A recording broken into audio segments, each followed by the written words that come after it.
Oh, hey. Yes. Okay.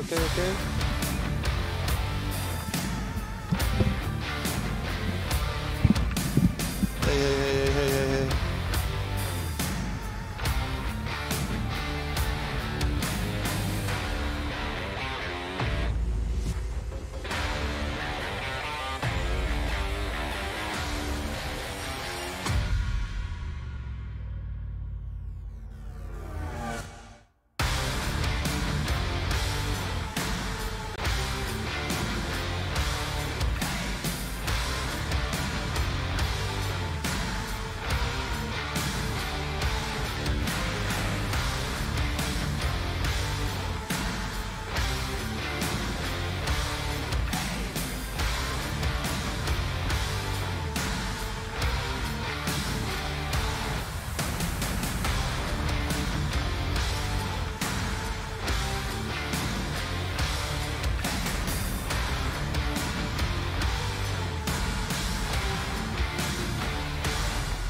Put your cup. Yeah. It's empty though.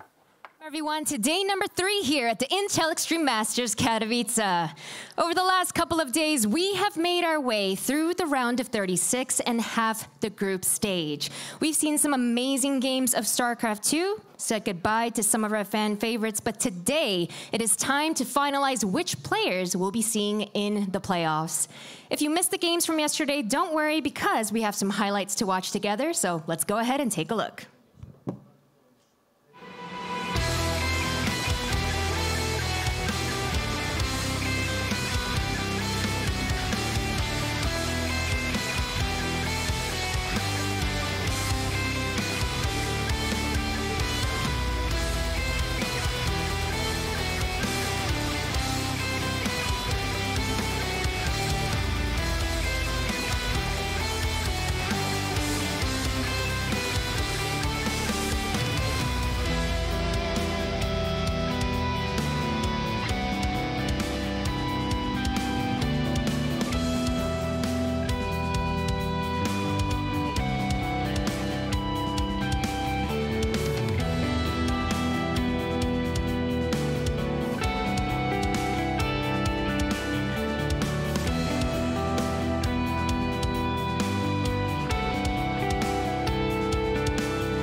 That's right, we're back. Day number 3 here for the tournament, and we have got ourselves more groups on the way. Already we have sent 6 players through into that bracket stage here yesterday after what was effectively a very grueling group stage for some of these players, and now we have 2 more groups here today. My name's Katowice, your host here at the desk, and joining me to start things off, I have Fear Dragon, I have Harston, I have Rotterdam, and it is going to be a good day because we've got C&D to look forward to here, Roddy. Yes, absolutely. I mean, the games so far have been very fun. I think we've been very blessed when it comes to the quality of the games. Some of them maybe not the highest quality, but ultra entertaining. Group C and D, though, are the 2 groups that I feel almost every StarCraft fan on this planet has been very excited for. Group D, because it is ridiculously stacked. Group C, because it's ridiculously even. I think it's going to be a very fun day and a very memorable day. Like, this could really be one of of the most memorable days of StarCraft 2 that we've had in a long time, because I don't think these results are results that we're going to get over very quickly. No, definitely. There's the potential for some massive upsets here down the line as we continue things on throughout the day, so stay tuned for all of that. But now it is time for the pre-show, brought to you by Coinbase. Thank you to them for joining us here at the EPT. If you're interested in checking out some crypto, you can do so by going over to Coinbase and dabbling around, doing what you can, trying to make some money, doing what you can do. All right, so let's talk about what we had yesterday, of course, here, gentlemen. We had groups A and B. So let's start things off with who was able to advance from Group A, of course. It was a lot of Zergs, a lot of Terrans doing pretty well yesterday for Dragon.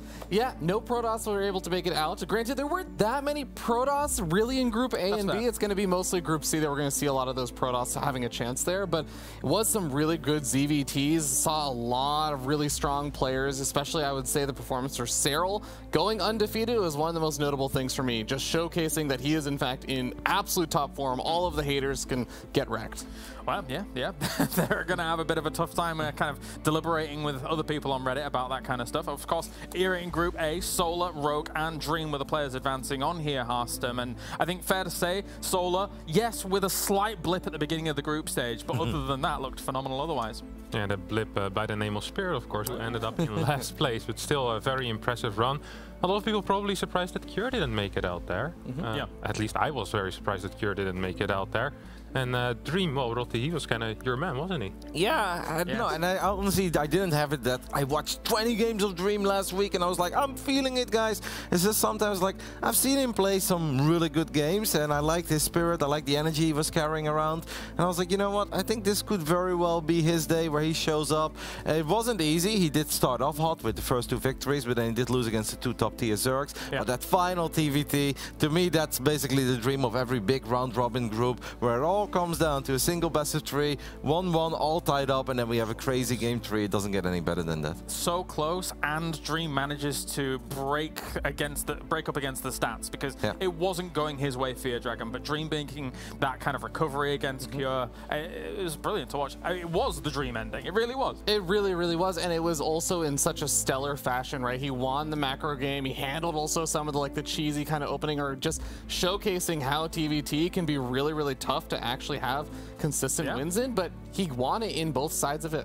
All right, Group B, let's take a look at the 3 players advancing in through there. Now, do bear in mind, once again, actually, that the #1 player from each of these groups will go through directly into the round of 8, so it's a big deal if you're able to get #1 in these groups, and #2 and 3 will go to the round of 12. So we have Serral going to the round of 8. Dark and Ryung will make it to the round of 12 here, and Roddy, Serral looked ridiculous, and Dark and Ryung, well, Ryung kind of squeaks on by here by the skin of his teeth. For me, Ryung is the real story of Group B. Serral and Dark, we all kind of expected them to advance. They did advance, and they both looked very good. Because sure, Dark looked a little bit silly in the very first game he played when the Spine Crawler Rush didn't work out. Second game against Serral was close and competitive. You can't win every ZVZ. Someone has to lose. But we expected those guys to take care of business, and they did. Ryung started all the way in the open bracket, the round of 36. Not a lot of people predicted him to even make it out of the round of 36, and then also to pick up 2 wins. Of course, it was close. It wasn't like he was stomping the opposition,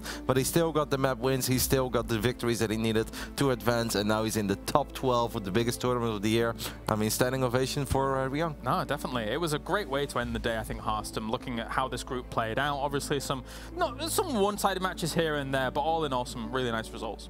Yeah, it was absolutely fantastic results. I'm still just happy for Ryung as well. Like watching yesterday, I came in, even in the bracket stage already, I was like, man, I watched a couple of replays of Ryung before the turn. I was like, man, this guy is really not that bad. And I watched TVZ specifically. I'm like, wow, TVZ is pretty good. Then I hear him in the interview going, man, my TVZ and TVT, not that great. And my TVP is the best. And I'm like, well, if his TVZ is not that great, I want to see the other matchups as well. And then his TVTs were fantastic. His TVP, even though he lost the Showtime yesterday, I still think it looks very powerful, and although he's not going to be a favorite against most players, I really do believe he has a shot in the round of 12. He's very, very smart. Well, Maru is his friend, which is obviously a big plus if you're a StarCraft player.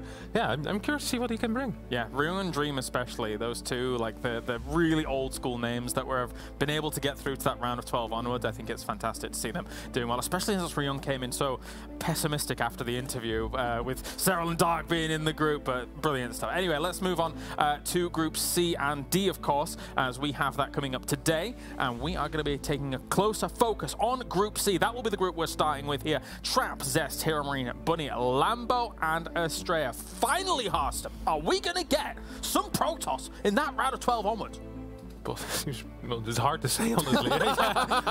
Come on! There's going to be some Protoss. I'm not sure how many, but I mean, if we have Zest, Trap, and Astrea in a group, just by pure chance, I guess we should at least get one of them in there. But this group is so sick because usually in a group, you look at a group, you go like, all right, Serral's in my group, I'm allowed to lose a match somewhere, right? You know, you have one of these top players that just stands out. You know, everyone will kind of lose to them.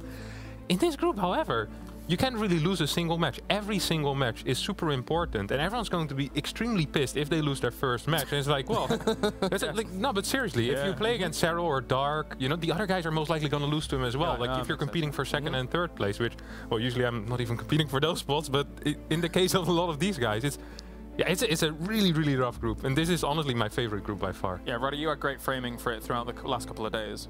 Yeah, no, I can only echo everything that Harston just said. This is also my favorite group, and it's ridiculous when you have a Group D that we're going to talk about soon. But this is just such a fun group because you know that every player looks at this group tough, but I can do this. They look at every opponent in the group, they're all good, but I can do this. And these are the most fun matches for me when you have two players looking at each other. I respect you, I know you're good, but I still think that I'm that little bit better. And I really think that this is going to come down to the wire. I think 4 rounds in, it can still be multiple people advancing, maybe even multiple people still taking first place. I don't see anyone running away with it. Like, sure, maybe if Trap or Zest brings their absolute A+ game, they are the favorites, but we've seen Heromarine take them downtown and down again.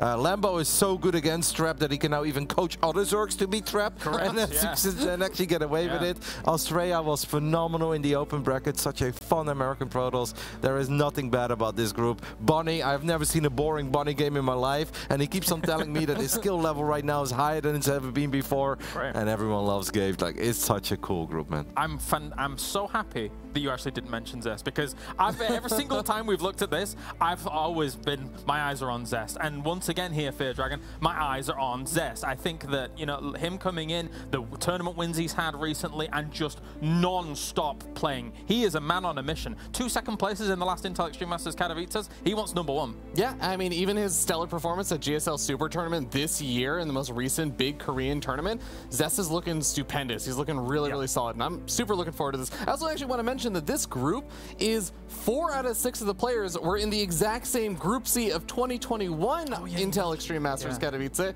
and all played against each other. And Zest also did really well. I think he actually topped that group as well, and only losing to, funny enough, Astrea. Well, let's see if Trap, of course, can have a better group stage than last year. That was a bit rough. I mean, that should happen. We all know how good he is. I don't see Trap like ending up 1 and 4 or something, but I really don't know. Is he going to be first? Is he going to make top 3 at least and make it into the playoffs, or will it be another early exit? And I am happy that you mentioned, though, because it's not something we talk about a lot. Zest back-to-back second places at the Intel Extreme Masters Katowice. That is so ridiculously hard. And now, 3 years later, he comes in and he's one of the top favorites again. It really goes to show how good Zest is. But I'm always just a little bit afraid. Maybe it's the Protoss bias that I have, where I don't want to get my hopes up too much. But Zest is just a really hard guy to build up too much, because he has his moments where you're like, uh-oh. But he has been phenomenal in Katowice in the past, and hopefully for him, he can show that level again. All right, well, let's check in with Group D. This is truly the dessert of the groups, and we are going to have ourselves a good time towards the end of the day. Maru, Clem, Reynor, Scarlett, Zaun, and Byun here to round out the group stage. Harston, it is absolutely stacked. Yeah, this group is actually stupid. Like, you look at this and you want all of these people to be in the top 12, and actually, in the top 4 as well. Obviously, that doesn't fit because there's 6, but this is a fantastic group. We should make it happen. Yeah, James, you have some. Let them play co-op, man. Come on. We'll get Apollo on the line. It'll be fine. Nah, I mean, this group is ridiculous. Maru in the shape of his life. Reynor has been telling me for the past month and a half that he's back, and he doesn't really say that a lot. He's like, man, Kevin, I'm a bit slow today during, you know, September, October, November, and then January he's just like, Kevin, I'm feeling fast again. I'm like, oh, you're feeling fast again? He's like, yeah, my hands, man, they're faster than ever, better than last year. I'm like, all right, Reynor, we'll wait and see. And then Clem also has been saying that he's been practicing a crap ton a lot more than usual, and he feels good as well. And Clem is someone that isn't actually that confident or vocally confident that often. Often he feels like he knows that he's good, but he's been saying it, and that's rare. Roddy? I mean, I don't even know where to start in this group. It's so exciting. There's a lot to cover. I wasn't worried for Clem at first because I really feel that he was going to bring the same level that he's had online to offline now as well and show the world how magical of a turn player he truly is. But I have to say, ever since we added Byun in that group, now I'm like, okay, this is actually super scary for Clem, because we know that his TVZ is ridiculously good, but nobody is a guaranteed win against Reynor, not even Clem. Maru, he's almost unbeatable in TVT, and Byun is actually really difficult to beat in TVT as well. So the group was already tough for everyone. It just became even tougher for Clem, but I still think that little Frenchman is going to show up and he's going to show us how magical of a Terran player he truly is. Scarlett is a very scary opponent, I think, for Reynor. That's the funny part about this group. I think Clem will be fine against Scarlett, but Scarlett versus Reynor, that could get very dicey for the reigning defending champ. I'm worried for everyone in the group other than, I guess, Maru, because I do think that Maru is just too good, but he's had his off days in Katowice in the past. The whole famous Maru did not play well today meme, that actually came of that Intel Extreme Masters Katowice we had 4 years ago or so, and that could happen, of course, as well, but nobody expects that to happen. I want to see God Mode Maru. That would be fantastic, but also as we were speaking about with Scarlett, of course, you know, season finals come around, last chance comes around, Scarlett looks fantastic. And here on Katowice stage, she could do it again. Absolutely. There's been a bunch of these times where we look at Scarlett's form and it looks a little bit shaky. It seems like, oh, is she really super focused on StarCraft? Is she starting to take a bit of a step back? She's had a really long career, but the last year, I don't think that many people have any of those doubts anymore. Scarlett looks super motivated. She's getting praise from a lot of other different players. Her performance in actual tournaments, and especially, I think one of the most notable things about Scarlett is I feel like she often plays up to the level of her opponent. When she's playing world-class opponents, that's when she plays her best StarCraft. Yeah, that's fair. And, you know, obviously, we were saying that this group was ridiculous before the tournament began, and then Byun gets out. So, what do you do? What do you do? Anyway, gentlemen, thank you very much here for joining us here for the pre-show. That was the pre-show brought to you by Coinbase. We have highlighted how the groups are going to be played out, what we've already seen, and today is going to be some sick StarCraft. You don't want to miss a single moment of it. We're going to have 10 best of threes here on the main stage. We're obviously going to have the other streams covering all the other games that are going on whilst that's happening. Remember, it's a round-robin group format here, so a lot of games will be played here throughout the day. We're going to go to a short break. When we return, we are going to start things up with Group C. Don't go anywhere. It's the Intel Extreme Masters.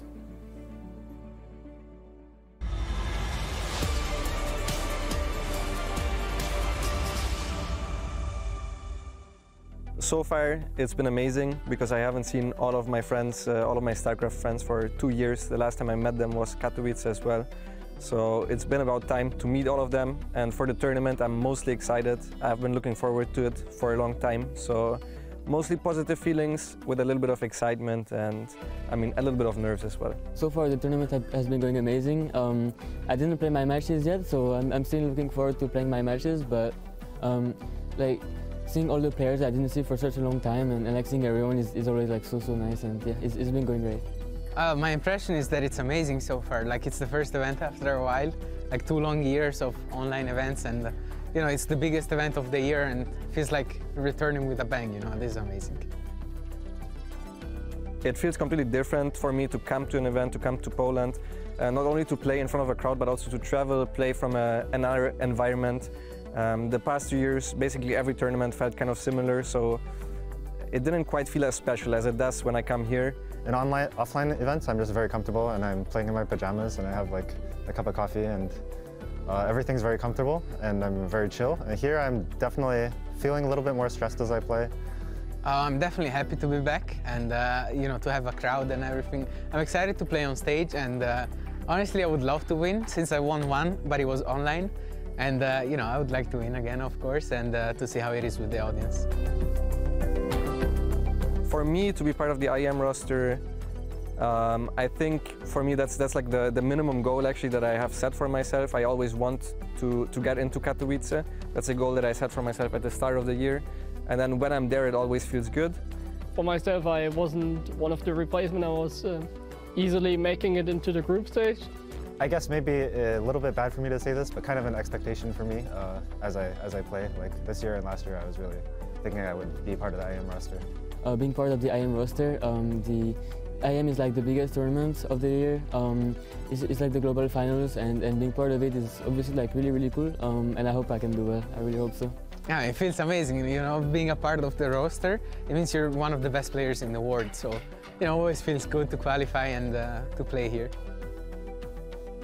The thing I like the most about being a pro gamer is how it feels competing. There's an excitement that I'm not sure I can get from many other jobs. A constant feeling of improvement and accomplishing something is, I think, my favorite part about being a pro gamer. I don't know. I honestly, being a pro player, I like all of it. I like that I get to practice whenever I want and everything is up to me. And I like the game itself, of course. Otherwise, I wouldn't play. I can wake up whenever I want. I can go to sleep whenever I want. Also, going to like tournaments and events like this one is also super cool. I just like doing what I love and you know, still being able to get some money out of it. So. I just want to thank everybody, every SC2 fan. Doesn't really matter if you're a fan of me or not. Thanks to you guys that I am able to do my dream job, which is to just do what I like for fun. Because otherwise I'm not sure what I would have done, because there's not that many things that I enjoy as much. So I just want to shout out to everybody that does have passion for this game, because I think it's beautiful and I'm glad to share all those moments with you guys.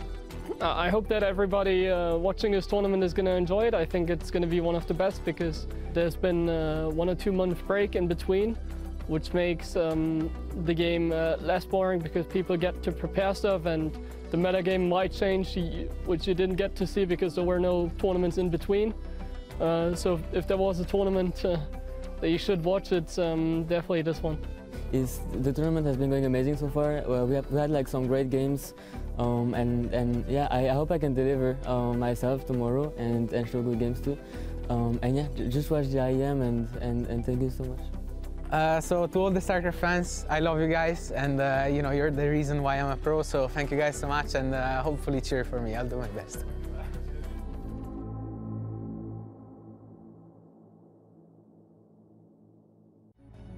Intel Extreme Masters Katowice is brought to you by Blizzard Entertainment, Intel, Shopify, Coinbase, and Norton Gaming.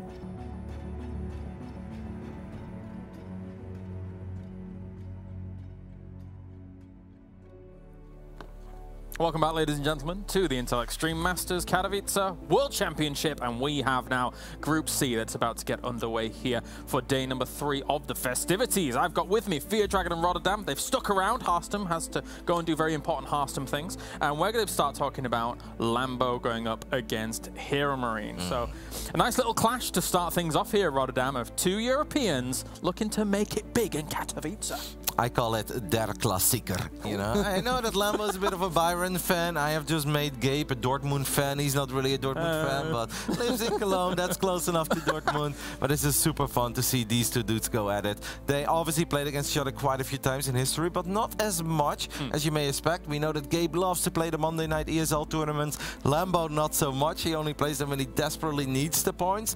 I think historically, Gabe beats Lambo more often than the other way around, but Lambo did beat Heromarine, I think, on the biggest moment they played, and that was deep into the playoffs of one of the DreamHack Masters online we had. That was a really big moment for Heromarine to finally make a top 3 or even a top 2, and then out of all the players, it was Lambo who prevented him, because normally the only people who prevent anything from Heromarine in the European scene are Cyril, Reynor, and Clem. That's it. Yeah. No one else is supposed to beat Heromarine. But on that big moment, Lambo did get the job done. And what I just love the most about this, these two going at it, is that I know deep down inside, Lambo respects Gabe, but Lambo thinks he's going to win when it matters. Heromarine respects Lambo, but deep down inside, Heromarine definitely thinks he's going to win. And that just makes for the most kind of fun matches for me. Yeah, I think it's fair to say that the line of the gatekeeper has been blurred a little bit in the last couple of months or so. But when you look at Lambo and how he's been performing lately, I mean, it's difficult to argue that he's not at the peak of his career when you look at the results when he goes into the next tournament at the end of 2021. And he is He's effectively the hive mind. He's behind some of these other pro players that are getting really far, even in matchups that aren't even to do with Zest. I don't understand it. Yeah, I mean, it almost feels like Lambo has been stretching himself between a bunch of different things, between coaching other players, commentating, streaming, all this other stuff. I still think he's an absolute top-notch player. I mean, he earned his spot here at Katowice, but it is going to be interesting to see how he approaches this group stages because, like we've said, this is such a crazy open group.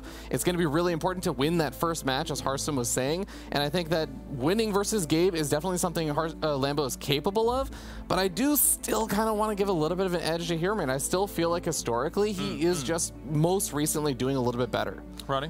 Yeah, and last but not least, Lambo is a bit of an emotional player as well. And momentum is a real thing for pretty much everyone in this tournament, but I think especially for Lambo. If he wins this first best of 3, we could see a phenomenal Lambo where he actually takes out the Korean Protoss Titans as well. If he loses this one, the wheels could come off very quickly. Because I actually remember, I think last year or the year before, where he ended up like 1-4, he said like, man, I actually should have gone 5-0. And that's a crazy thing to say, but he really felt that there were real opportunities, but he just got kind of pissed off that the first series didn't work out. So it's going to be a big moment for both of them. I really can't wait. All right, well, let's get to it. As we now welcome them to the stage, we have our 2 Germans going head-to-head for a Meisterschaft meltdown.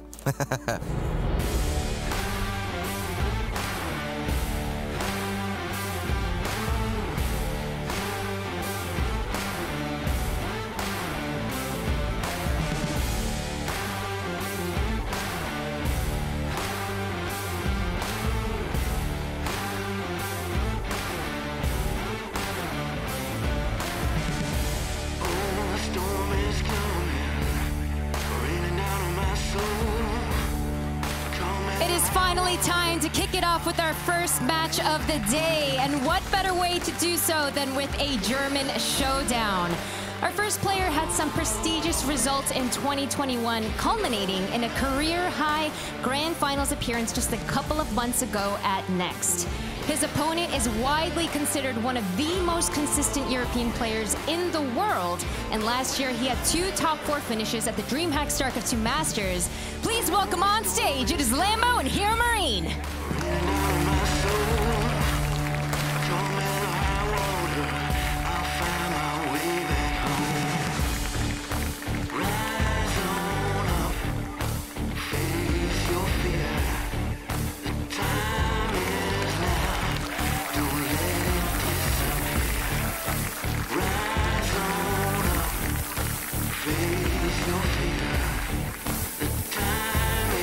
What a matchup to start the day. Heromarine versus Lambo, the German showdown. We've got the British boys on the cast, myself and the Muslim. How we doing, matey?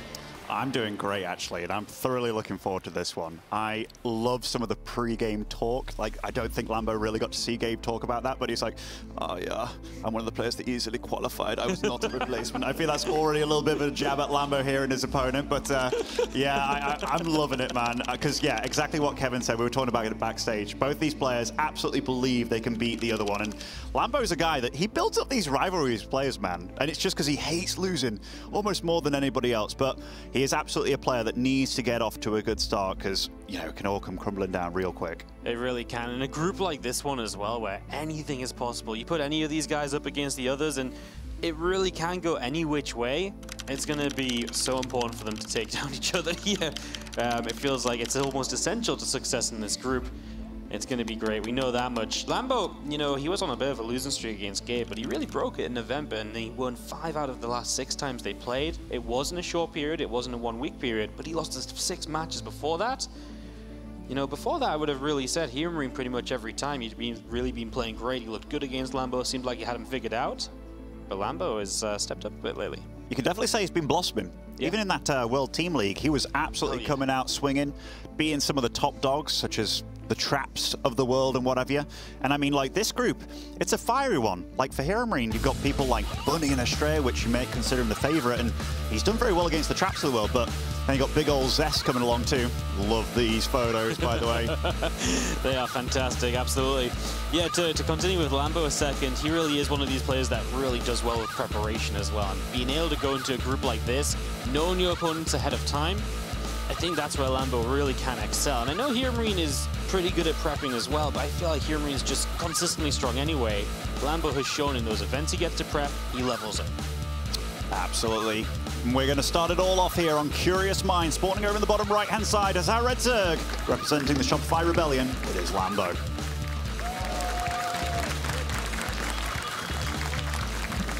In the top left-hand corner, it is going to be our blue Terran player from Mouse. It is Heromarine.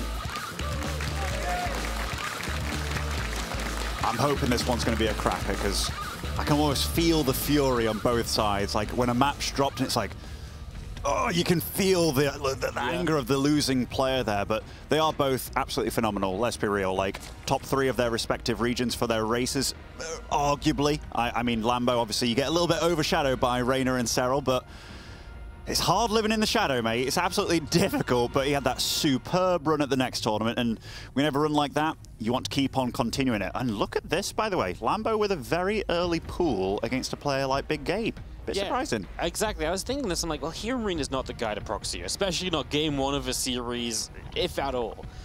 And then you open pool first, which typically in ZVT nowadays is much more of a, I just want to make sure I get to the mid game. But do you really need to make sure of that against Heromarine? Probably not. So what is the plan behind this? Is there going to be some kind of further aggression? Of course, it is a very short map. We start on Curious Minds. We are going to go reactive first here from Heromarine, so there's something. Yeah, definitely. So unusual builds for both of these players, and we gotta anticipate these guys talk with a lot of the community, or like the other players in the scene. It's what practice is going on, and so far looking at this, they've obviously planned something, and they respect one another a lot. So both pulling out something a little bit cheeky as opposed to the true orthodox styles. How do these 2 builds clash up? Well, we don't necessarily know exactly what Lambo's going to go for yet, but I did see Cure open up like this on Curious Minds a while ago, getting out the 2 Marines. Often you get a bit of an Overlord snipe, and this isn't the kind of opening that I think you want to go up against when you're going pool first. No, because at the end of the day, these Lings are going to arrive. There's going to be Marines there. They won't be able to do too much. You're not keeping a Reaper, back at home or anything. So very minimal effect with the first couple of Zerglings. As the couple of Marines come down the ramp, they will clean this up. Heromarine goes into his next Marines, and if you get to 6 Marines here, sometimes they like to walk across the map even on Curious Minds. Benefit of it being a small map, you can walk across and 6 Marines create a surprising amount of pressure super early in the game. I guess one thing for Lambo that he's working with here is the fact that there was no SV Scout and obviously no Reaper Scout. So you see this bunker in it. We know it's not necessary, but when you see 2 Lings show up like that, you can very often be thinking about, oh, is it one of these cheeky Roach Ravager builds afterwards? And yeah, now we see this SV coming out just to try and confirm what on earth is going on. And yeah, this is nice play from both of them. You can feel that they're both feeling one another out and just trying to get to know what exactly is going on. Yep, just the information gathering is really on point, and both players making sure they're not going to die to anything silly, right?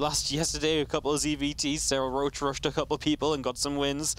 He, that's something which Heromarine doesn't want to have happen here. He doesn't want to start the day on a quick loss or anything.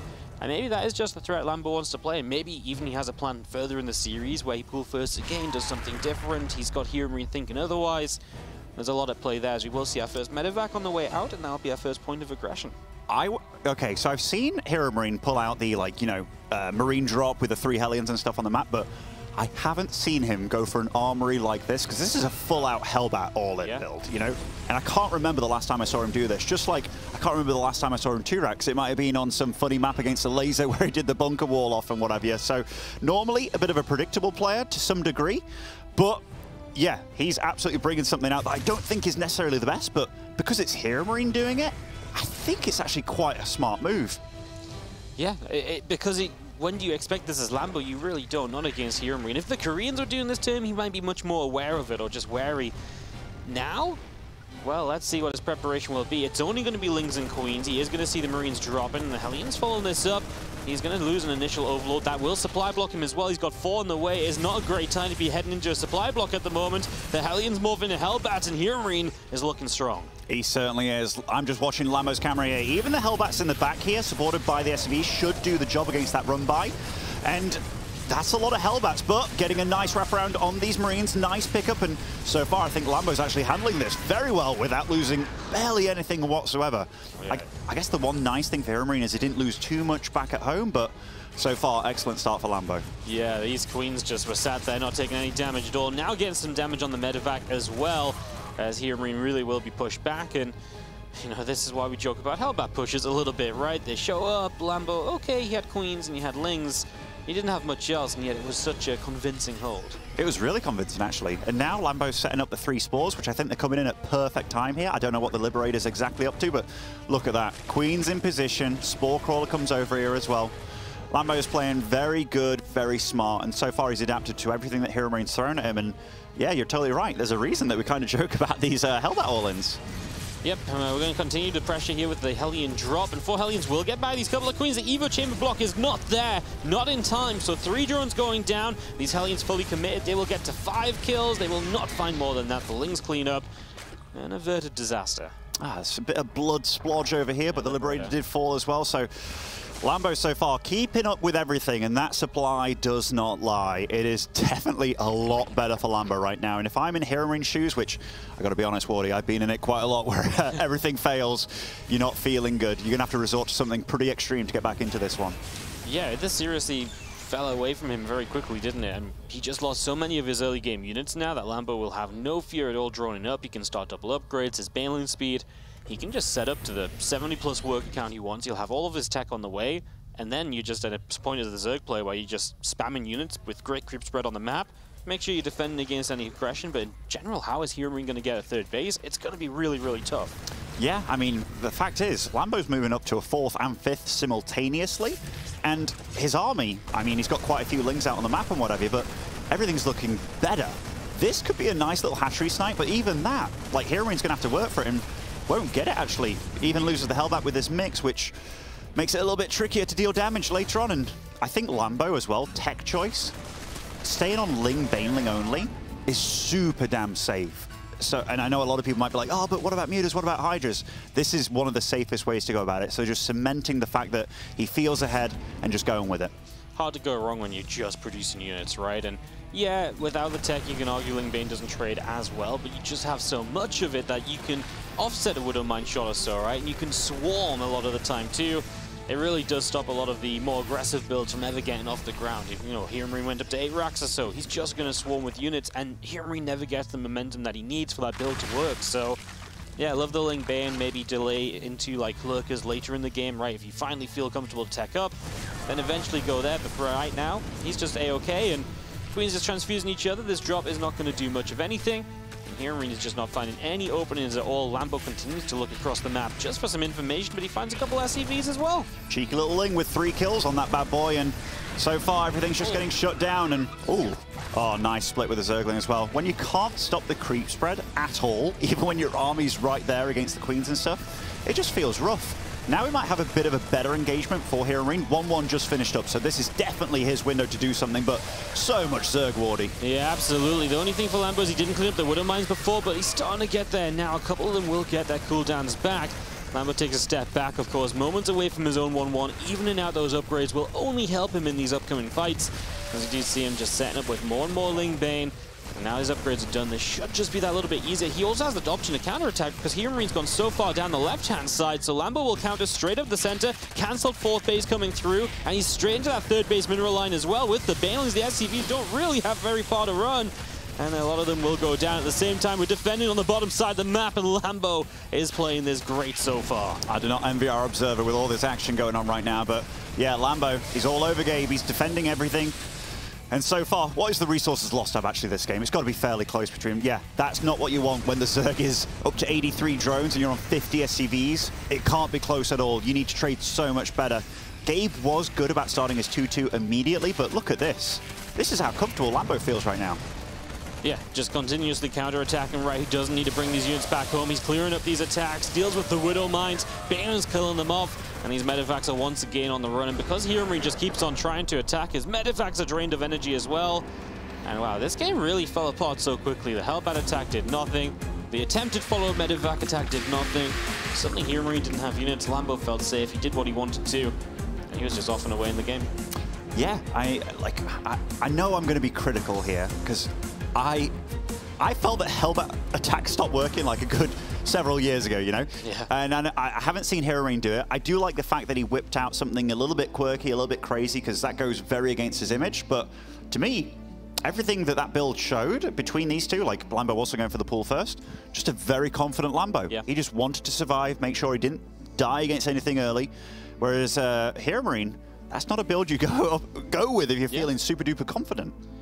Yeah, the only thing I would say is that I guess it was planned, right? You know, Heromarine like, okay, I'm really going to play into the fact that this is not something I do a lot. It just didn't matter anyway. It still wasn't good enough, and this is going to be an interesting map number 2 because Curious Minds, of course, is the Terran map pick. You know, that's absolutely the map that Heromarine picked to go first in this series. Typically, TVZ best of 3s is Curious Minds / Blackburn, and then usually Hardwire on the Zerg side, and 2K Atmospheres is usually left as map 3. Sometimes some people pick 2K Atmospheres map 2 and they have the Zerg map 3, but that's the general setup. So now Heromarine is down a game and probably going to have to look to win on Hardwire, most likely, or in general just the Zerg map pick. The odds are stacked against him. He can, of course, do it. But if Lambo's feeling it, it's going to be real tough. Heromarine from South Korea over there. Love to see it. Maybe he's powering up to Maru levels, you know? That's what I want to see. That's what I want to see. But, yeah, I mean, he's not down and out yet. Pro gamers, they're used to losing every now and then. In fact, quite a lot with the amount of practice they're getting going. But Heromarine wants to show what he's capable of, I'm sure. And given that he knows... wow. I did not expect Glittering Ashes to be the map of choice. But here, spawning over in the top right-hand side, it is Lambo as our red Zerg. He has really sinister music behind him. It's like, he's the bad guy. Bottom left-hand corner, our blue Terran player from Mouse. It is Heromarine. Gabriel Sagat. Definitely the villain of most. Like, if I was playing a video game, I'd be like, yeah, that's the villain for sure. That is such a villainous name. But, yeah, definitely going to be a little bit harder for Heromarine, to say the least. Like, this is one of the largest maps in the pool. It's very hard to stop the amount of angles that Zergs have to run by and all these chokes in the middle as well if you want to do burrowed bailings and what have you. Yep. It's going to be really hard. So, it's interesting. So, I was obviously saying Hardwire, obviously that was the veto of Heromarine, and he chooses to play on Glittering instead. A lot of people would veto Glittering. There's been a few people who have let Glittering come through instead. Not that it's really been so successful for them. The only thing I can think of is if you can get momentum on this map, it is very choky. So you can take a position, keep pushing that specific position, and you just go, go, go. And obviously that is really, really effective. So just going to be seeing what happens here in the next few moments. If Heromarine can get some momentum, maybe there's a possibility of getting something done. But otherwise, let's see. Yeah, so for me, Heromarine has always been a player that's been good at the orthodox stuff, you know? Like, he's always been very standard. To me, he's very much like European Cure. Like, very solid all-round, 9s across the board out of 10s. You know, the old-school Tony Hawk's character, how good's his hair, how good's his styling and stuff. So, yeah, he's been very good at that. Choosing something a bit tricky and weird in the first game, I don't mind it. But now what I'm seeing here, Reaper, getting the SCV Scout off, the Marine follow-up, this is all a bit more normal for me, and I like that from him. Yeah. I'm just really intrigued what his mid-game plan is, just how aggressive he wants to be, if he wants to just go mega macro mode. There's just so many bases on this map that if you decide to macro, you've got to be ready for a very, very long game. The Zerg has access to a lot of different directions they can expand in. Their bases will go on for days upon days. And these feelings are going to start fighting with the Reaper, of course, and having a little bit of fun. Yeah, second gas did start up quite early for him, right? Like, he didn't plonk down a third CC, which is a little bit interesting, and yet again, because the 2 gas build usually implies that you want to go up to like 6-8 Hellions, maybe do some Banshee shenanigans. But I have seen Heromarine go through phases where all of a sudden he'll start like in the BC openings and what have you. And right now, we don't know what exactly he's going to go for, but I just hope that he's feeling confident today. Because sometimes, you know, you can wake up and it just ain't your day. Yeah, especially in a matchup like this, confidence is oh so important, right? Being able to say, oh, I believe in myself to take this fight can be the difference between being great in this matchup and being, quite frankly, mediocre in this matchup. No, absolutely. You're absolutely right. But Hellions will be a tech lab on the barracks. This looks like the old school Hellion Banshee play, which isn't super common. Can definitely catch you off guard these days. But again, on a map like Glittering Ashes, it's going to take quite a bit of maneuvering and meandering around. You see the dead air space south of that main allows you to get some good vision of a Banshee sneaking into your main and getting behind that natural as well. It's a little bit tricky. It's tricky bouncing between the bases. Oh, nice little creep Junior snipe though. I do think if you play a map like this, it almost feels like you need to go Banshee, because if you just go like plain 3CC, what are you going to do, right? Like the Zerg's also just going to macro like crazy, and then that's not the game you want to be in. I think you want to be in a game where you get to deal some damage, and like I say, create that momentum for the mid-game, create that worker deficit, then your mid-game pushes a little bit better, and you just need one thing to come after the other. So I like the choice at least. Yeah, also, I mean, it's like one of the safest builds, we can't forget that. Like, if your opponent did choose to do something a little bit sneaky with Roaches or Ravagers early on, Lambo getting a good scout here with his Overlord, sees the CC at the front. That's usually a big signal of what exactly your opponent's doing. Isn't super fast, didn't have to sacrifice an Overlord or anything. It's going to be a good standard game. Stem straight up, yep. Just everything we want to see for a nice long game. I mean, we want a longer game as well, right? We want that duel of TVZ. That's why we put these guys in the mainstream, right? We want to see them go back and forth. We want to see it be action-packed. And I think we really believe it can get that between these two. I mean, this is a good map for it to potentially happen on. Extra barracks are on the way. Really just so much setting up at the moment. The good news is, for those of you looking for some action, the Banshees are pretty much ready to go. Cloak is finishing up, and the first is coming into position behind the Natural in the next few moments. Yeah, this is where things will start heating up a little bit. Lambo's been really good with his Queen posturing here, there, and everywhere. Not much damage was able to get done with them. First, Banshee will pick off a few kills and get on out of there. That's nice, but the real power comes when there's two of them, and then they start one-shotting these drones. It's a lot harder to react to. Absolutely. We'll see how that second Banshee wants to join up to, as we do have another drone going down, though. Nice little catch. As the Hellions still at the front, and again, just trying to delay creep spread where they can. It's tough because obviously the Zerg can spread creep to the top, to the right, into the middle.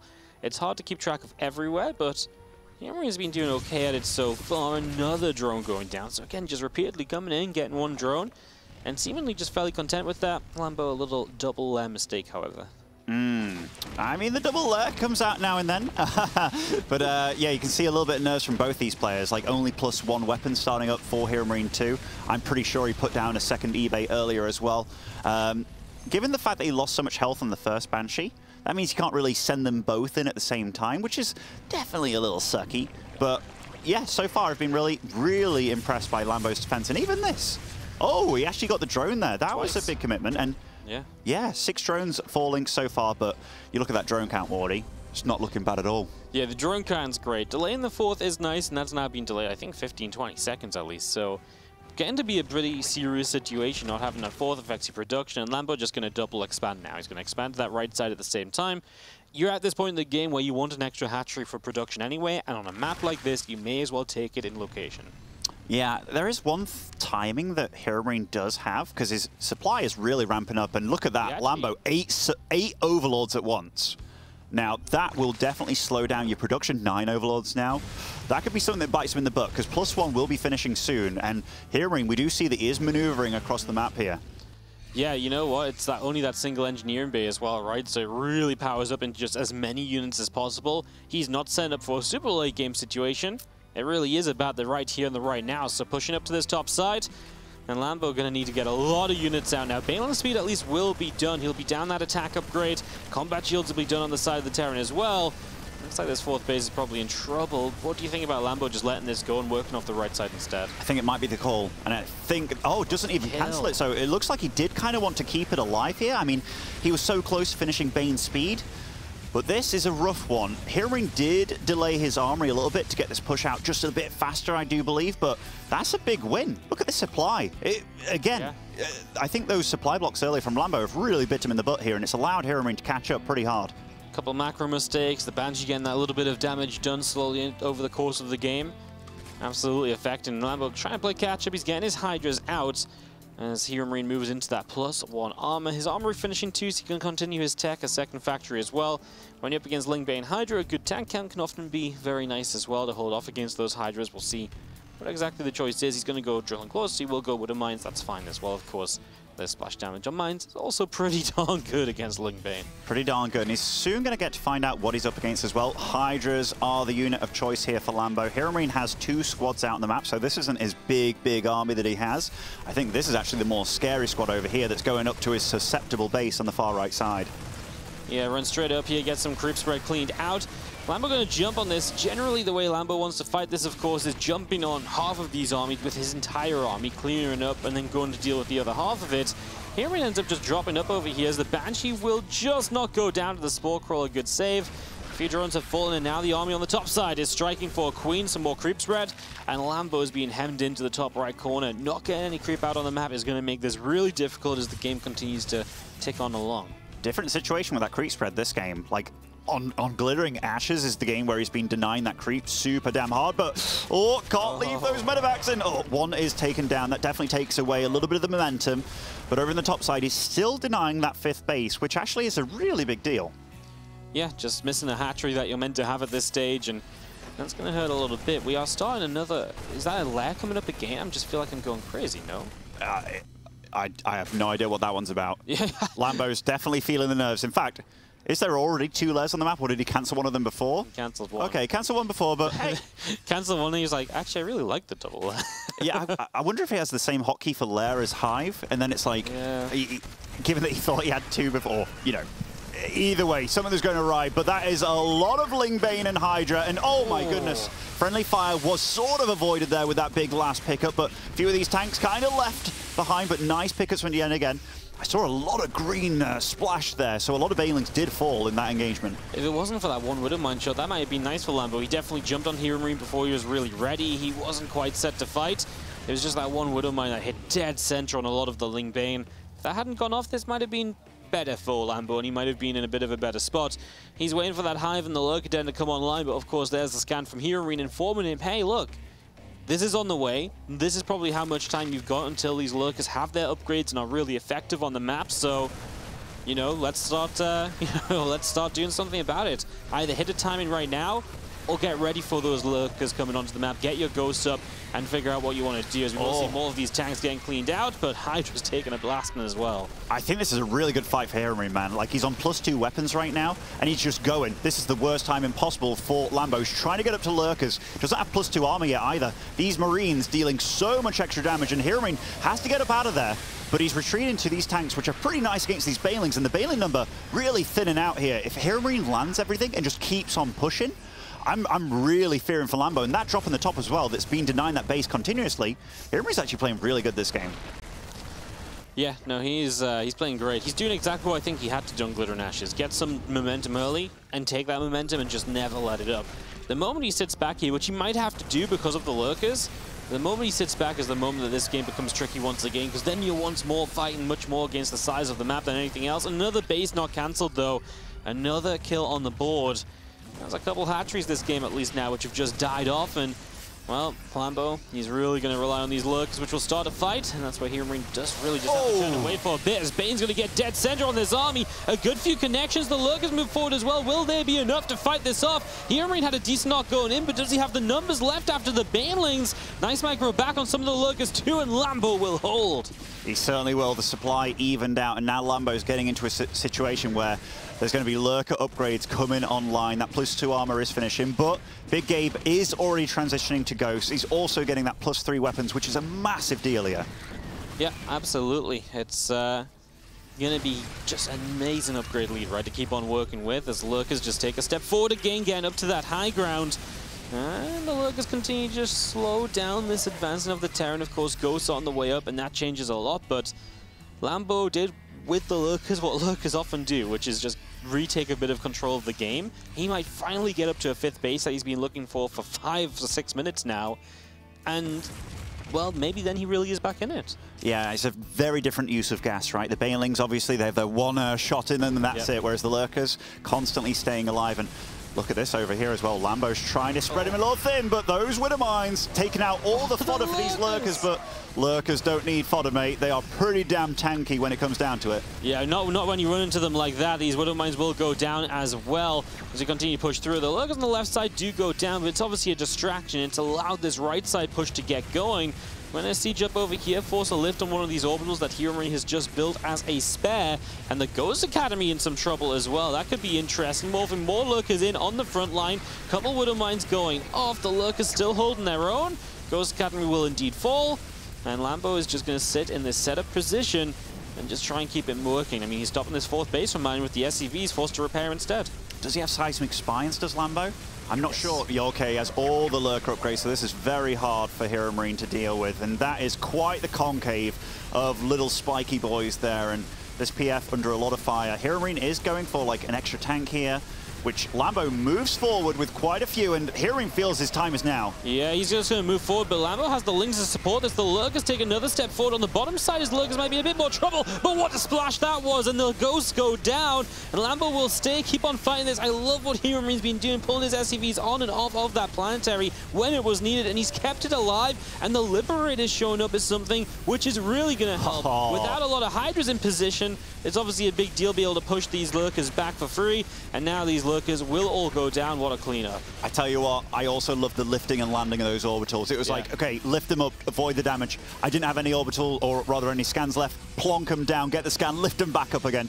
Really nice micro out of Heromarine. Lambo lost a lot in that fight. It was obviously looking good for a few moments, but it's been so expensive. Coming out of this with basically nothing left, and once more, 5th base troubles might arise. One of these bases on the right side will go down. He does have the base on the top, but I'm not even sure he'll be able to defend the other base on the right here. As Heromarine keeps on pressing forward, it's a very high ghost count. The Lurker count has to be rebuilt afresh, and of course now there's a really good supporting cast of Liberators as well. I love the Liberators. It means that you can't morph every Hydra into a Lurker. You've got to have a few or a few Queens, but nice counterattack by Lambo. But again, Heromarine ready to clean this up with a pretty damn good little mix here. The Marauder doing a good job, and Lambo's going for it. There's no Balins in this mix, so the Lurkers are the only splash here, but still takes an okay-ish trade. But those Liberators, if he has scans here, Wardy, what can he do? Yeah, I mean, the Liberators are just going to win him the game because there's just not enough Hydras on the map, and that's because he's been losing so much and having to rebuild so many of these Lurkers. The Hydras keep getting used up. GG from Lambo. He doesn't really have much he can do but tap out there, and that is going to be Heromarine taking the tied-up series. Strong game for him, playing on Glitter and Ashes and doing what he had to get done on this map. Yeah, he had only one mistake in him, which was missing the armor with the double engineering bay. Besides that, he still hit all the times that he had to. He had a big +1 weapon lead against Lambo's armor upgrade. Lambo survived to Lurkers, then maybe got a little bit too eager, a little bit carried away there, but very nicely handled by Heromarine. And that was the map of Lambo's choice. They're going tit for tat on each other's maps here, and you think we're going to end up on a 2K atmosphere? Yeah, I mean, there's no way you veto 2K, right? I mean, obviously Lambo comes in, he vetoes Blackburn and Berlingrad. You know, you can really rotate those. Some Zergs prefer different ones, but the Terrans are always going to veto 2 of Pride, Glittering, Hardwire. Yeah. Surprised it was Glittering that came through, but sometimes that is just a preference thing as well. I love the momentum switch as well, because winning on Curious Minds, Heromarine pulling out the Hellbat build, and it's like, oh no, I lost on my map. But then winning like that on Glittering Ashes, that can definitely get the better of you in your head, because we've seen it. We saw it yesterday. Map score absolutely matters. Oh, yeah. I saw Showtime tweeting like sucks to go out on map score kind of thing, but it was a really good group. But that was a great game from Heromarine. That was much more like himself, where he goes for something far more by the book, and there's a reason for it. He's just so good at it. Yeah, that was kind of just, well, it was Heromarine, textbook Heromarine, absolutely. It's nice having a crowd and signs again, isn't it? It's been a while since we saw some of those, Ben. It's been a while since I've seen a follow indie StarCraft side, I've got to admit. But yeah, no, it's definitely good to be back, playing with an audience, these guys on the stage where they belong. All the hard work and practice that they've been spamming over the past few months, now they finally get to perform and show it all off. Fantastic stuff. We're diving on into 2,000 atmospheres for map number 3. And in the upper right-hand corner from the Shopify Rebellion, our Red Zerg player is Lambo. And spawning over on left, still representing Mouse Sports, it is Heromarine.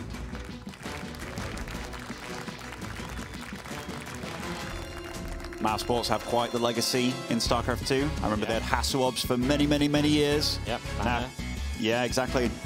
Even Nama, the first DreamHack winner, but Heromarine has been a long stay and one of the most consistent players in the European scene. His consistency is unparalleled by so many others, right? Maybe, obviously, you can argue Sarah and Reynor, but I think what's crazy for Heromarine is he does it like on a weekly basis as well, because he shows up in all these online cups. You know, where, yeah, okay, it's a bit tough to do in the big events, but he does it in the big events and the online events. It's just like, wow. Just non-stop, winning every week. It's impressive.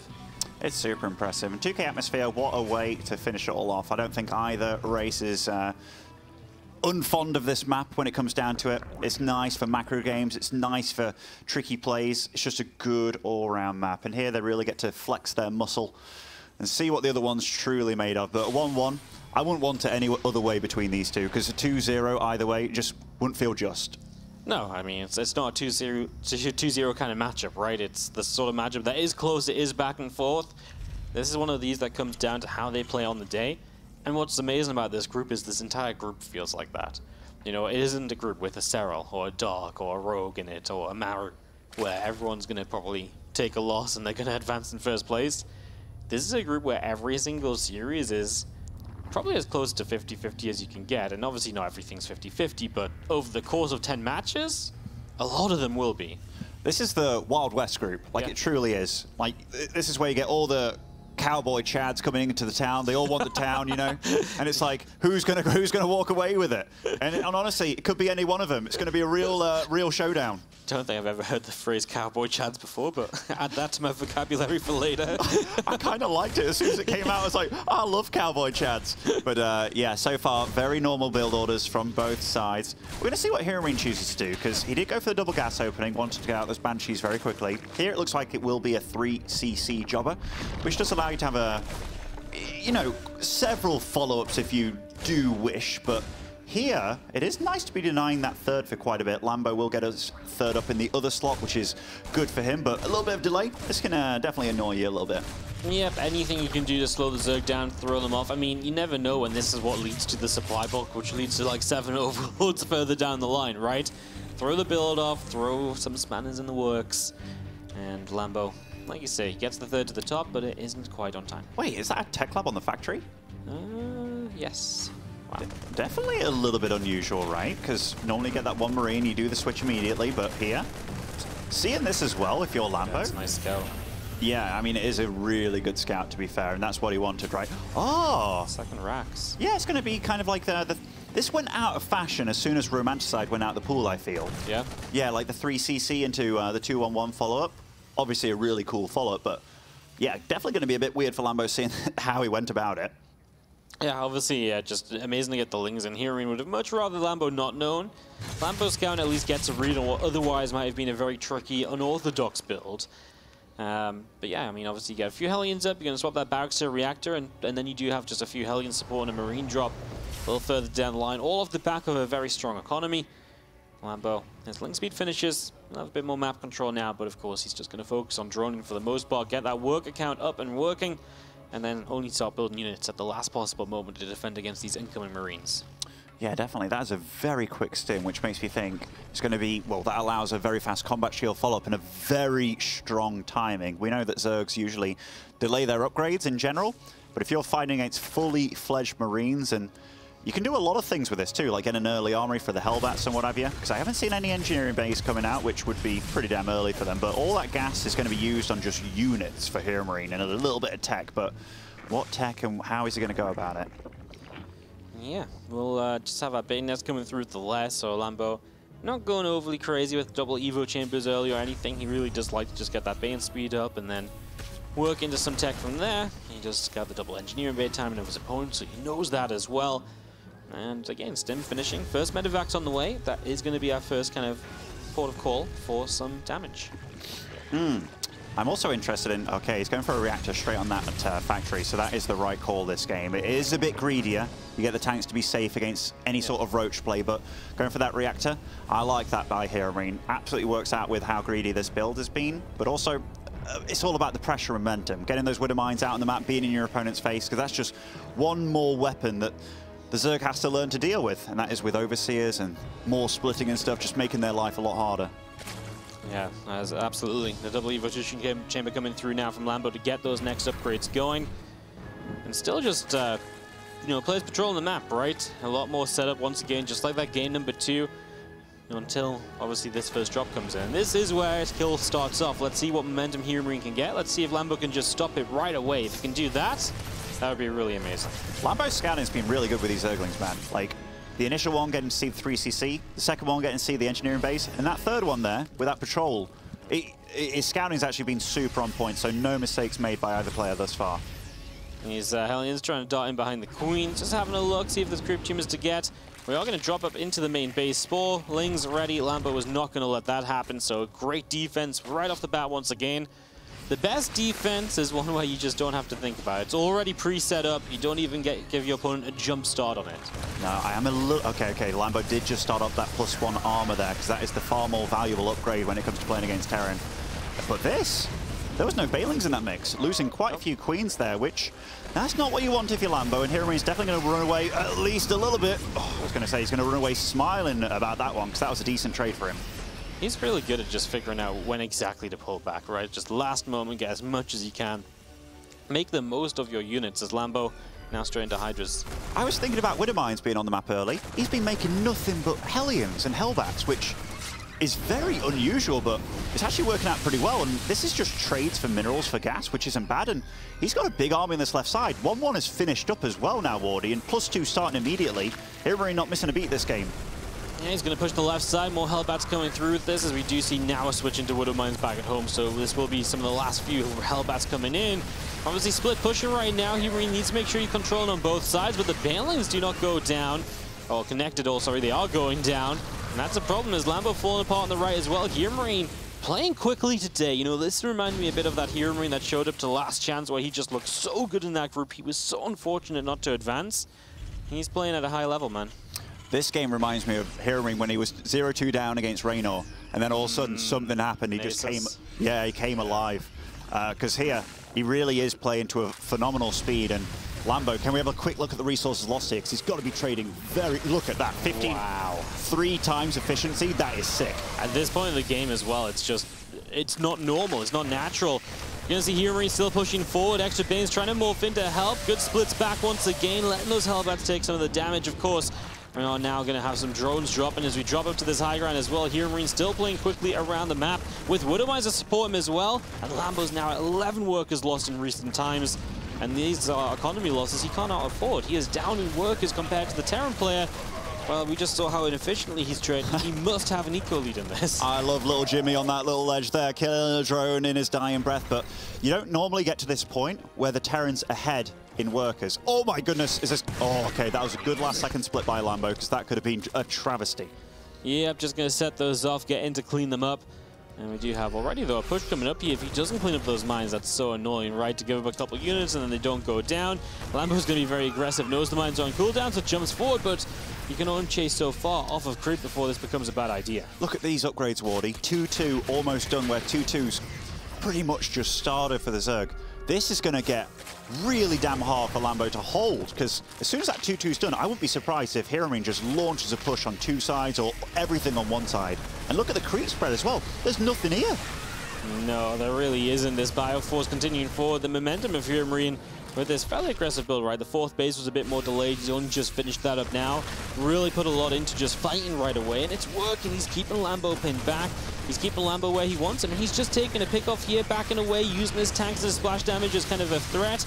Now he's actually going to get to use them. His flank from Lambo was mistimed. It's coming in just not with everything on the top, really. And he was able to get something done at the end, but it's just not enough. And Heromarine is still trading fantastic. More reinforcements are streaming across the map, and he's even confident to keep on trading himself right now. All the Balins going down, and only Hydras, they do not stand the test of time if they are trying to tank.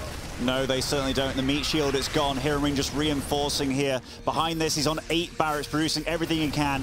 Also starting his 3-3, not missing a beat in this game, producing 2 tanks at a time, ready for the inevitable lurkers, but they're nowhere to be seen. He can't get them out. Lambo's struggling to hold on here, and I don't think he's going to be able to. No, I do not think so either. Down 50 supply, and he knows it. You can see on the webcam his reaction.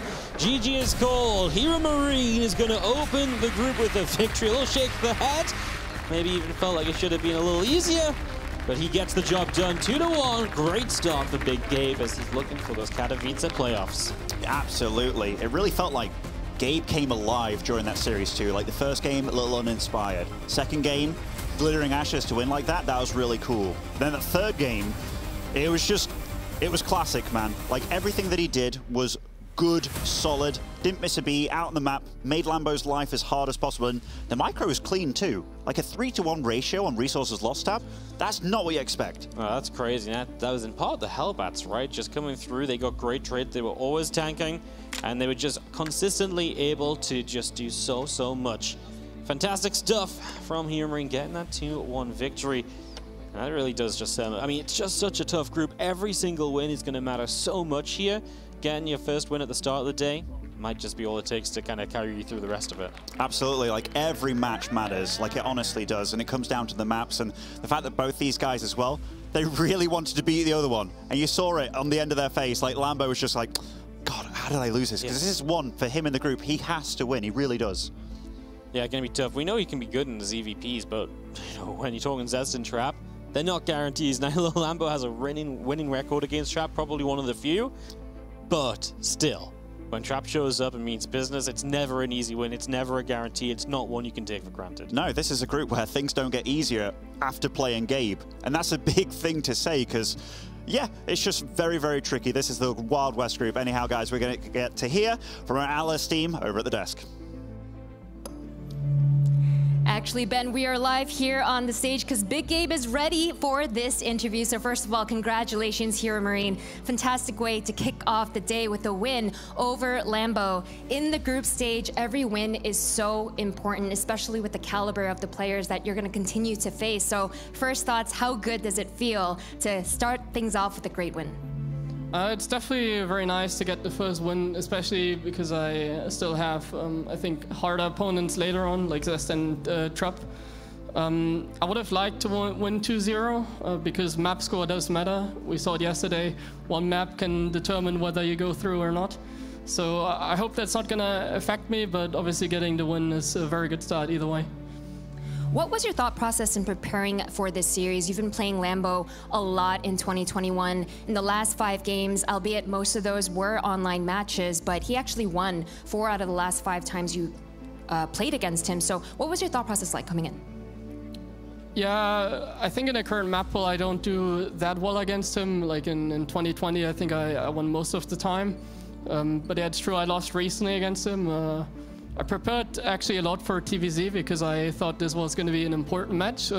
However, my practice didn't go that well. I mainly played against like Scarlett and Reynor.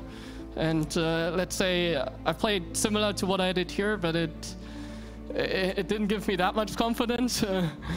I still have a couple builds and yeah, play styles in TVZ that I can still use later on in the tournament if I make it there. So yeah, it's very relieving that I was able to win with the standard play, even though I wasn't that confident from the start. Speaking of not being confident from the start, it was that first map that you dropped with the failed Hellbat push. What do you think went wrong there? I was debating whether I should go for the reactor first or not, so not scouting basically. And then he went for the pull first. I thought he was maybe gonna try to go roaches. But then it's like a bad situation because I decided to go for a Hellbat push, but that's actually completely the wrong choice because it's so obvious. Because when you go like reactor first, a lot of Marines in the beginning, it's actually very common to do the Hellbat push, and therefore he was ready, even though I thought I was being smart, but I wasn't. And obviously I made the bunker against the roaches that never came, so my push was therefore a lot weaker than it should be. Well, we saw you have a really great return in that second map, really grabbing the momentum and never letting it go. There was one moment where Lambo was sieging your base with a bunch of lurkers, and at that point you still didn't have, you know, any tanks or libs or anything like that, and it's really hard to hold. Were you concerned at all? Yeah, at some point I got a little bit worried, but I knew that he was very committed to it. I knew that like Lambo is the kind of player that will commit if he sees an opportunity, and I know he likes to do that against me as well. Definitely it helped out that he was shooting a planetary, because when you shoot a planetary, the lurkers don't target the ghosts. So maybe if he microed a little bit better, he would have actually been able to push through, I believe.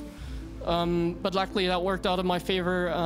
But I wasn't like too concerned because maybe if it was like Reynor, because when that happens against Reynor, he's not committed. He has like 90 drones behind it, 5,000 minerals in the bank. But in that position, I knew exactly, okay, he's gonna try to bust me here. If that doesn't work, I just have to somehow defend it, and then I'm gonna be fine. Well, now with this victory, you mentioned earlier that there are many great players in your group. There's a lot of Protoss players. You have Astrea, Trap, and Zest, and then one lone Terran player in Bunny. Who are you most either looking forward to playing or worried about? I'm not really sure what to expect from the Korean Protoss. I don't think I'm too worried in general. We'll see how it goes. I think it's in TVP I'm feeling more comfortable than in TVZ and also in TVT, I think. But you never know. It depends on if like the Korean Protoss have figured out something I don't know. Either way, after getting the first start, I don't think I'm too worried. As long as I beat Astrea, I think the chances of going through are like completely in my hands. So, yeah. Well, that's awesome to hear. Thank you very much for sharing your thoughts, Big Gabe. Let's head back to the desk with Colaris. That's right, thank you very much, Smix. And of course, Heromarine gets himself the first victory of the day, but already this group has shown to be close with all of the matches that have been coming in. But I've got Rotterdam as well as Fear Dragon here with me. Let's talk about this match as a whole. Rotterdam, it indeed was close. Heromarine had some choice words about how maybe Lambo could have done better, I suppose, in that match, but Heromarine walks out victorious. Yeah, once upon a time, I had a game against Heromarine, and he told this stream, I think he could have won if he just played better. I was like, that goes for most games I've ever played Heromarine. But yeah, a fun, surprising series, to be honest, because Curious Minds, that's supposed to be the Terran map, so that's why we expect some straightforward play. Yeah. The Hellbat push kind of just fell flat on its face. I did like Gabe's reasoning behind it, but it just didn't really work out because Queens are good, and the Zerg players at this level, they always make a lot of Queens. So the fact that he still won the best of 3 after dropping Curious Minds the way he did is very impressive, and it really goes to show how far along Heromarine came, because there are not too many Terrans in the world that would beat Lambo on Glittering Ashes and then on 2K as well when it's for all the marbles. Even though it's the first best of 3 of the group, this group is so close, so competitive. We've had 3 games so far, all 3 going 2-1. Yeah. Either way, kind of goes to show that everything we've been talking about is living up to that. For sure, let's take a look at the highlights here from these games, and starting things off with the Hellion attack and getting a few drones here and there. But again, Lambo doing well to kind of persevere through this first game. Yeah, once he was able to deflect the Hellions, he was able to hang in there. The Ling run-bys and everything else that Lambo kept setting up did a great job just trying to get back control of this game. We saw that Lambo was able to eventually overcome Gabe. It's kind of funny because, you know, I know Gabe was feeling pretty confident coming into this and everything, but yeah, like Lambo, I feel like he really did make a lot of really close games. Even in the second game, there were some definite moments here where I was like, well, you know, I feel like Lambo's doing pretty well with those lurkers. He's taking some good fights. He's up in army supply sometimes. Like, I think Lambo was looking really good in parts of game 2 as well. Roddy?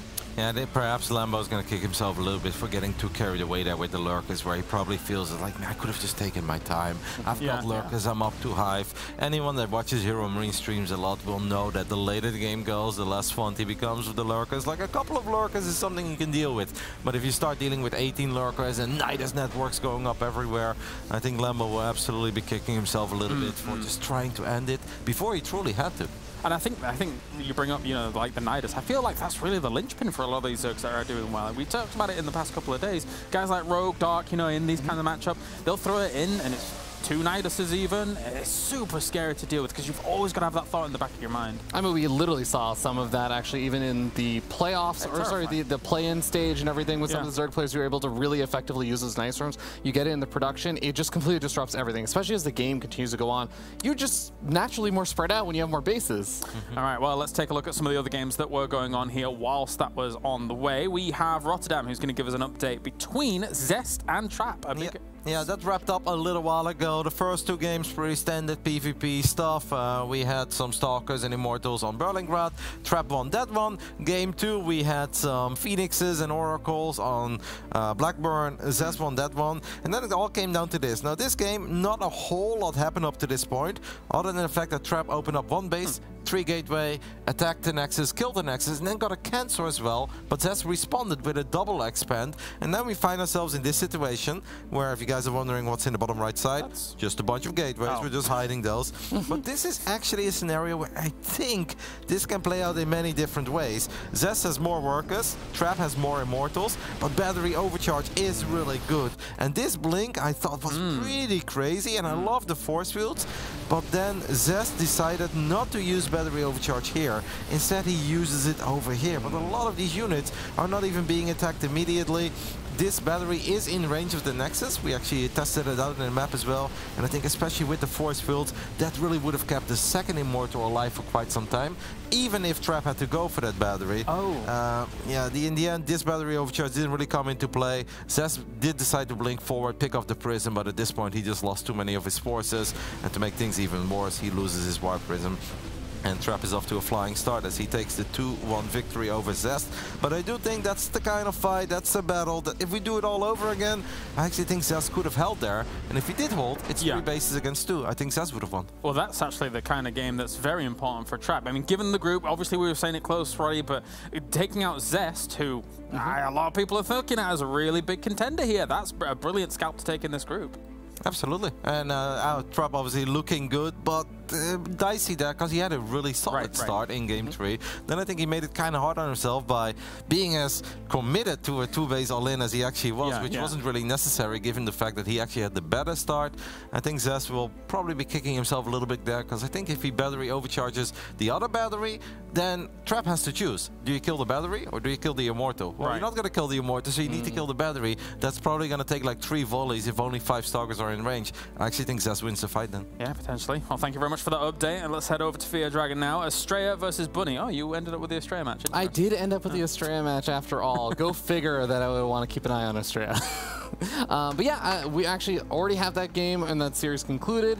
It ended up being Bunny winning 2-1. I actually have game number 3 loaded up over here so I can show you guys. Now, I've removed the overlay because I want you guys to take a look, and it looks like a little bit odd, maybe a little bit interesting. We got a little Stalker army with a War Prism here. We have a Disruptor over here. And I mean, Bunny's got some bunkers and stuff. It kind of looks a little bit funny, but as we unveil the mini-map, you'll start to see how strange this game was. It's opened up with a Proxy 2 gate, which then Bunny ended up scouting a little bit later on before the Stalkers arrived. He deflected that, so then Astrea's response was, let's get 2 more gateways. That seemed like it was still going to be trouble, so then he added on a Robo to get up a Warp Prism, forced out bunkers in the main base as well, and then behind all this, we get into this funny situation where you look back at home for Astrea. He's got 3 bases, and not a single gateway back at home. Is that your Robo Bay? Yep, there's a Robo Bay back at home, and a Twilight Council, and 0 production. To spoiler alert on how the rest of this game goes, Bunny it actually ends up being a super close match. There's like good Disruptor hits, there's a lot of back and forth and a lot of micro going on. Bunny eventually ends up breaking out, and after he breaks out, he ends up killing off both of the pylons at all of the gateway, and all of the unit production structures are gone.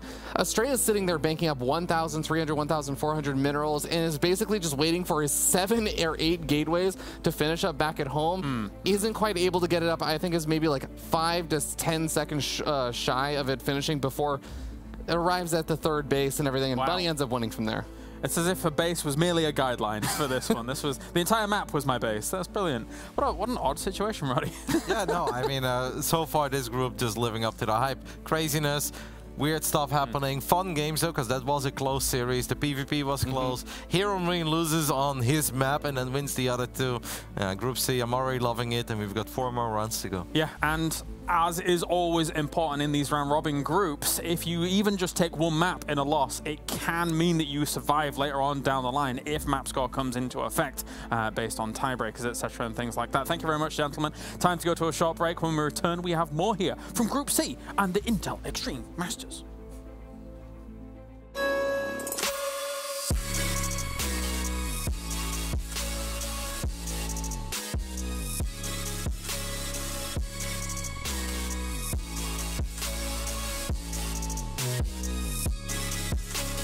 You love it, you wear it. What's your style? Get your merch at shop.eslgaming.com.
think Group C is actually a really interesting group because a lot of these players, I feel that they know that they can beat anybody else in the group, but also you can lose to anybody in the group, right?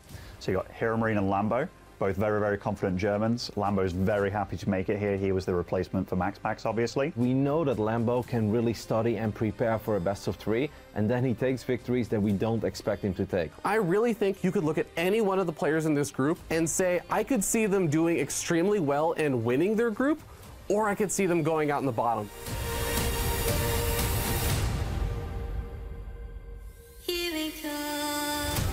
Bunny has that sort of ability too, where he can take on so many different players. Any result from Bunny is expected in a way. He can win against everyone, he can lose against everyone, but that makes this group really exciting, especially when you mix in some of the top Protoss players that we've got out there. Zest and Trap are just so good, they're so consistent, and they can really bring a fire to this Group C. Honestly, my expectation for Trap is more like 4th or 5th.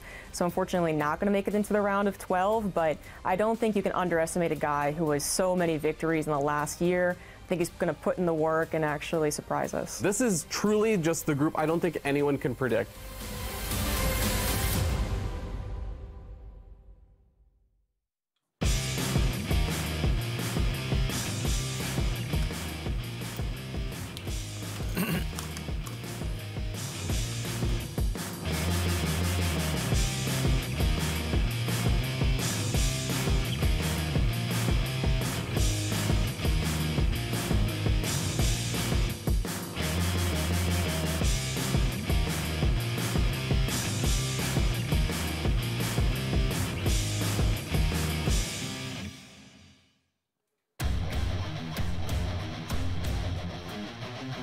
Welcome back to Katowice here for the Intel Extreme Masters World Championship. We have already got one of our series down across the group, and now we've got another one on the way here. At the desk with me, the first time they are working together here at this event due to fulfilling some other roles. We've got ZG as well as Pig. I know you guys, you normally butt heads, you know, you just couldn't be together for a while. Sorry. How you feeling, Pig? Is it okay? You know, we made up. We had a bit of a fight over who was better at doing interviews, but at the end of the day, we figured we would make peace, you know. And at the end, I think we're okay to talk about StarCraft without being at each other's throats. At the end of the day, you were both fired and we brought Smix in, so you had to come back here. So. Yeah. She's pretty good at that. How are you doing, ZG? It's been a good start to the group so far. Really close start, actually. Yeah, as others have said already, it's pretty much like panning out exactly as we expected, which is kind of crazy, very unsure of who's actually going to guarantee make it through. It is a very similar group again, just like Group B to last year, and again, the results could be very similar. But, you know, we already have some change-ups like Zest actually losing versus Trap, but it's only the start. True, yeah. That's concerning me already, but, you know, going up against Trap in a PvP, sometimes these things can happen, but oftentimes it is PvP. What can you do? We have got ourselves Group C here, and we are going to be looking at our next matchup, which will be Trap versus Bunny. Both of these guys have just come off the back of a win, so if you can go 2-0 to start off your round-robin group, that's going to be fantastic. And Piggly Wiggly, talk to me about Trap versus Bunny. Yes, it's going to be really interesting because Bunny does have quite some momentum that's been kind of steadily and gradually building. You can kind of see Trap and Bunny both kind of starting their careers like 8-9 years ago with like, oh, you know, round of 32s and that sort of thing. And Trap actually got a premiership, you know, premier title back in 2014, and then there was a big, you know, slow build up to him becoming the crazy consistent player that he's been in the last year. Bunny, I think, has a bit of a slower ramp up in the last couple of years. We're seeing a lot of semi-finals, a lot of top 4s, top 8s. He's getting stronger, but I think it's really about momentum is on Bunny's side, whereas Trap had such a great 2021, last 4 months, not so great. Bit of a drop-off. ZG? Pig's absolutely correct. I guess the only thing that I'll add in favor of Trap, right, pleasing all the Trap fans out there, is that we were worried majority about like his PvP, and he just won that one, right? So we kind of have that confidence boost in the group in general. And then when we came into this group and this tournament was thinking, well, his PvP is really shaky. Let's see about his PvZ. His PvT was still his best. His PvT was actually still very good. So I think actually the winning record versus Bunny might just hold again. Potentially. All right, let's get to it then. It is going to be our second series on the main stage of the day. Once again, we're watching all of the games here, and we'll give you updates on how those go. They are on the other streams, but now it's time to head over to the stage for the walk-in.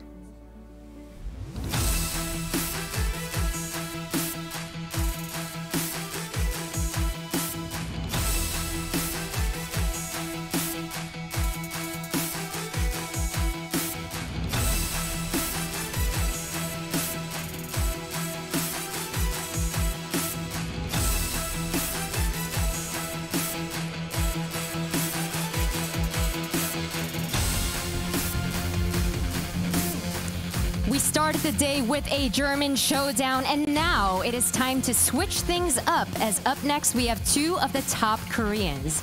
The first player won the most premier events in 2021, casually sweeping 6 championship titles under his belt, while his opponent has been steadily gaining momentum, as in the latter half of 2021, he got top 4 in the GSL as well as the fall finals.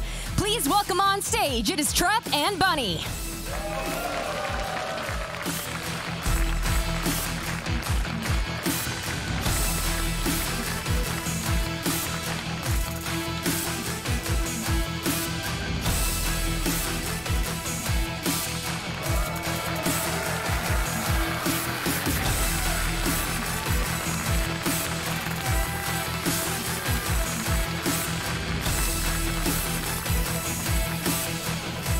It is time to hop into our second best of 3 of Group C here between these two players that are off to a flying start. Trap taking out Zest, Bunny taking out Astrea, and I am joined by Harston for this lovely PVT.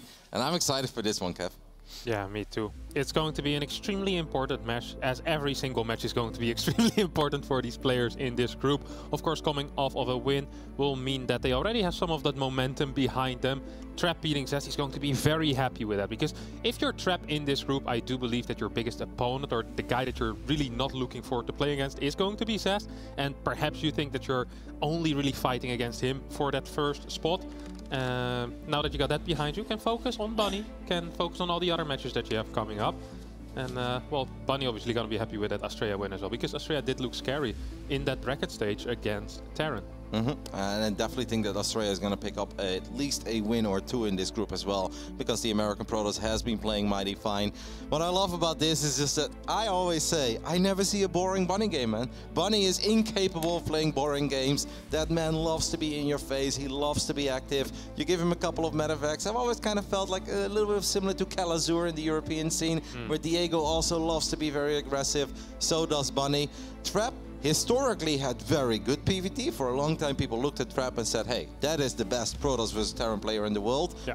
I don't know if I necessarily still feel the same way, but it's, I mean, he's great across the board. But Bunny, he's been very confident. He's been talking a lot. Had a little banter with him as well this event.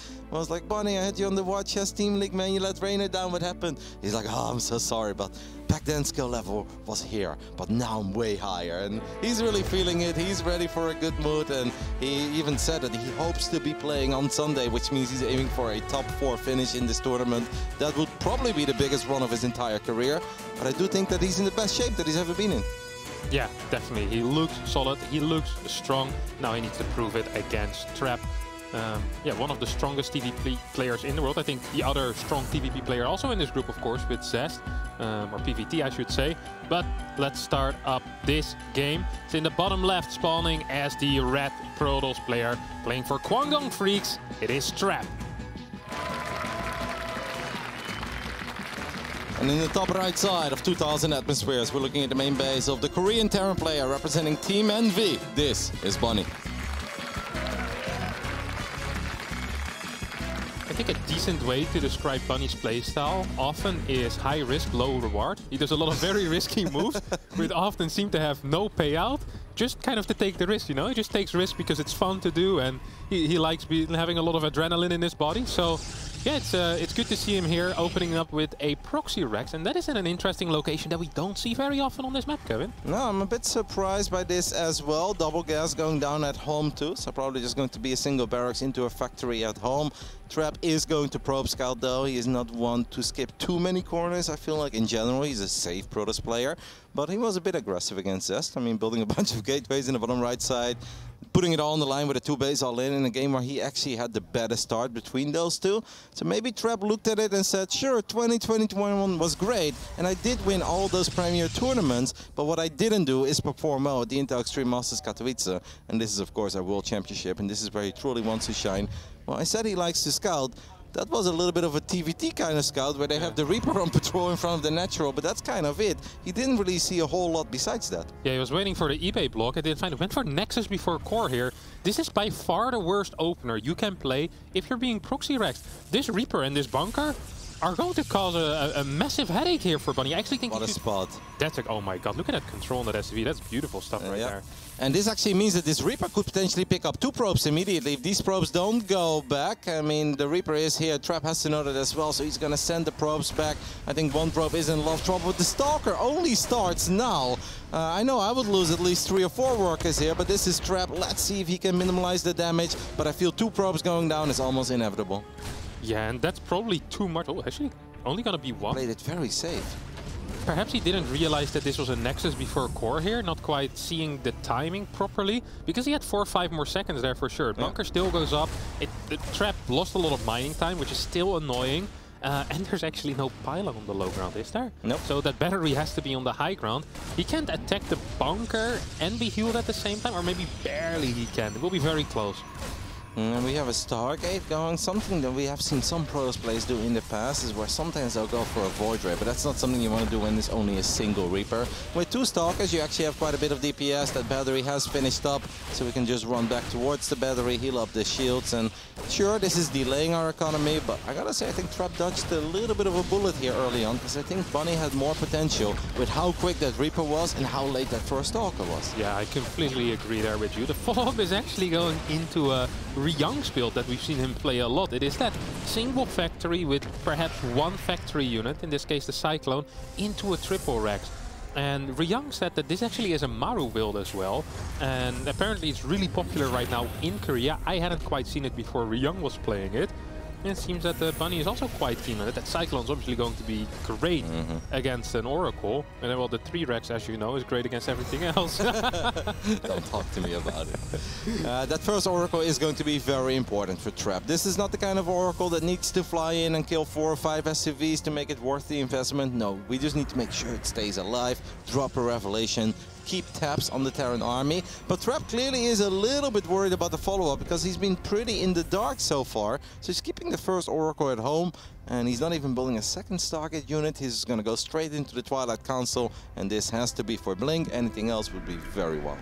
Yeah, if he gets charged here, I'd be extremely surprised, honestly. Yeah, it's going to be Blink, as this Reaper will scout everything that is important. Sees the Stargate. I saw the fact that there's no second Stargate unit building. That was cute. Did you see that? No. He actually, the probe was about to make it into the main base, and the Cyclone could have killed it, but Bunny's like, nope, moves the Cyclone back to the corner of the base, moves the Marines, and picked up the probe with the Marines. These are the little interactions between these pro players, but now Trap is still not sure on whether or not there is a Cyclone.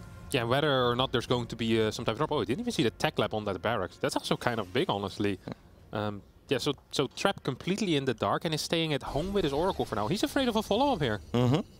But if you stay at home forever and then like 12 Marines show up with combat shield, stim and +1 and maybe a few Marauders in the mix too, that can absolutely hit like a truck. So Trap, eventually we gotta move out a little bit. We gotta figure out what we are playing against. Even though economically this game is alright for Trap, with the opening that he went for, the Stargate into the Blink, of course it takes a while for Protoss to get their real powerful units out. The Colossus, the Immortal, Disruptors, and these guys are great with their Blink Stalkers, and especially if they have a couple of batteries nearby, or a sentry to get a Guardian Shield, a few force fields, they can hang in there with just gateway units for a while. But I always find it terrifying because one bad blink and it can be all over. Yeah, and Trap is a little bit afraid. Usually after triple gateway, we see a force go down for that faster +1, especially if you're mainly relying on Stalker Sentry initially with a low gateway. Oh my god, he barely just saw that move out. I was afraid for a second. I don't think he saw it though. His unit spotted it. Okay, now he's going to see it for sure. But these Stalkers are kind of in this odd position behind this army. The recall is going to be necessary here. Not where you want to be, because now you can actually just kite back properly to your side of the map and shave units off one by one. Yeah, I think I would have preferred the recall too, because then at least you have your back towards your own bases again, and then you can start kiting properly. Now these units have a field day, just making it towards the bottom side of the map, but there are a few stasis traps. However, that first stasis trap is revealed immediately. The other Stalker is still a bit out of position. We have a few force fields go down, but this is where the power of the Marauder can really shine. Do we have a battery that we can run back to? Yeah, it's about to finish up in the natural at least. That third base a little bit exposed right now. Super battery can be activated in the natural. Charge not done yet. And Bunny will start kiting back, trying to take out as many zealots as he can. Blink forward is a possibility. Will snipe one of these medevacs, and a lot of the bio is going to get taken down as well. Yeah, very decisive play there by Trap. Very well done. Could have backfired, but it did not backfire because the reinforcements were not quite here yet. There are a couple of Widow mines, but Trap picked up on that one immediately. So the first mine connected with nothing. Second one gets revelated. Great hold there by Trap. Honestly, kind of a scary situation, but I think he handled it very well. Great unit position. Yeah, still no Forge though for Trap, who's going into that triple gas, Robo, Forge, and Dark Frame. He's like, alright, you want some tech? I can get all the tech at the same time. Charge is about to finish up, and it should make him feel a little bit safer against these higher Marauder counts. As the Oracle also is just making sure that there indeed is a third base. This is a bad loss, by the way. This is his only vision he has. Yep, kind of a weird Oracle all along because he was ultra defensive with it. And Oracle really did not do anything other than picking up those two SCVs. Would have been hard regardless against the Cyclone, but normally at least you can keep it alive. Few more stasis traps, random revelations on the army over and over again. And even though Trap's economy is great and his army should get pretty good as well with those 7 gateways, the units are not fantastic. Zealots with charge are nice, but if they don't have any armor upgrades, you pretty much need to protect them with a Guardian Shield all the time. Otherwise, +1 bios is going to have a field day against it. Yeah, absolutely. There is a bit of a Zealot run by here towards the third base, which is being built on location. Bunny is not in position to defend that. Yeah, that's great. He might need to cancel this. There are reinforcements, I guess. We'll be able to take this out, or at least delay these Zealots from shooting this CC. Cute micro with the Zealots trying to get the splash of these mines on the SCVs will end up killing 5. It's still, you know, winning a bit of time is important if you're getting the +1 and that first DT in the way as well. Yeah, 3 Dark Templars even have been wiped in already, and I don't think Bunny is aware of this at all. I don't think we've got a single missile turret on the map. I don't think Trap really needs to be doing this. Okay, we do have some missile turrets. It's one, a single missile turret in the natural. I don't know if Bunny just saw something there. We've got a few, first few ghosts on the way. Of course, EMP can also be used to reveal these Dark Templars. But the last minute in this game has been phenomenal for Trap. That Zealot run by picked off a couple of SCVs, delayed the third CC, and it also allows him to enjoy that superior economy he's been working with for a little while now. Yeah, I'm surprised Bunny did not see the shimmer of the DT there, and that means that these triple DTs all go into the natural. This is a risky play. If there were reinforcements in the net right now, Trap could have just lost all of these. Oh, Turret is just going to get sniped here. There are ghosts, so EMP is a possibility. He just muled, and he just muled as well. We do have indeed one EMP revealing the majority of the Dark Templars in the natural, but a great moment at least to split up the DTs and show up with one Dark Templar in the third. But all of this is allowing Trap to get those power units out that we mentioned earlier. There's the Colossus, extended thermal lens. It's a Colossus number 2 already even, and there is even a robotics facility, an extra one finishing up. So I'm starting to love this game more and more for Trap. It looked a bit dicey because his army wasn't that great, but the unit positioning was just fantastic. Absolutely. These SCVs got to be scared for their lives, by the way. Seeing that DT there, like, it's in vision, guys. We can take care of it. But just going to hold position for a bit longer. Quick scan here out of Bunny, making sure he's not being spotted by any type of observers. All of the robo time has been used for producing Colossi so far. As we also see Shadow Stride being researched, a couple more DTs making their way across the map. This fort is going to get cancelled, but there's a huge army here. Trap is going for +2 attack over +1 armor. I guess once we have double Robo and a few Colossus on the way, I don't hate that. But it is something that he needs to keep in mind, that he can't stick around forever because his units are not going to be very tanky. Yeah, definitely. I think that was a very important cancel on that fort base, by the way. Otherwise, Trap kind of starts running away with this game. Right now, it still feels like Bunny has the ability to at least be aggressive on the map, cancel a potential other fort base. Even loading up a couple of medevacs here to move towards the left side. And without that Oracle, there really is no vision whatsoever on these army rotations out of Bunny. We have one observer here, but that observer is not really in a position to truly keep track of the army movement. Bunny's is going to poke over here on the right, but I think Trap knows that this is definitely not the entire army, because the army is supposed to be a lot better and bigger. Where is the rest of the army? It seems that Bunny has unloaded, but here are the majority of these high-tech robo units. A couple of Stalkers as well, and Trap is really looking bulletproof. Even if Bunny's supply is climbing, we've got our first Disruptors on the way, and 11-minute Shadow Stride is honestly very early, and that's going to make life pretty difficult for Bunny when it comes to protecting those SCVs. Yeah, definitely not going to be easy. I actually wonder what the Viking count is at currently. We have 4 Colossi already, and also only 4 Vikings, so Bunny needs to keep Trap at his own side of the map. This is an interesting fight for Bunny to take. There's a huge army here for Trap as well, and Bunny seems to be doing just fine. The forward blink was a little bit adventurous. These Stalkers don't have any armor upgrades. Bunny would love to just get the Nexus one more time. Disruptor show up first. Nova gets a small connection on the top right side. That Nexus is finishing up though, and Bunny still gets the cancel at the absolute last second. Trap feels he can't keep it alive. Now I truly wonder if the Dark Templars find some damage, as Bunny, his Marauders, get in range of one of these Colossus and pick that one off too. That's sick control by Bunny. That fight was actually ridiculous. I was looking at it going, like, I don't think we can do that, Bunny. But Bunny had the sickest concave there. A lot of medevacs keeping these Marauders and Ghosts alive. Sure, the majority of his Marines ended up dying. He has all of the medevacs still alive. There's still 2-3 Ghosts in that army as well. A lot of the high-value targets are still there. And the fact that we already killed 5 Dark Templars while only losing 12 SCVs or so, that's actually a good trade for Bunny. Trap really needs to start finding some value or some better fights. We do have +1 armor now halfway done, and we even have that second forge to start +3 attack at the same time. But it's 96 army supply against 63, and I don't think we have any Immortals on the map, right? And that's kind of, okay, we have a single Immortal, but these Immortals are normally necessary to keep these Marauders at bay. Yes, this drop in the main base is forcing a large part back into the main as well. There's not enough Blink Stalkers here to deal with this. The Colossi will show up and kind of push it out, but... Another cancel? Yeah, that's definitely a possibility. Vikings moving in position already. There is a Ghost here. I think there might be some EMPs. Huge EMPs. Disruptor shots once again getting dodged. The Liberator Siege up in the most optimistic position I've seen in my life, but it might just work out here. Yeah, a lot of the Stalkers were still in the main base because that's where Bunny was threatening earlier. This time around, the Nexus does finish up, and we've got battery overcharge, but we have lost most of our robo units. That one Stalker does stay around for a little while, but now even the Disruptors are getting picked off. We could use a scan here, Bunny, because there are a couple of Dark Templars in the mix, but he just wants to get all the Disruptors, and he gets quite a few of them, and it just feels that these Terran units are truly invincible. Bunny's starting to run away here with game 1 in a game where it didn't even look all that hot at one point, but he's just rolling all over Trap. He was down 10 supply at the 6-minute mark. That is not what you would think if a game ends like this. Absolutely insane play out of Bunny here. In complete control. And honestly, just his micro at that fort base in that first fight, that really gave him the win. Yeah, great EMPs obviously covering the entire army, and I love how long he stuck around. He's like, no, I can do this, and I still think the forward blink by Trap was a mistake. These Stalkers were simply not tanky enough. Without any armor upgrades, they get EMP'd as well. Then these Marauders, they need to disappear immediately, otherwise you lose the majority of your Stalkers, and that is what happened. I did love how dynamic Bunny was playing, where he like picks up and he still unloads on the low ground, picks up, unloads on the low ground again, eventually goes into the main, and that also allowed for that ambitious Liberator to set up, because a lot of the Stalkers were still stuck in the main. The Vikings getting great shots off on the Colossus, and Trap was honestly just too blind. You said it a couple of times. We saw a single observer, but that wasn't in a great spot to keep tabs of the army movement of Bunny, and that Oracle. We often praise Trap as being the absolute wing commander and arguably the best Oracle player in the world.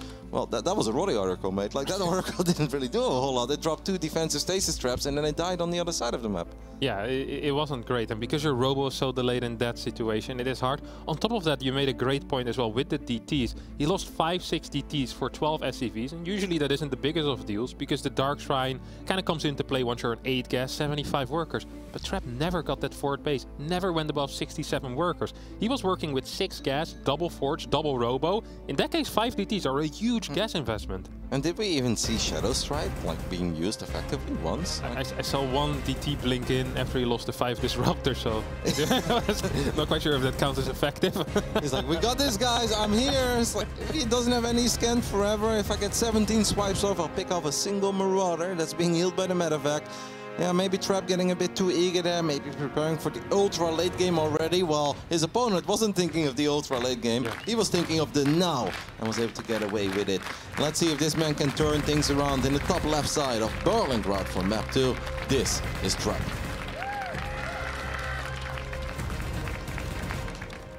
And in the bottom right side, it's the blue Terran. He's up 1-0.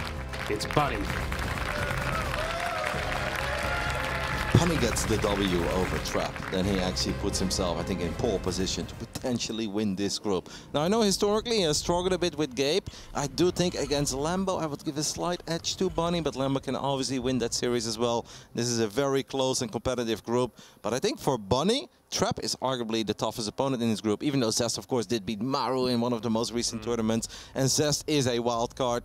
But I think Bunny looked at this series where he's like, let's at least get a map on the board, because that can help in three-way ties, can help me down the line to just advance into the playoffs. But a win be big. And we also have a 2-Rex opening over here on Berlingrad. Yeah, this is an interesting one here. It's only of a single gas as well. We did see Special yesterday open up with a 2-Rex. Both of these were proxy, then going into some Reaper build. That is a possibility here. We could also just see like a 5 Marine push out as a follow-up. I'm just not quite sure what this is going to be. It'll still have a quick command center, but also the amount of pressure you can put on the Protoss with this type of opener isn't that large. One of the openings here, or one of the differences for Trap, is that this time around we did go Cybernetics Core before the Nexus. There is a probe that actually made it all the way to the other side of the map. As a Protoss player, when you see the immediate full wall of and you know they're kind of hiding something, what's going through your mind? Yeah, I think you actually want to scout around with that scouting probe, making sure that there's no close-by barracks. And a lot of the time you actually stay near the first barracks to check whether the first unit is a Marine or a Reaper, right? You stay till like 145, 146 when the Marine is supposed to pop out. If there's nothing there, you start looking for any potential second barracks on the map. And I'm not quite sure if he stayed that long. I don't think he did. So no, he didn't see the Reaper. Yeah, he's just straight away looking for any potential factories or barracks on the map. I think that's a correct play. I wouldn't even mind a blind battery in the next. That's the kind of what I was thinking. Like, if I wouldn't be knowing exactly what's happening, I'm building a battery here because we already saw a Protoss player earlier in this tournament fall against the Marauders. Of course, both of those barracks were built on the other side of the map. But Trap did come back a little bit later, and this is actually a great scout for the probe. You see the defensive Reaper, and you also see the timing of the command center, and that gives him a much better idea of what's happening in this game. Shading out with the Adepts, I actually think is a little bit adventurous, because that does open the door for Reapers to potentially find some success on your side of the map. And Reapers don't need a lot of time to pick off a handful of probes. Trap could be in a bit of trouble here. Like, even if you delay this command center, I wouldn't want to trade that for losing 6 probes on my side of the map. Yeah, definitely not. There's also going to be 5 Marines soon, and that should be plenty. Only 1 Adept at home. I think a recall needs to be used here, honestly. I think so as well, but he's going to try to deal with this with a single Adept, and we're going to lose a couple of probes. So far, the probe micro is decent, but we've already lost 3. Probe number 4 is going to fall, and these Reapers are still very healthy. Yeah, there's still a couple of shots left that Adept needs to do to get these Reapers down. They're once again going to jump down, and also they get a scout on the Twilight Council. See this Stalker being moved out. 2 SCVs have fallen on the side of Bunny. That's annoying, but I think SCC finished up as we see the Orbital on the way already. And this was a way better trade for Bunny than it was for Trap.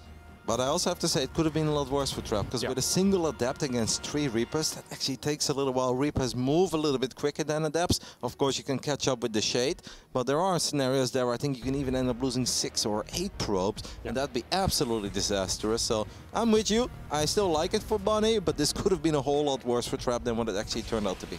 One of the things I do really like is that this Reaper, this one Reaper is still alive, and that allows Bunny to scout for a potential third base, knowing, hey... He's going to drop the grenade and try to push the Stalkers into the moon. Yeah. Oh! Well, kind of... Well, didn't really work at all, actually. Never mind. No, but an A for effort. Yeah, A for effort. But yeah, this Reaper can now see whether it's going to be like a 4-gate or a 3-gate type of attack, or if it's going to be a quick expand on the third. In a weird way, maybe it did work, because it gave him the confidence to turn around again, and he's like, maybe I can get a few more shots off.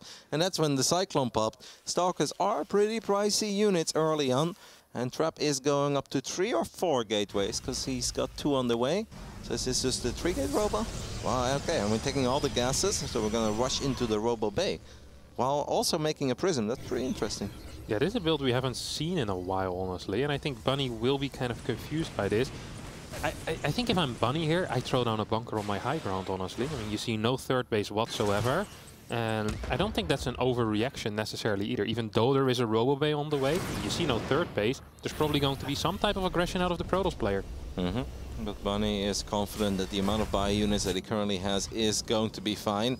I'm with you, it just makes your life a bit easier, especially before the Medevacs are out. But the first 2 Medevacs are on the way. Trap, of course, does want to be careful. He's already down 0-1. Losing this best of 3 is not the end of the world, but losing it 0-2, that can make things pretty complicated in such a close and competitive group where everyone is going to play each other. He's still going to blink into the main base, though, with 5 Stalkers. Might start working on one of the tech labs where the SCVs are being pulled immediately. Stim is done in 4 seconds. Trap is getting some good shots off here, but it's very important it doesn't get too carried away and ends up losing a couple of these Stalkers, and he gets a good blink out. Yeah, that was very good control. But take a look at this supply right now. Bunny is ahead, and I feel like he's only going to get further ahead. The army supply for Trap doesn't look that healthy. He has no extra gateways. He's still working off of 3 right now. First forge only now going down. He hasn't even started his 3rd base yet. This is a terrible spot for Trap. He's playing ultra safe. This is the kind of playstyle that you see when the Protoss player is very confident that as long as they just survive against the initial wave, they're going to be okay.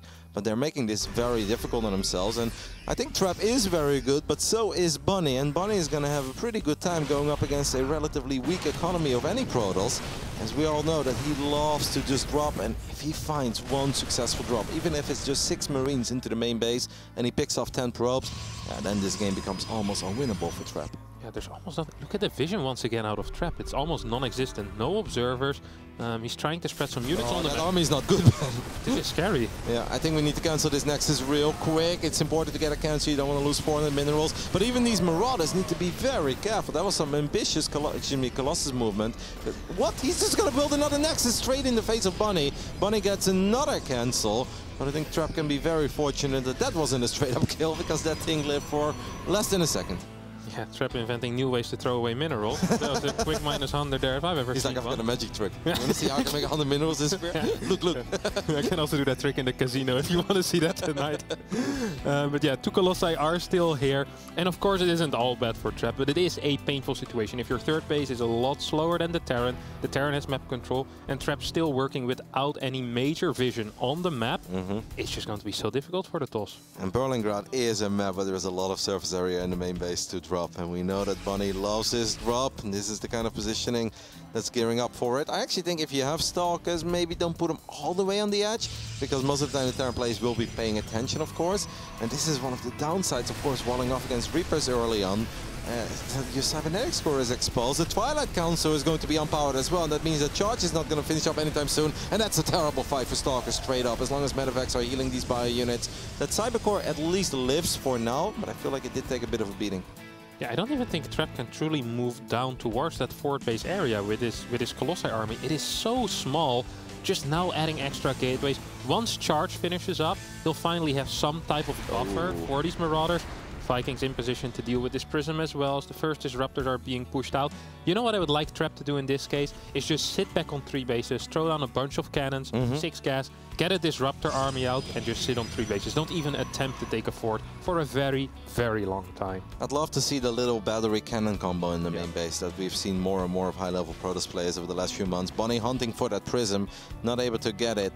Trap, his entire game depends on these giraffes with their lasers. But so far the movement has been good. He has been keeping them safe. It looked a bit scary earlier, but now we're getting a few extra Zealots so they can help keep those Colossus safe. And of course the Disruptors are going to push away the units as well. Observer flies straight into the scan and gets picked off.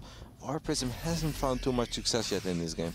It really hasn't. There's been some nice Stalker arrests with killing 3-4 workers, so not quite sure if that was exactly worth it. As long as it stays alive, it's fine, I guess. Bunny actually feeling comfortable enough to go up this ramp. It is possible. He needs to be careful of any Disruptor shots, though, and I don't really see an incentive for him to attack here. I go for the Cybercore. Finish off what you started earlier. And maybe get a gateway as well, just to limit the production a little bit. It's once more one of the downsides. I think it's important for Trap that he does rebuild that Cybercore immediately, because otherwise if the Viking count gets too high, you just don't have the right amount of Stalkers to keep your Colossus safe. Yeah, big Zealot run by here in towards the natural. Oh my god, that was potentially a very big Disruptor shot. Another shot will catch a couple of these Marauders. This was the first good fight that Trap really had this game. At the same time, these Zealots are dealing some damage and they stay alive. This was kind of a big deal. I don't like that recall. That's a bit odd. We'll still lose 3 of these Zealots anyway. Now he doesn't have a recall no more. Exactly, that's what it mostly is about, right? It's not so much about saving 2 or 3 Zealots, because yeah, that's a decent trade for a recall, but now you can't use recall if you desperately need it in the next minute or two. And once more, Berlingrad is a map where you'd love to see a lot of drops. That unsuccessful Prism is going to have a very unsuccessful ending as it gets found by Bunny. But I am with you, that was a great fight for Trap, and it wasn't just the first good fight he took in this game, it was the first real good fight he took in the entire series. Yeah, definitely. And now Trap's actually feeling comfortable enough to move on the map. Bunny still has a larger army though. I'm not so sure if Trap really can do this. Oh, well, if we land Novas like that, we absolutely can. Bunny did not expect that. Trap his Disruptor count got all the way up to 6. And those are the Novas that will completely turn the way that this game looks. And I think suddenly we're loving it for Trap. Yeah, now Trap definitely can move on the map if he wants. I'll allow it from now. And still is very blind on the top side. He's sending something over there. I think it's an observer. He's also in position for this drop. And I think Trap is finally feeling it. He's really kind of growing into this game, into this series. And for the first time, I'm feeling really good for him. He is getting that Shadow Stride as well. So the Dark Templar Blink. More Disruptors on the way still. And +3 attack. Bunny needs to do what he hates to do, and that's just kind of sit back right now. He actually has 66 SCVs, which is great against the Protoss with 62 probes. But at this point, your army is just not powerful enough to fight the army of Trap. I don't know if there's a thing like too many Disruptors, Cav, but I almost feel at this point I'd love to see Trap slow down a little bit. And I know they've been cash money so far, but he just built 2 more, and he was already at 6 or something among those lines. He's got 9 Disruptors. Yeah, that feels a little much to me. Yeah, I wouldn't have minded some of that money going into more Stalkers or even into a couple of Dark Templars here. These mines will take out some of these Zealots. Some good retargeting there out of Bunny, by the way. These mines will get cleared up by 2 of the 9 Disruptors. Vikings moving into position as the first few Liberators now are being built. Fort base being set up for Bunny, who's quickly moving up to 8 gas. Definitely wants to get into these heavier gas units, perhaps even a second starport at some point. Bunny not even working on +2 yet is a bit painful when Trap already has +3 on the way. Bunny is going to fire it up immediately. +1 armor did just finish up like a couple of seconds ago in Bunny's defense. Yeah, we all know that Bunny is not the Terran that enjoys sitting back. Somehow has found a little opportunity to move around in the bottom left side. We're gonna use a couple of EMPs immediately, so there's no energy on this Nexus for a recall. And I gotta say, this is not a Nexus skill that I saw coming, and I don't think Trap was supposed to let this happen either. I don't think so either. I believe he even has some vision on the minimap there. So he should have seen it coming as this army just walked. There's a Liberator harassing that 5th base as well. The Stargate gets built, and that was very important for Bunny. Yeah, Trap looks a little confused in these games. This is a good hunt though. I love the fact that one Ghost actually managed to sneak out, drop an EMP, but Trap is running around a lot, kind of like a chicken without its head, where it's like, where am I exactly supposed to go? What am I looking for? I don't know. And it did pay off earlier when he landed 2 big Novas, but that really was a very easy Nexus pickup in the end for Bunny, in a phase of the game where Bunny had no right to even dream about a Nexus pickup. Yeah. It's such an awkward fort base though, that line base that he took there. He kind of took it because Bunny wasn't on that top side the entire time. Now he has this 5th base, and it's very difficult to keep both of these bases alive. Usually, of course, that bottom line base is going to be your 6th base. As well, Fleet Beacon and double Stargate. We haven't really seen any major Dark Templar warp-ins yet, right? Nope. It's almost like he forgot about it, but maybe he also feels that this is not the moment for it with all these missile turrets and the sensor towers. As Bunny would love to see if he can find some pickups anywhere. I do like the fact that he's focusing and emphasizing on the Viking and Liberator count. Liberators are going to be great against the Disruptors. Vikings are going to be great against the Colossus. And as powerful as these Colossus are, +3 attack is great. We have our first nuke going down. Let's see if Trap is on the money. He might even see that, right? Does he see that? No, not yet. Cannon a little too far away, but he does know where that Ghost is going to drop its nuke. I guess we're going to at least get a kill on one single building. I like where that Ghost is hiding. Yeah, this gave Bunny a lot of time to move on the map though, and that was extremely important. Trap moving his entire army back, now needs to recall towards that bottom side base, pulling the rest of his army out of position. Look at that quick rotation out of Bunny on the map immediately, scanning for observers. He stimmed towards the right side. He knew, hey, there's a recall, now I can take out your right side base, and that's why that bottom base is so annoying to have. Oh. That's painful. Wow. Great save though. Great save there using personal cloaking on these goals. Observer wasn't there yet. We do have observer speed on the way. Advanced ballistics is now finishing up. And we also have +2 ship weapons already. So even if Bunny's bio upgrades haven't been all that great, I gotta say his air upgrades are looking mighty fine. And we all know that +2 ship weapons is a crucial upgrade in this matchup. If you land an EMP on the Stalkers and you have +2 on the Liberators, you one-shot Stalkers. But something that also one-shots is DTs if they are not being revealed. So Trap gets a couple of sweet swipes off, and this game is becoming pretty wild over here. Yeah, Trap with that massive disruptor count can't really split his army that effectively, and now Bunny wants to defend this base. He is taking out the 5th base, the 6th base on the other side, and Lips are in position. I think Bunny might just be fine here. If he takes out this base, that would be kind of big. Yep, drops another scan, so the DTs are not going to keep it safe. Disruptors trying to find a couple of good shots. 13 SCVs going down is decent, but Bunny still has 63 on the map.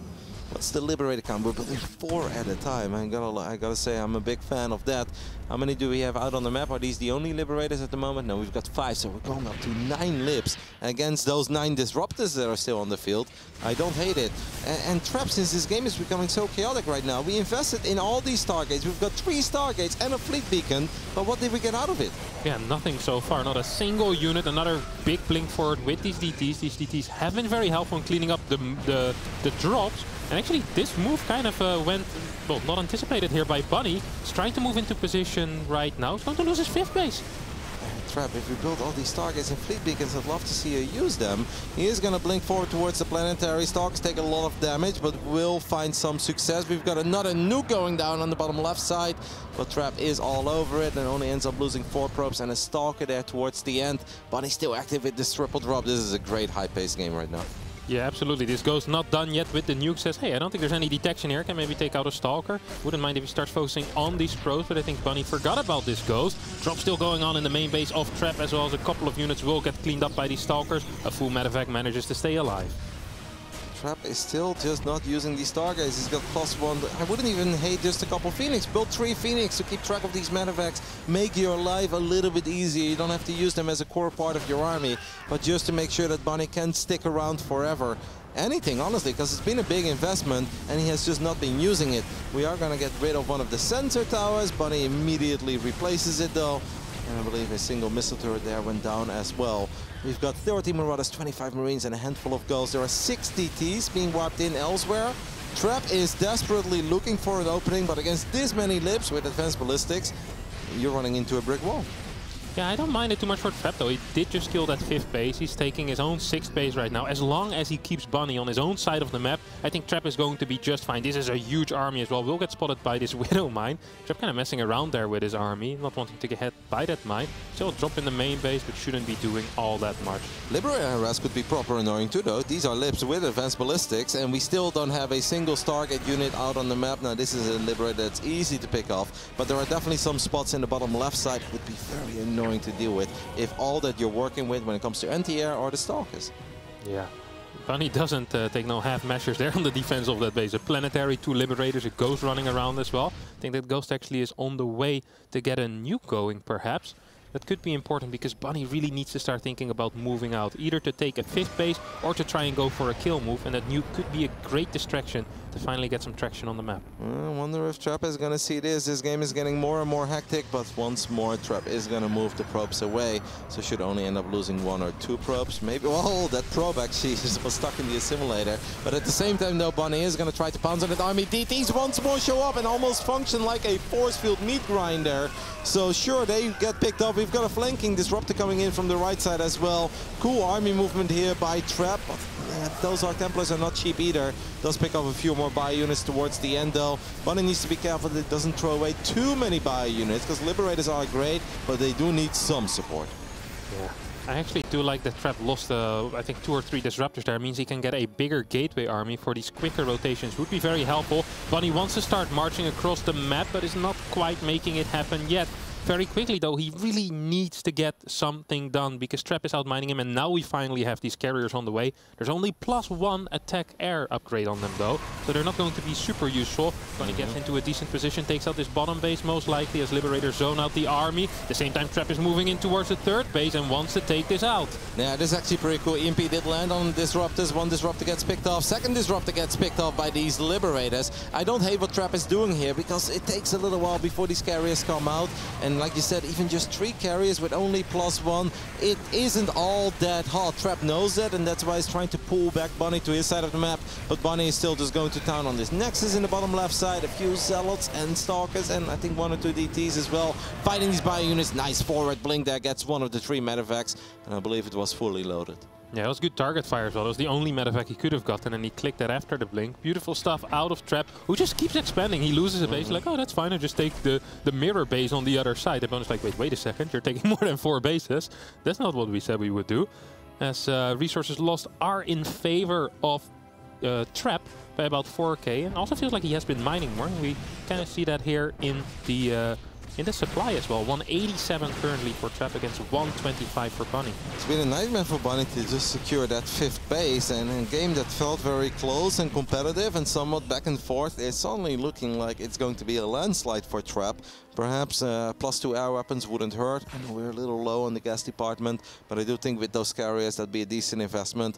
But overall, Traps is probably feeling where this game is going. He's done a good job in just never allowing Bunny to pick off too many probes. You can pick off one Nexus, but I always have another one. And slowly but steady, this is starting to look more and more like a Trap victory, as Bunny just can't find the resources to max out again. And we've had a lot of Liberators, but they've never really had a big impact in any of the game-deciding fights.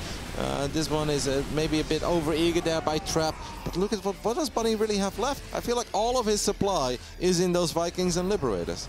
Yeah, there's, there's 2 Marauders for Marines. There's more Liberators than Bio units at this point. That's not a great balanced army, if you ask me. These Stalkers can just keep rotating. Carriers here as well will be very annoying to deal with. There's just not enough income currently for Bunny to reproduce a decent chunk of that army. Liberators will keep him alive for a bit longer. But I mean, Trap is just playing with his food at this point. The DTs were definitely a lot more successful in Game 2 than they were in Game 1. Not just when it comes to picking up SCVs, but a few times almost blocking units like a force field, but then a force field that actually slices up Marines and Marauders real quick too. And it's very difficult for a Terran to look at, you know, those 3 or 4 battles that are going on at the same time. And then also be aware of the fact that you always need to scan, because those DTs, they don't show up on your mini-map, and they don't need a lot of time to really go to town on your army. And it seems like this game will go out like a candle, because I'm looking at Trap's army, and that feels like an invincible army. It's not just the main army, he's still got some forces in the bottom side of the map as well. And Bunny is just running completely out of resources.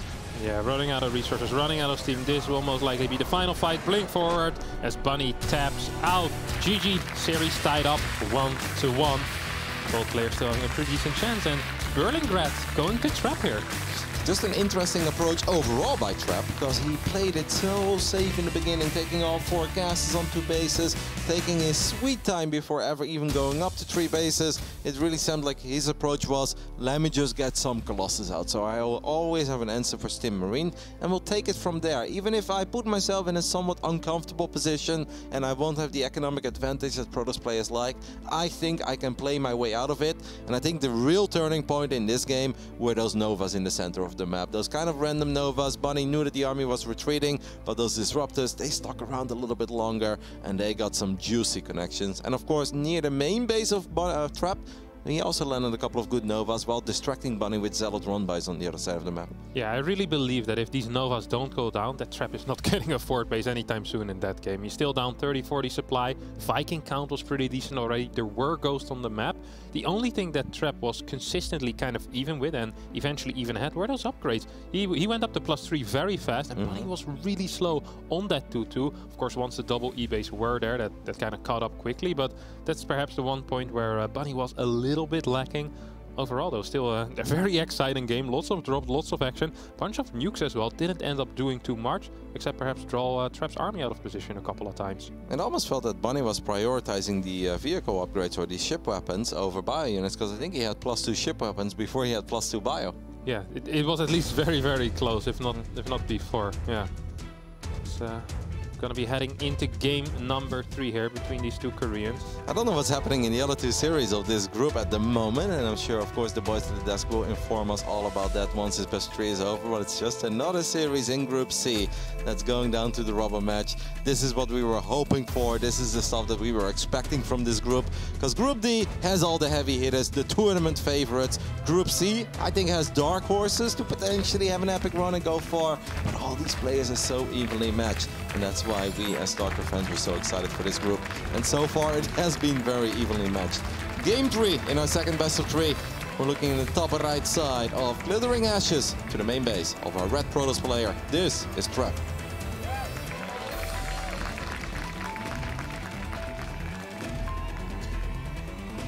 And in the bottom left, as the blue Terran lost the last game on Berlingrad, it's going to be Bunny.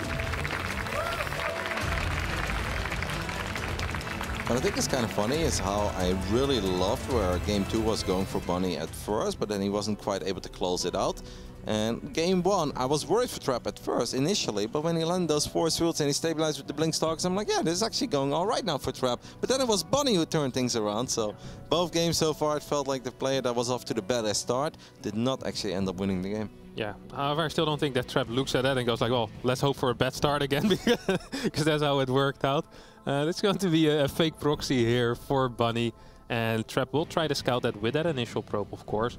We'll see the double gases, sees the lack of a barracks as well, straight away starts with a Zealot. This is the dream scenario for a Terran. If your barracks doesn't get spotted and the toss finishes up the Zealot, that is exactly what you hope for. That is all that you want to achieve. Yep. Probe does not get vision of that barracks from the high ground. So I do think that Trap is going to play it safe and let a Zealot finish up. Now, you can say that it's just a Zealot, of course, but he's... Oh no, he cancelled it, right? Am I crazy? Yeah, he cancelled it like 99%. Trap is like, nah, not feeling it. I don't believe it. I haven't seen anything yet on my side of the map. I think I can go without. And he is right, but he is going to have to worry about that bunker once more. We can already see that little knock between those mineral patches. And the SCV is going to be somewhat safe in. And if it's just a single Reaper, we can of course just deal with this with 2 Stalkers. And if we want to play it very safe, we can always get a battery in the natural. But we'll see how it plays out. Yeah, that's quite interesting. I'm so surprised he cancelled that Zealot there without really seeing anything. As you mentioned, this Reaper taking a fair amount of damage. That mine does hit though, so the Reaper grenade hits. Stalker gets bumped away and the Reaper makes it into the bunker. Will delay the mining on that Nexus for a bit, but as you said, not the biggest of deals. 1 battery, 2 Stalkers can definitely deal with that. And as well, especially as it's only a single Reaper, you don't even really need a battery. If that second Reaper shows up though, then suddenly it becomes a bit more of a nightmare because the bunker is in range of the pylon and you're like, uh-oh, I actually underestimated this. We know that Terran players in this day and age are very good when it comes to avoiding those Stalker shots. So as the Stalkers, sure, you want to shoot at the SCV, but you also don't want to get in range of the bunker over and over again. Look at what Trap is doing, by the way. 2 extra gateways before dropping any additional tech. Yeah, that's kind of surprising here, because I think he realized that it was a fake proxy. That means there's going to be way more Marines at home than if it's a real proxy. So, yeah, I'm confused. If there's no bunker, of course, it can still work. Oh my god, he spotted the pilot. That's huge. Yep, very, very big scout there by Bunny. And this Hellion actually has some potential as well, because the way that Trap is playing it, he obviously gives us the idea that he wants to send these units to the other side of the map. No Protoss in his right mind would just send Stalkers. I actually almost wish that Bunny wouldn't have revealed the Hellion, because these are the moments where even a single Hellion has a lot of potential if these Stalkers do not keep track of it and it runs into the main base. Well, maybe Trap just used a warp in on the other side of the map. Love the Reaper as well in the center of the map. It really is a war over vision, and I think they're doing an amazing job in keeping track of each other's units. There's still no bunker on the way though. I think Bunny is severely underestimating this push out. Of course, he doesn't know that there is 3 gates behind this. Usually it's only going to be 1 or 2, but still, just 3 Stalkers is kind of scary, even if you do have a Cyclone and a couple of Marines. Yep, Cyclone just used lock-on the probe, so it takes a few seconds before that lock-on comes back. There is still a Reaper on the other side of the map that's flirting with the Adept. Second Adept keeps the main base safe. But yeah, I mean, the Stalkers don't have Blink, so like, how crazy do we really want to get? I honestly believe if he had a warp in here and he goes up to 5 or even 6 Stalkers, I think Bunny might have just straight up died. Luckily for Bunny, that wasn't quite the case. I mean, it's just a single Cyclone and 5-6 Marines. It's not that much damage output. No, but you can only really pick, you can only really get the Terran out of the game if you kill the Cyclone, right? It's hard to take out the Cyclone. That only happens if the Terran player messes up. But yeah, the Stalker numbers were pretty high and Cyclones are somewhat flimsy. So maybe Bunny dodging a little bullet there, but I think it'd always be fine because of course there's no high ground vision for Trap either. So it'd be very hard to truly commit to killing a Cyclone, but he definitely could have potentially picked off a handful of SCVs. Yeah, that would have been kind of big already. Charge first here as well, so what Trap is aiming for. He has 4 gas, so Templar Archives and Storm I guess is a follow-up. This is a build that he used to play a long time ago, and then usually starting with a Storm drop even on the SCVs before trying to defend the army. And I remember he did that like 2.5 years ago. That's kind of how I remember his PvT being extremely good. I was like, man, the Storm drop is sick. Then you do it yourself and you, well, lose the Prism to a mine and 2 Marines. And then the Bio-Army shows up on the other side of the map, you land 1 Storm. It could also be for very quick Archons, because maybe he's worried that Bunny's army is going to be pretty big early on and he just wants some extra HP. Archons are a bit funny against Bio. Sometimes they're great, sometimes they're not. But early on, they can definitely get, you know, pretty decent impact on some of these fights. But Quick Storm it is for Trap, which obviously means he does have the potential to deal a lot of damage on the other side of the map. Defensively, Storm can be good. The rest of his army, though, is going to be a bit funny, right? Because if you have Stalkers that don't have Blink, and then it's just Zealots. Like, Zealots and Storm alone is not really the sweet combo. It's good to survive, but it's very hard to chase an army with that kind of an army. But look at the supply as well here. If Bunny manages to hit with these 2 Medifacts before Storm finishes, I mean... The Prism is going to try to buy some time, I guess, but yeah, you're spot on. This will be super difficult to defend. There's like 15, 20 seconds left on that Storm, and Bunny is not a guy to hesitate usually. He'll just stim in. He doesn't care. He's like, oh, 75 energy, that's cool. I bet you don't have Storm, buddy. Well, and then he throws down the scan. He sees the High Templar. Storm will be finishing up in 5 seconds, though. The Bio unit is going for just picking up the Robo. Be very big, and he's already splitting because he kind of feels that this is the moment. Storm is done. Grabs the Sentry, too. But we do have 3 Zealots and an Adept showing up in the main base. And it seems that Bunny has rallied the majority of his Bio units to the other side of the map. But picking up the Robo and keeping Trap on 2 bases, yeah, that's marvelous for a Terran. Yeah. That is actually huge, and only losing 5 workers against this as well. Bunny was not prepared for that Prism. Quick pull on the SCVs. He's absolutely on top of his mechanics today. Yeah, +1 is done as well. Immortal seems to be very confused. Ooh, the Terran army is nearby, and he's just going to recall it. And Bunny, that's actually a good recall, because that Marine would have found it. Bunny would have probably gone for it. Love the little Widowmine Cyclone missile turret combo there. Trap is once more in a pretty awkward spot. It's 47 against 48 workers. That's obviously something any Terran will be happy with. But you look at that production tab. The command center of Bunny is finishing up, while that Nexus has just been warped in. And this is just not the way that this matchup normally looks. Yeah.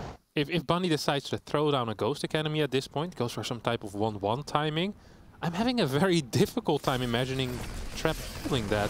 Or am I crazy here? His Robo just now finished. He's still getting Blink. He's not going to get any type of secondary AoE for the next 2.5 minutes. I do think you're crazy, Gav, but you're not wrong.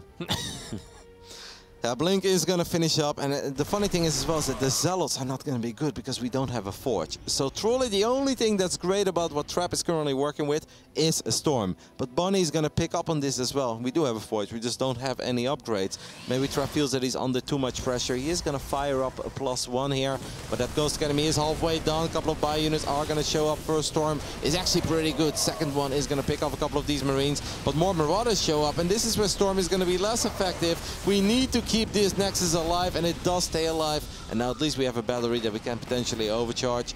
Trap hangs in there for now. Yeah, but this wasn't even the real push. We see Bunny preparing for that real push with 3 more Ghosts on the way. +1 armor will finish as well. If this push hits before +1 attack, we'll have a 1-1 Terran army with superior tech, more supply, and also more workers behind this. This position is honestly the best thing that Bunny can hope for. Trap is going to just try to create some chaos. Sometimes the best defense is offense, and that's why we have that Prism once more going towards the bottom side of the map, and that's a lot of Zealots.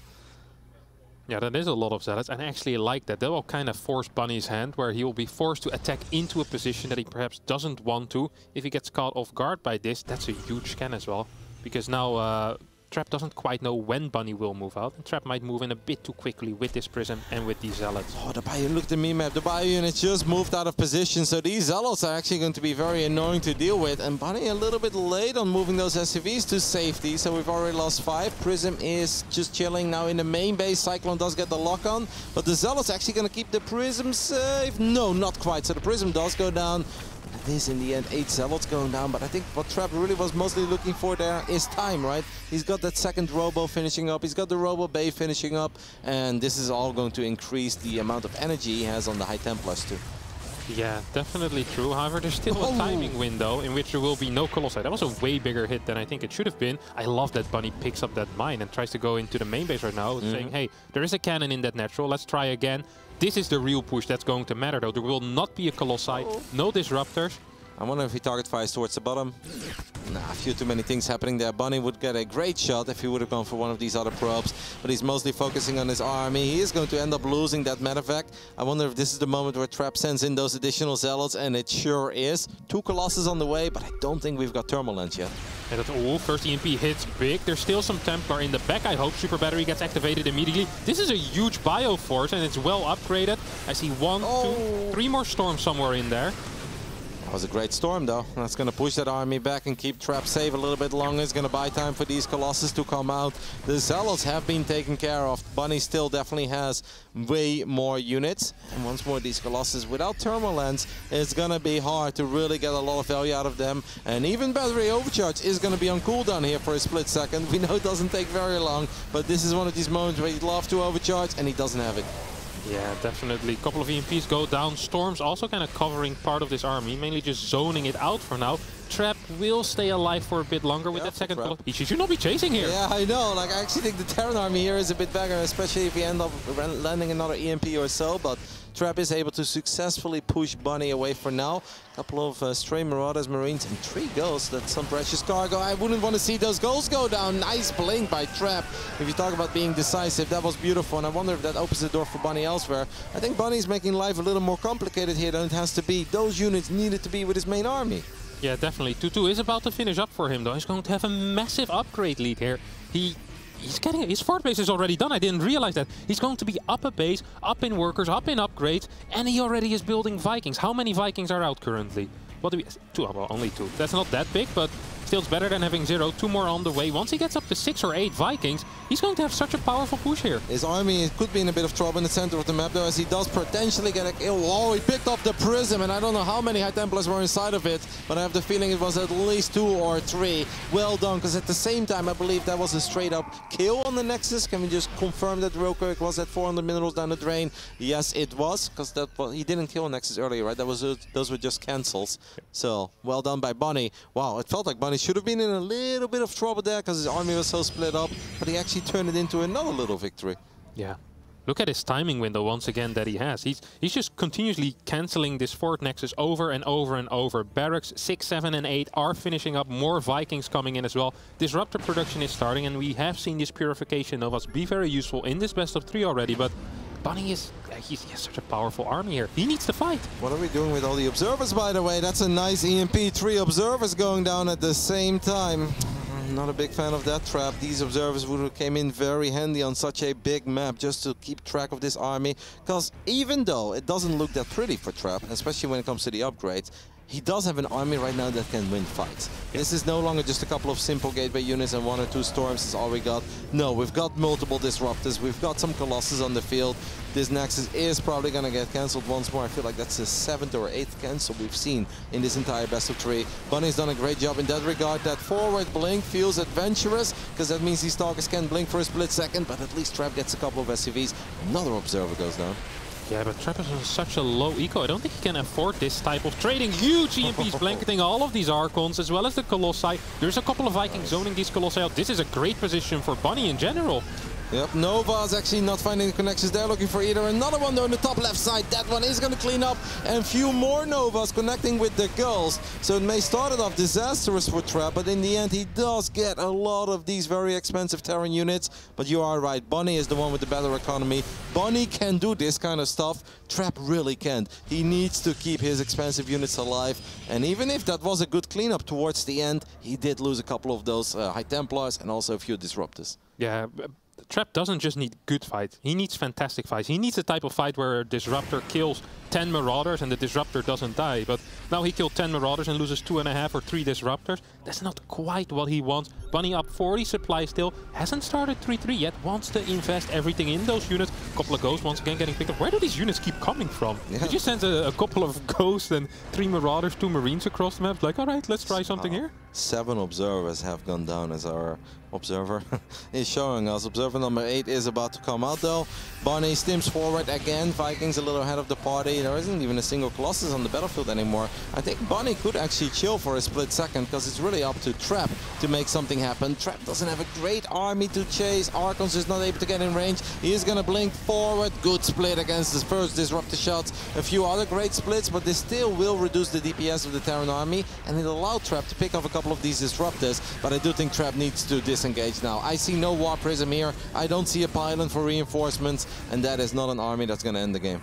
Yeah, this was a decent engagement though, and also gave Trap some time to finally set up that fort base, which should start mining. I'd love to see a couple more pros being produced. There we go. 4 probes at a time. +3 attack on the way as well for Trap. So Trap trying to get back into that groove. And Disruptors are this magical unit that, of course, can make a comeback happen. Ooh, that'd be so big for Trap. Imagine if he finds those 2 medevacts, blinks forward, picks up all that supply, then he'd be back into it. Now instead, he's going to end up losing a couple of probes, uses recall, is not going to get the medevac, I think. Oh, he does.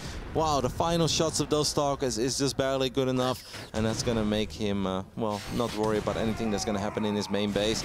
Losing the probes is a little bit painful, though. Those 2 Marauders still getting out. Bunny brings back the medevac to heals up these 2 Marauders. Actually picks up one of the Stalkers. He could win this fight with these Marauders. His control is so good out of Bunny. He's so meticulous about this. Absolutely beautiful stuff. See another scan go down. This drop is still alive in the main base as well. 8 barracks pumping out bio units. There's no need for Vikings anymore as there's not a single Colossi on the map. A Liberator switch is a possibility here, but I don't think it's quite necessary yet to slow the game down like that. It did seem like we had 1 or 2 big Novas in the center of the map, because there were a lot of Terran bodies on the floor there towards the end. 21 Ghosts have died in a 17-minute game. And I gotta say, kudos to Trap for even making this as competitive as the game as it truly is, because how often do you see Protoss players hang in there with 45 workers down a base against the Terran with 60 SCVs? Yeah, that's... we don't see that very often.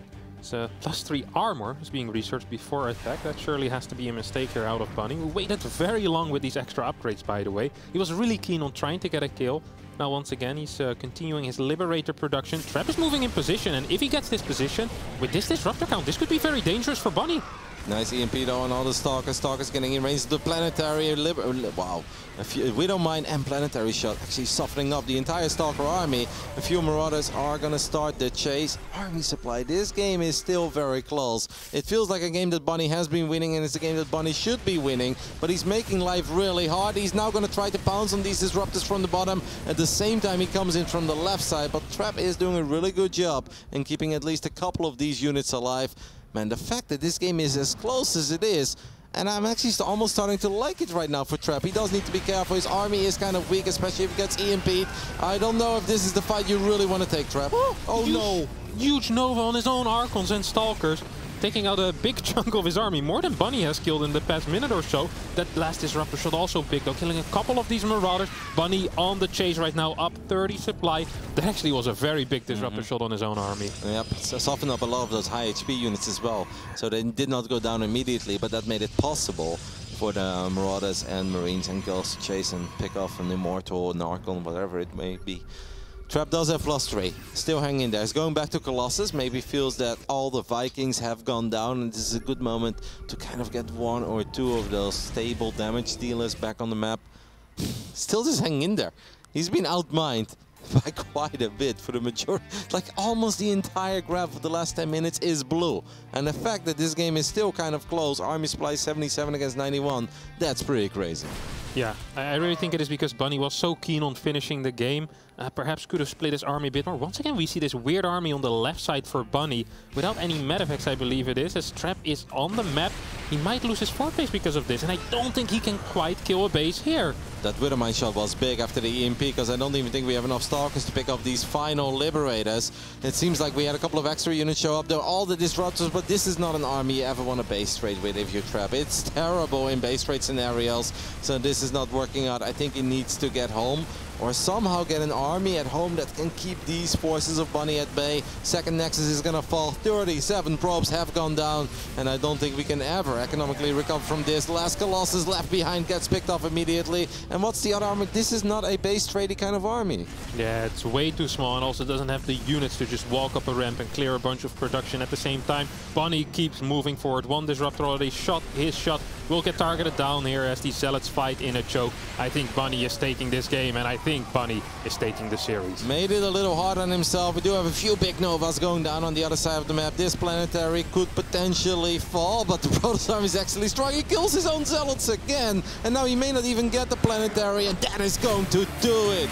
Bunny is off to an amazing start here in Group C as he improves his record to 2-0 and he gets the 2-1 victory over Trap. Man, that's big for Bunny. He looks pretty darn happy with it as well. He was nodding to himself like, yeah, I did that. It was a little bit harder than it probably should have been after that early game, after that mid game, but he did make it happen. So goes over to Trap to shake his hand, and he's going to be very happy with his position in the group right now. Yeah, absolutely. He's got to be buzzing, and it's great to see Bunny smile. He's been such a charismatic Korean player for such a long time. He always hangs out at the home story cups with all the non-Korean players too. Truly just loves being a part of our scene, and he is peaking towards the end of his career, what it feels like, because this really is the best Bunny we've seen in a long time. I do agree with you that he made life a little harder on himself than it should have been in that final game, but it was a fantastic best of 3 regardless. Let's hear from the man himself as he is on stage, joined by the GOAT, that is Mix. Thank you very much, Rotterdam, and congratulations, Bunny. You're starting the day with 2 wins, and I have to ask, Trap, he had a fantastic 2021. He won 6 different championships, and despite that, when you faced against him, your head-to-head record was equal. So I'm curious, what was your headspace like coming into today's match? 작년에 조성훈 선수가 6번이나 우승했음에도 불구하고 상대 전적은 똑같았어요. 그래서 오늘 만나기 전에는 할만하다고 생각을 하셨나요? 성호 형이랑은 항상 뭔가 항상 이겼다가 졌다가 이렇게 반복했어가지고 이번에는 또 이길 거라고 생각을 하고 왔어요.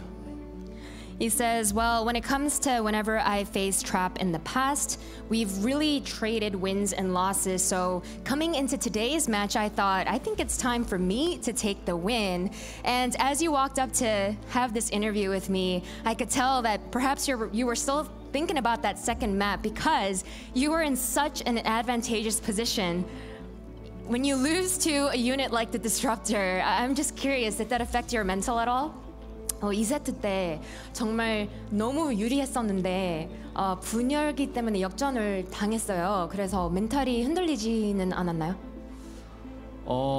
최근에 연습 때는 좀 극복했다고 생각을 하면서 좀 분열기한테 좀 자신이 있었는데 저기 저기 스테이지에서 했으면은 그러니까 연습하는 곳에서 했으면은 더 잘할 수 있었을 것 같은데 이렇게 큰 무대에서 하니까 제가 이런 경험이 많지 않다 보니까 심장이 너무 콩닥해가지고 답답해서 죽는 줄 알았어요. 네. So he says, honestly, when I was practicing against Disruptors, I really felt like I had improved a lot. And to be honest with you, had I been playing on the smaller stage over there, I think I would have done fine. But playing on this larger stage in front of these fans, I felt like I was going crazy. My heart was racing like crazy. It was quite frustrating, to be honest with you. But it's okay, Bunny, because you won the 3rd game, and now you're moving forward. I'm curious because you've now been to Katowice 5 different times, and unfortunately you haven't been able to make it to the playoffs yet. This time around, do you think it'll be different, and do you think you can make it to the playoffs? 이제 카토비차에 번번이 오면서 아쉽게도 플레이오프까지는 못 가셨었어요. 근데 그래서 올해는 올라가고 싶은 마음이 그만큼 더 절실할 것 같은데 올해는 할 수 있을 것 같으세요?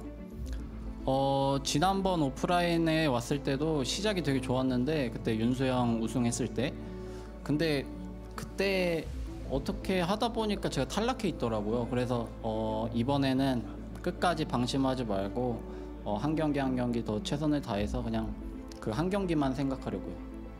So 2 years ago in the offline event at Katowice, the one that we saw Sue won, I actually felt like I had a great start, but as the games progressed, I suddenly found myself having dropped out of the tournament.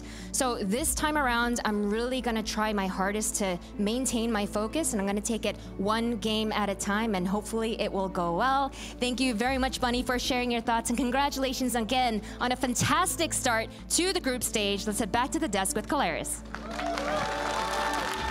the victor of the Smix Dome. It's Bunny who gets the opportunity to talk to Smix. Congratulations to him against Trap 2-1 during that. We have many other things going on here as a whole, though, for this group. Welcome back to the desk. I'm here with ZG as well as Pig. And we can take a look at how the group standings thus far shape up between these 6 players. We did expect it to kind of be close, and we'll see how all of those numbers look in just a minute's time. There we go. I was like, wow, we're staying on me for quite a while there. That's kind of interesting.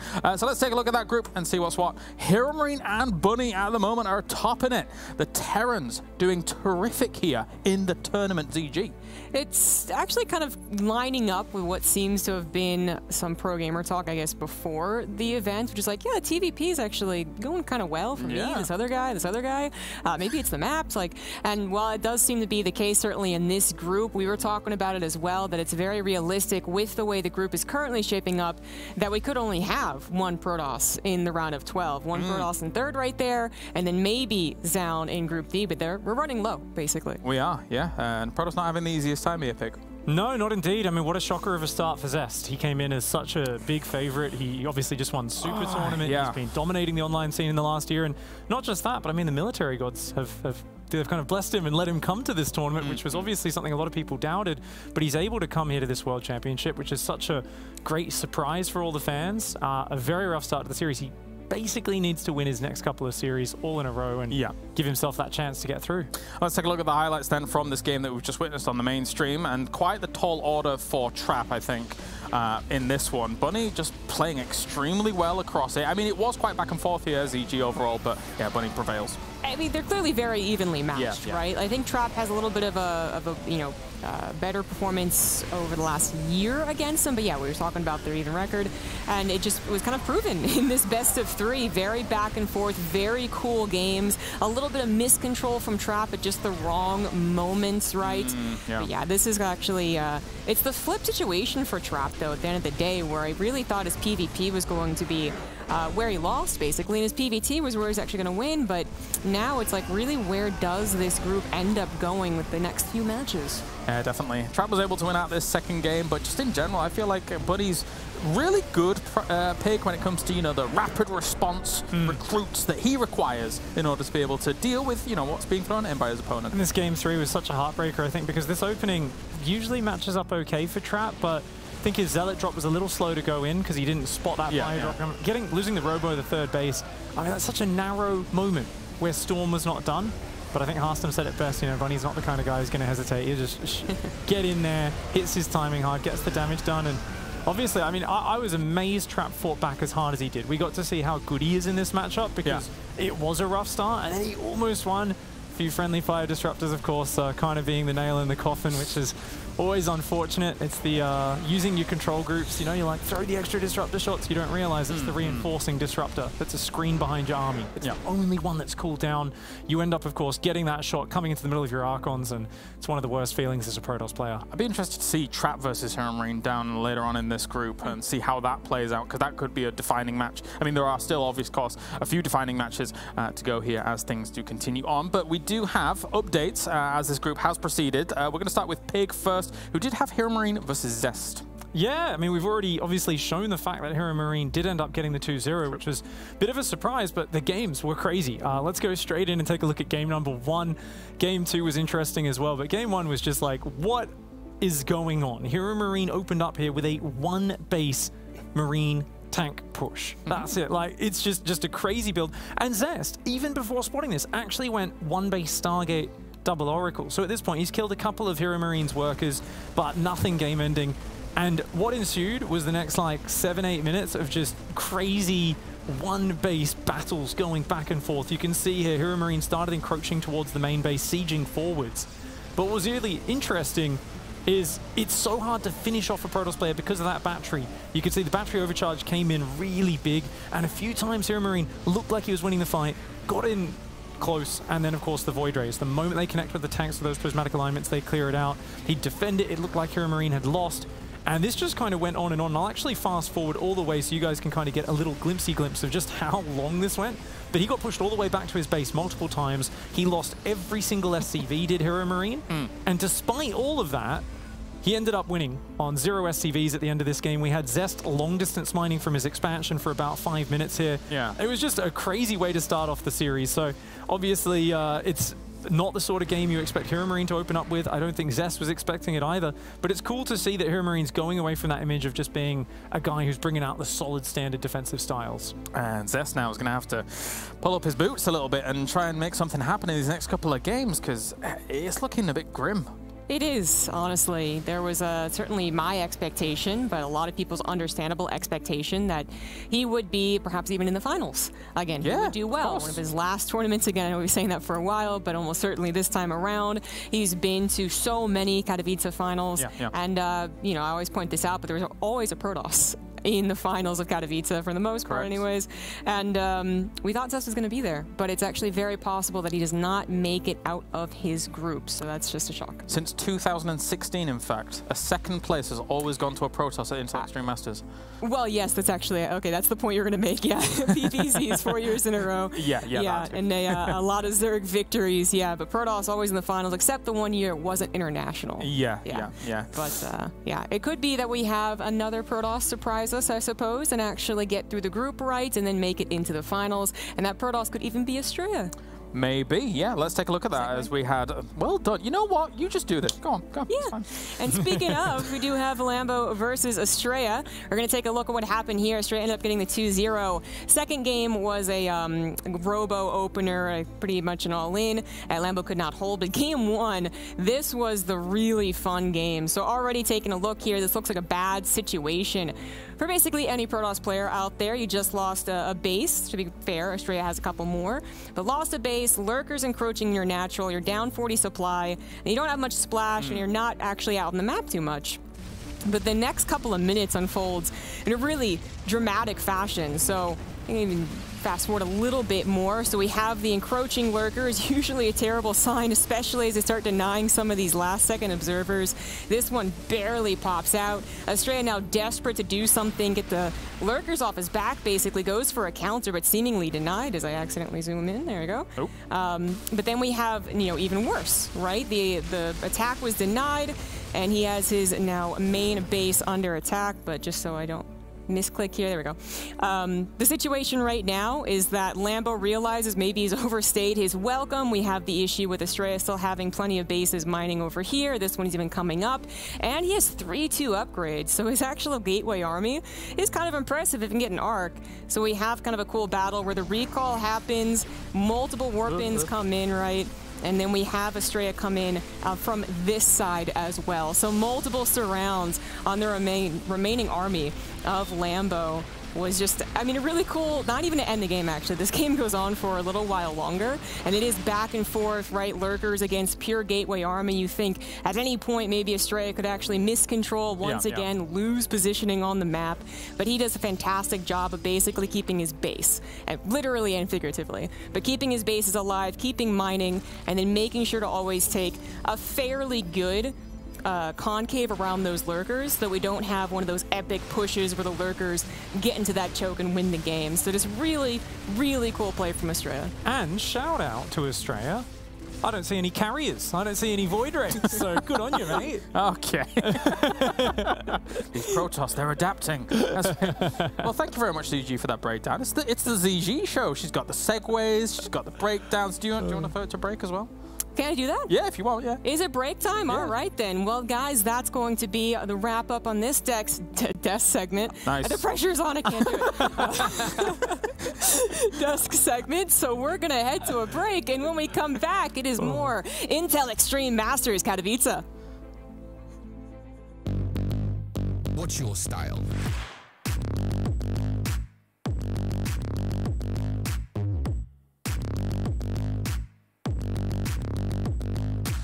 Get your merch at shop.eslgaming.com.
I'd say to get the basics straight, get the basic macro mechanics and that kind of stuff going, and just learn the basics. I think everything. It's very easy to build everything on top of that if you have a good baseline knowledge of the game. So I think just getting the basics right is a pretty good tip.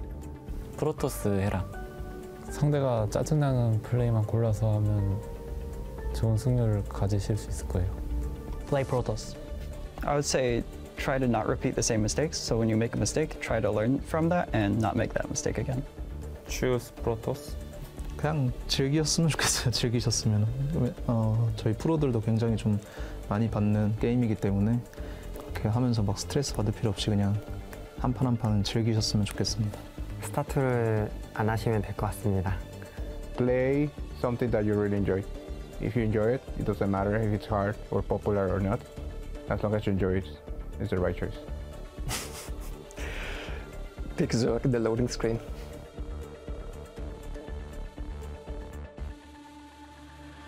Probably is golf. I didn't golf too much last year, but I mean it's still my biggest hobby for sure. 다른 게임 하는 걸 좋아하고 그냥 밖에 나가서 그냥 산책하거나 자전거 타는 걸 좋아합니다. 저는 넷플릭스 보고 맛집 탐방하고 노래 듣고 가끔 운동하고 책도 가끔 읽고 그렇게 하는 것 같아요. 많이는 안 하고. Watch movie? I like to take care of my health a lot, so I like to watch my diet, what I'm eating, and I like to go to the gym and work out. Work out and eat delicious food. 우선 운동하고 술 먹고 주로 좀 요즘에는 스포츠 경기를 많이 보는 것 같아요. 뭐 MLB나 UFC 이런 걸 좀 많이 보고 딱히 뭐 별 다른 건 없는 것 같아요. 딱히 없는 것 같고 그냥 다른 게임을 하는 것 같아요. 그게 취미라고 보면 될 것 같아요. These days, what I like to do the most is either going to a gym or learning about health stuff. That's my hobby. I think like in the recent year and a half or so, it's probably chess. Hard to say. I would say, well, the thing is that I started Stargate 2 so early. That Stargate 2 was already kind of, my dream was to become a pro gamer pretty early on, because I was already 10 years old when I started playing it. So I guess just becoming a pro gamer was one of my biggest dreams back then. And before that, I don't think I had any massive dreams. 그냥 어렸을 때부터 게임을 워낙 좋아했어가지고 프로게이머가 되는 게 그냥 꿈이었던 것 같습니다. 운동선수였어요. 좀 운동신경이 좋다고 생각을 했어서, 그리고 운동도 너무 좋아했어서. 근데 하다 보니까 만만치가 않다고 그래가지고. 그리고 게임을 더 좋아하는 걸 제 자신이 느껴가지고 게임을 하게 됐어요. Being a pro gamer. Yeah, I'm living in my dream. I didn't really have any ambitions when I was a kid. I don't know. Do you need an answer? 어렸을 때 꿈? 스타크래프트 1 프로게이머? 저는 확고하게 이 프로게이머를 지망하고 있어가지고 그냥 어렸을 때부터 되게 그냥 당당하게 난 프로게이머가 될 거야 라는 얘기를 좀 많이 했던 것 같아요. 근데 제가 어렸을 때는 그렇게 흔한 직업이 아니어서 놀림도 좀 많이 받고 너가 무슨 프로게이머냐 이런 소리도 많이 들었는데 저는 뭐 해냈기 때문에 좀 만족하고 살고 있습니다. 어렸을 때는 이제 프로게이머가 하고 싶었고 그걸 이뤄냈기 때문에 첫 번째 꿈은 이뤄냈고 두 번째는 이제 세계 챔피언십에서 IEM에서 우승하는 게 두 번째 꿈입니다. My biggest dream was actually, I think it was what I'm doing right now. As a little kid, I remember watching people play Brood War in Korea, and I really said I want to be like that, and I became like that. So I think I've been doing well. I'm not sure I had one, to be honest.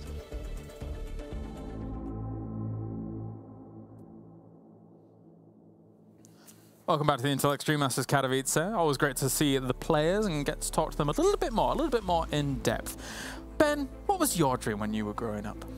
I don't know, but you don't know. No. I remember when I used to get asked, like, as a kid, "Oh, what do you want to be when you're older?" And I was like the only kid that couldn't write anything down because I was like, "It's way too serious. Like, can't make up a decision when you're 5." And like, I have like a classmate that's like, "I want to be a nurse." I'm like, "I don't trust you to save me. Like, you're ridiculous thinking this." So, and you were overthinking this. I know. I had my parents called in and everything. Like, it was ridiculous.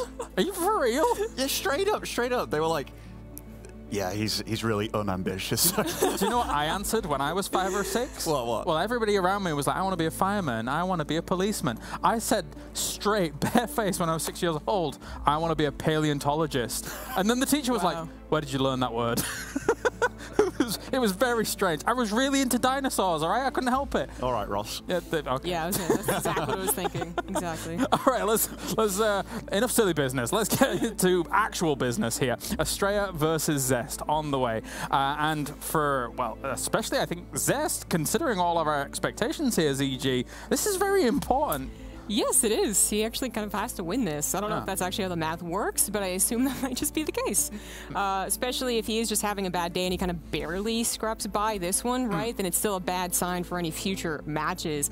The good news is, for Zest fans, of which I am one, his PvP usually is spectacular, and he does have a very good winning record against Astrea, especially in the last year. But it does seem like apparently Zest has a little bit of nerve issues, perhaps, or something about offline recently, surprisingly enough. So I don't know if that's still affecting him. And I mean, Astrea, even though they have played a lot together, so clearly he knows how Astrea plays. I don't know. I just feel like Astrea, you know, he's kind of could be a wacky guy. PvP can sometimes be, that could be a strength. So I actually don't want to call this one at all. I don't know what's going to happen. Very, very fair. Ben, looking at this matchup, what are you thinking? I mean, I have to favour Zest, even though today is quite a weird day. But we all knew this group was going to be very weird between these players because despite what you might think on paper, they are all pretty damn close. And we've seen players overperforming, underperforming, and I'm just excited. I think it's going to be a real kooky one. Yeah, there is the potential for that. Both of them actually in this matchup have thrived before, and as you say, there has been some kind of weirdness sometimes in some of the matches that they've performed in PvP. But PvP is kind of an important match in this group, considering there is still also Trap there, kind of waiting in the wings. Yeah, exactly. This could still be what decides, I guess, who actually makes it through as that third place, and maybe it could also decide if a second Protoss gets through, I suppose, depending on how math works out. True. But we're kind of like leaning towards like who is the one Protoss to make it through. Yeah, and at this rate, it looks like it may only be one of them. But now it's time to head over to the stage to greet our Protoss for the battle.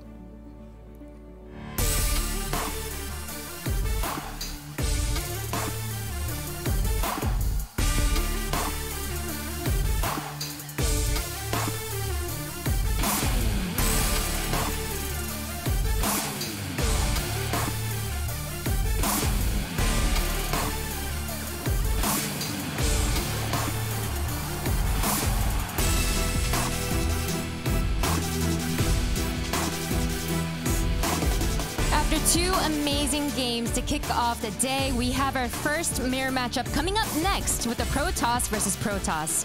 For our first player, he is NA's newest shining star, bursting out to the top in 2020 as he took home his first title. And since then, he has never made it outside of the top 4 in every single DreamHack StarCraft 2 Masters.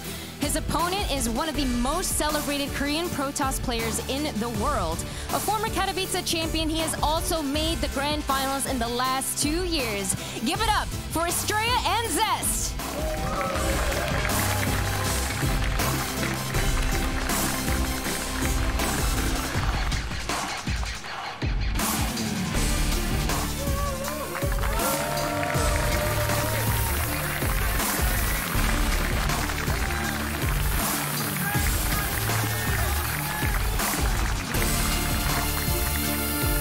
New versus old, Astrea versus Zest. Astrea, the young buck who's been making a meteoric rise to the North American scene, to the international stage, against Zest, a championed champion from the past.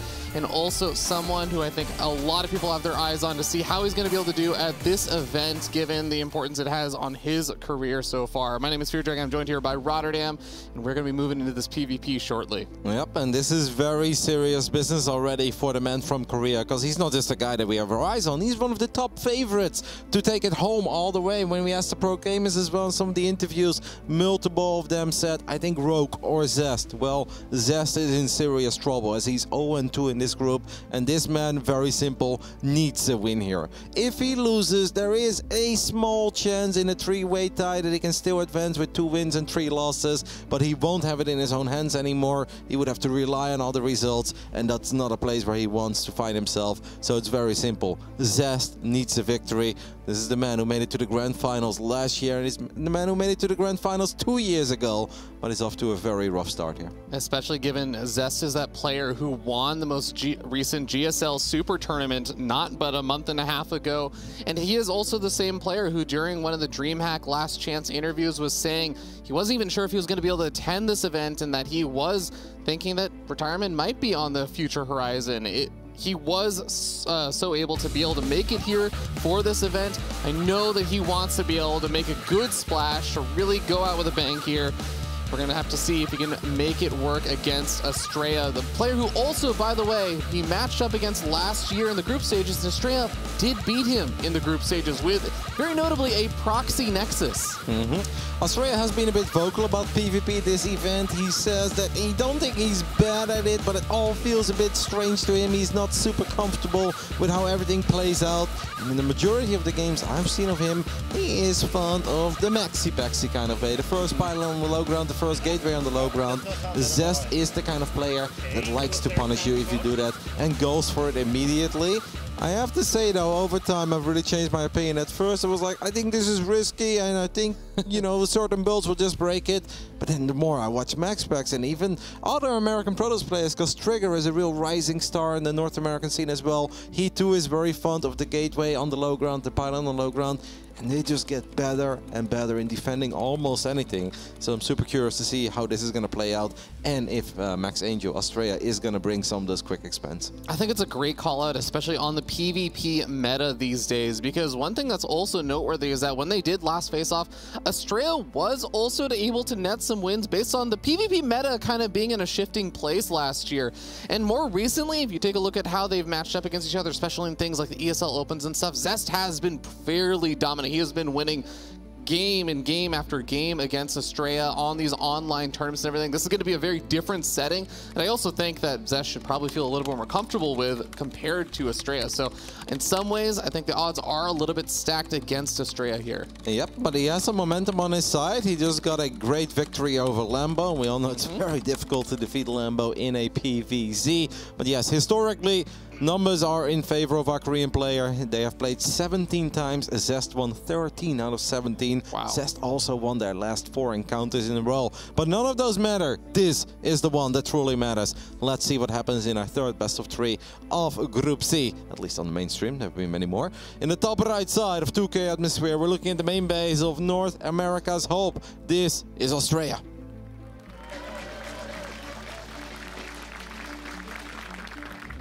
And down over here in the bottom left-hand side of the map, we have the blue Protoss player from Dragon Phoenix Gaming. Some say he is the best. He is Zest. And let's see how we are going to start off. Astrea is indeed doing what he has been doing in the majority of his PvPs lately. And that is that first pylon on the low ground, the first gateway on the low ground. And that often leads into a quick expand. Not always. Sometimes, if they don't feel it, they will actually delay the expand and still get tech buildings like a Stargate or a Robo before, because they just assume that the aggression is coming. Zest has found mixed results against arguably the best one-gate fast expand player in the world, and that is MaxPax, of course. Sometimes Zest got the best of MaxPax, but MaxPax also got the best of Zest a couple of times. Yeah, we also do see a Zealot going to be starting on up over here for Astrea, and he's in fact looks like I think he may have let that finish as well. So It is going to be pretty interesting to see how that all shakes out as the double Adept comes out from Zest, the more typical way to kind of open up in PvP these days. He also has that probe that's hidden up in the top side of the map. Is going to be doing a little bit of proxy shenaniganry right now. I have the feeling that we are arguably looking at the wrong camera, because this scoreboard has not been updating, so I think we're following one of the wrong observer PCs, but I'm sure we'll get on top of that as quickly as possible. There we go. Hey. Now it's a best of 3 as well. So that's a proxy Stargate, correct? I feel like Trap did this earlier in this tournament. Astrea is going to scout. Hasn't quite seen it yet, but that rally point was promising, because I do believe that the probe is going there. Robo, though, is great against 3-gate Robo, not so great against Stargate, because what I think Zest is going to do here is obviously open up with a couple of oracles, and these oracles are gonna potentially find some success. If these adepts get into the main base, oh no, no, no, that's really bad for Astrea. You could see it there as well. This is going to be pure pain. I think at least 4 or 5 probes are going to fall here, not the start the American Hope was looking for. These are the kind of situations that can quite literally end games in PvP. 7 probes already going down. That first adept, or that second adept, I should say, is still alive. Gets an 8th probe before it finally gets picked off. Astrea thankfully does scout the Oracle, but how much can he really do against this? He can't afford to lose any workers anymore. Nope, and the problem is when you lose this many workers, you want to replace them, but the man needs additional gateway units as well. And Zest, he knows that time is now on his side. He can just wait, he can have a second Oracle and then actually go for it. We'll pick up the scouting probe too. Oracle is still just going to fly into the main base before the battery is up, and this could very well just be straight up game-ending damage. Astrea is having the absolute worst of times here in game 1 against Zest. Wow, that's 17 probes going down in a 4-minute game. That's pretty terrible right there. 17 probes for 2 adepts so far, and the oracles are still finding damage inside the natural, since the 2 stalkers at the front pulled the stalker and sentry away from the mineral line. At this point, I mean, you were talking about momentum and everything Astrea might have had. This halts all of it, all off the back of that one mistake of letting those adepts in. Yep, and that is just something that you practice against time and time again. It's not supposed to happen. You know it's not supposed to happen, and if it does happen, it is game-ending damage. I'll guarantee you guys, if this was a small online tournament or a ladder game, Astrea already be out of this. But we are, of course, playing at the Intel Extreme Masters Katowice. You're not going to tap out early. Sometimes weird things happen and your opponents can throw away games. But knowing how important this game is for Zest, I have a hard time believing that this is ever going to slip away from him. And if you talk about some momentum returning to Zest, who's obviously off to a pretty rocky start, 0-2, and especially game 3 in his first best of 3 against Trap, I truly believe if you play that scenario a few times, that Zest can hold that attack, he can win that game, and then perhaps his entire group stage looks different now. But you know, when you're off to a dream start like this in the most important best of 3 so far, well, then you can forget about some of those struggles you've faced up to this point. That's going to be tough, and well, you know, Astrea is definitely a fighter, and I think sometimes he even gets a little bit of flack for it, but he is one of those players that will stick around in games despite being fairly far behind. And he does it because he sometimes does see success. He sometimes is able to make a comeback happen, but Zest is so on point in making sure Astrea just doesn't have the time to make anything happen. There are 2 shield batteries and a lot of stalkers over here at the natural. The first shield battery immediately getting target fired down from Zest. Astrea, he's basically blocked in by his own wall. He can't really get out right now, and now that wall is going to get chipped away at. Astrea can't actually get out, though. It's an unfair fight. Astrea knows it, and Zest knows it as well. He is having the time of his life. Second Oracle does stay alive for a little bit longer. Losing the cybernetic score means that Astrea will temporarily not be able to warp in any stalkers, so the only thing you can warp in now are a few zealots that of course don't have charge. And yeah, this is just kind of painful. There's no other way to put it. The first 2 adepts were game ending. The perfect Oracle follow-up was the nail in the coffin, and Astrea knows it. Zest knows it. We are going to activate battery overcharge. It's going to buy a few extra seconds for the American Hope, but he is still incredibly far behind. Absolutely. Do we still have that robo that Astrea had made earlier on? I guess he ended up canceling it after he ended up seeing what he was up against. So not even a potential to try and get out an immortal and use that with the power of shield batteries to just stay alive a little bit longer. Right now, he is just out macroed also in the army supply. So this is only going to get from bad to worse as he loses one of his unit producing structures and tries to remake the robo he had to cancel earlier. I mean, it's pure pain. There's no other way to put it. We do at least have Blink now, so Astrea can save a couple of these Stalkers, but the doors are wide open. If Zest wants, he can always just make a couple of additional adepts. He can use those adepts to shade into the main base and then bounce into the natural. The numbers are heavily in favor of our Korean Protoss, and he wants to end it. I think Battery Overcharge may still be on cooldown. It is a very short cooldown. But yeah, I really don't know what to hope for. I don't think Astrea knows what to hope for. I think the only hope you have here, if you're Astrea, is maybe Zest makes a bad forward blink and I get the best fight ever with Battery Overcharge, but not gonna happen in a tournament that is this big. No, Zest has been doing such a magnificent job at every step of the way, not only continuing to put pressure on, which says, Astrea, I'm not gonna give you a chance to get up some kind of magical unit that's gonna try and bring this situation back, and even just with the micro, he was dodging Stalker shots after Astrea moves forward, tries to fire off a volley. Zest is doing the perfectly timed blink back so that all of those shots are just completely wasted, and just ensuring that he's not leaving any openings. He's not just saying, well, I'm so far ahead, I can afford to do X, Y, Z or take some losses. No, he's just playing on point as though this was an even game, which just puts him further ahead now. Yeah, Astrea is going to try to get up to 3 bases. I almost think that this is one of these scenarios where maybe it's better to take your gases in the natural and go for disruptors. It is a long shot, but everything that Astrea is going to do in this game is a long shot. If you've just joined us, you may be like, oh, he's only 4 workers down, but he's 23 army supply down as well. He's got no charge, he's got no forge. Astrea really is working with half of what Zest is working with. The Dark Shrine is a different kind of Hail Mary play. You know, the when behind go Dark Shrine has never truly fallen out of fashion, but Zest is going to be more than ready for it. He's already whopping in cannons. We, of course, have a Robo on the side of Zest too. Astrea needs one of the biggest comebacks of his career to really turn this into something promising. And his Stalkers are actually in a bit of an awkward spot. Zest can potentially blink forward again, and he's probably going to net himself 2 or 3 Stalkers here as well. There is an Immortal in the back, and that's going to scare Zest away for a little bit. And Astrea even finds the confidence to make a tiny blink forward. But Zest whopping in 8 Zealots at a time, and since Astrea is forced to defend all 3 bases, or at least the natural and the 3rd at the same time, I feel like there's just going to be too much surface area for these Zealots to have the time with their life. Bold maneuver for Astrea to continue to try and move on forward. He is trying to push Zest a little bit further back, but all of these charge lots pose a massive threat to Astrea, who simply just does not have much of an answer to them. Even with the shield battery overcharge, I just don't think he's going to have the firepower to deal with this. And Zest blinks forward, snipes off the shield battery. A single DT working away at this army. By the time the DT works its way through and kills all these units, I think that Astrea won't have a building left on the map. Nope, I think Zest is going to pick off the War Prism as well. Still doesn't have an observer here, but Astrea knows that this game was simply unwinnable. And he is absolutely going to be kicking himself for allowing these first 2 adepts to sneak into the main base. That is just something it is not supposed to happen. It's not supposed to happen if you have 2 gateways on the high ground, but it's not supposed to happen if you go 1 gate fast expand. I think what happened is that right at the moment his probe saw the scouting building, he's like, oh, what did I find? He looks away, and that's when the adepts showed up. Yeah. They got in there, and at that point it was a very unfair fight. Of course, kudos to Zest for having a strong follow-up with the Oracles. Did not do anything silly. Perfect Oracle movement. Eventually lost 1.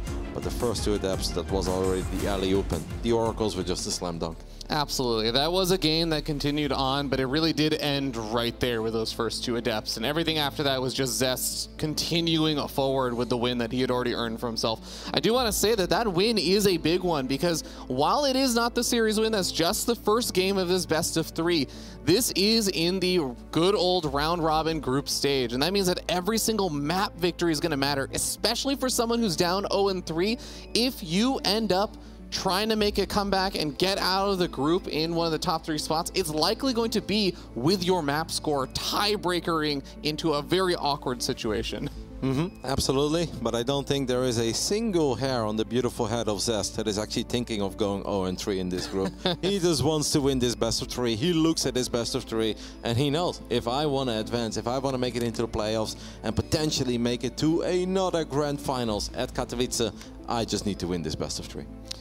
Okay, well, I want to see where does game number 2 lead, because the nice thing that Astrea can look at with that game is, like you were saying, it's one of those moments where maybe you're looking in the wrong place at the exact moment the adepts come in, but that is something that is simple to fix in your mind. It's not some strategic overhaul you have to do on your game plans. It's, I can't make that mistake again going into the next game.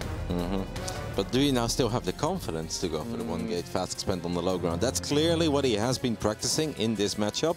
And I think technically a game like that should not discourage you, because you didn't lose because you couldn't deal with the stalker pressure, or stalkers blinking into your main base a little bit later, or your opponent doing the same thing and they got the best of you in a Phoenix battle. No, you lost because you made a mistake that is just not supposed to happen at the highest level of StarCraft 2, and that is allowing those 2 adapts in. So I technically see no reason to change things up. It is once more a map though that does not have a ramp going into the natural, so it's not the standard, but apparently it's not going to stop this man from building his first pylon on the low ground once more. In the top right side of Glittering Ashes, representing Team Alpha X, hailing from the United States of America, this is Astrea. And down here in the bottom left-hand side of the same map, from Dragon Phoenix Gaming, sitting up 1-0 in this best of 3, he is Zest. I know we did talk a lot about Zest's current score in the group so far. Astrea currently sitting at a 1-1 series score right now. So this is also going to be one of the big opportunities. If he can win this series, I think it's going to make his life a lot easier in trying to get one of those top 3 spots in the group. Especially because he took a map in the series that he lost as well. So that'd be big for him. But Astrea, I think he knows he is an underdog in this group. We talk about how close, fun, competitive Group C is on paper, and so far it's absolutely living up to that hype.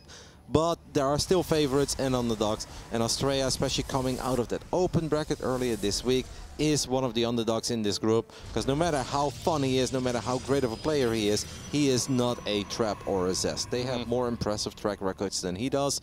So I think for him it's like, let's just play my best StarCraft and let's at least keep the dream alive for as long as possible. And so far he's done a good job, regardless of what happens in this best of 3. Absolutely.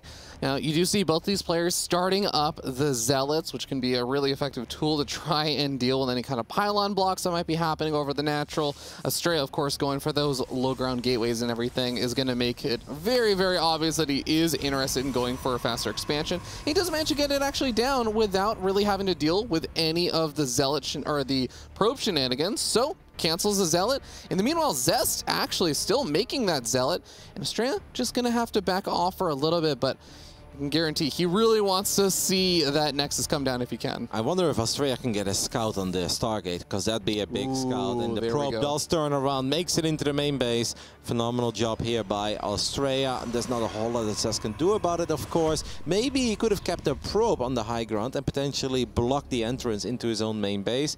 But yeah, now I think Astrea could do the same thing. He could drop a Stargate. That means he's going to have slightly later Stargate production, but off the back of a much better economy. And I think it is, of course, worth pointing out that the default on these kinds of maps is for players to build 2 gateways on the high ground.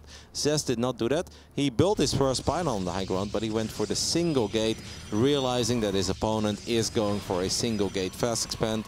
And he's like, I don't think I can break him, and I'm obviously not going to get lucky with 2 adepts again. So let's switch it up. We'll go 1 gate on the high ground and just take the game from there. Well, Zell going to sacrifice himself trying to sneak in, maybe when the Adept had the Stalkers distracted, maybe hoping that Stalkers would actually chase after the Adept. And it does buy a little bit of time, but that Adept, I think at best it might be able to force that shield battery to finish at the wall in there for Astrea, because you don't want to let that in. That is a nice little snag there. Zest at least forcing a little bit of a loss, but the Stalkers move across the map. And what does Zest actually have? He has the Oracle across the map and a Void Ray on the way, but not a whole lot. Crazy spidey senses, though, by Zest to queue up a Void Ray here, because I feel like that's not something I would normally do, and that was way before he knew about gateway number 2 and 3. We're going to drop a Stasis. That's going to freeze up a couple of probes, 4, I believe, in total. But Zest just knew about this without actually seeing everything, and now builds a Dark Shrine in his own main base, despite the fact that he's got a Void Ray. Oh, if he would have used Prismatic Alignment there, that would have been a guaranteed kill. He still gets a guaranteed kill. Now runs into 3 extra Stalkers and will just try to fly back towards any shield battery. Oracle finds a lot of success in the main base, and Astrea, his hidden tactic of, hey, I'm gonna play an economic game, just kidding, I want to rush you with gateway units, is not working out at all. This is all just not going well well enough, and that Dark Shrine is halfway done, and there is no detection inside. Astrea may be up 10 workers, but he's in a pretty terrible scenario. It's a very bad scenario right now for Astrea. One kind of weird blessing in disguise is that Adept had forced out the shield battery full wall in there for Astrea. So I think the Dark Templars are going to have to try and walk in, and actually there will be a little bit of time Astrea has to try and get something started. He's also getting his Nexus very low on hit points. The Void Ray has to be so careful. It's out of shield battery energy. Do we have a... where's the shield battery of Zest? It's a little bit further over. Yeah. It's almost out of energy though. Okay, I think now all the alarm bells for Astrea should go off, where he's like, whoa, this was actually a bit too easy, and I'm really far ahead right now. And if you're really far ahead, you need to ask yourself, what can I still lose to? The answer is often Dark Templars, but he's not making that call yet. He's building a Twilight Council. He just warped in extra stocks as well. Zest is supply block though. He would already be able to warp in DTs, but by losing that Robo, he can warp in DTs. Astrea's gonna open the door as well. We need sentries, we need body blocking. Here come the DTs. If they get in, it's over, but we are gonna block. We're gonna buy some time, but DTs have a lot of DPS, and I don't know if Astrea can buy enough time.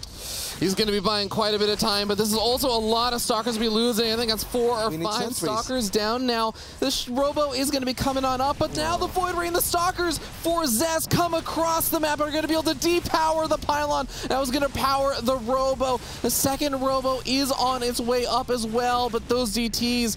oh, the force field is not even perfectly placed, so some of the DTs can't even get up. It's over.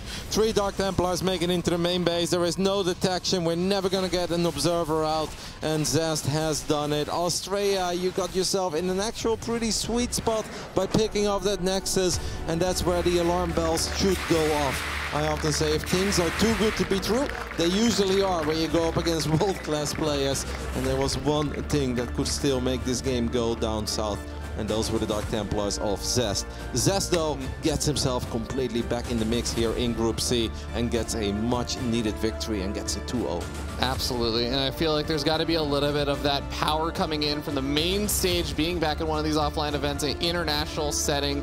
Zest just feels so comfortable with, and I mean, clearly some nerves or something also maybe affecting Astrea, where I know that there's some of the mistakes that maybe you wouldn't see from him in some normal situations, but it has been a while since a lot of these players have traveled out to these big international premier events, and especially for Astrea as well, who I really feel like came up during the era of 2020 when everything was online. No, absolutely. He has traveled a bit in the past, but you're spot on. And this is, of course, not any other offline event. You know, he's had some event, local American stuff, green roots or grassroots, a lot of fun. But this is, of course, a completely different ball game. You find yourself in a very tough group where you're 1-1 and you go up against one of the most accomplished Protoss players of all time in the name of Zest.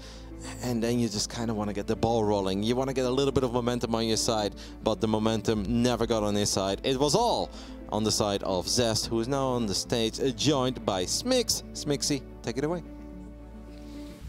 Thank you very much, as always, Rotterdam, and congratulations, Zest. You were in a very dangerous position in your group, starting off the day down 0-2, and today your opponent was, you were just against Astrea, and 1 year ago at Katowice, he actually took you down in the group stage 1-2, so were you worried at all going up against him?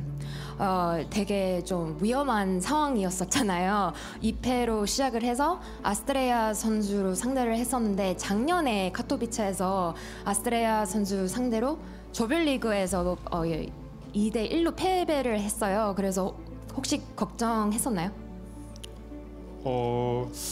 걱정은 좀 됐는데 제가 그때도 그 첫 패로 시작해가지고 결국 1등 진출했는데 이번에는 2패 시작하니까 많이 느낌이 달라가지고 좀 혼자 스스로 좀 말리는 것 같아가지고 최대한 그냥 편하게 하려고 마인드를 바꿨어요. He says, yeah, I was just a little bit worried, but honestly, even last year during my Katowice run, I started off in the group stage with a loss. This time around, starting off with 2 losses, it was definitely a little bit more concerning, and I feel like I'm just doing this to myself, so I think I just need to take it a bit easier and play a bit more comfortably, and hopefully the rest of the matches will pan out for me. And speaking of your remaining matches, the 2 players you have left are Bunny and Lambo. Bunny you recently faced in the round of 8 where you took him down the GSL Super Tournament, and Lambo you also have a great win record against, so are you confident that you will be able to do well in your remaining matches? 이제 남은 선수들은 이재서 선수와 램보 선수 남아 있는데 이재선 선수는 최근에 GSL 슈퍼 토너먼트 8강에서 3대2로 이겼었고 그 다음에 램보 선수는 상대 전적에서 엄청 유리한데 그래서 자신 있나요?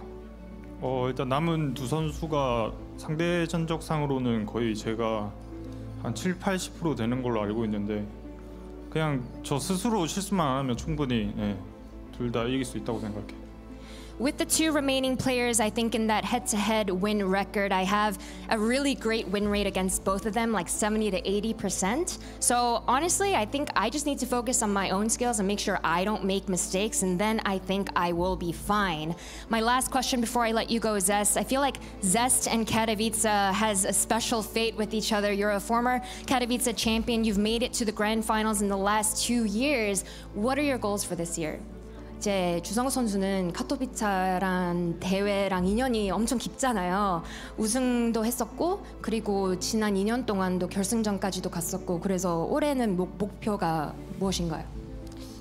당연히 우승을 목표로 왔는데 처음에 2패해가지고 지금 그런 말 하기 좀 이런 것 같고 일단 조별부터 올라가고 다시 마인드셋을 다시 해야 될 것 같아요. So he says, of course I came to Katowice with the mindset of becoming champion, but I think it's a little bit funny for me to say that today when I started off in the group stage down 0-2. So for now, I just want to make it through the group stage and get my mindset under control, and we'll see how it goes. But for now, congratulations once again, Zest, keeping his group stage and Katowice fate alive. Claris, back to you. That's right, thank you, Smix. Yes, Zest now potentially on the road to recovery here in the group stage. But sometimes, excruciating for Astrea. Sometimes those kind of games happen here in StarCraft 2. Joining me, ZG as well as DeMuslim and ZG. Yeah, a little bit rough here for Astrea. Yeah, I do believe that's a lot of the PvPs that they have too. It's like Astrea has a really bad time and then it just kind of escalates, so it's just an unfair fight. And then the next time it's like, oh, again, like maybe it's going to go well. Oh, but he missed this one thing. It was just a real heartbreaker, actually. Quite worried about Astrea, you know, what his feelings are after that, basically. Not only in 0-2, but in such a fashion. No, definitely so. And now that puts actually a lot of extra spanners in the works here for the group stage as a whole in this group, Ben, because obviously Astrea had already won a previous series. Now he's won 2. Now we've got ourselves Zest being 1-2 as well, so there's potential topsy-turviness going to be happening in this group. Yeah, and I mean, we knew it was going to be weird, right? Like, yeah. These players are all neck and neck, basically. Like, I don't think anybody's like the super favorite in this group. We always knew it. This game, by the way, that Zombie Grove's watching between Bunny and Lambo, it's lined up to be a real good one.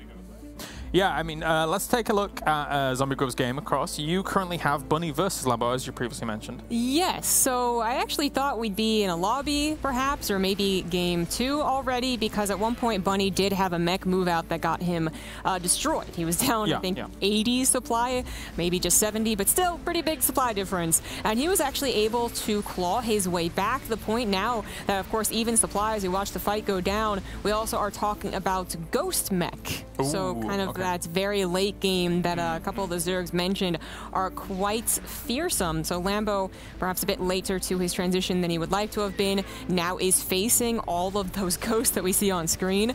Apparently, I got to be worried about Lambo now. I really thought he was going to have this second game, and hey, his bank is incredible. Yeah. But yeah, the army composition of Bunny, it is pretty strong. It's also worth mentioning, like, Bunny's on the same team as Maru, and he's doing exactly what Maru does, where it's just, you play mech, but you expand a lot. And then even when you think you've got the mech player dead, they're just still expanding. There's these large red square blobs on the map, which are, of course, command centers and stuff. And yeah, even though he's trading not necessarily the most efficiently, I look at this and I'm like, Bunny definitely has a shot, but it's been like this a few times in this game, super back and forth. That was cool to see the fungal growth kind of lock those units down just when he thinks they're kind of a little bit overextended, and just find that opportunity, especially since the ghosts were not present during that. Yeah, where the heck were they? I don't know. All right, then, they just left. But to Muslim's point, and it's a good one, the constant expanding seems to be actually what keeps Bunny in this game. He actually has, if not a bank, he does not have that, he has consistent income. All right, well, thank you very much for that update, ZG, on Bunny versus Lambo. We'll keep our ears to the ground on that one regarding this matchup. DeMuslim, you had Heromarine versus Trap as we continue to look at some of the other series. Yeah, and it's 1-1 just for those at home. It's 1-1. Yeah, it's 1-1 between them. And Heromarine took the first game with a cool 3 racks factory. So it was a big bio siege tank push all in without medevacs. I remember seeing like Bunny and Innovation do it quite some time ago in GSL. There's that famous pause game where Trap paused like moments before death for 10 minutes. And it's like, oh, 3 seconds, you're dead kind of thing. But yeah, now Heromarines on the 3rd map and he's pushing, man. He's pushing and he might be going for the kill here. But yeah, 100 supply against 80. Some harass has gone down. It's the standard Widow Mine drop opening. And he's 20 supply ahead. But Storm coming alive right here and Raven harass going on. Also, like, really awesome to see Heromarine performing so well. 2-0 in the group and pushing Trap to the limit. Yeah, I mean, if he wins this, there's a possibility he gets #1 in the group. Down the line, of course, there are still a few more series for him to play out, but a 3-0 start to this would be great, of course. Bunny on the opposite side of things, also looking pretty good. I think is fair to say here as well, ZG. So our Terrans really showing up here in the groups. They still are. You know, they're definitely being tested as we see literally on our screens as we speak. This TVZ is still going on, but they're still good, right? Like at the very least, even if they do end up losing the series, they both have taken maps. Very, very attentive to this game. Got close once again.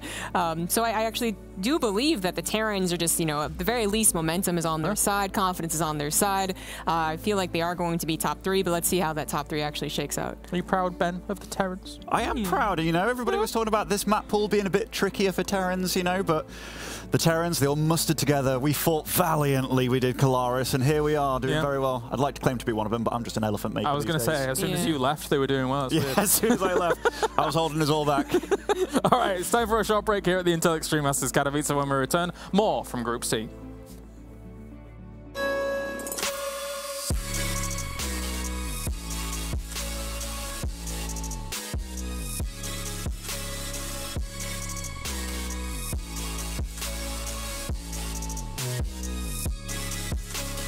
You love it, you wear it.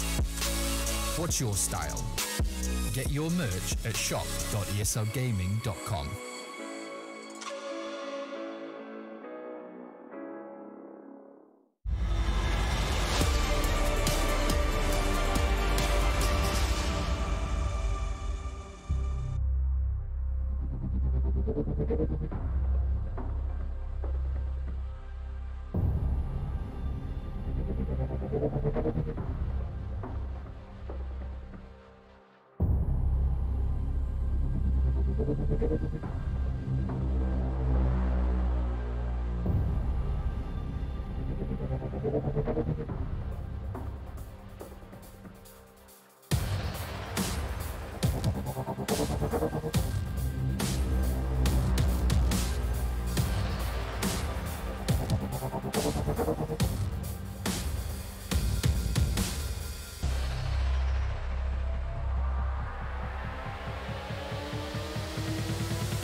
Fresh.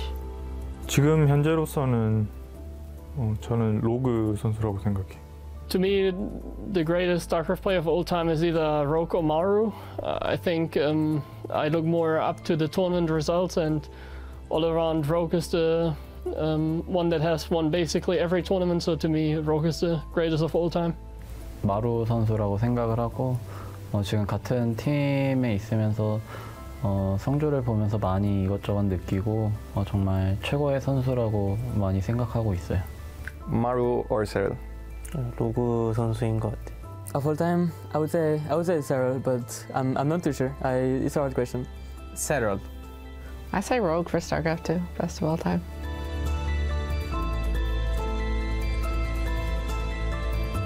고스트. 음성 나레이션 소리가 예뻐서 스타크래프트 안에서.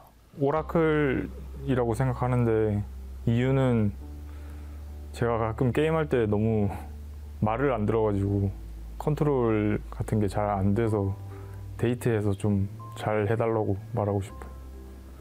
I've actually never played the campaign, so I don't really know any SC2 character.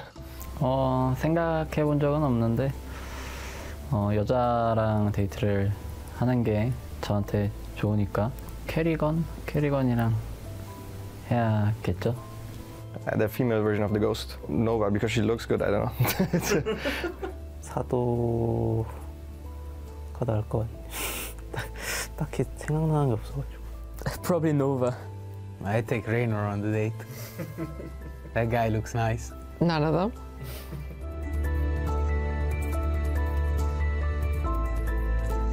거신을 조금 더 강하게 바꾸고 싶어요. 그냥 저는 인구수 200 제한돼 있는 거를 좀 늘려보면 어떨까 싶어요. I think if I could change one thing, then I would revert the patch that we had, the last patch that we had, basically. 게임을 바꾸고 싶은 생각은 없고 그냥 게임이 좀 더 밸런스 패치를 많이 해서 좀 더 다양한 게임을 좀 하고 싶어요. 한동안 밸런스 패치가 없었기 때문에 조금 좀 신선함이 필요하다 생각해서 그냥 밸런스 패치가 필요하다 생각을 해요. I would change PVZ, Skytoss, something about Skytoss.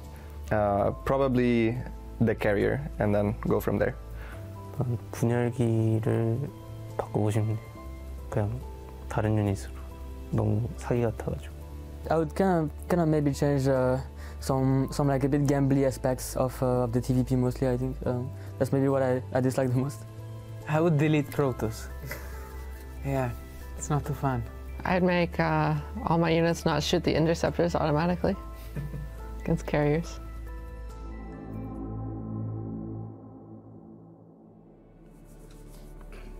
Welcome back here to Group C for the Intel Extreme Masters Katowice. Many more games to go, and then we'll be wrapping things up. Moving on to Group D afterwards. But yeah, some interesting questions asked to our players. I've got Fear Dragon and Pig here with me. Pig, which StarCraft 2 character would you date, and why would it be the Roach? The Roach. I mean, the Roach is cool, but you've got to remember it's all about the origin. The Roach came out in StarCraft 2 after Kerrigan was assimilated into the Zerg. Therefore, slimy Brood War Kerrigan, the best form of Kerrigan, definitely take her out for a drink. All right, cool. Well, moving on swiftly. I didn't expect that detailed an answer, if I'm honest. But we got Trap and Heromarine. This is currently ongoing, and we will have the winner. We will not. Potentially the winner, depending on if it's Heromarine. We will have Heromarine, on the main stage after this here, Pig. So we're checking in with this and keeping an eye on it. Yeah, it's been really back and forth. I thought Heromarine was going to overwhelm him a few times, but the Dark Templar backstabs keep kind of coming in and Trap landing some disruptor shots here and there. It's kind of just crazy to see such a back and forth series between the two of them, and both of them showing their strengths, which is big macro lads clashing in the mid to late game, and honestly it could still go either way. Yeah, definitely an exciting series, and it's an important one too, because Heromarine sitting at 2-0. Oh, okay. Disruptor hits a little bit scary right there. Nice job with this covering the retreat on the disruptors. I was going to say, Heromarine up 2-0. If he can actually get this win, it more or less starts solidifying his chances of just advancing out of the group. Then it's just about advancing in a higher seed. But for Trap, I mean, if he loses this, he's down 1-2. It definitely becomes a lot hairier. Absolutely. Very hairy situation indeed if that's the case. He's trying to get up more bases in reprobe right now, so he's going to see if he can pop some more bases up, but it really is not a lot of income right now for Trap. And you know, Heromarine may be losing orbitals, but oh no, you can't afford to lose the disruptors. But Heromarine does back off there, just grabbing 1 or 2. You got to realize at this point, right, the disruptors seem so scary, but you got to take into account what's backing up Zealots and Stalkers. It's a really basic army composition. It's a somewhat desperate situation. I think it was one of the long PVTs yesterday with Showtime, actually, maybe versus Young, where he ended up in a similar circumstance where it's like, you've got this amazing unit in the Disruptor. Backing it up is a very low tier force. There's not a lot of, you know, if you've got 3 or 4 Colossus in there, if you've got some more Immortals and Archons, it adds a little bit more oomph to it. This here is still a rather basic army for Trap. I like this move over here from Trap, though. He's going to distract a lot of the army while the DTs run in from a different angle and actually catching a lot of the reinforcements. EMP comes down on the DTs and reveals quite a few of them, but Trap just has overwhelming numbers in the front lines. It's just about where his disruptors can survive, and none of them get the shots off so far. Oh my gosh, this honestly, Heromarine had such a better army when this started, but he got hit by disruptor shots, DTs, everything catching him out of position, and I think Heromarine got to be pretty annoyed because he knows this is not how he wanted this fight to go. Those DTs still up in the base. They've killed so many add-ons this game. He keeps running in there, sniping tech labs and reactors, and Heromarine, he might feel like he's forced to pull the trigger on the counter all in as he stumbles into a disruptor on the map. The DT's still not going down. Gosh, they're so annoying. Where is did the main orbital command get sniped off? How many scans is Heromarine working with? Because there's a bunch of DTs defensively now. Also, EMP does come off and hits all the DTs, so they are revealed for the moment. Yeah, none of these units do great versus EMP, but that bio army is very, very sunburnt right now. It's not looking great. Those units do take out the Nexus, but only going to save 3 units worth in those medevacs, still DTs in the main, and that's the big problem here. It looks like Trap here, honestly, digging deep. It's the Dark Templar backstabs, which are, as we speak, still in the main base, doing damage down there, even blinking them on the last few Marines. The production's going down, and Heromarine just getting caught out of position by those pushes. Trap able to work the Disruptor Dark Templar magic and survives in that series.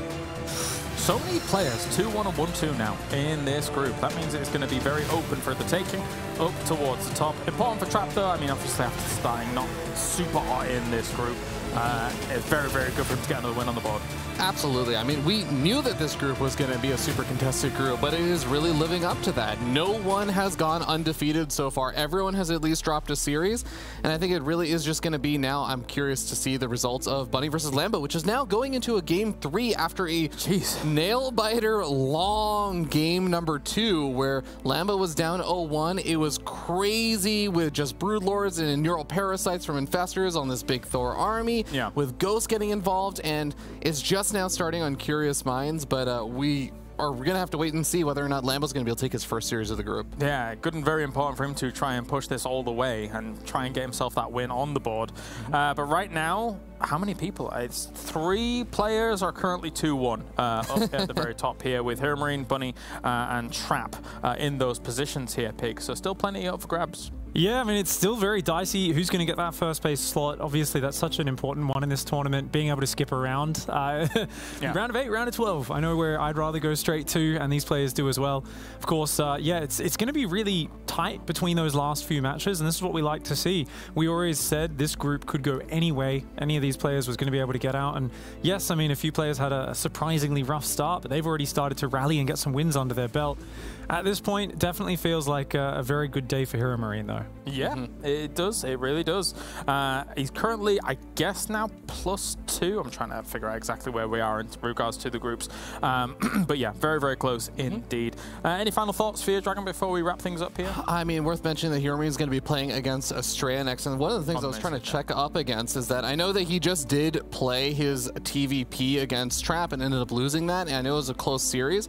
But the other thing worth noting is that he hasn't played versus Zest either. So this is now the Protoss gauntlet for Heromarine, and that's going to be important. If he ends up losing versus Trap, how does he fare versus Astrea? And then I guess that's going to be a good indicator of how he fares versus Zest. Definitely so. All right, break time, and then when we're back, we'll be actually heading onto that main stage match. Of course, this is kind of an extra segment due to the fact that we had a slight delay in regards to these matches syncing on up. So join us after this, and we'll be back for more Intel Extreme Masters.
Welcome back, ladies and gentlemen, to the Intel Extreme Masters Katowice. And you know, when I previously just said that it was an extra segment because we were waiting for the other game, and just, you know, we're going to do that again. So we have ourselves. Wait, did it just end? It just ended. No, James, it's totally fine. The game is live, and it's definitely not a replay. We need to go into it ASAP before it ends, because it's absolutely live right now. Just ignore the fact that if you check the other streams, it'll already be over. Can we get in the game, maybe? Okay, all right. We're seeing this game of Bunny versus Lambo tied up 1-1. This is game 3. This might be the final moments. There's no way to tell if it actually will be, but it seems extremely likely right now as the Marines from Bunny are pushing on forward and he's getting these sea shanks sieged up. Wow, this almost seems like a big fight just happened, Ravi. Wow, this is exciting. Lambo with only a few banelings. Oh, not quite able to get the tanks. And that is a little bit rough there for Lambo, getting taken out after an epic game 2, right? That's, I mean, it's always, this is the way it goes, right? You have a brawl versus mech and ghosts and Thors and Ravagers and Fungals for like 40 minutes and then get killed by a quick tank push. Oh, yeah, a little bit painful when that kind of thing happens. Well, I'm sure glad we came back for break for that. We could have at least hit the rewind button, Fear Dragon. Oh, no, I mean, hit the rewind we could have given him some context. Why didn't we go into the replay? All right, what are we doing now? Australia versus Heromarine. It was an 8-minute game. Well, how far back were we supposed to go? Wow, yes, great stuff. Sorry, what was the result? I was busy just staring at the camera in bewilderment. Bunny 2-1, right? Yeah, Bunny 2-1. Yeah, Bunny 2-1. Okay, so that means... Lambo's having a hard time in the group, but Bunny's doing really well. I feel like at this point, Bunny's probably through. I mean, not guaranteed first place depending on what goes on in the next couple of games here, Pig, but yeah. a 3-0 is pretty nice start. It's a fantastic start. It's an incredible start. Obviously, Heromarine dropping the series to Trap. It was Heromarine and Bunny who were leading the group before. Now, keep in mind, though, there's no easy matches in this group, and you've still got Zest and then the Heromarine Bunny TVT. So those two matches for Bunny still stand in his way. So, as you said, very well could lose that top spot and end up in the round of 12, but very, very likely to go through other than that. Of course, Lambo now is at 0-3, and that does give him a very low chance of getting out of the group from there. I've remembered what we're supposed to talk about. The next match. There you go.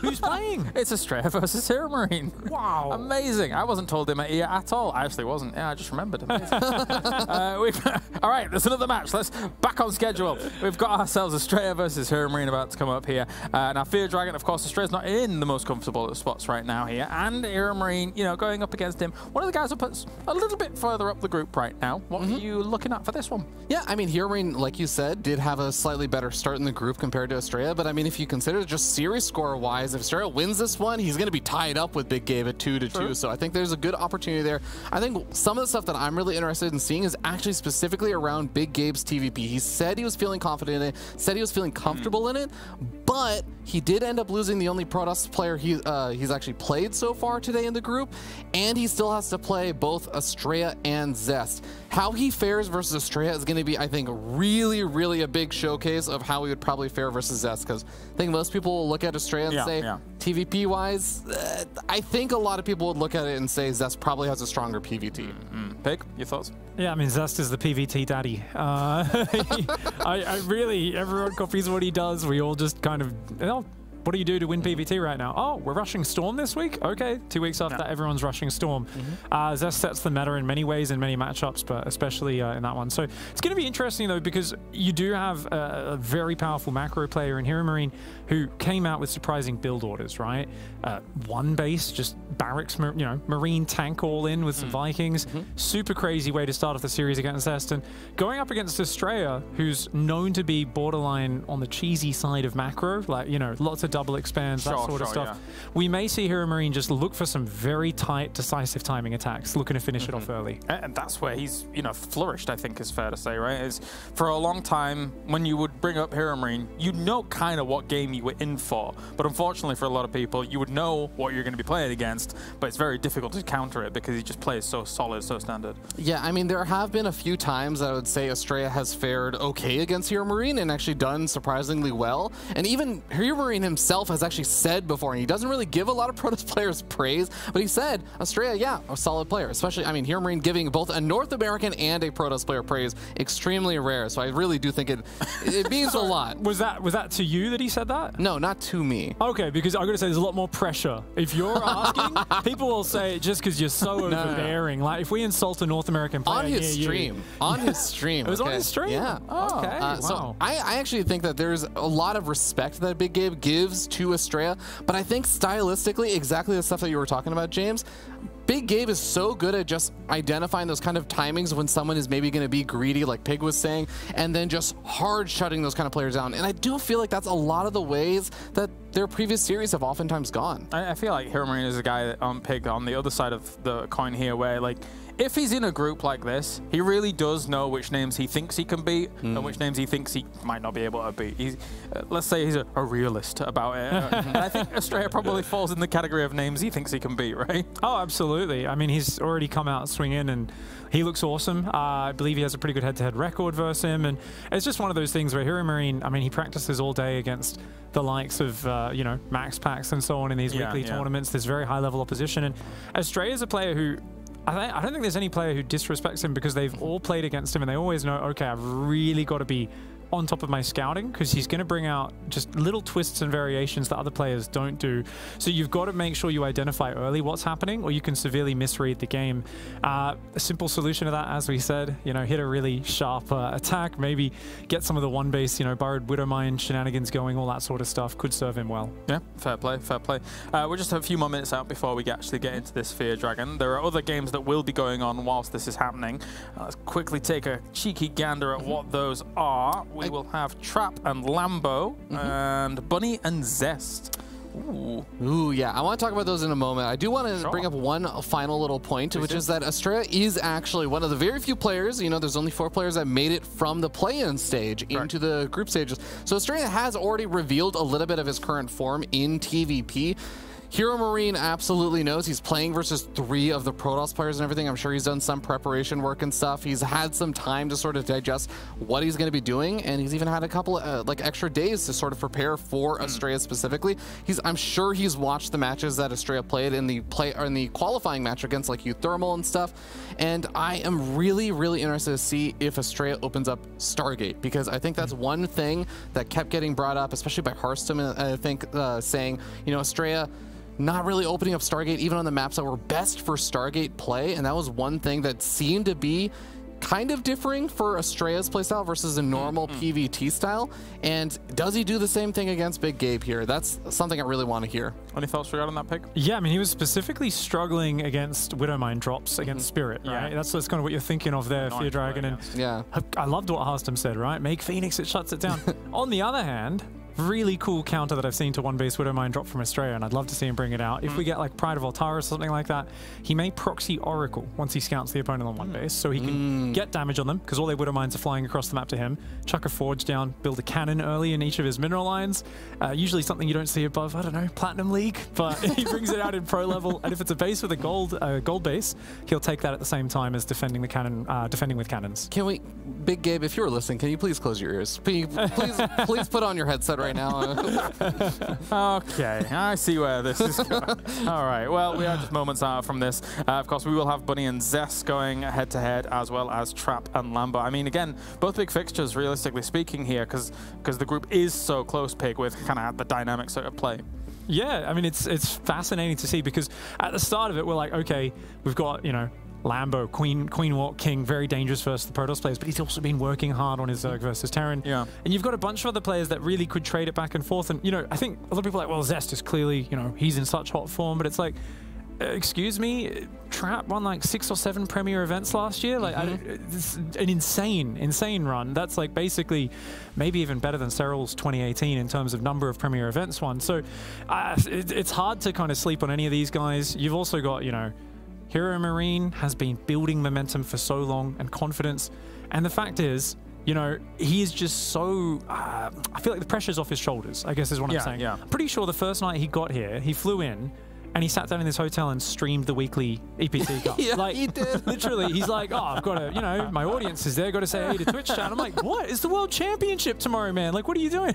He's just relaxed. He just knows he's going to play his game. So that's what makes Heromarine a scarier player these days. I don't think he gets as upset when he loses. He just kind of rolls with the punches. I don't know if I could ever have the work ethic of some of these StarCraft players. It's just ridiculous. I'm like, I arrived to a hotel and stuff like that. I'm not even the one playing, and I'm just like, whoa, that was a long trip, guys. I drove 40 minutes here. I'm going to lie down, right? Like, these, geez, they're crazy. But the Trap Lambo game really does interest me, because, as you say, in terms of what Trap was able to do results-wise, akin to what Cyril did, some people would look at that a little bit afterwards, and then when Cyril had that little, just like, I was in a slump. I'm like, okay, guys, but still like one of the best in the world. Anyway, it's by the by. We are now ready here to get into our next game. So without further ado, let's greet our players onto the stage.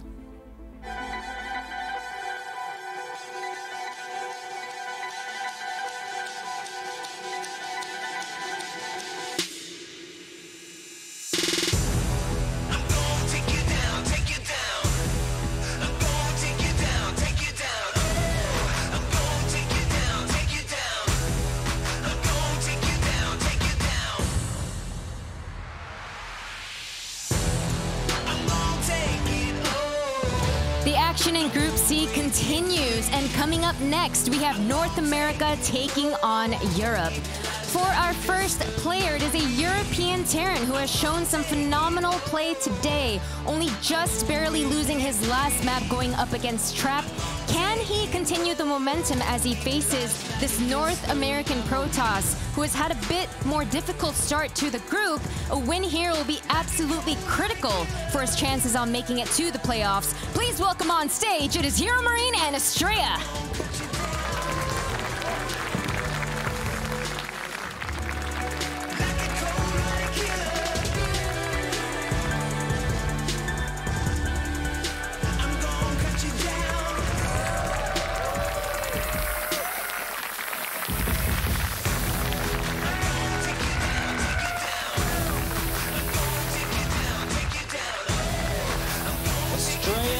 almost looks as big Gabe there, Zombie Grub, as we get ready for this upcoming TVP.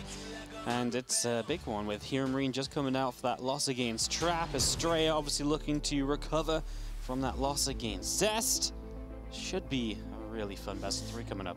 I've really enjoyed the Protoss versus Terran matchup as a whole, so I'm just excited for that. But obviously the big story is that can Astrea actually stay alive, or is Heromarine just a little too good?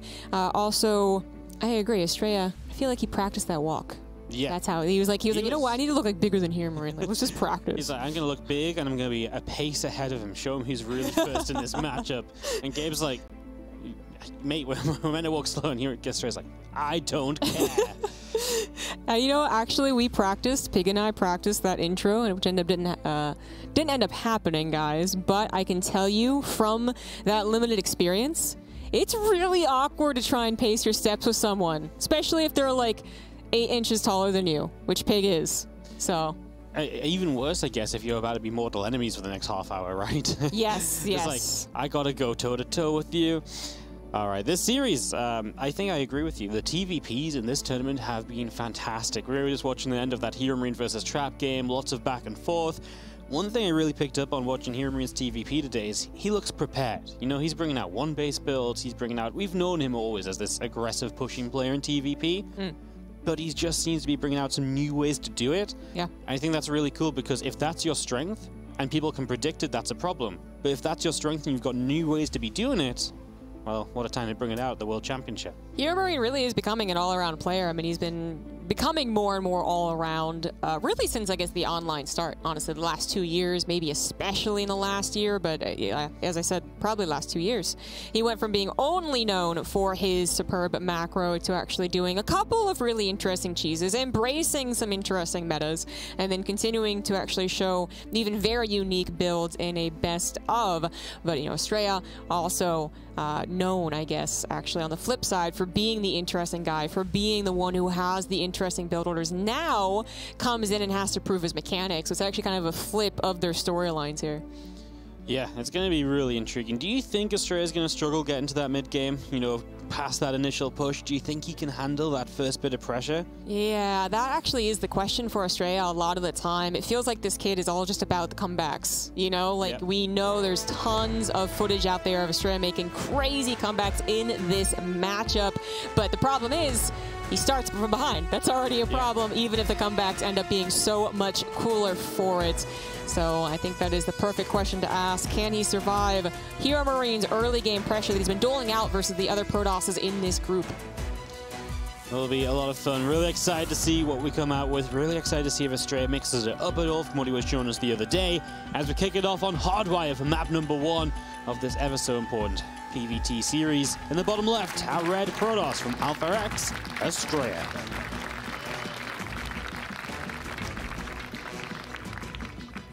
And to the top right, as the blue Terran from Owls, he is Heromarine.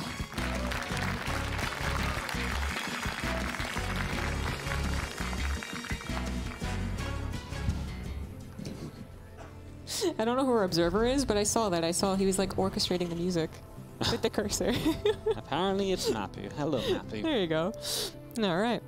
Well, no proxies here to start things off. Just very early probe scout, which again, Heromarine maybe not known for in the past for his proxies, can absolutely bring them out. I'm still thinking actually back to his one base all-in versus Zest. I'm not sure if it was on Hardwire. Didn't actually... Pig was the one that went over that, but the fact is that Heromarine really can seemingly do anything on top of also go to the extreme of the other end, which is 3cc, which, you know, I feel like there was maybe a month where 3cc versus Protoss was actually every game, and that was a few months ago at this point, and now it's kind of flipped back to either, you know, typical 2-base or even just a factory expand, or fake factory expand, actually. But that point is that Heromarine can also bring that one out. Astrea, I feel like I want to believe in his unique playstyle, but especially already being in such a precarious position in the groups, it's hard to. Yeah, the problem with having like a unique playstyle, right, is that a lot of the time it's unique for a reason. What is meta because it helps you get to a good state of the game reliably. But that's obviously not what Unique does. It has weaknesses generally. And, it's meant to be more surprising, but it's maybe not well-rounded. So, yeah, I just worry a little bit about the first, I would say 8 minutes. I feel like if he can get to 8-9 minutes, yeah, Heromarine is fantastic in the later game. He's shown us that repeatedly in this event already. But then I feel a lot better for Astrea. If you get some splash damage up, if you can play from there, then I'm a big believer this probe gets out of there. Yeah, I thought I was actually going to do something kind of nefarious, but yeah, it was just went for the scout. Proxy, wasn't it? Yeah, I thought, but no pylon, of course. Stargate does go back at home. So Astrea actually choosing to play for the Stargates. Reaper, I don't believe actually got back to see it. I'm not sure what the Reaper saw, as it does get away. Yeah, let's have a little quick peek. Didn't get far enough in. So, saw the Cybercore, of course, but no Stargate Scout. And the Stargate's a bit of a mix-up as well from what Astrea was really predominantly using back in the open bracket. He used a lot more blink openers, if I'm not mistaken. Right, that's what the desk was talking about, perhaps that lack of Stargate opener. Opening up the opportunity for the Terrans to go, oh, okay, Widowmine drops. And Peg also brought up the fact that Astrea has his own unique take on the defense should he detect that it's, for instance, a one base Widowmine drop. Of course, that is not the case. Both of them have expanded. They're going right into Phoenix with a Robo immediately following it up. We're going to have the two gases added on and good old Phoenix Colossus. That's kind of the two choices that we look for. Phoenix Colossus or Phoenix Charge, one requiring far more gas than the other. Yep, absolutely. The gas count going to be a big tell as to what we maybe see here further down the line. Hellion coming into Scout, obviously has to get past that Adept, decides not to go darting on in as we do take 2 more gases before we go to any further expansions, EG. Yep, good old Phoenix Colossus. I mean, it is a nice, stable playstyle, actually. I do enjoy Phoenix Charge just because I feel like it is so pouncy. It just is kind of like, I got you, and then you're running back home and dying to everything that's chasing after you. But speaking of dying, here for the probes, the poor probes. 2 have gone down, definitely looking for that third. No, going to go ahead and get that full scout into the main base, as well as being an additional bother. Honestly, we're going to confirm that Phoenix, and that is still a very worthwhile scout. We got Heromarine. Actually, I think already a little suspicious had started a Viking. Yeah. Yeah, so he just continues on with it. Starting to Viking, like you say, he'd already started, had a rough idea. Now has a tank coming through too. With a lot of Marines out, he may be able to go across the map and put some pressure on. One of these Phoenix is low. Yeah. With a mine shot, which means that actually, if that can be targeted down quickly, it's less lift, and maybe that can offset, and you can get in position and do something with this early Terran army. Yeah, that makes sense. The Phoenix went across the map to put the scouting, otherwise not had, with the opener here from Astrea. Yeah, gets bopped by a Widowmine. Instantly deflected. So anyways, the understanding here between 2 players, Phoenix, eventually Colossus, and Heromarine, is opting for some standard anti-Phoenix harassment defense, the Viking and the Cyclone, moving on to the bio with that quicker 3rd CC as well. Yeah, just going straight into it, really not mixing it up too much. The Raven is always interesting call. It's an interesting unit, really, because I feel like amongst, the pros, we generally don't discuss what is really a hard unit to micro and to utilize. We just kind of assume that they've all practiced it so much. We don't say, well, the Viper is really hard to use in this situation most of the time. But we do give credit if they, make a mistake, of course. But the Raven especially so, I think, gets credit for just being this awkward unit acceleration speed-wise. And I'm bringing it up specifically because against Phoenix, it also dies very quickly. Yeah. So the option to go for a Raven against the Phoenix, particularly, like that's not where you're getting it, right? That actually just die to the Phoenix. But if you can get like an interference matrix on the Colossus that we kind of expected to come through here, then the Raven is totally worth it. That beautiful thing to have. It feels very high risk, high reward in this situation. You're playing against Phoenix, but you still go into it. So many times these Phoenix will just give one of themselves up to go and get it and just get rid of it ASAP. But if you can keep it alive, brilliant. Even better, sometimes those Phoenix dive and they don't quite get it. The auto turrets go down. You get a couple Phoenix kill, and that can be very, very fun. But here we go with Heromarine starting to push, and it is going to be scary. That's the first Colossus coming through. If you matrix that, well, there ain't a lot to help out. Heromarine actually just going to move up for the 3rd base. He ain't going to go pushing yet. I was going to say, that would be a very interesting push. It'd be like really one of those weirder timed ones. I was just really excited. I'm like, he's got the Raven, it's time. Here I am just kindly being like, Wardy, I see that you have a point, but also you're really stupid right now. Like, can you please? I realized as I was saying, I was like, this ain't no push, but maybe I'll get it by ZG as we do die for the Raven. The Phoenix take a whole bunch of damage on that, and they will just scout on out to the right-hand side after. So, I mean, how many Phoenix died now in total? It was 2. Gets the Raven. it's one of those trades where it's like, okay, I mean, this Phoenix count gets slowed down. I like it for Astrea because the Raven has more potential as the game goes on, of course. Yeah, there is always that, of course. You know, it's not just about the direct resource loss or the direct time of building a unit. It's also about, well, how much does it add to the rest of the game? So, you know, it's very arguable. But it looks like at this point, with Heromarine choosing a third CC, then the barracks, the later stem, the later combat shields, the later actual push here, we have ourselves a macro game. Astrea also going to be getting away with all of these upgrades. Now, his third Nexus really wasn't all that fast with the Colossus opener plus Twilight Council plus Forge, but he's actually getting a very fast fourth base kind of in comparison, right? Almost right after his third base finishes, still getting saturated. Now the fourth base comes down.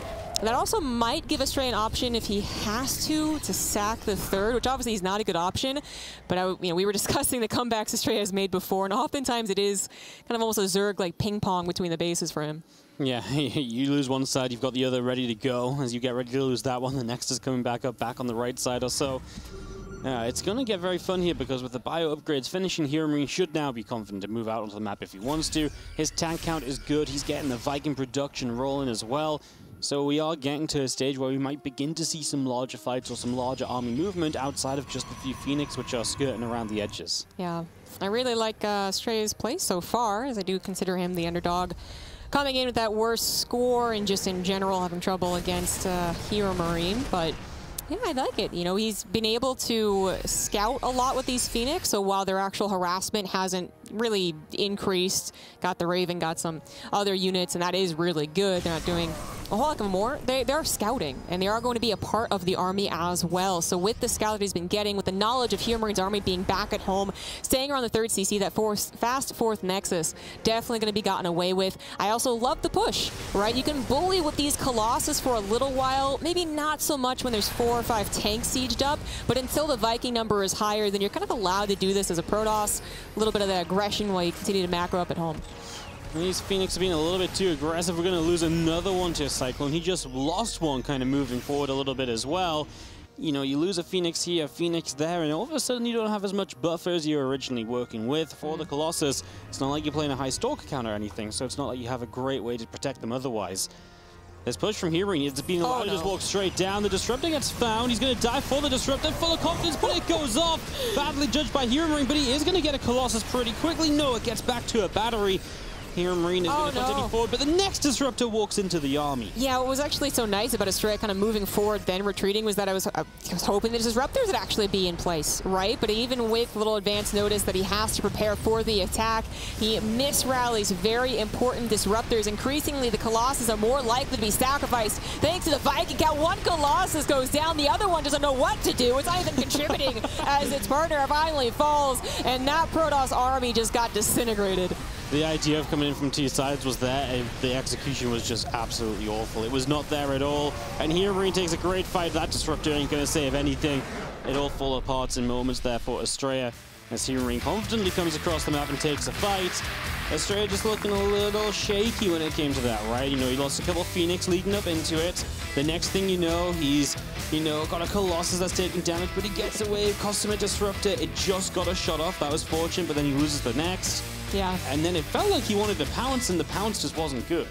Right, exactly. You know, he decided that pulling the trigger is better than just being hesitant, which I guess is often true, perhaps, especially when you have the refined pro gamer reads, but not actually correct there. Very unfortunate end to that, as it was so abrupt. There's a lot of things that could have been different. Again, like, I will say that Heromarine does often do this, where it's like, oh, well, I guess the Protoss has a chance, because they both got to, like, 8 minutes, right? And then he just wins. Macro too good, his engagements are too good, his reads too good, all that good stuff. But for Astrea, again, had he been able to buy more time, basically, and there was tons of options for it, not lose damage on his Colossus, not lose his Disruptors, actually using them as more of like a scare tactic, actually, saying, well, I got them, so you can't move into me, you got to be careful. Once you just use the Disruptor shots, or of course lose the Disruptors, the Terran is just brimming with confidence. They're going to take that fight. Oh, absolutely. Heromarine was absolutely right to commit. The Colossus were all over the place. The Zealots were very much so just there, dying, while nothing else was dealing damage. And that's obviously a very sad state of affairs, as Astrea are going to have to sharpen up a little bit for this game number 2.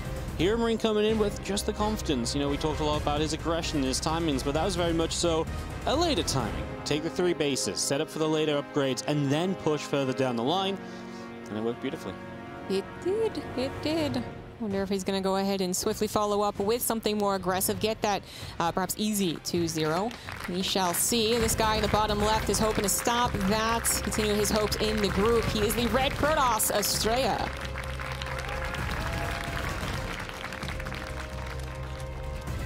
Top right-hand side, our blue Terran player from Mouse. It is Heromarine.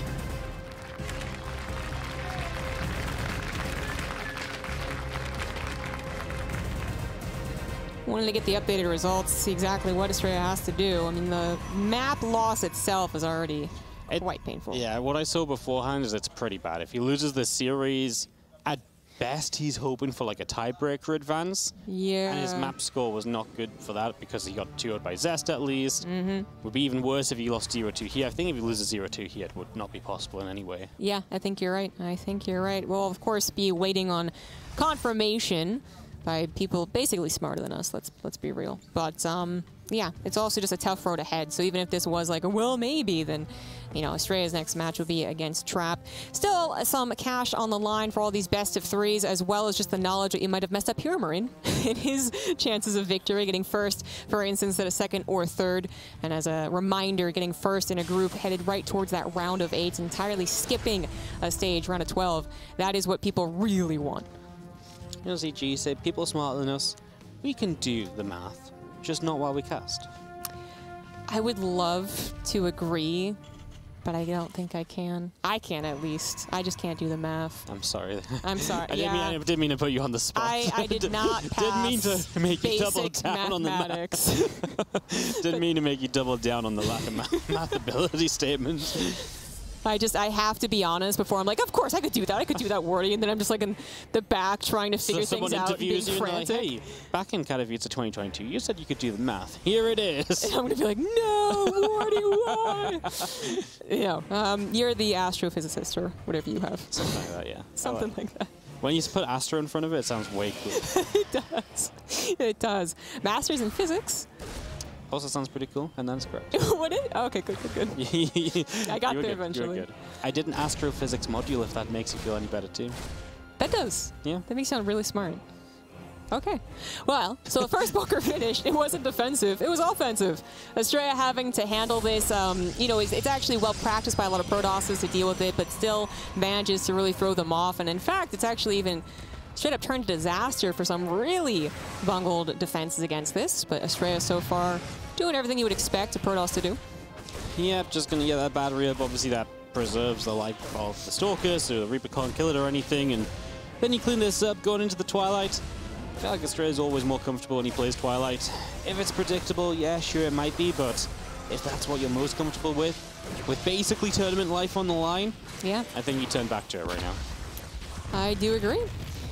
Heromarine gets a little bit of that harassment, that damage. You know, always awkward for the Protoss, having to keep the units at home, having to build the second shield battery. Specifically, the Adept also kept at home is one of the few forms of scouting that the Protoss has with this opener, unless you get a sentry, which you would not do if they were bunker harassing you.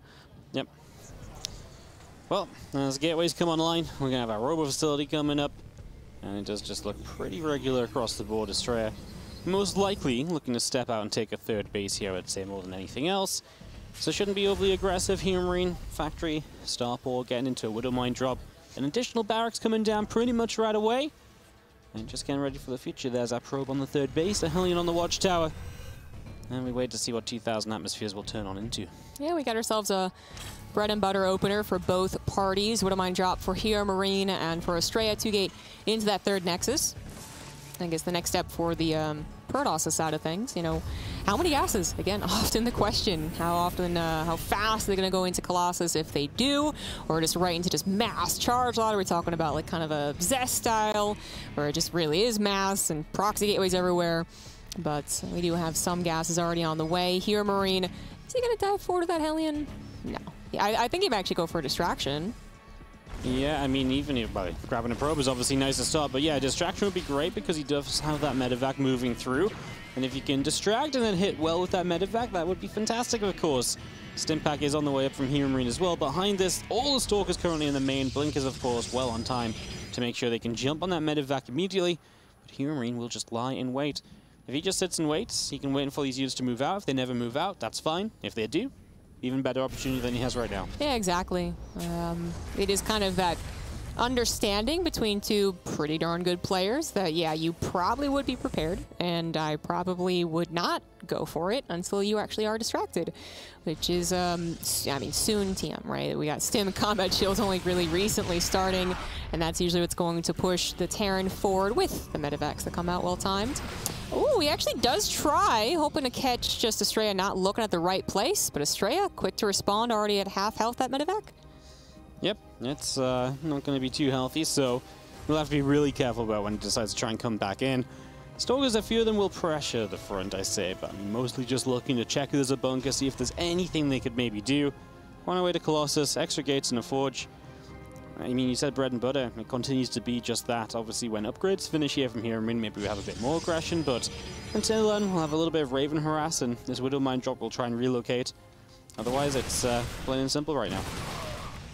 A little bit of that Stalker micro, especially before Stim is done. Good Stalker positioning on the side of Astrea as well. Again, deflecting the Widow Mine drop and deflecting now the Raven harassment. You know, it is certainly the first step in the process of living versus Heromarine is to deal with all this harassment. There you have it. Medevac gets taken down. Does drop out both Widow Mine, so a little bit of a pain. Some last second blink micro. But it is also a lot better. Okay, there you go. A lot better if you actually can kill the medevac, or if you can kill the Raven, that would actually be glorious. So on the side of the Terran, you don't really want to over-dedicate with the auto-turret harassment. It has the interference matrix, it goes for it, and actually Astrea just way too far forward, manages to barely save the Colossus, and shield battery overcharge is popped, but those sentries are supposed to buy time. They actually end up being used almost pointlessly, and that shield battery going to be targeted down, the Colossus as well, and that may just effectively be game. Yeah, Heromarine is going to get cleaned up. He will be pushed away. Obviously, getting rid of the first Colossus, resetting that splash damage means future attacks like this can continue. Yeah. It's so hard to split your units because you don't have a Colossus to split away with another Colossus elsewhere.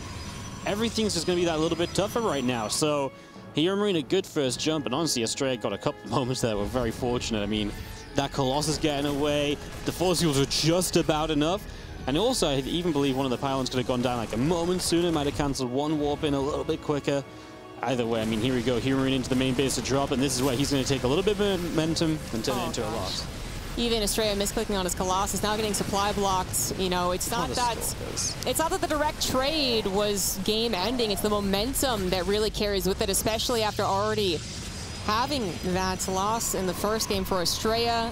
We can see that he is starting to just have the cracks are starting to show in more ways than one. Not just the Colossus mistake, but even the micro in the main base. He is still holding on, and this is where, if he's given 30 seconds of breathing room, this is exactly the type of game that does kind of spur Astrea on in some weird way. He's like, okay, I made a mistake. Okay, I made another one. This is actually kind of bad, but I know that I have it in me to bring it back, as he has done versus many other Terrans, but it does have to start here, and this Raven is going to see that it's seen, take that out, open up the opportunity for the future. At least Astrea does get 30 seconds, 60 seconds to actually breathe and try and recuperate.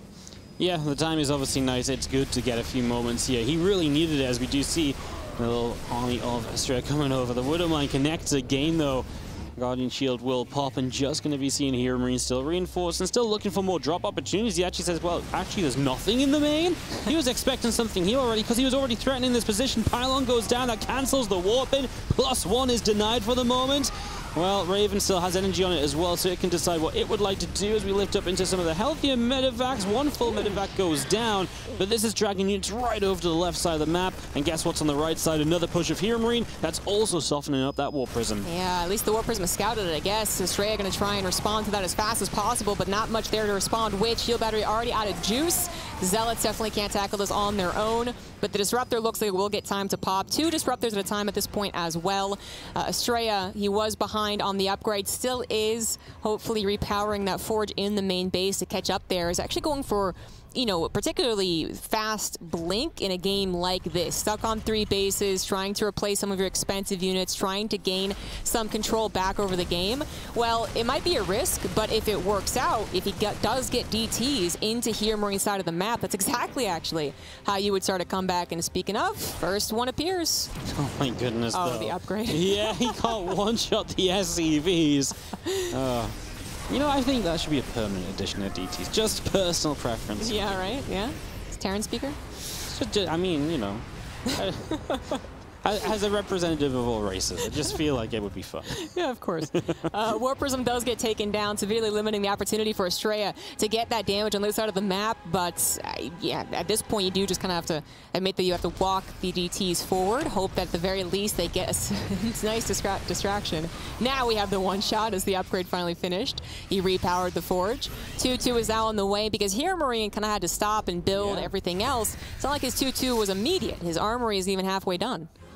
Yeah, given a bit of time, Astrea is looking a little bit better, right? If he can just keep on surviving. Obviously, because Heromarine went a little bit more into the tech and everything right now, without the 2-2, perhaps this is still a moment where he can make something happen. But if Astrea keeps holding on, a minute or two down the line, he's going to be very, very well set up with an upgrade lead, DTs blinking around. You know, if you can get a few of those properly on the map.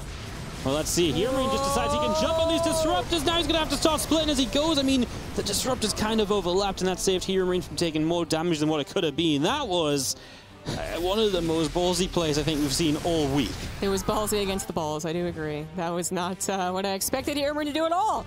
And while he does survive, it wasn't worth it maybe as a trade and certainly as just, you know, it doesn't add anything. There's no next attack now, even though he did kill some of the disruptors. I actually, maybe he does think that that is worth it. There's only 2 disruptors on the field now, far less threatening than if there were more. Interference Matrix comes down as well. The Colossus are doing damage here, but the Vikings will eventually take them out. Now the question is, will the disruptors get their shot? Will enough charge lots come in to save the day? 3rd disruptor comes forward, now with a total of 4. It does look like Astrea is going to hold that 4th base. Nice little hole. DTs get turned around from the natural. They're going to go to the top side instead, where there is going to be a missile turret and a planetary.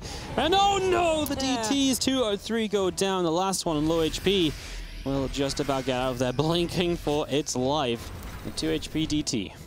Yeah, really needs something over on the other side of the map, even a 2 HP DT. And now Covert Ops. Okay, well, goodbye. 2-2 does finish for the Protoss, and we even have the Stalkers being rebuilt here, now going to be their own little aggressive hit squad, only a couple of Zealots in tow. Disruptors left back at home are hoping to be able to kind of draw the line without additional support. This is often what we see from Protoss players. 6-8 Disruptors back at home typically cover each other, and then you could even see Protoss send 20 Zealots across the map. In this case, Astrea is not quite there, but he is making sure that he has some type of map presence. Map presence is obviously really key at this sort of stage. You need to know where things are at. Being able to distract your opponents is absolutely huge.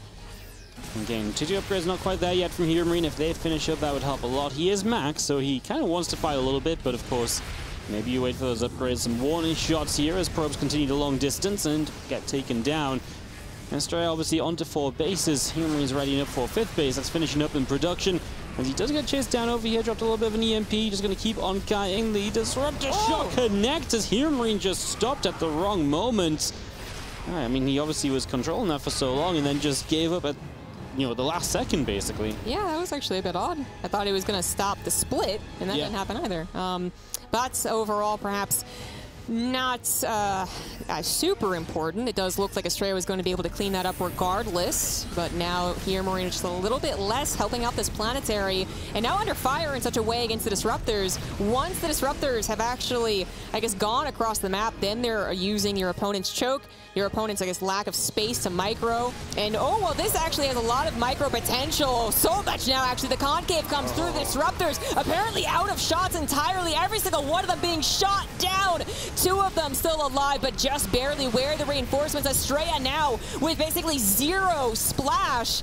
I mean, does he have to go up this base? I'm surprised still sticking around. Yeah, he stood around for longer than he needed to. He's going to try and jump on this now with a lot of Zealots. I mean, Heromarine is heavily stimmed. This is Astrea's chance to at least get some cleanup. We're scanning down for DTs. He gets an Observer instead. Astrea has to turn away, but all the Disruptors are gone. And Astrea is just going to end up playing a very scrappy game, right? Disruptor, DT basically is what he's playing with. He's going to try and counter, get some disruptor shots. That is the sort of thing that Astrea does best.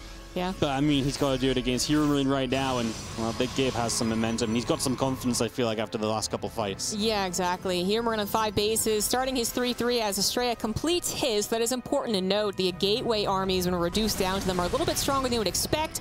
And if we do get DT Blink used in a surround fashion, then we could actually talk about gateway armies once again winning even without that splash. It would be a very perfect scenario, but we've seen it occasionally. Yeah, I mean, it is possible, right? So we will see. So many DTs. I can't get out of my head the Astrea game against Uthermal in the qualifying match where the 20 DTs just walked into a base and had some fun. I mean, he's on his way there. 13 of them currently sat, selected by our observers, so looking good. Heromarine just continue to build up bases, right? He's doing what he should do at this stage of the game, just get more bases, more economy, more potential scans. All these things are just going to cover him as, oh, yep, and that's why map control is important. Yeah, that's a very good point. There is the lesson right then and there. I mean, if you can save the probes, it does severely mitigate, right, the damage done. The Nexus is a huge loss, takes a long time to replace, is expensive certainly at this point, especially if you're going to lose all the DTs and charge off to the left side. The blink forward did not actually capture the units. They're able to micro a little bit farther back, pick up with the lack of stalkers, and continuing doing damage. But you know what? Yeah. You know what? Actually, both sides going a little bit poorer for Heromarine than he had naturally expected, and now he's the one down in supply. He knows that he's up in economy. He knows he grabbed that base. The other base had only just recently been rebuilt, but this is one of those times where the Terran goes, oh, wait a second. Oh, I need to be careful. Yeah, that bottom right fight was really bad for him. It was obviously while we're looking at the top left, and he lost pretty much everything down there, and Astrea had a lot left over, and right now pushing forward. What a swing in the momentum. Is Astrea coming through? He's blowing up SCVs. SCVs continue to pull in, even as Heromarine is desperate to defend. He's got Liberators on the way up, and I do not feel like Astrea's army is going to be great against Liberators. Maybe mobility-wise working around them. So Heromarine is moments away from maybe getting what he needs, but Astrea got a lot done just then. 17 SCVs, great to finally deal a blow to Heromarine. Yeah, exactly. Actually getting something back in this game. Now, Astrea, you know, he lost the base, then another base. His economy's not been super great, but as I was pointing out, he saved the probe. So as he does rebuild the Nexus, the mineral income will skyrocket once again. Heromarine takes a bit of damage, a little lost mining time, yes, but he is still stable as well. We've come to a surprisingly even game, but as you pointed out, this army of Astrea, it's going to have trouble with that next technology step unless it can stay mobile, unless it can actually be on the front line, stopping the Liberator numbers from getting too high. If actually Heromarine ends up going for more Liberators, actually, he's going back into just pure bio. I wonder if it's just a cost thing, you know? I think it is, yeah. He actually did take a pretty big dip in the income having to respond to that attack. Yeah, you know, moments ago he had more towards 70 SCVs, and that can make a big difference of what you're trying to afford. I do like that the Libs add at least to harass, though, right? Because it can take some attention away, you know, it can force Astrea back. And in a way, it's now going to give Heromarine a bit more time to get settled as well. Yeah, there's that dip that I was talking about. There you have it. The Liberator also going to be useful for the anti-DT blink defense. So that's exactly what we see here. Heromarine actually very attentive to having at least one Liberator on every single command center. That's going to get a couple of extra shots, get those DTs down to a reasonable number. With a fast repair, you can actually save a planetary that would otherwise be a goner. DTs do blink right behind that army, really taking away the power of the micro of the bio. And Heromarine, at this point, he absolutely is thinking, oh, did I actually let this game go? Yeah, no, it's become a lot tougher than it once was. It was really Heromarine this and Heromarine that, but fights are happening the same, because again, he's just diving on disruptors today. He couldn't quite get the target on the last one. He loses everything as he loads up. I mean, I think the problem there was he actually struck up the target fire the next two disruptors, right? Because they were just in the middle of everything. And I think a few shots went off on Stalkers, and that made the difference. Shots went off, and obviously the Stalkers getting the follow-up.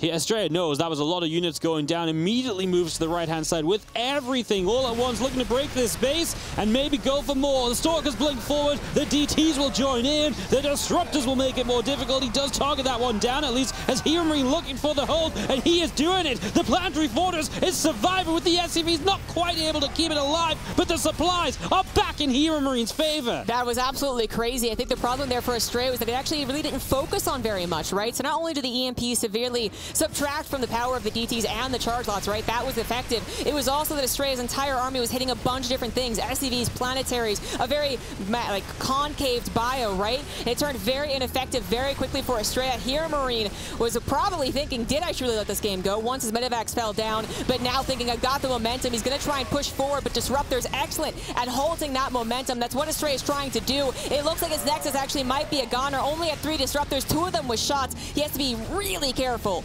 with how he uses it, because pretty much Heromarine can count shots. He can count bullets. He's been so good at just being patient with the Disruptors and waiting for the next shot, making sure it comes at the right time. Double Disruptor shot here, maybe a little bit more panicky when it wasn't really needed. He'll expand to the top left while this is going on. Heromarine is lurking around, waiting for the chance to jump on these Disruptors if Astrea makes the mistake. Astrea ain't giving it to him just yet, though, but it is a big threat that Heromarine is applying.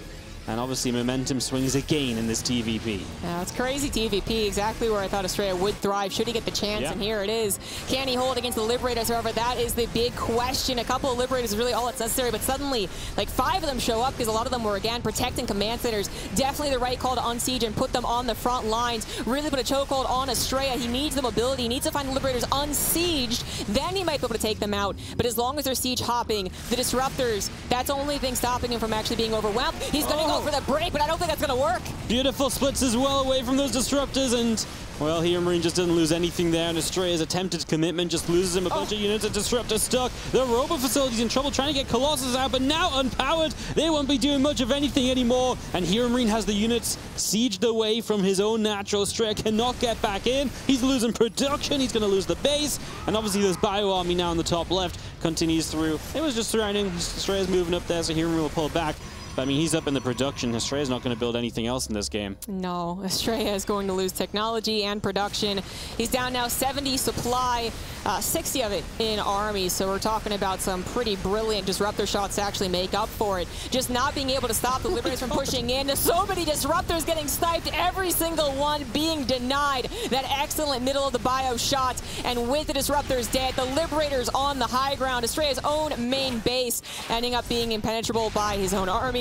That's going to probably do it. Even the DTs here aren't really giving a lot of hope for Astrea. No, he's going to lose the new base at the top left as well. I had to hold my breath for a second. How many times have we seen Heromarine misjudge the jump on Disruptors? This time it was perfect, of course, as the top left army might not do brilliantly, but it will trade out well enough for how well he's done everywhere else, remembering that Heromarine can still rebuild here, while Astrea very much so cannot. Yeah, exactly. I mean, there was the opportunity for Astrea to take one of those fights when the Terran army split up and suddenly you find the entire Protoss army with only 50% of yours.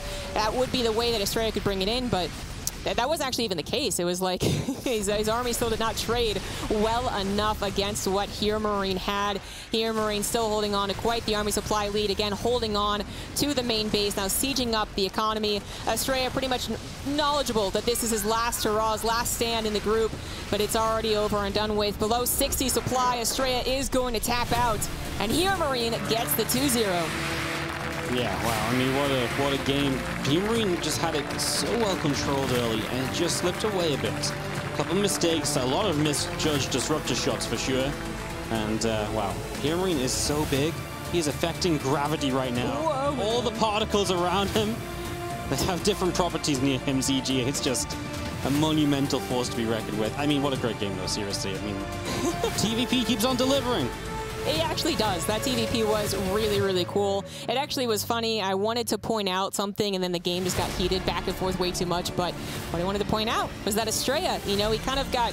It's almost like he got slapped like just a little bit to wake him up when he lost the Colossus, when he was momentarily surprised. But he recovered and then started that comeback that we know him for. Was it at the beginning the most amazing comeback? Not necessarily, but for the place he was in, the loss he had just taken, this position in the group, I actually thought it was definitely very impressive for Astrea to make that game look like it did. Really typical Astrea game, but the winner in the end was Big Gabe, and let's go to Smix to hear from him.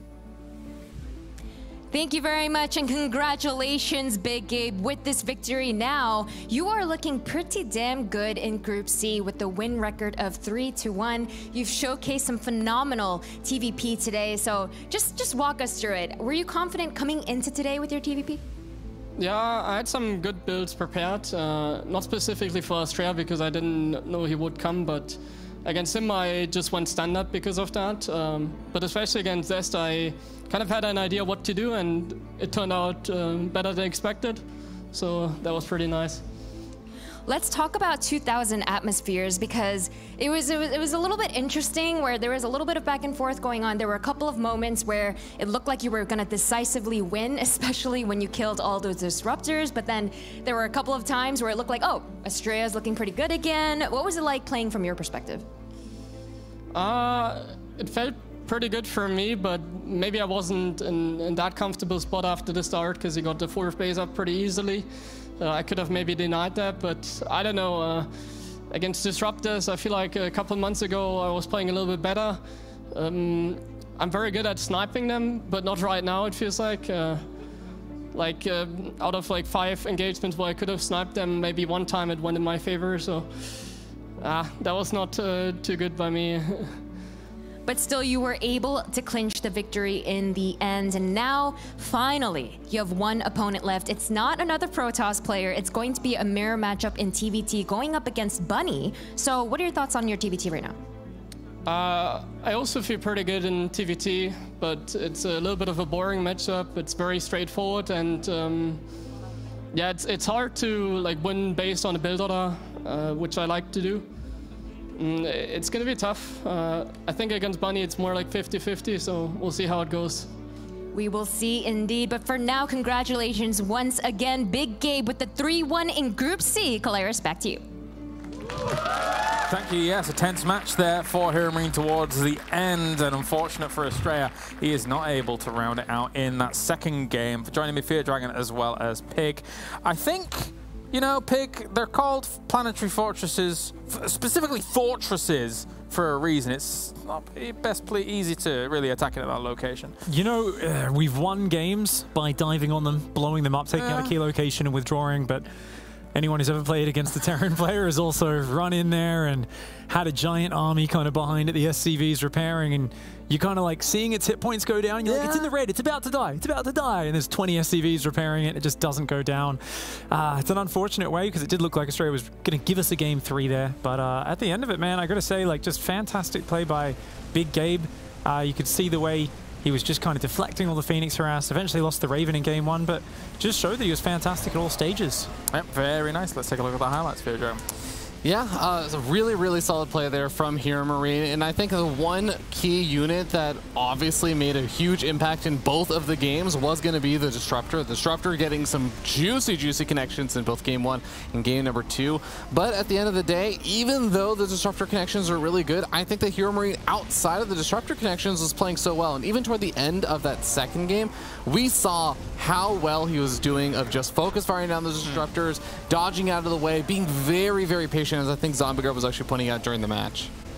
I was actually amazed that Astrea even held that first push. It really looked like he might just kind of fall apart there, but then, you know, even here, scary moments where all the Disruptors were going down. He fought back so many times, though, despite so many rough circumstances, and it was like, oh, cool, this is one of these classic Astrea comebacks. So very action-packed game, love to see it, and honestly, you see there one of the times where it doesn't pay off for Big Gabe, but I think for every time where he misjudged it and the Disruptor exploded his army, there was 3 or 4 times where not a single Disruptor shot got off, just like that. Yeah, absolutely. I think the other fun little bit that I think Astrea had, he had an extra DPS AoE unit that was doing this area of effect damage. It was actually the Stalker, because every single time he sniped off those medevacs, it was actually doing splash damage to all the units inside of it and killing them. Excuse me, unfortunate for Astrea, he is now donezo here, Pedro. Yeah, that is going to be a bit unfortunate. I know his big goal that he was actually shooting for this event was, he said, last year I made it to the group stages from the play-in, and he wanted this year to be the year that he made to the playoffs. Not going to happen for him, as he does pretty much get eliminated with a 1-3 score. Not quite able with the map score he has to actually advance out anymore. Yeah, a bit of a four-way race now here in this group, but we do have other games that happened whilst that was happening. Let's go over to Pig first to start things off. You had Bunny versus Zest. That's right, and coming from behind, Zest did manage to win a really impressive game one just with a 4-gate blink up against a Bunny that didn't scout it coming, just didn't have the bunker, and we've all seen what Mass Stalker does to a Terran that doesn't have a bunker and his siege tanks. This game, Zest decided to use the famous Dark Shrine. So you can see here, he's got a Warp Prism with 2 DTs, he's got a Dark Temple that's going to run in the front as well, and if you're a Terran player, what is the worst possible thing you could do right as those DTs are about to come in? Do you see what's in this drop pod right here, James? Do you know what that is? Ooh, little mule. That's a mule, and it's the last bit of energy that he has, and he's dropping it as the Prism flies in with the Dark Templar. This is every Terran's worst nightmare, and oh my lord. Sorry, we fast forward a little bit there. Nobody wanted to see the carnage. There we go. Here we go. We're back. The Dark Templar go in, and different hotkeys to me observing setup back home. I've swapped computers. The DTs are doing some good damage though, and they basically just pick up, drop, pick up, drop. There's a Dark Templar in the natural at the same time, and he wins over the course of a minute and a half. He kills every single worker, tears apart the Marines. Yeah, it's just every Terran's worst nightmare. So Zest coming from behind in this group is going from, you know, having a very rough start, gets a great win over Bunny, who's the group leader up to that point. So Zest now, he's on that comeback train. He's looking for that third place spot potentially. Cool. Thank you very much, Pig, for that update. And over to Fear Dragon, you had Trap versus Lambo. Yes, Trap versus Lambo did end up with a 2-0 in favor of Trap, but we can actually hop into one of those games. It's the first game that actually ended up happening. You guys can see it behind me. Ooh. It was not exactly the kind of opening you usually expect, as we do have a good old cannon rush with the shield batteries and everything. We're 6 minutes in, 7 minutes in.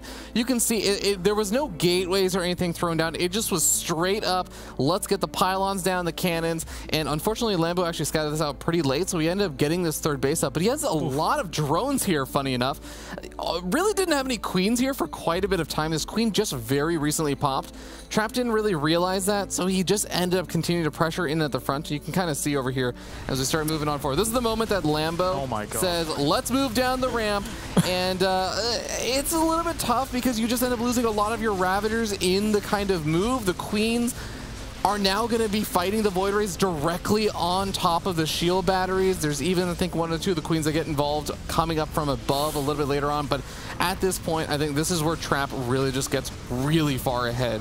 It becomes a little bit of a fight. You can see the game goes on for another 2 minutes, but this really is the big turning point. Do you remember a few years ago when I covered the telestrator with the coat when Jeff was drawing what he was drawing? Yes. I feel like I should probably cover this as well. This is this is gross. I mean, I know there's a lot of fans out there who are happy seeing this, but like, I'm like, dude, I thought parting wasn't in this year. You know, like, what? I've never seen this many shield batteries. I love it. Pig just turns over to me and is like, why doesn't he build a Nexus? Yeah, and I'm like, he won't be able to afford more shield batteries, Pig. I was like, does he need the 14th shield battery? Surely he could expand and get even further ahead. Yeah, I love this is the moment too where you're like, oh, there's no queens left. Oh no. Yeah, I'm just gonna let this play out until the production decides that they want to, you know, move away from this carnage. No, they're masochists. They want to watch this. You know? Yeah, I mean, we can head back. There's nothing else happening in this game. That was well, thanks. Yeah, that was game 1. Game 2 was a little bit more standard and stuff. It wasn't like a cannon rush, but Trap really just kind of also cleaned house, I would say, with game number 2. I feel queasy. All right, well, anyway, thank you, thank you, gents. Let's take a look at the overall group standings so far. For Group C, we only have 1 more round of matches to be played out, so only just 1 more golden opportunity for some of these players to try and find themselves a top 3 position. We currently have Heromarine, Trap, and Bunny in those spots. However, Zest does have an opportunity to be able to leap into that top 3 if things go his way in the upcoming matches. And those upcoming matches, and we will rattle those off for you, we will have Heromarine Bunny, Zest versus Lambo, and Trap versus Astrea. Bear in mind, for Astrea and Lambo here, Fear Dragon, they are done, but they can still influence some of the results going on here. Yeah, absolutely. I think it's going to be very fun to see how things shake out just because it's such a strange situation. Zest right now has the same overall map score, I think, as Bunny, even though he's actually has fewer series, just because Zest has actually still been taking maps even when he's been losing, whereas I think Bunny had some of the more one-sided losses happening here and there. I'm actually really curious, I'm trying to remember, how did Bunny versus Zest actually go? Zest ended up winning. Yeah, so it was the 2-0 just then with the DTs and whatnot. Yeah. So that's actually really funny because Zest might have a lower series score, but he's tied in maps and would win the head-to-head. So the tiebreaker rules for this gets really, really funky. All right, well, coming down to the wire, thank you very much, gents. It's time to head to a break. When we return, we have got our final couple of series on the way here for Group C. What's your style?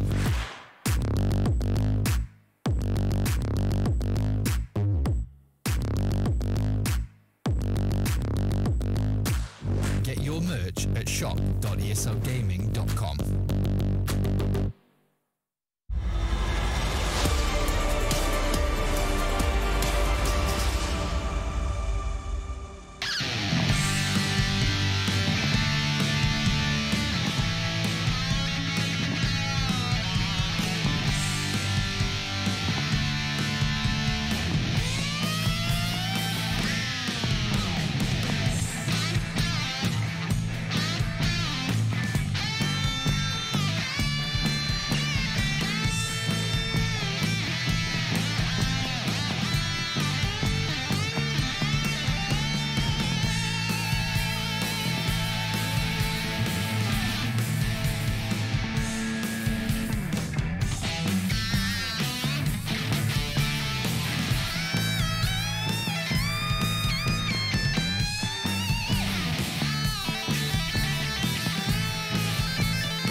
네, 후자에 가까운 것 같고 그만큼 이제 스타크래프트가 이제 한국에서는 대중적인 게임이라서 모두가 알고 그래가지고 그런 게 생긴 것 같아요.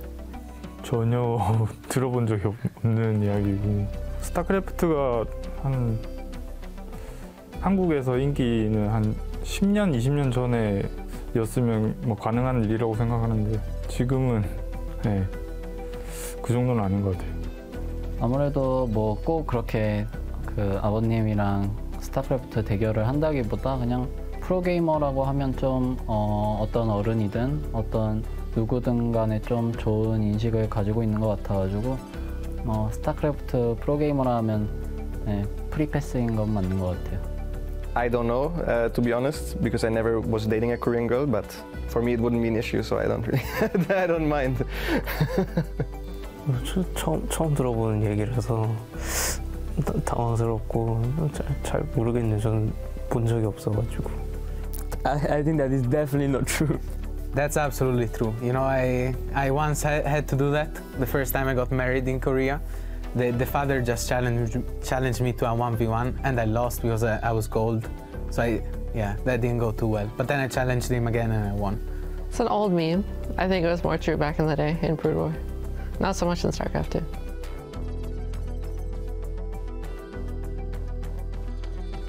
딱히 생각해 본 적이 없어서 네, 그냥 좀 다녀본 데가 저 나름대로는 많다고 생각해서 폴란드도 좋고 네, 뭐 미국 워싱턴 DC도 좋았고 좋은 데 많이 다녔던 것 같아요. 지금 안 가본 데 중에 꿈의 여행지는 딱히 모르겠어요. 전 하와이 한번 가보고 싶어요. 한 번도 안 가봐가지고 하와이 갔다 왔다는 사람 이야기 들어보면 진짜 되게 좋다는 이야기를 많이 들어가지고 가서 마음껏 물놀이 하고 싶어요. My favorite holiday destination is Italy because I like the food there most and the weather is good. 저는 그 보라카이 좋아하고요. 그냥 휴양지에서 좀 수영하고 좀 술 먹고 좀 춤추고 그런 걸 좋아하기 때문에 그냥 보라카이나 뭐 하와이나 그런 데 좋아합니다. Probably somewhere where I haven't been before, maybe the Bahamas or something. Either something at the sea or some skiing resort where I haven't been to. 솔직히 다 대회로만 다녀봐가지고 그냥 카토비체 많이 왔어서 그냥 여기도 한번 여행으로 다녀보고 싶어요. I think if I had to travel somewhere, it would maybe be like for a vacation, maybe Japan, because I've never been there, and I think it would be kind of cool. So maybe Japan. I'm not sure. Well, obviously Korea, so I can challenge some fathers, you know. I'd finally remove Beckett from the map pool, like it was supposed to be last season.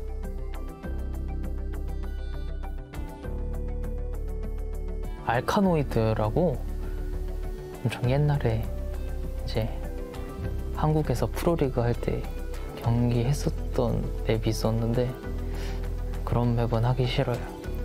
전 뭐 옛날 맵 하면 모르실 수도 있으니까 지금 맵들 중에서 고르자면 큐리어스 마인드 네, 그 맵이 제일 쉽고 이유는 그냥 저그전, 테란전 둘 다 안 좋아가지고 네, 보기 싫어요. I would remove Pride of Altaris. 예전 맵들은 좀 기억이 잘 안 나는데 요즘 맵들로 생각을 해보면은 프라이드라던가 그리고 애시즈라던가 이렇게 좀 전체적으로 테란이 다 힘들다 생각해가지고 꼭 하나를 고른다기보다 이번 시즌 맵 전체를 좀 바꿔야 된다고 생각하고 있어요. I think Pride is the most imbalanced one, so I would remove that. Even though it's very good for me because it's very good for my race, but yeah, I'm gonna go with Pride. 저 애시즈, 글리터링 애시즈. I will remove Jagannatha from last season. This map traumatized me. I hate it. That's a tricky question. Are we talking about ladder map pool? Because if so, I'd definitely say Beckett. That thing is still in there. Not supposed to be, but yeah, I'd remove that. It pisses me off. I'd like to go back to Hangzhou.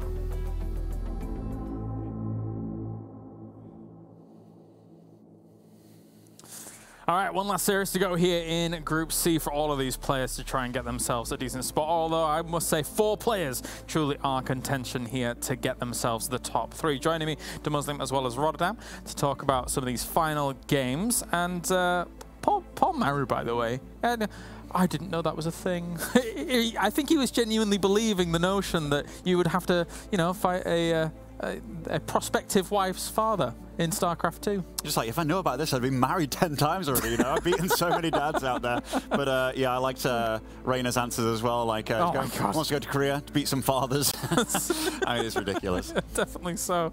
And even more ridiculous, I suppose, right now is where we find ourselves in this group here, Rotterdam. Yes, yesterday I ruined one of your intros by saying, at least this is not one of these groups where there are still 17 different ways of how it can all play out. I don't know if there are 17, but there are too many ways to figure out how this can still play out, but we're still going to try to summon it up a little bit because Heromarine is in a crazy spot. He's actually on top of the group right now. Heromarine can win the groups and be directly seeded into the quarterfinals, but if he loses 0-2 and Zest and Trap win their matches 2-0, Heromarine can still be eliminated as well. Barney finds himself in a weird place where if he wins 2-1, he can actually still be out if the other guys win 2-0, but if he wins 2-0, then Barney is always through, then Heromarine can be in some trouble, and of course Trap and Zest need to do their duty, but there's a lot of crazy ways that this can play out. What we do know though is that if Gabe wins one map, I think he's guaranteed of the playoffs. Yeah. If he wins the series, I think he's guaranteed first place. But yeah, one map is very important for Heromarine because it's crazy that you can be on top of your group after 4 playdays. Yeah. Or 4 rounds, but you can still be eliminated. Yeah. You know what? When you were talking about that in the break, you made it sound a lot more complicated than you just summed it up. So that was really well done. Thank you, Kalaris. There you go. There you go. I've learned from the best. It's his job.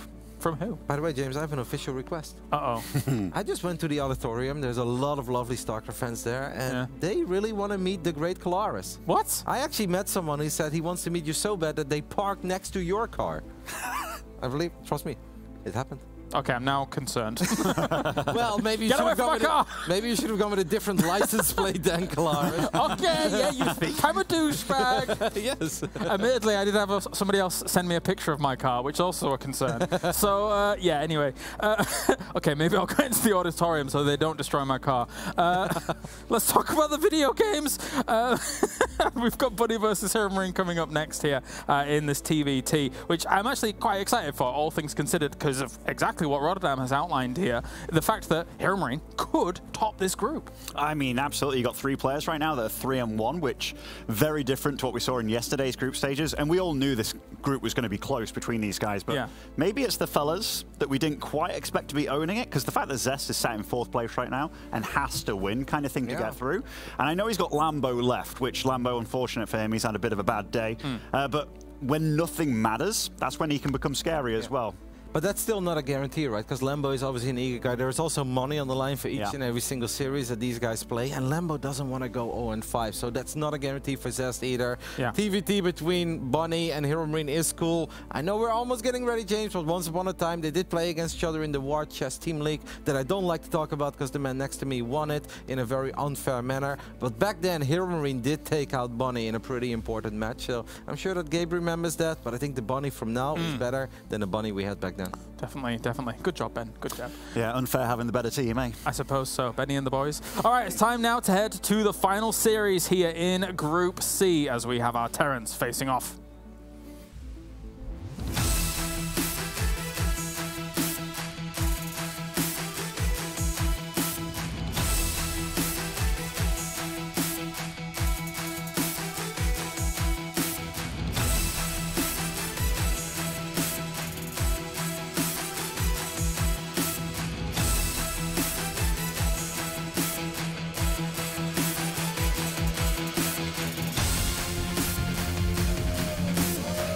After an amazing day of many games of StarCraft 2, we are finally wrapping up Group C as we have our final match. It'll be a mirror matchup of Terran versus Terran with 2 players who have been playing phenomenally. They're sitting both at the top of the group, and the result of this match will go a long way in determining who will be sitting at the top in first place headed into the playoffs. Get ready, everyone. It's Heromarine versus Bunny.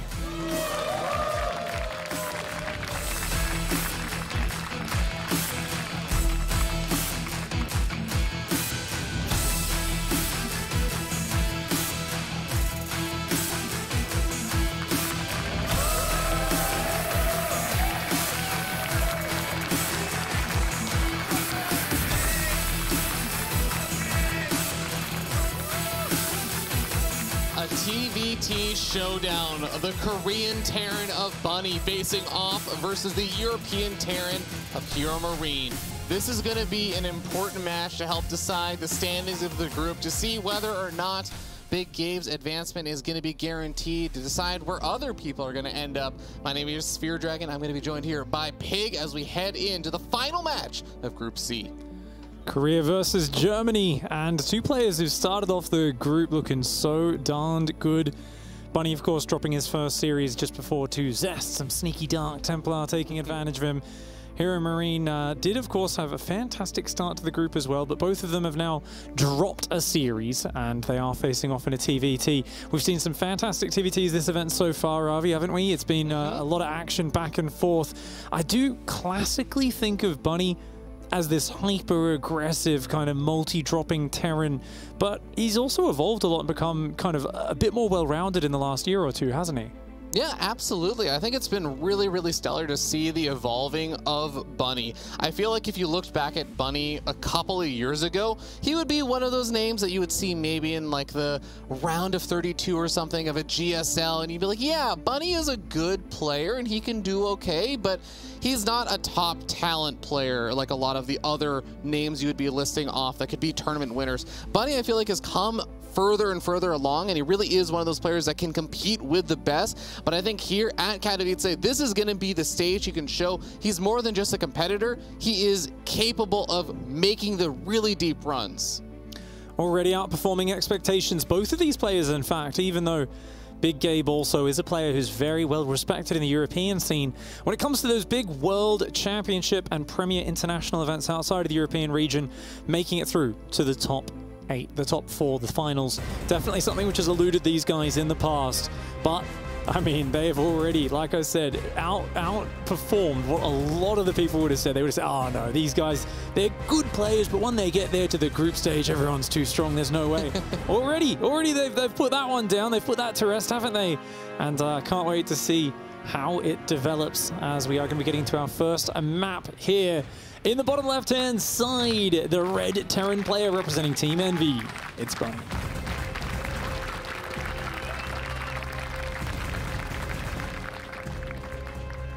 And over here on the top right-hand side of the map, we have our blue Terran player representing Mouse Sports. He is Heromarine.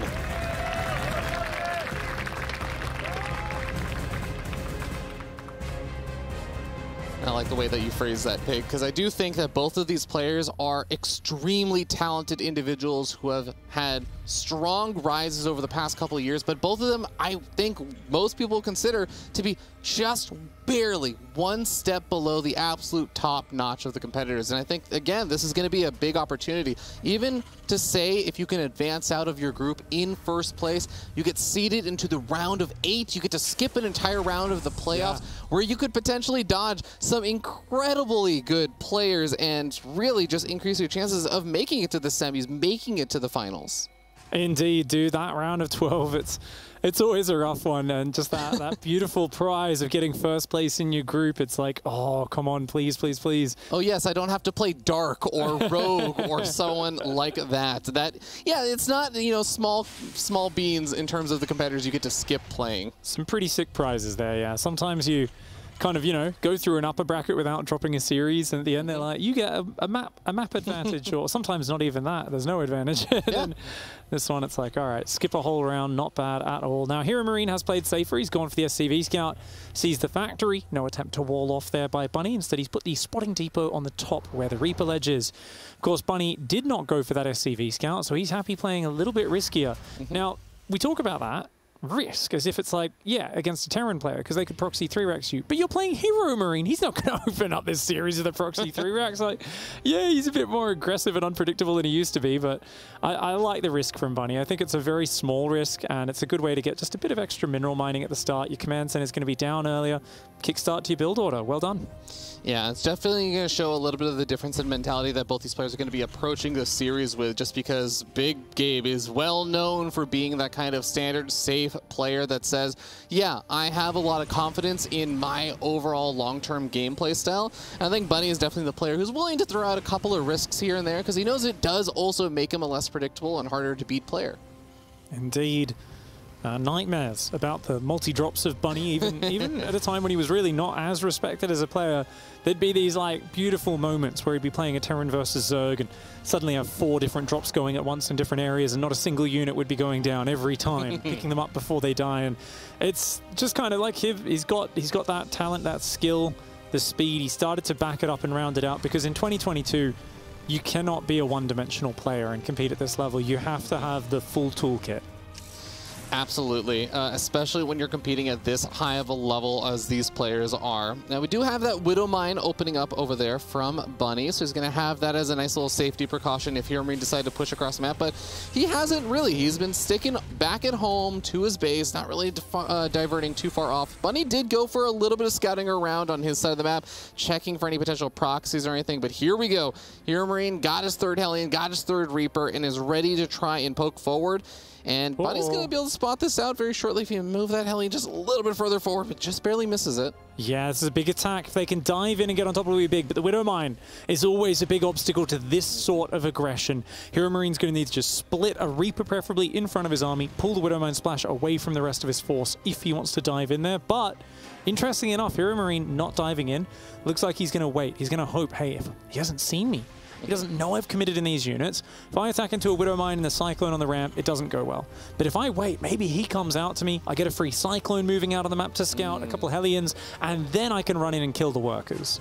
Oh, I really like that. Just playing around with the information his opponent doesn't have is a really, really great maneuver. Now, we do have the Cyclones and stuff coming out behind this for Heromarine, and you can see that Bunny didn't really have too much of a chance to get that kind of stuff out as much so. He does have one Cyclone sitting inside the main base, but he's not really moving anything out right now, so it doesn't seem like Heromarine really finding the juicy kind of surprise that he was potentially looking for, especially now that there's a siege tank forward. There's just no way Heromarine can really push further in with those units. Yeah, that seems to be something that he's kind of accepted was, okay, look, if you don't see it, I'll try to set up the ambush, hope you step into my trap. Hasn't happened, no worries, stay patient. You'll notice there's no Marines building for Heromarine. So, unlike his namesake, as I say, 2 Marines queue up, first one's in about 1.5 minutes. That's, well, why? It's because he wanted the fast 3rd command center. How do you save minerals? And even there, he actually decides to cancel that and swap the starport over. And he is indeed actually going full-on mech. I was like, surely you do want to add some Marines, but my lord, he is actually going to play mech in TVT. I love the mix-up.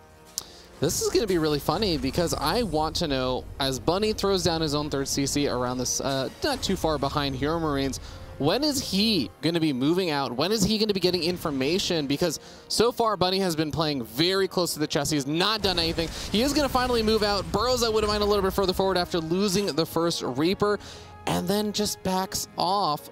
It's going to be a while, it feels like, before he's really going to get the information he wants, unless he decides to go for, say, auto-charge harassment or a big push here with the siege tanks. Yeah, I'm not sure how many Ravens Gabe went, but I think it's 2 for each of them, and indeed it is. The Viking production is pretty much in line. Defender's advantage will be there for Gabe, and he's also now being able to produce double tanks.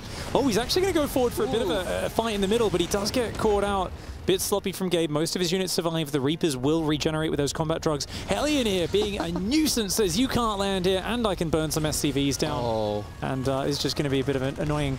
And Bunny actually pulls his whole army home for that Fear Dragon, so this hasn't really done anything just yet. Of course, Bunny, he's gathered up a decent amount of units, and remember, his advantage is in the Marine count, but with some Reaper grenades, some good tank positioning, I don't really see this as being a scary moment for Heromarine just now. It's more like when Stim, when shields and +1 kicks in, that's when I think the bio becomes much scarier for the mech player. Yeah, look at this army movement, though, from Bunny. Even though his push has been delayed by the little singular Hellion that actually drew a lot of the army out of position, Heromarine has no idea about how roundabout of a path Bunny's coming in from.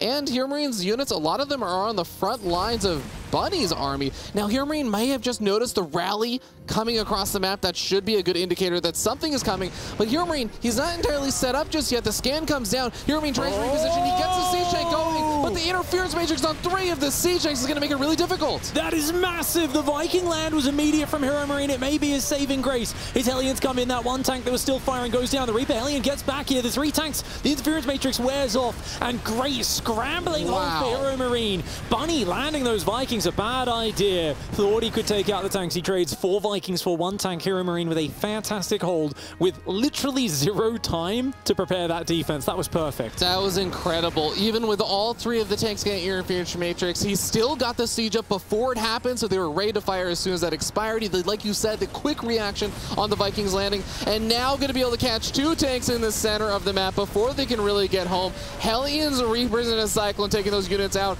It feels like Bunny has next to nothing back behind all this, and Heromarine is going to be storming on through for his first victory. GG. Heromarine looks super hyped there as well. He looks so excited. I think it's because he realizes that just winning 1 map in this series gives him such a good chance of going through. And of course, if he get a 2-0, good chance of that #1 spot in the group. Bunny, though, I've got to say, after that fight, it felt like he kind of fell apart a little bit. We've seen a lot of players make mistakes and then fight back and drag it out, but he decided to land the Vikings on the tanks. And then he went from there into, what, tanks just rallying out onto the map. He had to, you know, gather up his units and siege at home, and he didn't even start to get his defenses together. So definitely feels like Bunny was a little bit upset with how that fight went, thought it would work out a lot better for him. Really unfortunate, and I feel like TVT is definitely one of those matchups where you can, it's not always easy by any way, shape, or form, but you can make comebacks happen. Even if you're at an army supply deficit, you can find positional advantages, especially on the defensive side, to try and mount some sort of defense. But if you're already losing some of the units as you're trying to retreat back because the siege tanks are still rallied across the map, if the Vikings also go down, you lose the air superiority of potential.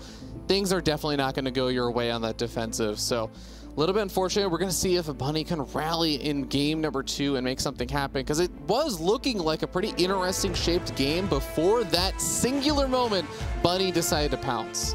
Yeah, really would have liked to see how the mech played out. Hey, we got to see 2 extra tanks come out for the mech, and that was it. The game was over.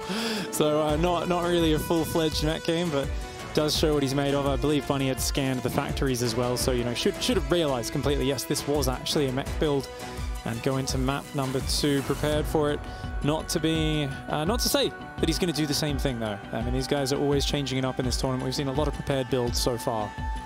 I mean, we definitely know that Heromarine is one of those players that does look heavily at the map, seeing what's successful on particular maps, and it's still going to be a question left whether or not he feels like this could be another mech map. But here we are in 2,000 atmospheres. We're going to be starting up here in the top right-hand side of the map, top of the red Terran player. He is Team Envy's Bunny.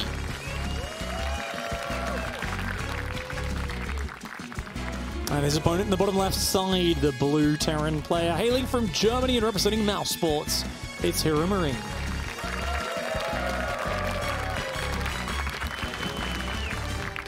I like the little soundtrack there, very nice. Definitely has a little flavor, yeah. Fun little fact there, not to, actually, you know what? I was gonna call out production by the fact that I think Heromarine is miscapitalized there. It's actually the capital R, on both ends of the Hero and Marine. Then it's alternating caps, except the I and the N in Marine are both lowercase. Ah, you gotta get the leet speak in there, right? Yeah. He's a 1337 gamer, yes. Yeah, but it does look like Heromarine is actually just going by the ID Heromarine with capital H, capital M, so. Well done, production. You win this time. All right, Fear Dragon in his vendetta against the production team. Production 1, Fear Dragon 0, but we will keep you guys updated on how that war does go on as the event continues. For now, it is going to be a very similar opening, but Heromarine also skipping the scout, so both players are this time around in game #2. Going to give them both a bit of a mineral bump up there as the SCV mining isn't lost so early on in the game. And as the factories go down, we expect a few workers to pull off both sides gas geysers. Allows them to get a bit more minerals. You can see 2 workers on one gas, 1 on the other. And then they can, of course, take that command center right around the 2-minute 20 mark. So it's kind of like get the factory up, because Reapers and Hellions kind of keep you alive early game. They give you the ability to do some very mobile pressure and scouting. But you delay the starport. You say, we don't need to get into that just yet. So it's kind of halfway between your standard expand build and your straight up 1-base build. Very middle of the road for both of those players. I think another fun little tidbit is going to be whether or not these players send their Reapers across the map to actually go for any of that scouting information, especially when the second Reaper pops. Bunny going to be adventuring a little bit further onto Heromarine's side of the map, even tags as Zelnago Watchtower, just getting maximum vision potential, as he is going to potentially start moving on in. Now, Heromarine does have 2 Reapers, but he's moving them out, and that is going to give the potential for Bunny to move in, scout out that command center, and then back off. It would be very risky to commit in there. You don't know where the Reapers are. If you go in deep there's no way out. You will lose the Reaper, which is usually a pretty bad trade for just one SCV. Heromarine, he's trying to go in, and I said it's pretty risky. Well, he's going to take that risk, and he's going to get punished. Yep. First Hellion has already popped on out. It is going to be going down over here, but finding 1 Hellion in exchange for 2 Reapers that seem to have a little suicidal death wish there. Well, if you're going to go down, you might as well throw some firecrackers at your feet so it looks cool. Yeah, well, it's going to be up in the air on that one, quite literally. But we do have another one of these little Widowmine openings, but this is going to actually be from Heromarine this time. So the Widowmine going to potentially be able to zone out the Reapers if he's not careful. And ooh, interesting positioning actually on the Widowmine from Bunny, but these Reapers going to be able to circumvent the Widowmine for now. Hellion going to make it very unappealing to hop into the main base right at this moment. Yeah, that's the old Abe Simpson. Yeah, but go in there, turn around, take it out of that rack, and immediately leave the base. Good choice for those Reapers. Now, it's a very late medevac coming in, or not that late, I guess, but it's not like the super fast one for Bunny, so he's going to be loading up with Marines, potentially a Cyclone as well, getting across the map and doing some flexible pressure. It's low commitment, but it does slow down his Raven, whereas Heromarine's going straight into the Ravens. He's got his own Cyclones on the way. If he can defend this pressure efficiently, he'll be very happy with that. And he's actually repositioned that Widowmine, as you could see, up to the little high ground ledge there. Very nice spot. Sometimes on some maps you can put it there and you can hit a tank that drops. Cyclone locks onto the, I believe, Reaper over there for Bunny, and now we have Cyclone locking onto the other Cyclone. Bunny going to be taking this fight over here. It gets very awkward very fast, but that Widowmine going to try and find a connection, not able to find anything so far. Bunny definitely had a unit disadvantage, but the medevac for Bunny really adding in a lot of sustainability to this attack. Yeah, instantly, every one of Heromarine's lock-ons, you could see the targeting laser from that Cyclone lock onto a Marine. Didn't get a single tick off, not once. The medevac just picked up the Marine, broke the lock, and then just dropped it back out again. Great micro from Bunny, using the flexible pressure that medevac enables. He's got a third command center going down behind this, and is going to start picking away this depot on the ledge. Great plays by Bunny. But likewise, Heromarine, you can see that command center very far from the ledge. Does not want that to get picked off by the Cyclone.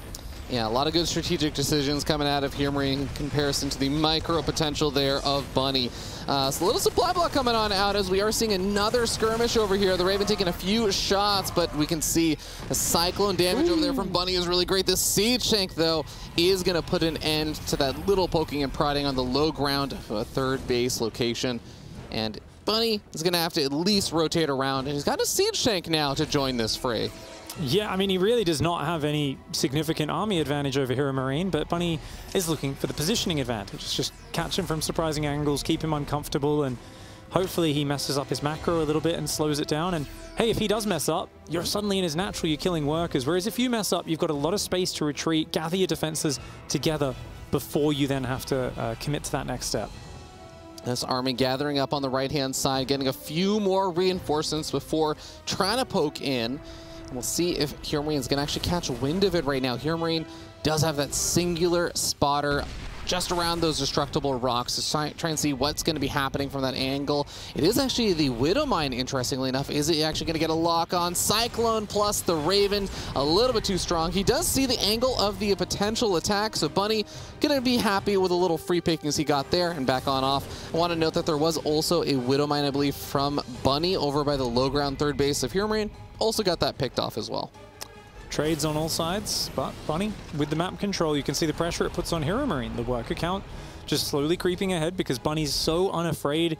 He's hitting all his macro at home. He's also going to make it very hard to secure this third base. It's a great way. This is what you do in TVT. It's about positional advantages, and Not a great siege up there for Heromarine. Does get a few big volleys off on the Marines, but man, his tanks are going down. He loses 2 tanks. Interference Matrix goes down. It's not a good one. He's going to try and spam out the Matrixes and land. Will he be able to clear these tanks? He does, and pulls back from the auto turrets. Good withdrawal from Heromarine, but the auto turrets are hot on his tail. The Vikings of Bunny do take out his air units, but the tanks stand strong on the ground. I think Bunny's going to be a lot happier with how a lot of those trades started panning on out. As you can see, the army supply for Bunny just radically further ahead compared to Heromarines. The siege tank losses are going to be a nice pickup there for Heromarine in the end, but I mean, he's traded a handful of his own siege tanks, and just looking at the production also, you can see Bunny is going to be adding on additional barracks. He's looking like he's been so comfortable because he has been. His third base has not been under any threat this game. In fact, I would say Bunny hasn't been under any threat this game. This Cyclone is the first bit of pressure since Heromarine ran 2 Reapers in. Yeah, just going to grab a couple of SCV kills. 3 SCVs is not bad, or only 2 in fact is what he got, but does have to pull the Cyclone back. Will get caught by Bunny most likely. Bunny is, of course, only up 2 workers. And as the production and the upgrades do catch up for Heromarine, it's like we're looking at a set of nice leads that have been built by Bunny, but they are still small leads. And what do they really translate to in the numbers? Well, you pointed it out, army supply advantage. And he's a bit ahead on the upgrades and the tech. So what this is going to do is it's going to open up a few windows where he could push, right? I'm already looking at that production tab and I'm thinking about, okay, when combat shields is done, that could be a good one. When your 1-1 upgrades are finished, that could be nice as well. Obviously, we look at the army supply, you're already up about 7 army supply. And just by constantly posturing like this, you're going to keep Heromarine very paranoid. At this point, he probably needs to build a sensor tower just because he's going to have to use so many scans to keep track of where these tanks are coming from. And there's so many opportunities where you're just patiently looking for an opening. And if Heromarine doesn't present one, well, that's fine. You've already got your 4th command center on the way because you're pressuring aggressively. You can be greedy behind it. You've got your armory. 2nd factory will probably be going down very shortly for Bunny, I'd expect. There we go. Enters the production tab right then. Bunny is looking fantastic. He's controlling the pace. But what I love about this is it doesn't feel like he's trying to force the issue. Yeah, just staying one little bit, one small little centimeter outside of the range of an actual engagement until he sees an opportunity. He feels like he's found one. Interference Matrix on both of Heromarine siege tanks. The Viking War also going to go heavily in favor of Bunny, as well as these Marines decimating Heromarines army count. Now, some of the Marines for Bunny are starting to get a little bit low, but I think he's already taken some great trades, and if he is able to secure this location, he secures the game. Tied up series 1-1. Circling his prey until he senses that right moment. And you see him just dive onto the big game, sink his fangs into his neck and pull him to the ground. And honestly, like we said, not forcing it at all, but when the moment presented itself, how decisive was that? Just a big old ball of Marines stimming in, the interference matrixes on the tanks, SCVs versus Stim Marines. Not a very fun fight for the German player.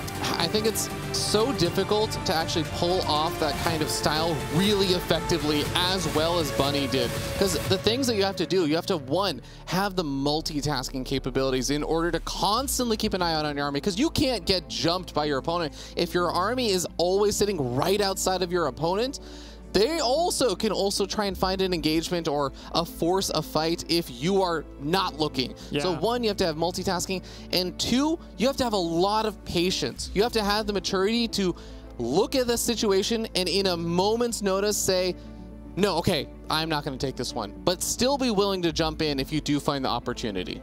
Indeed. It is something where trying to exert pressure on the front without, you know, actually meaning to take the fight and macro perfectly behind it. Well, these are the skills that a pro gamer works on over many years, and a guy like Bunny has perfected. I really love the way he just kind of controlled the pace there. That very first medevac survived for so very long, and it just allowed him to open that up. And it's so fascinating because, you know, when you're learning StarCraft and when you're not an expert pro player, you often think of an attack as, well, these guys run in there and they charge, and that's what an attack is. You see how flexible and fluid it is in the nature of the way these guys play, where it's moving forward and it's constantly kind of like a dance back and forth. And it's more you're waiting and trying to force a moment where your opponent makes a mistake. That's when you pounce forward and take advantage of it. And I think it's really, really tough to imagine doing when you are yourself just basically using siege tanks. They're units that you oftentimes are considering fairly immobile units, but really, really cool to see. I love the crowd clearly getting energized. There's a lot of High Templar here, a lot of Protoss fans. It's like a whole lot of Kala energy out there. Look at all those side blades, man. Oh, that's insane. pretty fantastic. All the Protoss players coming out for this Terran versus Terran. Awesome to see. You know, it is, of course, such a reunification right now of the community here at Katowice 2022. It's such a fantastic chance for everybody to get back together. The pros still have a certain energy about them, seeing constantly them all kind of smiling. Even a lot of the players that have been eliminated, getting back out here to LAN, competing with their peers and the best. It's been a special experience for them. Not to say that they're happy with losing. These guys definitely want to go pretty darn far. They want that money, they want that trophy, and it really would be a career-defining moment for either Bunny or Heromarine. To get out of the group would already be a pretty big first, but to get like a top 4 here at the World Championship would be so sick.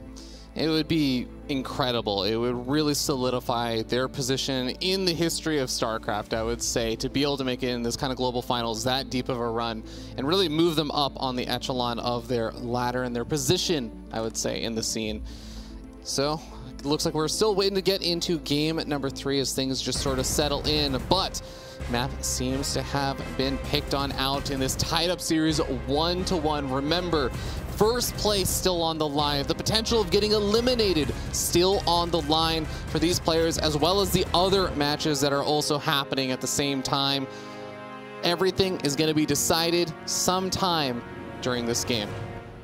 Heck yeah. Game 3 of a best of 3. There's no 4th, no 5th this time around. You got to get it done right here, right now. And this man, he's already on the comeback train in this series. Up here in the top right-hand side, representing Team Envy in the red, it is Bunny.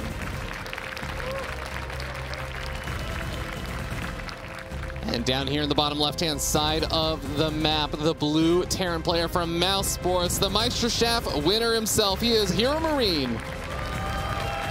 The Meister of many, many Meisterschaft tournaments.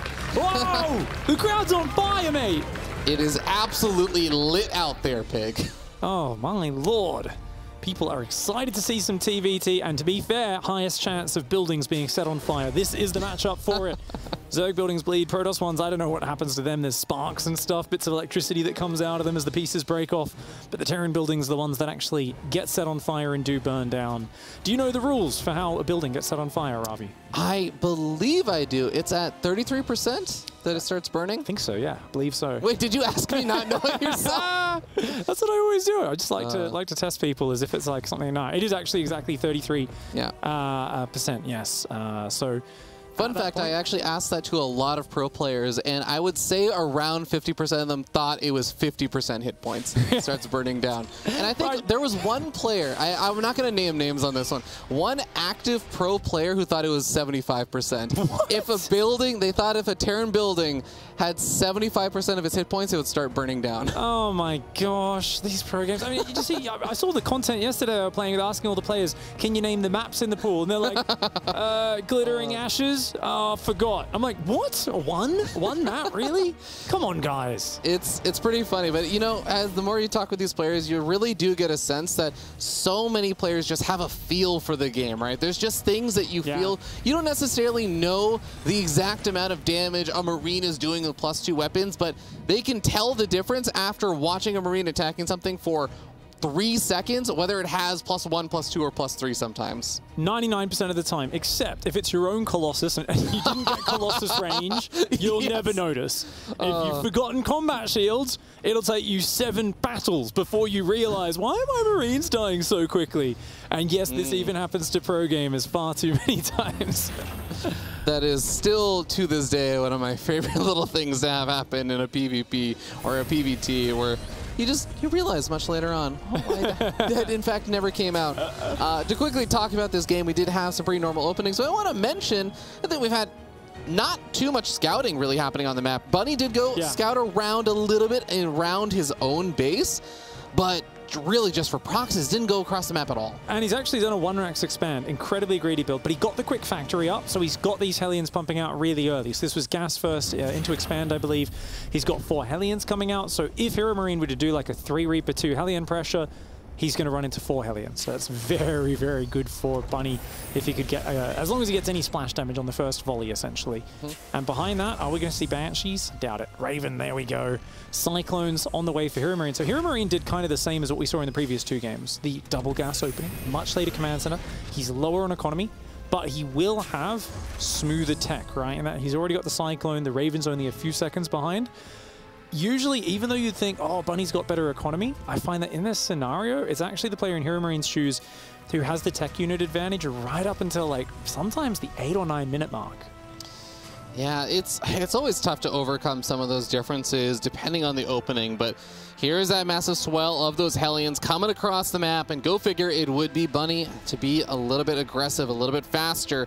Heromarine actually splits off one of his Hellions over here, so he's going to be taking a slight engagement just for a moment's time with one less Hellion.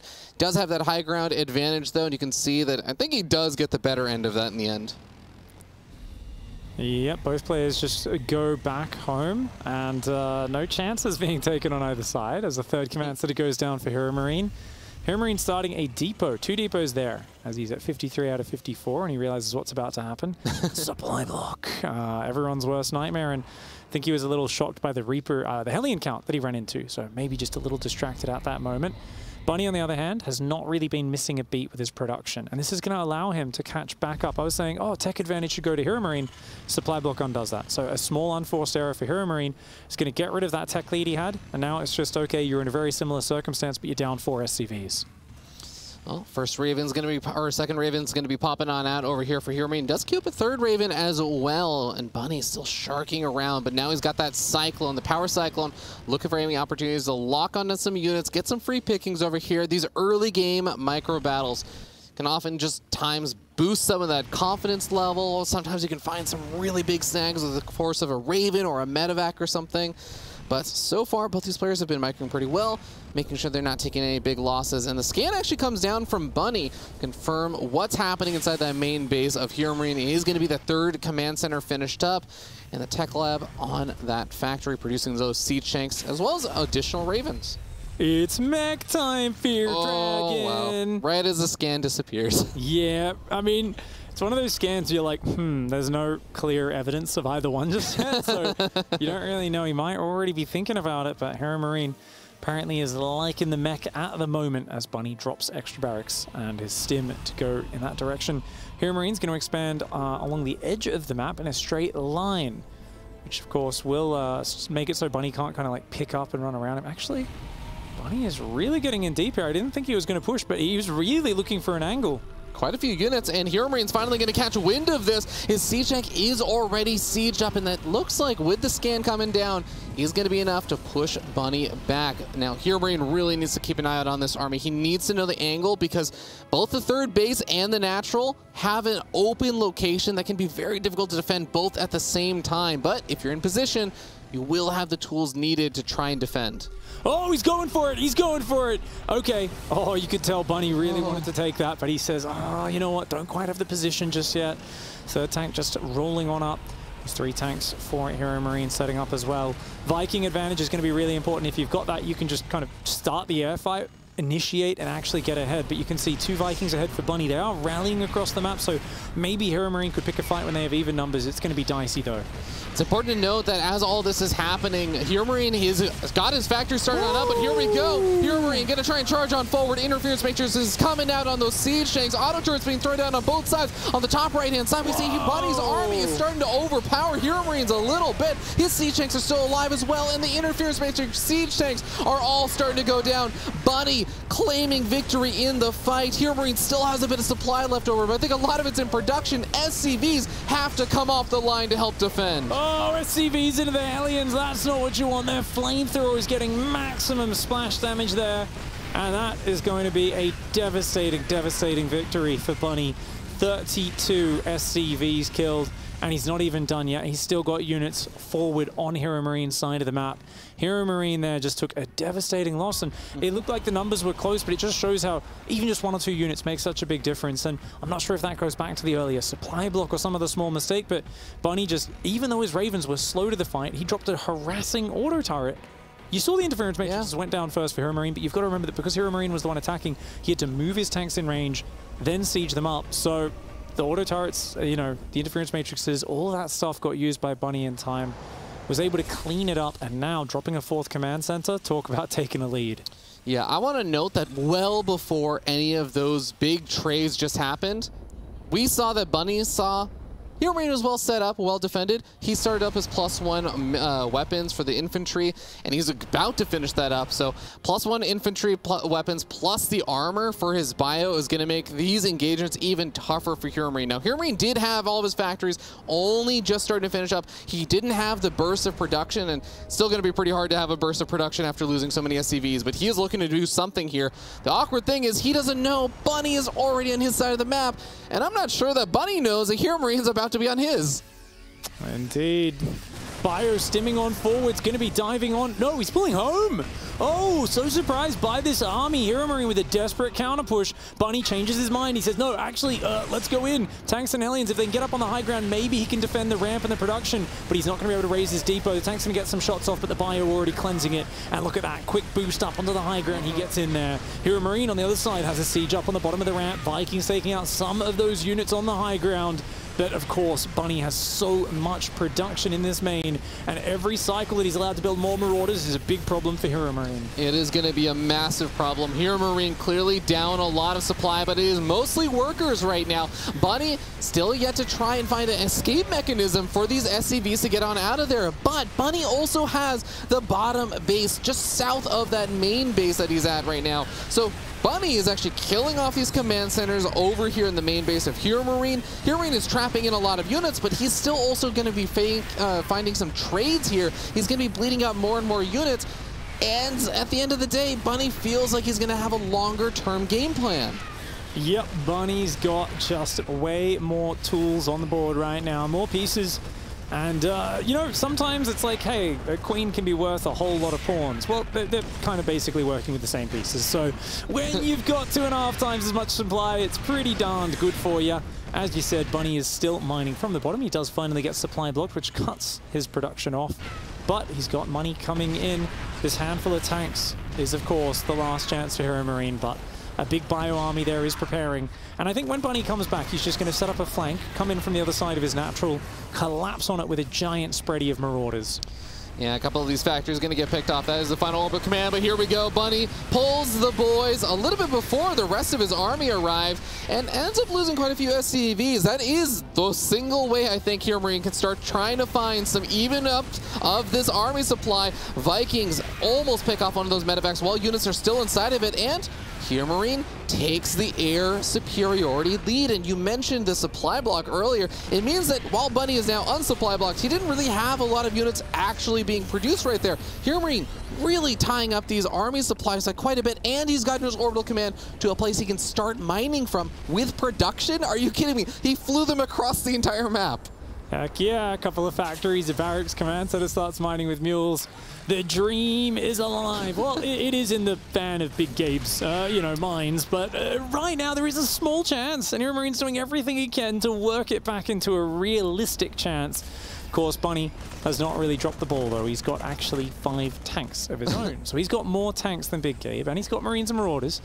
And the moment he takes the Viking advantage, he's going to take out these Vikings and Ravens. And when that happens, Heromarine is in huge trouble because he won't be able to spot the high ground. Does Heromarine know about that right center base? I think he doesn't. He hasn't seen it. And I really wonder if he's misjudging the situation, thinking that Bunny is effectively not mining right now. Yeah, I mean, he knows that he would have floated a base down to the right. Does he know that there's 2 bases down there mining? Definitely not. Yeah, this is, of course, very hard position as the factory does start getting sieged from the left side. And tanks trying to move their way forwards there for Heromarine. The tanks of Bunny are going to back off. They don't want to get caught out by the siege tanks of Heromarine. And this, you know, it's your last chance in the group. This is the final match of Group C. And Heromarine and Bunny both group leaders. So Heromarines like, hey, I might be able to pull a wizard out of a hat. Maybe it's a 2% chance. But who knows? You never know your opponent's state of mind. And this is the thing, is not only is there hidden information in the fog of war, there's also your opponent's mindset. We've seen so many throws in StarCraft. And these sort of high tense, like, situations where there's a base trade and there's like a lot of unknowns. How big's their army? How big's their economy compared to mine? People just make really silly mistakes because we get to see everything and it seems simple from our vantage. It's not when you're playing there. You're floating factories around the map and you're rebuilding your depots and your Vikings. This is a really hard situation to play out. And even an amazing top tier pro gamer like Bunny could mess it up. Yep. In Heromarines' mind, he might even just be thinking, well, I've had this Viking count lead for such a long time. Maybe I can start making something happen with this. But now the Viking count is leading in favor of Bunny. He target fires down Heromarines' Vikings one by one. The air superiority lead is gone. That means that Heromarine now, if he wants to have vision of his opponent's siege tanks, has to scan off of one orbital command. Heromarine is going to try and move up to the high ground, loses a tank as he realizes there's still a lot of bio there. GG gets called, and Bunny is going to take the series 2-1. A rough game 1, but a decisive game 2 and game 3 there. Net him the win as he satisfied Heromarines base and does manage to take that series. That is a fantastic confidence booster, and you know, I gotta say, he wears his heart on his sleeve. He looked very frustrated visibly after game 1, and you can see the relief there. Almost can't believe it himself, having come out of a very tough series, and Bunny does stand triumphant. Spectacular performance from our underdog Korean Terran there. He's going to be feeling really, really good as he is securing his spot for the playoffs at this point. Really, really wonderful job.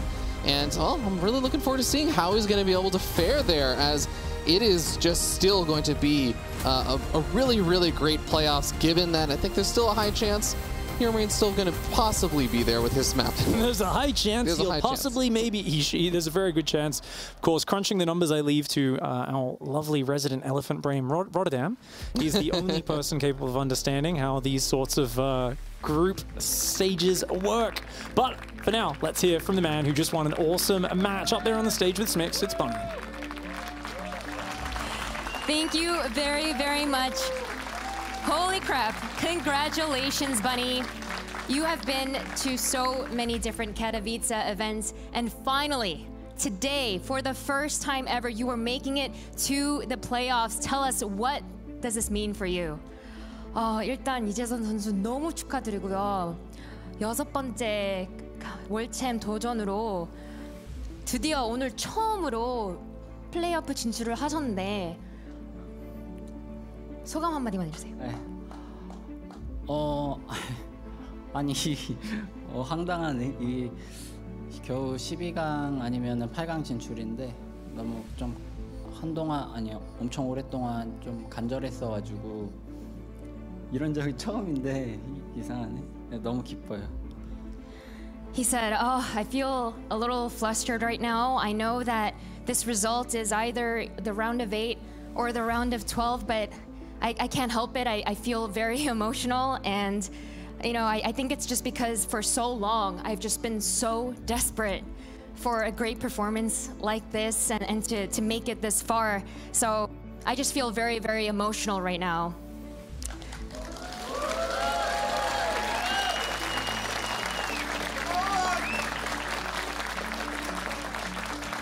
이 C조의 마지막 경기가 이제 유일한 태태전이었는데 히로머린을 한 번도 만난 적이 없었어요. 이제 막상 이기고 나니까 어떠셨나요?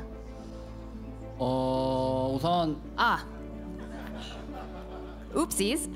I had asked him, hey, in this last match, it was against Heromarine and it was the only TVT and you've never played him before. What was it like going up against Big Game? 우선 TVT는 유럽보다 한국이 좀 월등히 잘한다는 거라고 생각하고 있어가지고 자신이 꽤 있었고, 근데 제가 오늘도 느낀 건데 너무 조급해가지고 항상 연습 때는 이렇게 안 하는데 그냥 계속 가더라고요. 제가 멈춰야 되는데, 그래서 그런 걸 좀 더 고치면 좋을 것 같아요. So he says, and when it comes to TVT, I do think that the Koreans are just in general better than the Europeans. But I have to say, that being said, for some reason today, I don't know why I'm not playing as I normally do in practice. I felt that there were a couple of times where I was a little bit too impatient and I overextended. So that was definitely on me. So it is a huge relief that I still was able to clinch the win at the very end. And Bunny, my last question for you. You mentioned earlier today that when you were on the main stage, you felt your heart beating super fast. Now, ahead of the round of 12, do you feel like you've gotten a little bit more used to it? And do you feel a little bit more comfortable now? 아까 전에 인터뷰했을 때 이 큰 무대에 오니까 가슴이 콩닥콩닥하고 좀 긴장됐었다고 했는데 12강을 앞두고 조금 더 적응이 됐나요?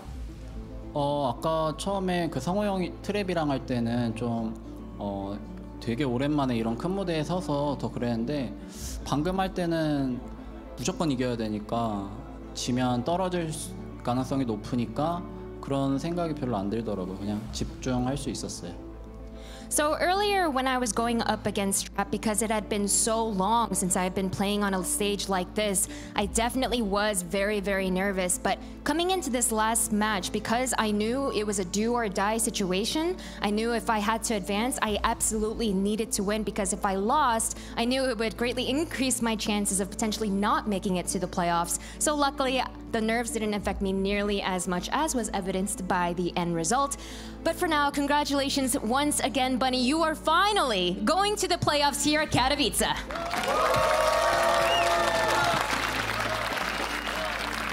That's right. Thank you very much, Mix, and congratulations, of course, to Bunny. Now, our ticker below us did say that, you know, the casters are going to try and do some math here. A layman could get this one. You tell him, Roddy. Yes, I mean, the top 3 is set because Lambo did manage to win his first series of the day. Lambo took out Zest in Zest's final series, and that means that Zest actually ends with 2 wins and 3 losses. So unfortunately for Zest, no back-to-back grand finals. His journey ends in the group stage. The top 3 is set. It's Heromarine, Trap, and Bunny that will advance into the playoffs. There's just one thing we don't know yet, and that is who is going to take first place in the group, and that obviously means directly seeded into the quarterfinals, and that all comes down to whoever wins between Trap and Astrea. The score there is currently 1-0 in favor of Trap, but Game 2 is having some technical issues, but Game 2 is like 98% going in favor of Astrea. So if Astrea wins that series, it's Bunny in the quarterfinals. If Trap wins his series, it's Trap in the quarterfinals. Perfect. Thank you very much. And to kind of wrap up what we were seeing here as well between Bunny and Heromarine, a great series that Bunny was able to play here. I mean, Heromarine definitely gave him a big fight. I think it's fair to say. Yeah, and I think you saw it with Heromarine face, right? After he won that map one, he was like, had a bit of a fist bump, and I know a lot of people can be like, oh, don't celebrate yet, but no, he should be celebrating. That was his guaranteed ticket to finish top 3 in the groups. Then he started whipping out some of these mech builds, which were kind of funny to see in TVT, but happy to see him mix it up a little bit, happy to see Big Gabe move on.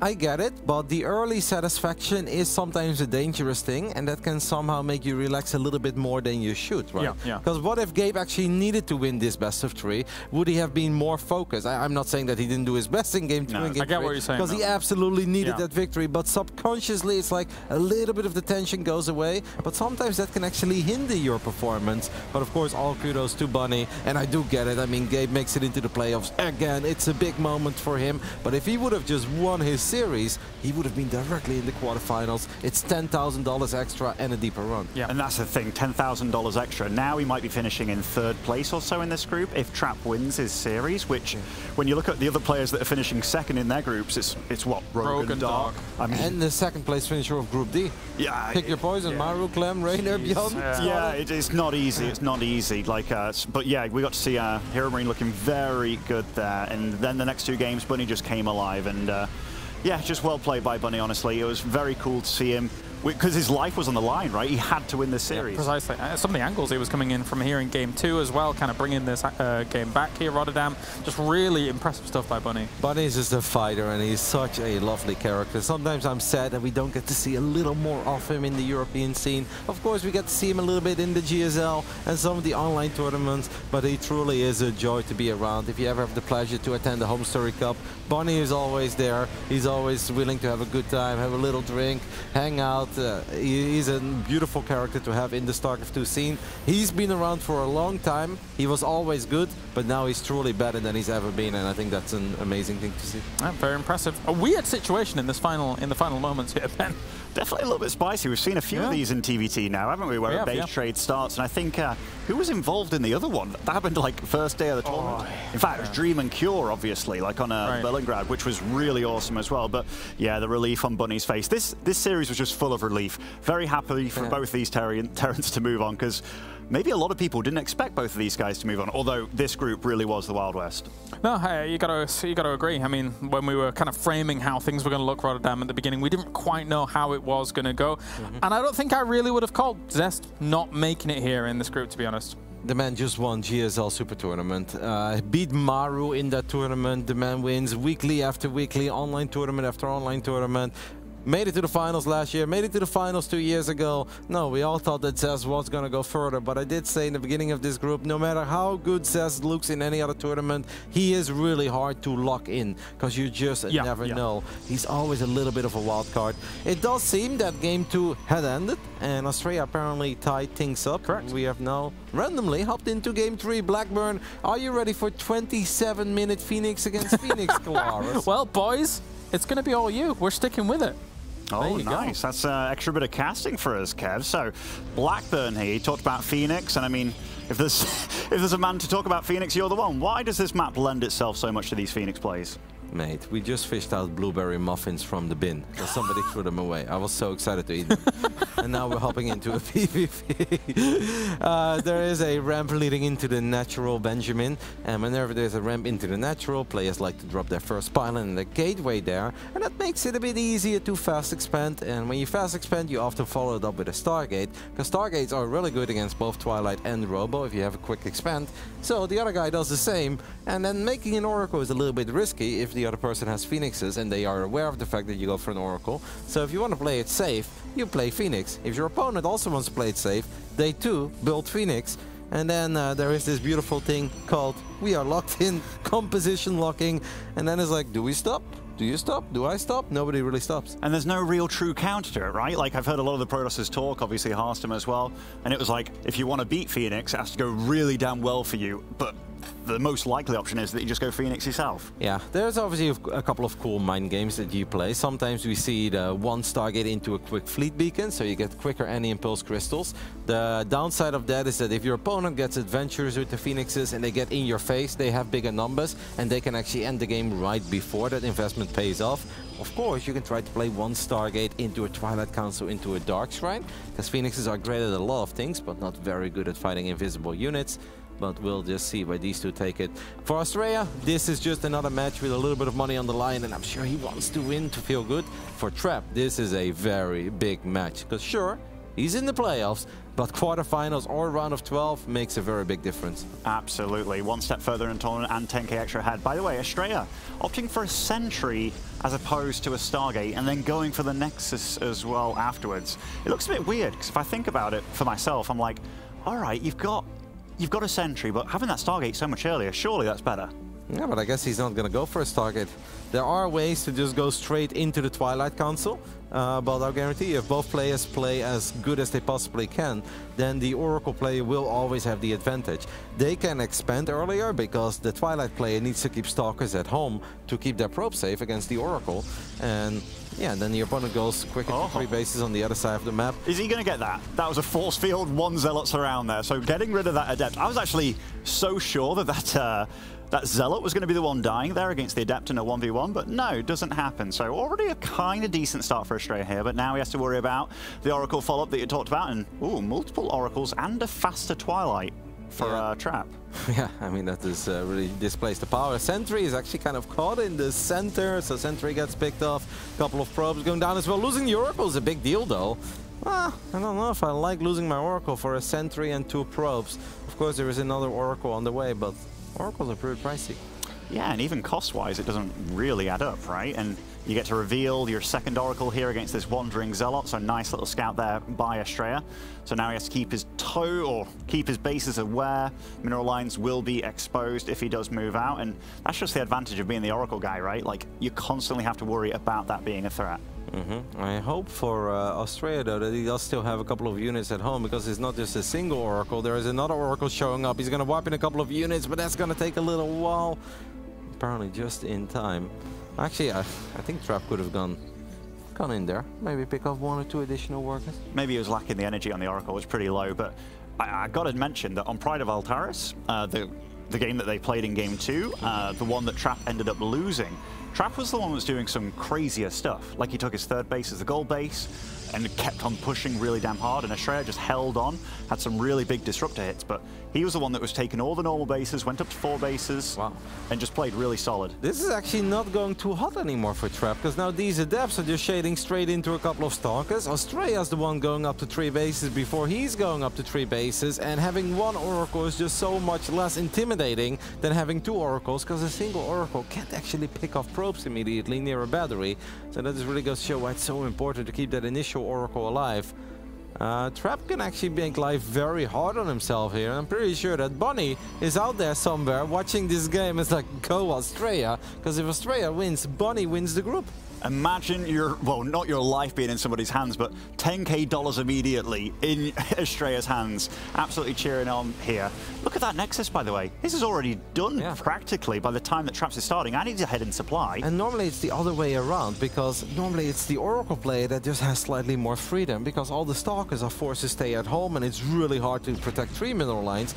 As we have these Stalkers going on a little adventure, they won't pick off the Immortal near a shield battery, of course, but yeah, Astrea is honestly finding himself in a mighty fine spot, despite the fact that he didn't even play Stargate on a map where you're quote-unquote supposed to play Stargate. I like the charge follow-up for him too. Like seeing that Immortal out, like he knows his opponent's tech of choice now. This Oracle might be able to get a few kills here, so paying for itself, but I think he's gonna, very close to losing the second one there, which would have been very unfortunate, but this amount of gateway units that he's going to have pretty soon is going to be scary, no? Yep, it's going to be very, very good. And Immortals are funny in PvP. I would never call them bad, but there are definitely moments where they don't shine.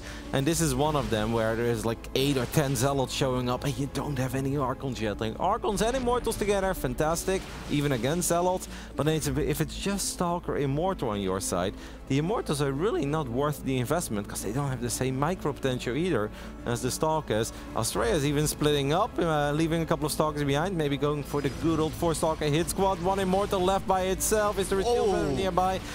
Pretty crazy blink, but yeah, the man does have the better economy. He certainly does, and getting an Immortal, getting a Stalker for your worries as well, that's a nice little icing on the cake. And the hit squad, the 4-Stalker hit squad, I remember when Liquid Hero first started doing this many years ago, and I loved it back then, but he's got to be a bit careful here, and I like the Blinkum recall there. Will get booted back, but he's making it hard for Trap. Oracle gets picked off as well. Nice forward blink by Astrea. I think that Bunny is about to maybe buy a cheeky one for Astrea or two, because this is all going really well for the American Protoss that is unfortunately already eliminated from the tournament. But he's about to do Bunny a massive favor. Trap is in some serious trouble. He does have a Disruptor on the way, and I kind of wonder if Astrea, the moment he sees that, or am I hallucinating, by the way? No, he's got a Disruptor on the way, yeah, it's out there. What are you thinking he's going to do with that? Just go, go, go, or? No, I think the Trap can do anything. Trap just needs to turtle. No, I mean Astrea, don't you think? I think attacking into 1 or 2 Disruptors is totally fine. If it's more than that, that's where you got to ask yourself, like, shall I start working on my own Disruptors? Do I maybe play Phoenix to counter the Disruptor? But I think 1 or 2, you can always just F2A move into it. Yeah, because I'm thinking his amount of Stalkers, I don't know what unit number he's at right now, but he can easily snipe down a couple of Disruptors before they even get their shots off, so that would be awesome. It's 20 Stalkers on the side of Astrea against 13 on the side of Trap. This is a nice observer placement. I like the fact that it's kind of defensive, but can he actually see those Stalkers out there? I don't mind the fact that Astrea is being defensive. Oh, that Disruptor's very exposed. Yeah, but you almost need to fire in the dark, though, because otherwise you're just going to lose your Disruptor. Oh, it was enough for Astrea to feel like, oh, no. By the way, Trap has done a really good job of climbing in supply, and this little surround here that he's got, poor little Stalker left behind there. Not good for him. Yeah, and he does have a second robo finishing up. Astrea using some of the mobility of his army here to get on top of these static defenses once more. Also avoids the first Purification Nova. I like how he just left 1 Zealot behind to slice up a couple of probes. By the way, Kalaris, why are you so quiet? I was just watching. Oh, yeah. Checking things out, checking out some numbers. I think you can commentate as well, eh? This is your moment. You always tell us that you want to commentate all the time. It's every time Roddy's like, oh, quick, take it! All the Stalkers have blinked into the main. They're going to be trying to poke things down there. So Disruptor shot actually hits some of the Stalkers. Brilliant stuff. Warping in to try to defend. And then he just wants me to keep going. I don't know. Is he hitting from the north and the south? Is he in the north? I can't see. And the west? Go, James. No, get on with it. I like breaking James. All right, Trap is going to try to go up to 4 bases as well. Kind of a funny little fight with the mineral patches in between. But you're definitely right, Ben, because the game looked pretty dire for Trap at one point, especially after he invested in those 2 adepts and they shaded straight into the Stalkers. I really think the ball was in Astrea's corner. And I think that Astrea, instead of going for the complicated multi-prong, if he would have just spammed Zealots and Stalkers, I'm pretty sure he runs away with it. He still has a few more units though, and now the Stalkers of Trap are in a bit of an awkward spot. He's going to try to retreat, but there are slow zones everywhere. The problem as well is if you blink into the main, then you can't really bring those Stalkers into the fight anymore for quite some time. So Trap does manage to sync up his forces, and now he does have all the disruptors, as Astrea, I believe, has a Dark Shrine finishing up. Obviously, is mining up the gold as well. He's got a big economy. Astrea also, he's got double forge rocking for like attack and ground with the gateways and stuff, like absolutely his own twist on everything. And wait, what? Where did that? Okay, sorry. For a moment I thought those Stalkers were red. I was like, holy crap, Trap, you got to watch out. If you guys just joined us, we are currently just sitting over here at the analysis desk, and our casting monitor is around 20 meters away. So this is not quite the same casting as you would get from our the oldest lads that are working here on the desk, and it's like, oh my god, like our eyes are already failing. It's been dark, it's been ghastly. It's literally the reason I got glasses, because the people kept putting preview monitors miles away from us. So I was like, well, I guess I need them. Well, Ben is wearing glasses, I'm wearing contacts, but it's still pretty hard to really keep track of everything. There's only so much you can repair this whole body, Gav. No, indeed. Yeah, I saw Ben pick up some luggage at the airport. That didn't go well. I barely picked it up. In fact, I practically didn't. But okay, the upgrades are finishing and coming online for Astrea. And if he was planning any timing, like a 2-1, I mean, it's weird to say, but... Is there a timing of 5 bases? I mean, sort of. Ooh, Disrupt is very exposed on the right side now. Look at Stalkers coming in from both sides. James, this is actually your moment. Okay, he is hitting from the north. He's going to be blinking down on towards that and actually trying to focus down. So all his Disruptors are caught on the right-hand side here. So he's going to be blinking forwards once again, chasing this. The Immortal goes down. Here comes Astrea. He's taking down all of them Stalkers. And Trap, get out of here for the moment. Focus down the shield battery as well, Roddy. What a blink forward. Oh my goodness. Bonnie is actually going to be the one who ends up winning Group C unless these Dark Templars single-handedly win the game. But this really does seem like it's going to be all Astrea, who did have just a phenomenal tournament. Don't forget that the American Protoss started in round 1 of the open bracket, made it through, and actually held his own in this group. It wasn't enough to advance, but he has played some mighty fine StarCraft. And all that he really needs to do here is get a couple of observers. GG gets called. Astrea beats Trap, and that means Bonnie wins Group C. There you go. There you go. The results are in, Benjamin. What a turnaround. The good old 2-1 timing coming in and yet again in PvP, I tell you. I hate you guys for making me do that. But that was actually a perfect hitting from the north, hitting from the south, though. It was. You're right. How often do you see that? Stalkers coming in from 2 angles? Yeah, he actually handled that really well, yeah, too. That was cool. You saw him, he went like for a full Moses split on the first Disruptor, was really good about it, too. How many Stalkers did he have? Like 50 or something? Yeah, ridiculous amount of Stalkers. He went full crazy on the gateway units. I was thinking there was going to be a lot of charge lots and stuff, but there was barely any. In fact, I didn't even see one for him. He just went full Stalkers, but it was really cool. All right, well, guess what? It's time for a break. And when we return here, more from the Intel Extreme Masters.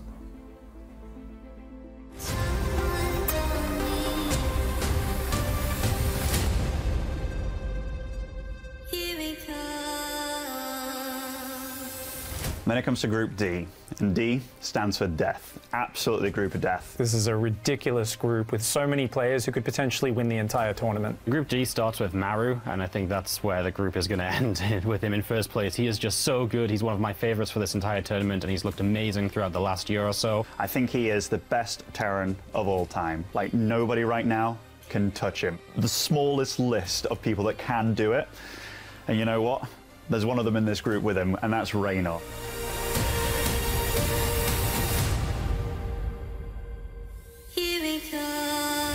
The reigning defending champion of the Intel Extreme Masters Katowice.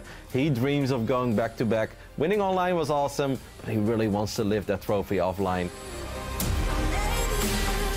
Clem comes in as the big Terran hope of Europe. Clem has been on the rise for so long, but he finds himself in a group up against Maru, who's been his nemesis. And Scarlett and Zone are these two players who can absolutely beat anybody on a good day. Scarlett this last year has given us some great upsets at tournaments, and I really think that she can pull off something, and Zaun is definitely not someone to count out at any point. Everybody's got to be super careful when it comes to Group D.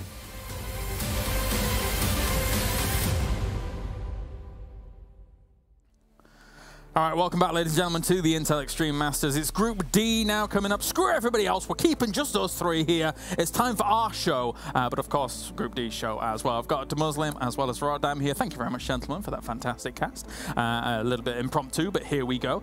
Let's now focus on Group D, because we need to get into this. We need to summarize what's going on and then get into our first match. And it's an exciting one here, Ben, because everybody has been looking forward to Group D.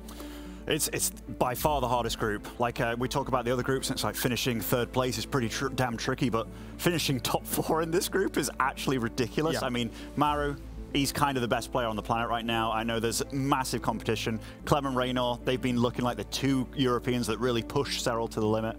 And the other guys as well. Hardest guy from the bracket, Byun. Everybody's freaking stacked. Roddy? I think over the last 12 to 18 months, Clem has actually been the best performing player in Europe, winning European DreamHack after European DreamHack. But of course, we have to mention the reigning, defending, undisputed champion of the world, and that is Reynor, as he is on his journey of going back to back. And there is nothing more than Reynor wants and to play on the Sunday in Spodek, because he was ultra happy winning IEM Katowice last year, but it was from home, and he just wants to play in the big arena, and he wants to actually get his hands on the trophy right after he wins his game. So this group is sick. I really don't think we need to hype it up. I think we can keep it short. I think we want to see some games. Yeah, definitely so. Our first game, of course, is going to be coming up, and it is going to be Scarlett going up against Byun, which is a fantastic fixture in itself here, Ben. Scarlett versus Byun? Yeah, it's cool. I mean, teammates. Scarlett's been doing very well in the NA scene for herself. Like, even when we kind of counter out a little bit, it's like she comes back and wins the whole thing. It's like, wow, she's actually motivated now. She's been playing a lot of the game. Very cool to see. And Zaun, he hasn't exactly, he's kind of flown under the radar, right? Because if he was in any other group, it'd be like, oh yeah, he's a good Protoss. But here, he's difficult to shine. Yeah, he's against a lot of Titans. Yeah. Roddy, your thoughts coming into this first match? Yes, well, Scarlett is not just doing well in NA. Scarlett also did very good at one of the season finals. That was one of the coolest and best runs we've seen of Scarlett for a long time. We know that she's very happy to be part of the Shopify Rebellion. I can only imagine that Byun is very happy as well. It's going to be a big match for both these players. If they dream about making it out of this group with Reynor, Clem, and Maru, this is a must win. Yes, absolutely. All right, and of course we will keep you updated on all the other matches going on here in Group D. But for now, let's get Group D going. Let's head to the stage.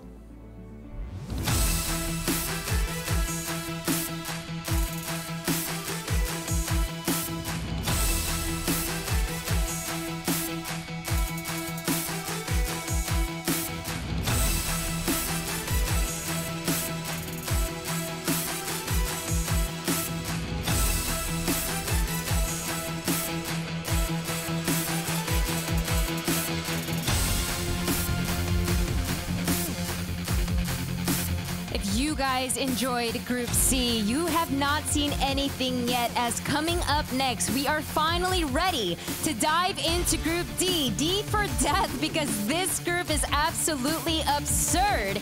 And what better match to kick things off than between these two players, incredibly accomplished between the two of them. Our first player is a former BlizzCon champion as well as GSL champion, while his opponent is an Intel Extreme Masters Pyeongchang champion as well as a DreamHack StarCraft 2 Masters champion. Please welcome on stage, it is Byun and Scarlett.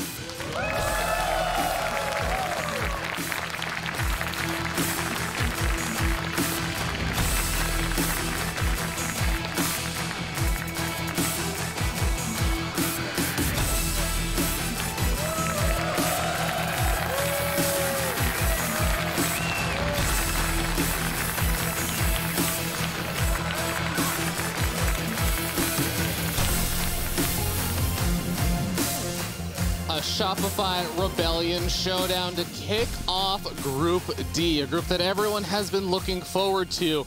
When we have Scarlett facing off versus Byun. Couldn't be more excited to jump into this group with a banger of a series. We pretty much fought everyone else off from the series. We actually just demanded that we had it. So. I actually told Wardy, the organizer of who is figuring out all of the talent lineups and everything for who's casting what matches, I told him on the day I arrived that I wanted the Scarlett games. That's true, actually. That is legitimate. Yeah. I thought you were going to say that the guy who actually spends like half an hour actually organizing things like he usually does and, you know, could have asked for this one, and you were like, no, not you. but you actually called it like first thing as soon as you landed. Yeah, it's actually pretty great. Wordy does a pretty good job of it too, because he spends all of his time organizing it, then realizes he never gave himself a break on accidents. Yeah, does that. This is going to be a fun match, though. Like I said, both of these players teammates, both of these players extremely experienced. Scarlett dating back all the way to the 2012 era, where she won that first WCS for North America, and doing so well for himself ever since. Byun, similarly, one of those players that also has his storied tale to tell, as he actually is one of those wonderful champions of the past, where he won when he was actually teamless, but no longer is he teamless. He's on a pretty great team now. Yes, actually, the same team as his opponent. I love the difference in vibe on these I know, photos. right? I actually would have entirely expected the opposite way around, too. Byun's sometimes he's a silly guy. But apparently it is the North Americans that are giving all those silly pictures, right? Because Neve also had his little... Well, yeah, as Astrea likes to put it, powerful clowns we are. That's the way it goes. Anyways, we do have the TVZ coming in very soon on the map 1, and there you have it. It's 2,000 atmospheres. We do have in the bottom left as the red Terran for Shopify Rebellion. He is Byun. And over here in the top right-hand side of the map, we have the blue Zerg player, also from Shopify Rebellion, the Queen of Blades. She is Scarlett.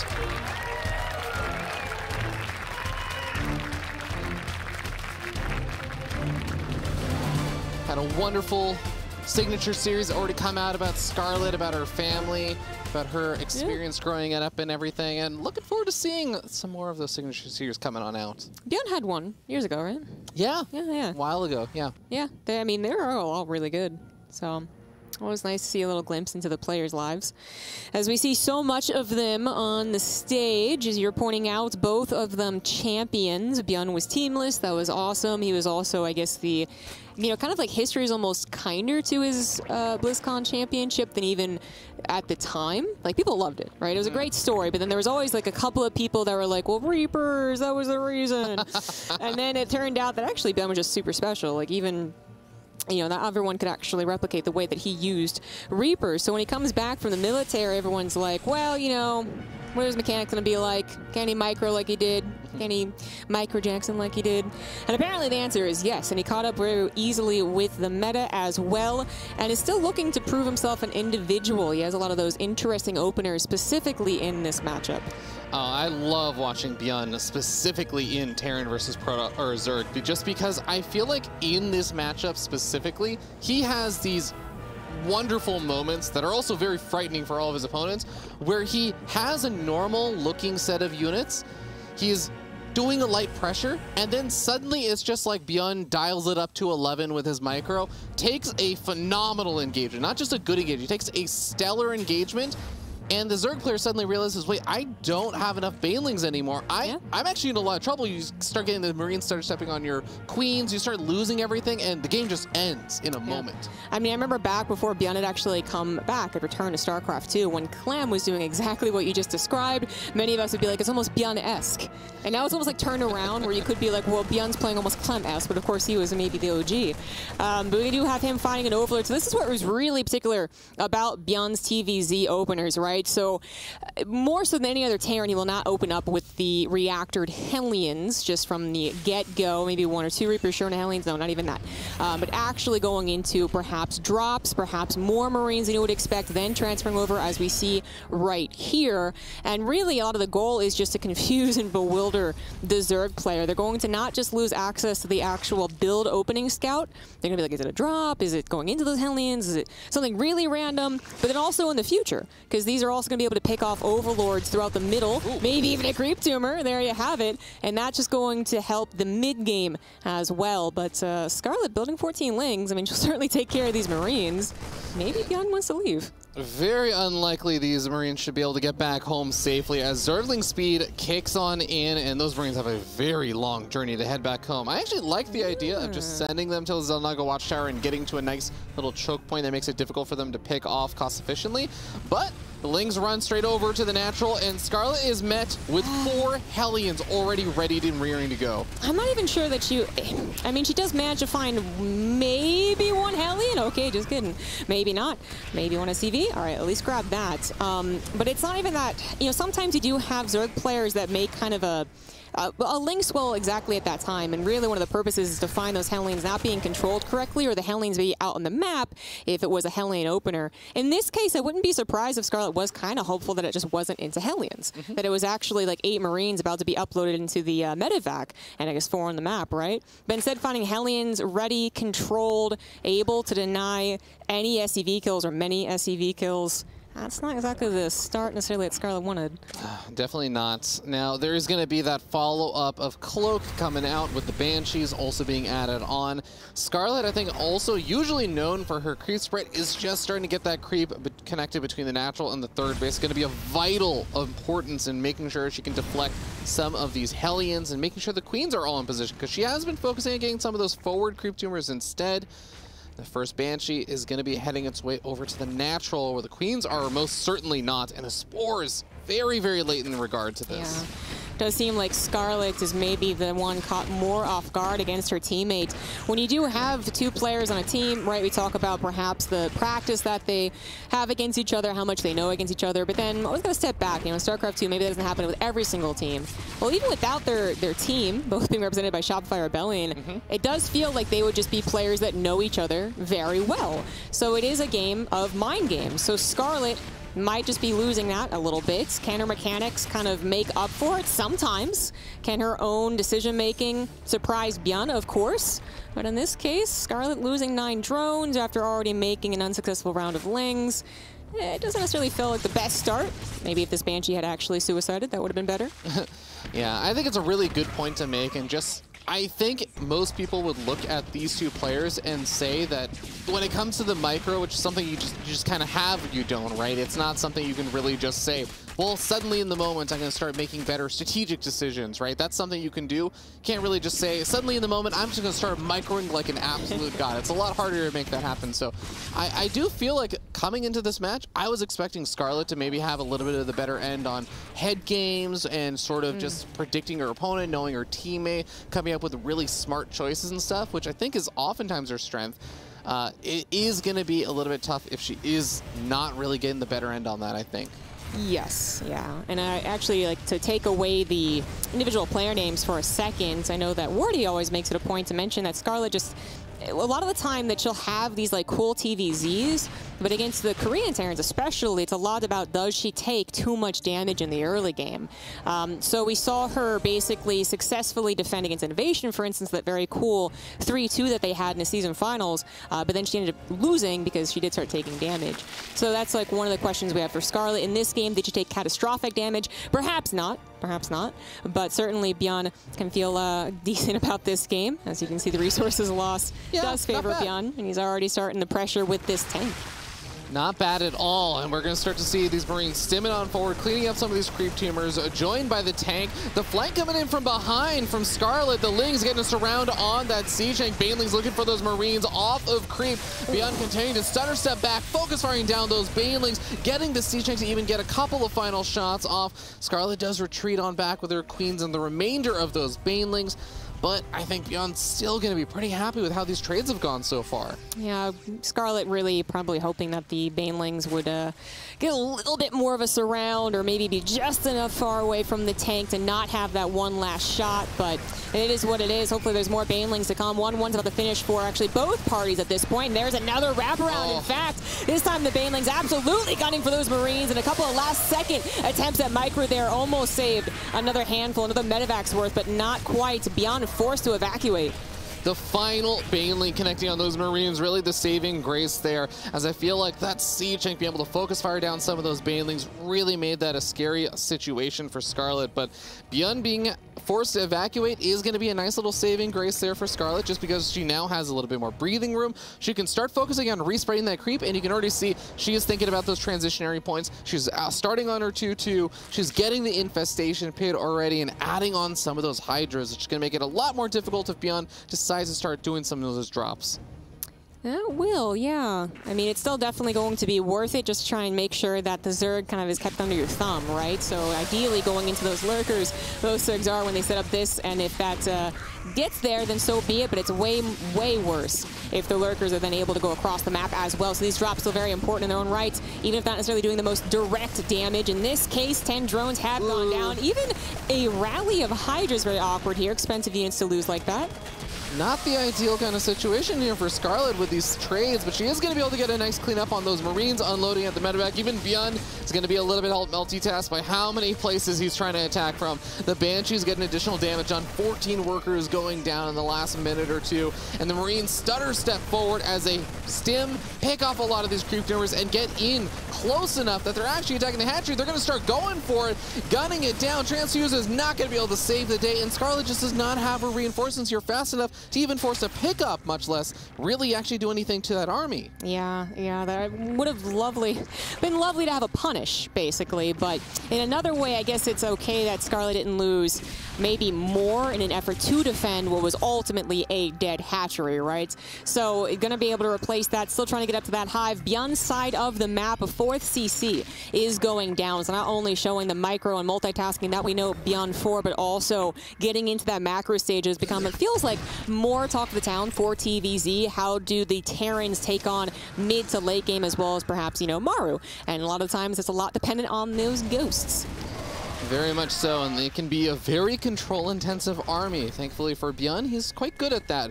Now, Scarlett, also, I have to say, even though it hasn't been the most ideal game for her so far, she has been getting at that healthy drone count. She's been maintaining that even with some of the drone losses and everything. I think it's a little bit unfortunate that a lot of the creep spread has receded very close to both of the hatcheries that she has on either end of the map.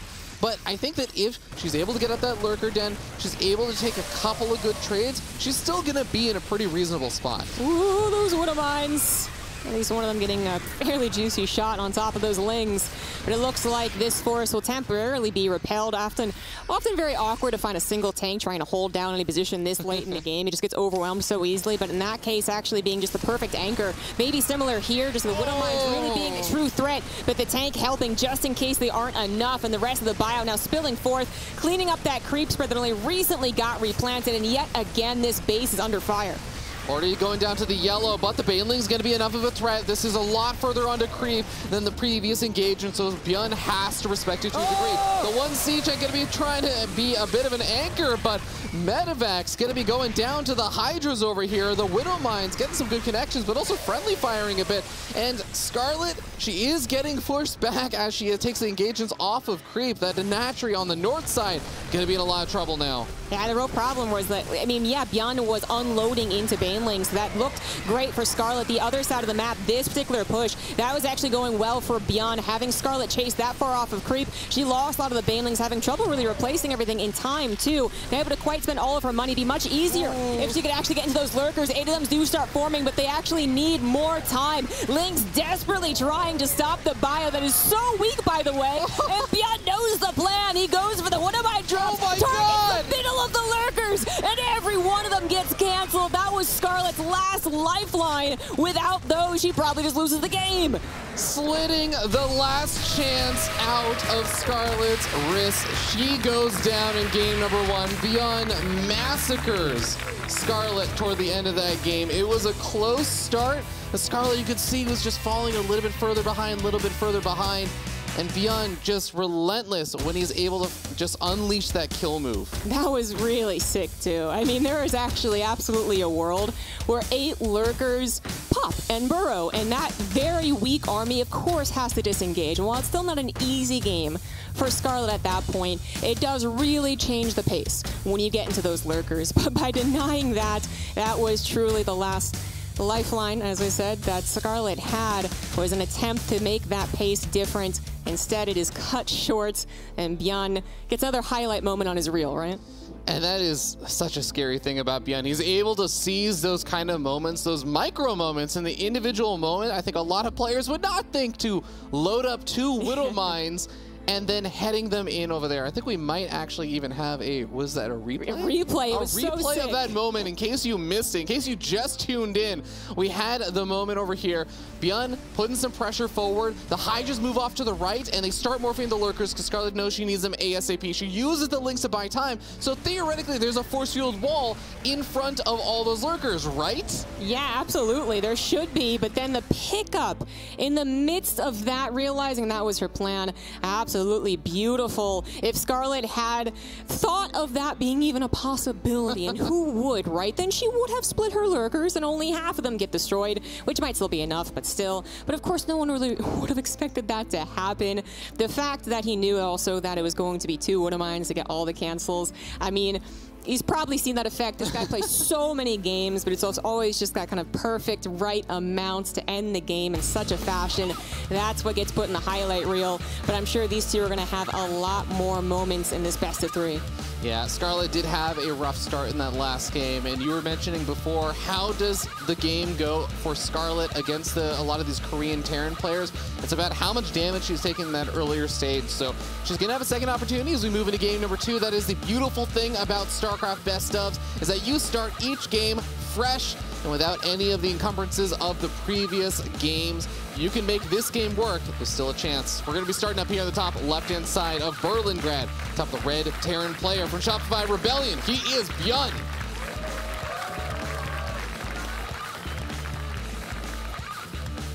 And in the bottom right, as the blue Zerg also repping that Shopify Rebellion, she is Scarlett.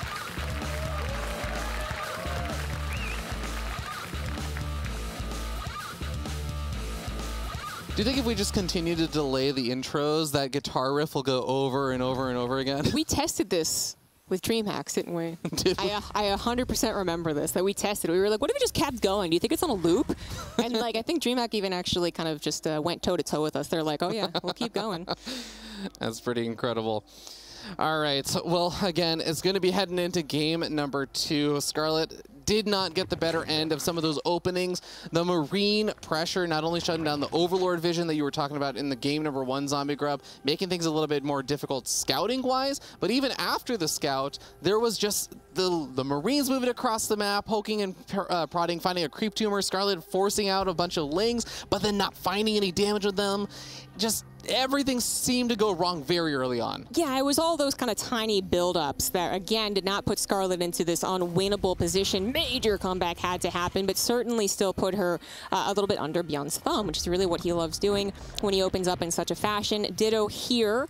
We see the barracks actually slightly pushed behind the wall that would usually happen, right? So what's going to happen is Scarlett might have a little panic moment. Now, she might know Byun well enough to say, like, you can trick me. I'm going to go a little bit deeper with that Overlord. But initially, it could be panic, and actually, uh-oh, that could be a lot of panic.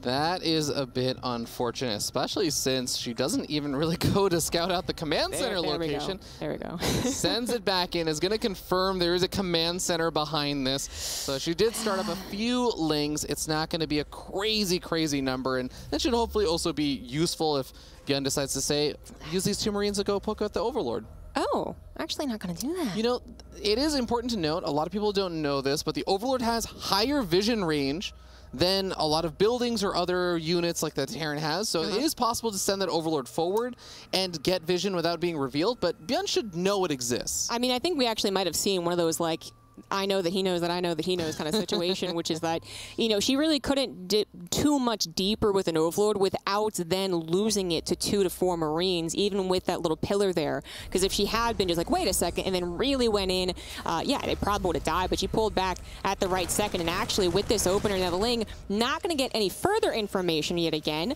but I do like this different response. It's a different attempt to punish what Byun has been doing. A Roach Warren is on the way. So it's not going to be that, aha, gotcha, Hellions will defeat Lings. Hellions do not defeat Roaches. Scarlett is going to get supply blocked. She's going to have a little bit of trouble with these Marines, but I think paramount right now for her is just not to let her build be scouted. Maybe not lose that Queen either. That is getting really close. Actually, Okay, I was actually kind of worried that Queen would then force the Marines to dive after her and scout the Roach Warren. That would have been very unfortunate. And Scarlett's Overlords do finish up. She's got 66 supply to work with now. Fires up those 8 Roaches and is going to be sending them straight across the map. There is a Banshee with Cloak on the way, though. That means that whatever kind of attack that Scarlett tries to do with these Roaches is going to have a little bit of a timer, and the Hellions are even moving across the map. It's not going to be Roaches finding the Hellions in the middle. It's going to be Hellions finding the Roaches on Scarlett's side of the map. Yeah, this is actually still kind of turning not as brilliant as you would hope as a Scarlett fan, actually, especially with the Hellions just getting on in, going after the drones. Good attempt at a block, actually successful block with the drones, well, temporarily anyways. So this is actually going from bad to worse. Scarlett losing her entire natural mineral line. The Roaches back. And, well, having to pull at least some of them, and the Banshee is going to actually stop these Roaches. She's pretty desperate to get some return damage, and she will a little bit, but the Banshees will eventually clean this up. If Byun figures this out, he should have, right? I'm actually kind of surprised not pulling the SCVs to the main base already. I guess he's got a little bit of time. He's still got a fresh meal over here he wants to mine a little bit longer with. The Roaches starting to get picked off by that Banshee. There's another Banshee that's already about halfway done. Stim is on the way. There's the lift up with all those SCVs heading over to the main base. Hellions and Marines going to be greeting these Roaches and Ravagers at the top of the ramp, and this is a disastrous start for Scarlett. Yeah, exactly. That's just no other way to put it. This was not the start she wanted at all. As she tries to find a little bit more damage here, she will, but it's still not a very good game for a Zerg player when you see this situation happen.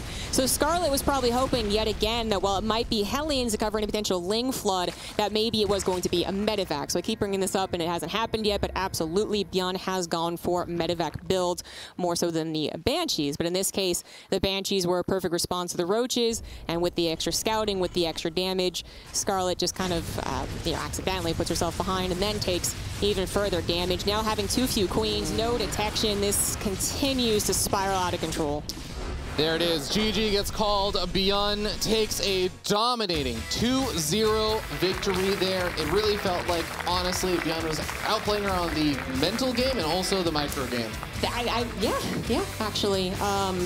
Scarlett started to get into her groove in game number 1 despite a couple of small setbacks, but they were small enough that she could still get into a Zerg rhythm. This next game, absolutely not. Everything was far before a Zerg was going to have a rhythm, going to have creep spread and injects, and there were so many things going up against her, even if maybe the Banshees didn't do as successful of a job as defending, she still would have been in trouble. So not the way that you want to start off your series as Scarlett, but absolutely fantastic for Byun. This is considered the group of death, so momentum is going to be big here. It absolutely is. Now, Scarlett's going to have multiple opportunities to face off against some other Terran players, such as Maru and Clem, so maybe she's thinking about creating some other strategies or even just saving some builds and stuff so she has planned against those two, rather than use it against the teammate who may already know a little bit about what she was planning.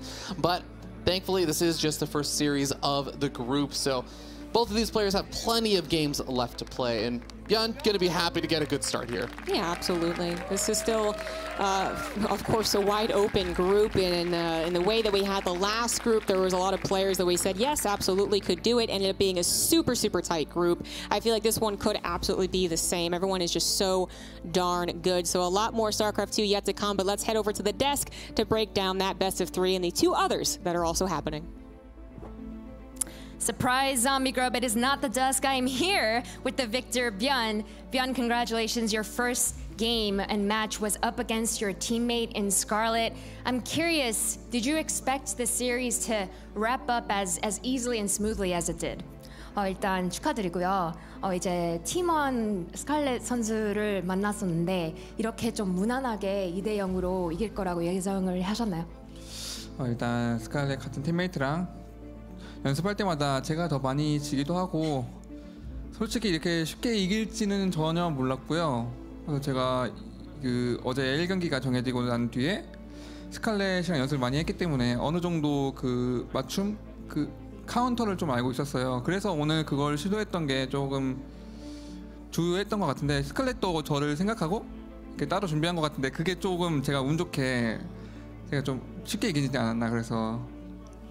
So interestingly enough, during practice, when I practice against Scarlett, yes, she's my teammate, and in practice, I actually lose quite a bit against her. So no, I absolutely did not expect that this would be the smooth 2-0 that it was.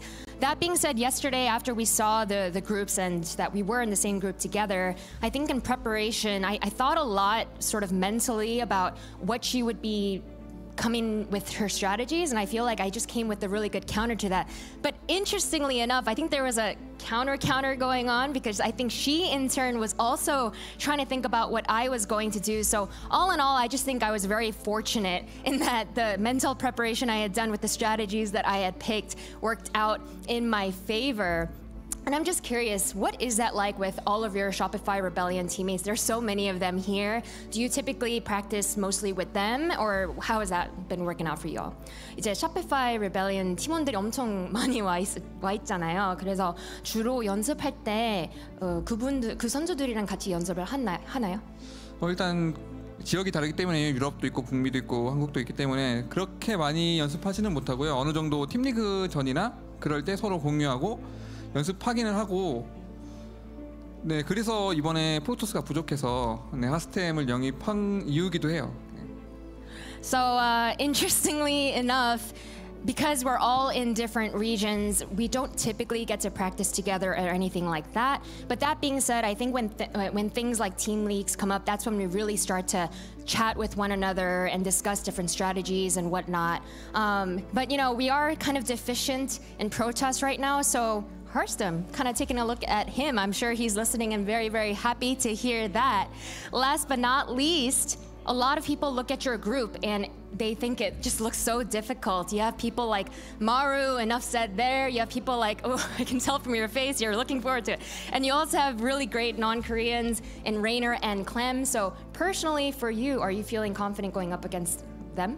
이제 D조가 엄청 어렵다, 이렇게 많은 사람들이 평가를 하고 있는데, 뭐 조성주 선수는 뭐 말할 것도 없고, 뭐 레이너, 클램 거의 가장 잘하는 해외 선수들이잖아요. 그래서 개인적으로 자신 있나요? 개인적으로는 일단은 이제부터 다 질 것 같아요. 네, 한 판도 못 이기고 다 질 것 같은데 벌써 다음 경기가 조성주 마루예요. 그래서 조금 어느 정도 마음의 준비를 하고 있고, 그래도 쉽게 지면 안 되니까 다시 내일 이 자리에 올 수 있도록 어느 정도 한번 노력해 보겠습니다. 연습 많이 했으니까요. 그래도 어느 정도 좋은 결과가 있을 거라고 믿어요.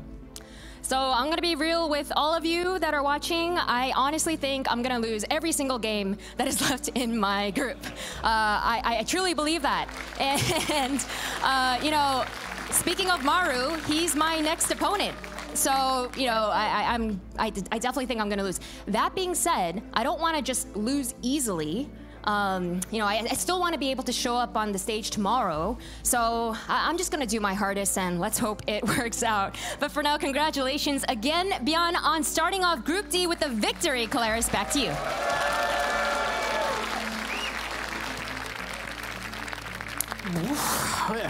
Well, welcome back. Thank you very much, Byun, for the interview here. Of course, yeah, the tournament in general has a little bit of a deficiency when it comes to Protoss. Likewise, so does this desk, I suppose.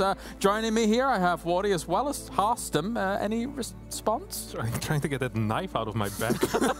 Holy crap, what was that? You're having a good time, happy that he won. You know, Byun, nice, good job. You know? You didn't seem too confident. That was not necessary, my friend, but I see how it is. I see how it is. We're all good. Well, I hope his prediction comes true, and he will lose every single game in the rest of the group. There we go. I said. Now, of course, very well done by him taking out Scarlett like that, and he honestly made it look, well, not easy, but he looked in shape, right? Yeah. Again, he defended the Roach push very easily. He had the correct build order counter, which helps, obviously. But even in game number 1, that mine move was, well, I think the play of the tournament so far, as we've seen. It was beautiful. Yes. It wasn't necessary anymore. It was up 40 supply, but that is the best time to style on your opponent. That's right. Get a little bit of a mind game in. And yeah, he looks strong. Looks very, very strong. Yeah, I gotta go back on that moment. As Herstam is mentioning here, probably already won the game, probably totally fine, but just absolutely weakening any potential recovery of your opponent. Given that, that's stellar. just really cool, right? One of those opportunities that doesn't always arise, one of those things which it isn't going to happen every game, that you have a bunch of Hydras that are lower HP and morphing into Lurkers right there. Yeah. It was just, you know, showing that he's always looking for those opportunities, looking for those chances, and obviously that's a great, you know, part of your player to have been on point in a group like this. Very, very cool, very cool. So that's the series as a whole. There isn't a huge amount more to really talk about in regards to this series because Byun just looked so good, although apparently he's not feeling so good for the rest of the group. I can kind of slightly understand because of the power of this group, but we do actually have more games to be looking at here as time goes on. So without further ado, let's check in with Wardy. You had Reynor versus Zaun, correct? Yes, so Reynor versus Zaun is currently in game number 2. We can have a look at it. It got a little bit interesting just recently. Both games so far, Reynor has gone for a 68 drone queen walk. Zaun has both games gone for double Stargate into basically triple Stargate and carriers. The first game, Zaun just died, and Reynor had a Spire on the follow-up, a whole bunch of a lead, no third base for Zaun, and he just died to the Corruptors basically 5 minutes later. This time, Zaun actually defended much better. He's traded well. He's got a heck of an army right now. As you can see, there's Tempest, Carrier, Void Ray Force coming across the map even. He's just confident because Reynor just threw away everything trying to attack, and he did kill the third, but Zaun had a fourth base up. And yeah, right now, Zaun is perhaps looking at pounds. Looks like he'll turn away for the moment, but he is in pretty good position. Just a little afraid if Reynor gets maxed out and can get up to the tech units that he wants to be at to play against this army. He's obviously very good there, but he is playing from behind in game 2. That's a lot of queens and some infestors. That can always be a bit of a thorn in your side, but yeah, as you say, that army was looking good for Zaun. Well, thank you very much for the update. We'll keep you guys posted at home as the Vipers now start to troll out here for Reynor.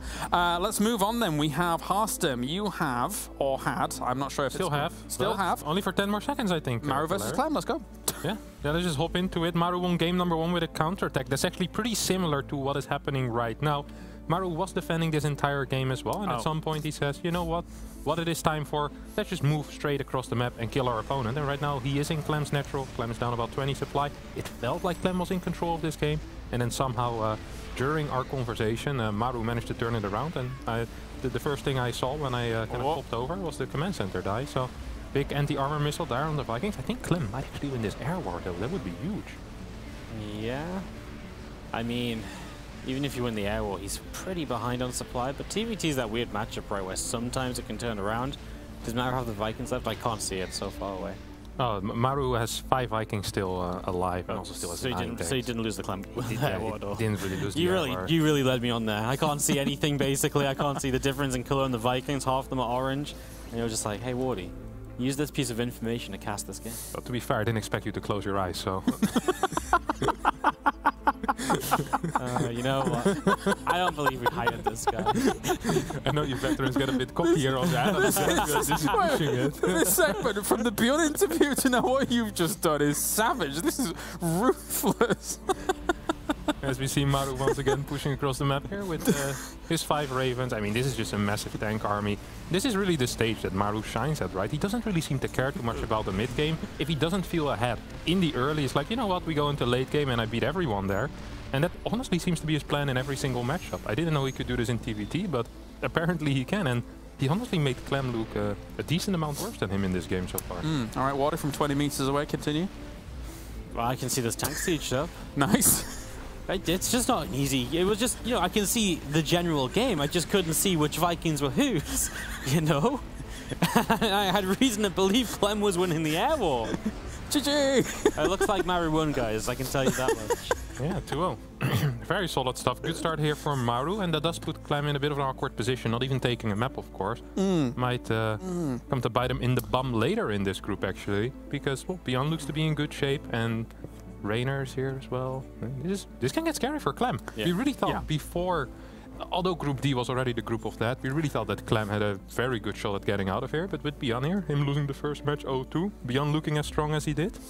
Aye. How's the Reynor and Zaun situation? There's fights going on. We can jump back into this game if we want to for a little bit. I mean, we're kind of going into and back out of fights consistently, more or less. So Reynor obviously still won't open the series. Zaun has kind of let him get to a later game army, so it's kind of back and forth. It's worth mentioning, though, actually, because the next match on the main stage, I think, is the Clem Reynor match. We literally have to wait for this one to conclude before we actually move on. So let's take a. You want to look at my screen, do you? I see. No, you got to do the same as Wardy. You don't have your glasses. Yeah, and you don't have the. Yeah. Oh, he does have his glasses with it, damn it. Quick, switch to the camera. Yeah, he just put them back down. No, I mean, this game's been pretty cool, I think, because Reynor was like just about holding on, obviously behind from the initial failed Queen Walk. Ooh, Mothership. So, yeah, I mean, we're going up the Mothership, the Dark Templar coming in. It really is going a late game. What do you think, Hostam, is what's really needed for Reynor here to like really stabilize? I think what Reynor needs is just a crap ton of spores. He doesn't really require too much creep spread. As long as he can keep 5 bases alive, often you're fine for a very long time. You get a lot of minerals from those bases, and then slowly but surely you can start pushing spores forward. You can counterattack with these ultralists that he is building. His current army composition is kind of Broodlord heavy already. Yeah. 6. Yeah, the ground force isn't as huge anymore, and I love that there's Tempest. This is something we don't see often out of Korean Protoss players, but Zaun, one of those players that doesn't mind getting them. Mothership on the way as well. He's getting literally every upgrade that exists as well. Is 1 Oracle or 2? I think that's just 1 I see, right? Yeah, just the 1. Yeah. Oh, well, yoink. What? Yeah, Reynor is too good at this. It's really, really frustrating. I sometimes don't believe that he's the greatest at crafting these late game compositions, but his Corruptor Viper control is actually by far the best. It's better than Sero, I think, as well. Like, he's just an absolute late game god in that type of control. And whenever you move around with your army, he's always going to be picking up either a carrier, a Tempest. I've lost Templars against him. I'm not gonna lie about it. I know they can feed back the Vipers. I know they outrange him. I've lost many Templar against him, and I'm not even ashamed. That's how good he is with that. His vision, even when he doesn't have creep, like, he just has that internal feeling, that instinct. He knows what to do. No wonder Byun said there's a Protoss deficiency. There you go. All those Templar gone down the drain. Byun's out here watching you lose High Templar to Vipers. He's like, this guy? This guy? You're gonna need a second one of these.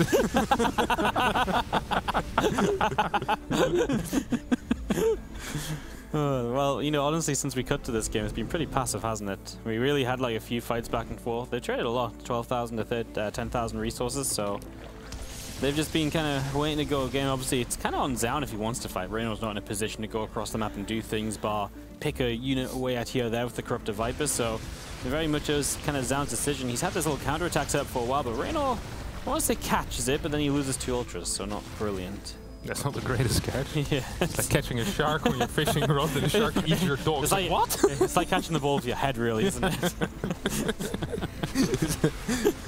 Great catch there, buddy.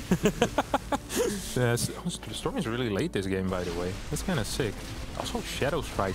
I've seen trap play with Shadow Strike before, and that's kind of good if there's a lot of bases on the map, like Glittering Ashes. But on 2k Atmosphere, if your opponent is camping on 5, I don't really see much use for DTs, but perhaps Zaun will change my mind. He's now pushing forward with Tempest. I wouldn't mind a bit of a battery wall here, honestly. If he can break one of these bases, I don't say the game ends, but the game becomes super difficult for Reynor. Taking that left side 6th is extremely difficult. Now once you lose this right side, I think you can just continue pushing forward. Once you got that watchtower secured as Zaun, I like this position, I really do.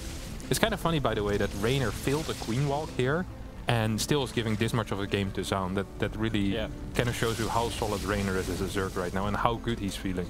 He looked really dead as well after Queen Walk. Like, yeah, he killed a base, but there was a 4th base up, and he was down 20 supply. And Zaun immediately went across the map as well, and Reynor had, like, you know, rebuilding his queens and all sorts, and he just about managed to carve out a hold and just about gets a few Corruptors up just when he needed them as well. It was I didn't believe this game was going to go on long. I thought we were actually going to end pretty much as we were talking about it, but not the case, and obviously really heading into some nice little PvZ late game. Yeah, I really do believe, by the way, that if Zaun wants to stick with this position and not make any rotations, don't use the Mothership for any potential offensive recalls, then a battery wall with Tempest is just so powerful. He seems to have that left side secured with a lot of cannons, a lot of batteries. He has a small army there as well. I mean, getting some static D here near that watchtower, I think would be a good call. Yeah, just somewhere to kind of base himself out of. What does Reynor need to do? Does he just sit back and wait and try and pick good fights? Is there anything he can do actively? Ideally, he gets some type of break on one of the bases to push this army to come back, because Tempest, if they have infinite time, will just win against anything that that Zerg can do, right? They just outrange everything. So this type of move is good, although I believe this run by is a bit too small still. We're gonna need more links, we'll require more ultras with this type of push. And another thing that can be very powerful is having 2 or 3 burrowed infestors with it, so you can take over the Archons. Because if there's no Archons, links are completely broken. PGT is going to get caught up as, whoa, is that 2 Archons just became 1. That is the Ultra merge, my friend. That's 40 Ts into 2 Archons into the Mega Archon. You remember when the Thor could be the initial Thor? What was it called? With like the depots and stuff on the barrel? I remember it. Terratron. Terratron. Was it Terratron? I don't know what it was called. I remember that animation though. I'm looking it up. Yeah, you're the one with the laptop. I'm the fact finder. Yeah, that's your job. This is a very good run by here out of Reynor, by the way. He's going to be taking out a couple of these cannons. This base isn't really set up yet. 7 workers went down already on the side of Zaun. Cast a time warp there, doesn't catch too much. Did all Vipers just die? Oh.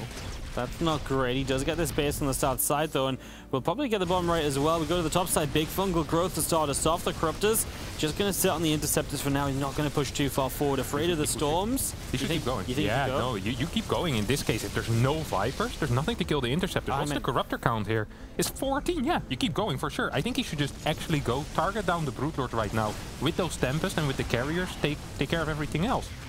Yeah, absolutely. No, I mean, these things going to come through the counterattack. Zaun going to have to deal with that. He is going to get the top left base. He's got DTs running to the right-hand side. Obviously, a lot of action starting to happen all at once here. And he feeling is going to go in after the probes and just continue to chase that away. So Reynor getting some damage done, but he's losing a lot of drones himself. 24 workers now dead on his side. And, well, they do both have banks, but they're not going to last forever, especially when they both only have 38, 34 workers each. Yeah, the entire right side is now broken into though, so how many mining bases? It's like 12 mining patches remaining if this base also falls. This is a good recall and I think it's very necessary. Still 3 Archons go down and this run by army gets away, can now rotate towards the left side without a recall available, Wardy. I think this was a super beneficial trade here for Reynor and it really shouldn't have been. He should have been dead. If Zaun just attacks into him, there wasn't that many spores, 14 Corruptors, couple of Infestors, sure, but 0 Vipers. Good luck holding that, buddy. Yeah, it ain't gonna happen. You could see Reynor didn't want to fight. He was just sat there fighting Interceptors. He was obviously very afraid of the storms, didn't want to move forward himself. Yeah, it was absolutely the moment perhaps for Zaun just to get forward there and obviously force his way in. Like you said, rotate over with the other side of the map with that little counter-attacking force. He's going to come forward here and just aim for somewhere, try and take down a base, some stack defense, and that looks like it'll be a success for the moment. Again, without recall, it really feels like Zaun doesn't have much to deal with this kind of stuff at the moment. Yeah, it really doesn't feel like it. Look at his upgrades for Reynor as well, by the way, already getting into 3-3, although he had such a rocky early game and a relatively rocky mid game as well. Now Zaun is going to focus his attention once again on this right side base, but it's almost mined out already. At this point I would say, don't even bother, make sure Reynor can't take any bases on that left side, and he can't crawl forward on the right side, but don't try and deny the base. Well, we've got Banelings Ultras once again on the counter-attack, and this is, I mean, Zaun is running out of mining bases. You mentioned he doesn't have many patches left. He's going to lose a few probes here. I mean, this base is kind of one of the bases he needs to keep alive. He is re-expanding down to the south. This big fight breaks out. Broodlord's coming forward. Corruptor's trying to get more involved. Time Warp slowing the retreat down. We will abduct the mothership and take that down as the Queens continue to fall with the Interceptors firing on them. And Reynor's supplies just plummeted. He had no way to properly fight this, apparently. And well, he gets rid of a couple carriers, but of course Zaun can just warp in Stalkers on the ground. Reynor going to need to find a way to fight this off. He is starting to rebuild, but it's going to take a long time for everything to get up and then everything to join together. Yeah, in about 15 minutes. Oh, actually, after Reynor failed his Queen Walk, he seems to be pretty dead. And as I say that, he just jumps forward, snipes 4 carriers. There's a lot of Stalkers on the ground, but there's also 7 Ultras on the way. Is Zaun kind of throwing this away? He has the bottom right side base. He's mining more than his opponent. I'm not so sure what's happening here, Wardy, but I think Reynor has no more income. Yeah, Reynor does not have any income at all, but Zaun has very little as well. This is going to come down to the armies that stand. 18 Corruptors. Oh man, it's going to be pretty close with all of these Ultras coming out. It's not like there's a lot of great anti-Ultra. There's 1 Immortal. Here come the Corruptors coming through. They get a carry. They're going to want to back away from that. The Stalker's getting some damage out. The Void's trying to chase. Don't chase too far. Again, you can't afford for things to be picked off one by one here. Reynor's going to come in with the Ultras. He wants to try and protect this position, apparently. So in we go. We are going to see the Void Rays activating. Storm's coming down. The Void Rays doing a lot while they can. Now they're going to fall. The Corruptor count is just not really there. And so the carriers are going to reign supreme. And Reynor just doesn't have the anti-air to get rid of this. Honestly, if Reynor had 1 mining base at this point, he probably could have won that. Because there's no more ground support. And there's no more Void Rays remaining either, so this game got way closer than it ever should have been. GG gets called, and Zaun will take it. That means that the score is now 1-1, and we get another PVZ between Zaun and Reynor, but I think we'll... are we staying here, Calaris? We're staying here. Because today's weird. we've been so back and forth. I feel like we've done more casting at this desk than that one. Yeah. That's how we pick the short games for the main casters, and the analysis boys have to do it. Yeah. Do we have an update on the Terratron, by the way? It was the Terratron. Really? It was I don't know why I remember these things from like 12 years ago. I'm pushing out important things like pin numbers, mother's birthday, remembering the Terratron. I don't know. James probably has a Terratron on his desk at home. Yeah, one of the many collector's items. Yeah. I have a lot of weird nerd stuff, but not that one, unfortunately. No Terratron? No, no Terratron. Disappointed. Yeah, sorry. Well, that's... yeah, you mentioned that had started from a queen walk, right? So obviously, as Reynor in that position, you're kind of already starting from a bit of a disadvantage considering the position of the game. Yeah, I think if it's not Reynor, you're just completely dead usually. Yeah. It's like Reynor and Cyril make these games happen, and nobody else. Yeah. Yeah. Well, Dark can play from positions that are not human as well. Yeah. In Dark, come back from basically the best 4 Zergs in the world can do this, and nobody else. Okay, so what you're saying is just play like the best 4 Zergs in the world. Yeah. And you'll be alright. Or don't queen walk. Or don't, well, yeah. Enjoy playing all your Airtos games, Marty. I was like, yeah, tell every other Zerg that. I'm sure they'll enjoy. They'll enjoy. All right, so we're just waiting a few more moments before we actually get into our third game here. If you're just joining us, we are at the beginning of Group D. We've watched a few series conclude from the very first round here of Group D, and now we're kind of just in the middle of Zaun and Reynor. And if you're wondering why we're here at this desk as opposed to over there doing the cast, that's because we are waiting for Reynor to conclude this match, because the next main game and match will be Reynor versus Clem here on this stream. So that's going to be an exciting one. You guys are not here for that pregame, right? I think I'm over there. You're casting? Yeah. What about you? Taking my 28th break of the day. Why do you all have so many breaks? What is this? Do we have too many people? Is that what's going on? No, we have the perfect amount. Keep hiring this amount. Okay. No, yeah, I mean, I did the scheduling, so. You did the scheduling, yeah, it's so everyone powerful. has nice amounts of breaks. Yeah. Okay. How did Wardy end up with this power? Yeah, it's not a power. Oh, okay. It's a curse? It's a job. Oh. I asked for a pay raise, they said you're already doing it. I was like, yeah. You're not wrong. Fair. But you know, if I didn't do it, there would be no one stood here right now. You think so?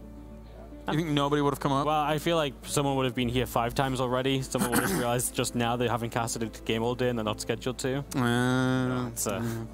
I see. It's an organizational nightmare. Yeah, the world's getting an internal glimpse into what goes on backstage, which is, yeah, just chaos. I literally sit on my iPad for an hour. People try and talk about me, shut up! I'm like trying to count how many breaks the Muslim has. I'm like, 7? What? And Ben's like, oh, I want 2 at the end as well, mate. I'm like, well, some of my favorite moments in StarCraft history are you getting mad at your chat, and that was kind of a replication of what you. I know exactly which clip you're talking about. Oh yes, it's my absolute favorite. Anyway, speaking of favorites, let's get into another StarCraft 2 game here, boys. On everybody's favorite map. Woo! It's Pride of Altara? I didn't know if I had to say something stupid as well. You just kept going on about behind the scenes. But I've been wanting to talk about Pride of Altara for 15 minutes. You guys just keep going on about breaks. And, yeah, go on, talk about them. Pride of Altara, I'm really surprised that Zaun didn't veto this. But I also know that this is kind of funny because Reynor doesn't really like this map, but he's, you know, he doesn't want to veto it either because that's kind of like admitting weakness, you know? If you veto Pride as a Zerg player, it shows that you're not comfortable in weird scenarios. And Reynor wants the world to know that he's comfortable in these scenarios. Oh, yeah. So he decided not to veto it, but he's going pool first. Okay, no, he's comfortable now. This is very, very comfortable for him, I think. As Zaun decides to go for a 1-gate expansion on the gold, and Reynor opens up with a pool first into the gold. Wow. This is that's a Pride of Altara's game, alright. This actually was Corby for Nexus as well out of Zaun, so he really is upping the ante here. So well, I have no clue what this is. I'm really curious how they're going to play this out, honestly. Yeah, no, it's not a situation you see every day, and especially because they're both going to end up on a gold base as well, right? I mean, that's going to make this very unique. It's going to be really interesting. Yeah, there's going to be a really fast speed. So speed finishes about like 20 seconds faster than it usually would. There's going to be some links on the map quickly. This is a full wall as well that we're seeing here out of Zaun. Kronos, that first death, was it just supply blocked?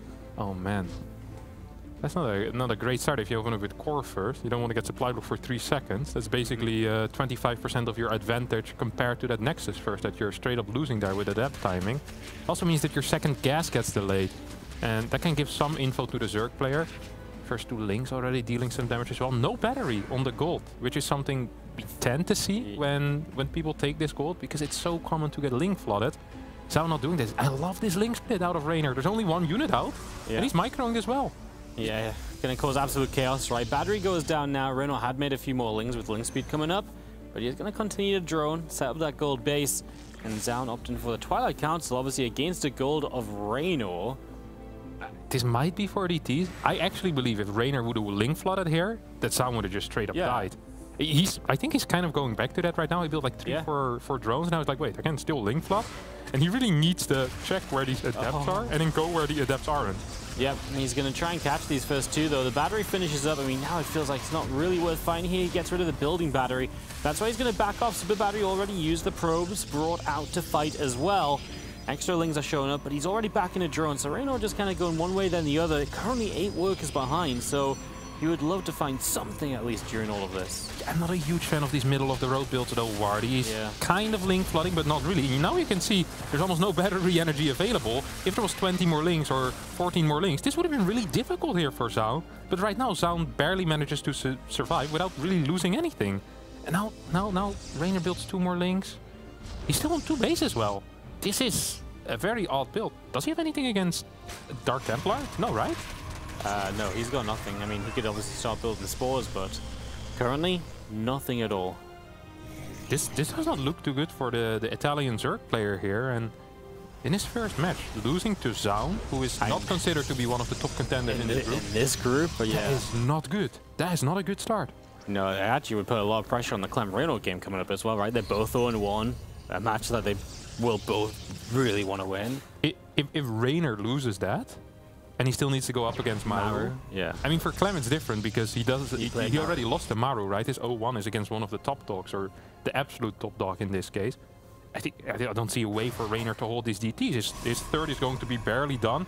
Even if Reynor doesn't take any drone damage, I don't think he can hold his third base. This looks terrible. Layers just now coming down. Charge on the way already as well. Zaun played with absolute fire here, though. This build, it seems absolutely zero safe. This makes no sense whatsoever if you want to play safe. But this is brilliant against these middle-of-the-road builds that Reynor kind of opted for. Yeah, Reynor just had to commit. You know, even when you started rebuilding lings, if he just kept rebuilding them and kept going into even more, he might have had enough to make it happen. But you're right, once you drone and you ling and then you drone again, it just never seems like it's enough. He's building roaches. Obviously, spores are finishing up.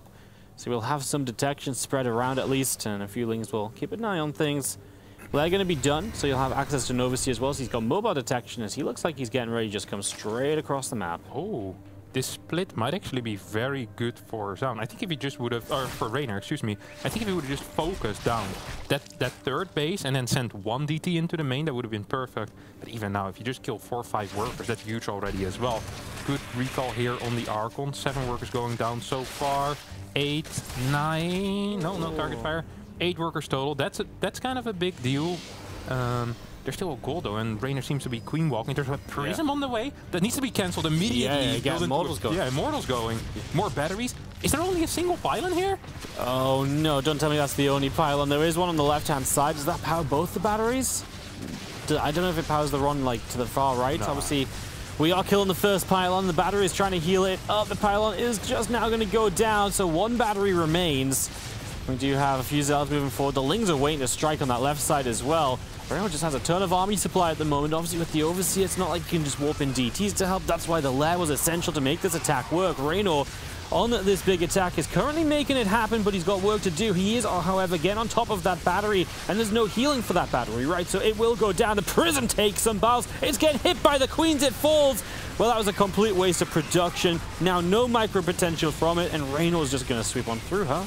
absolutely built different, this kid. Wow. Unbelievable. How does he do it? He looked extremely dead from start to finish. The DTs going unscouted. The initial link pressure doing next to nothing. And he just walks across the map, kills his opponent. And that's 3 queen walks in a row, 2 of them being successful. Pretty decent start here for the Italian Zerg in this group. But he did narrowly escape. Oof. This was close. Yeah. He's going to be sweating a little bit. He's got to be sweating a little bit. Definitely. Wiping off his brow here, but he does get that 2-1 victory. I suppose there is the consolation for either of these players, if they did end up losing, that they at least took 1 map, right? And in the start of a group here, every map is going to matter, so that potentially you can ride off of the fact of that. But yeah, getting a win, very important here, Aston. Yeah. Definitely. It does make you kind of wonder, because Reynor has said that he felt very confident in basically all matchups. And if it's this close against one of the weaker players in the group, I'm a bit afraid. I'm a bit afraid for the Italian and the back-to-back championship that he was already talking about.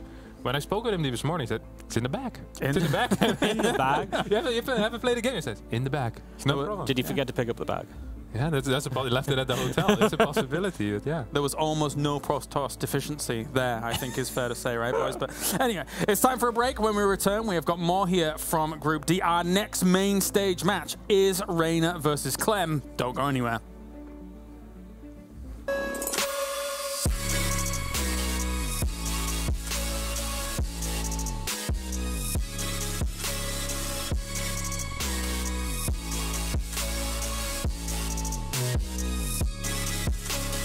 You love it, you wear it. What's your style? Get your merch at shop.eslgaming.com.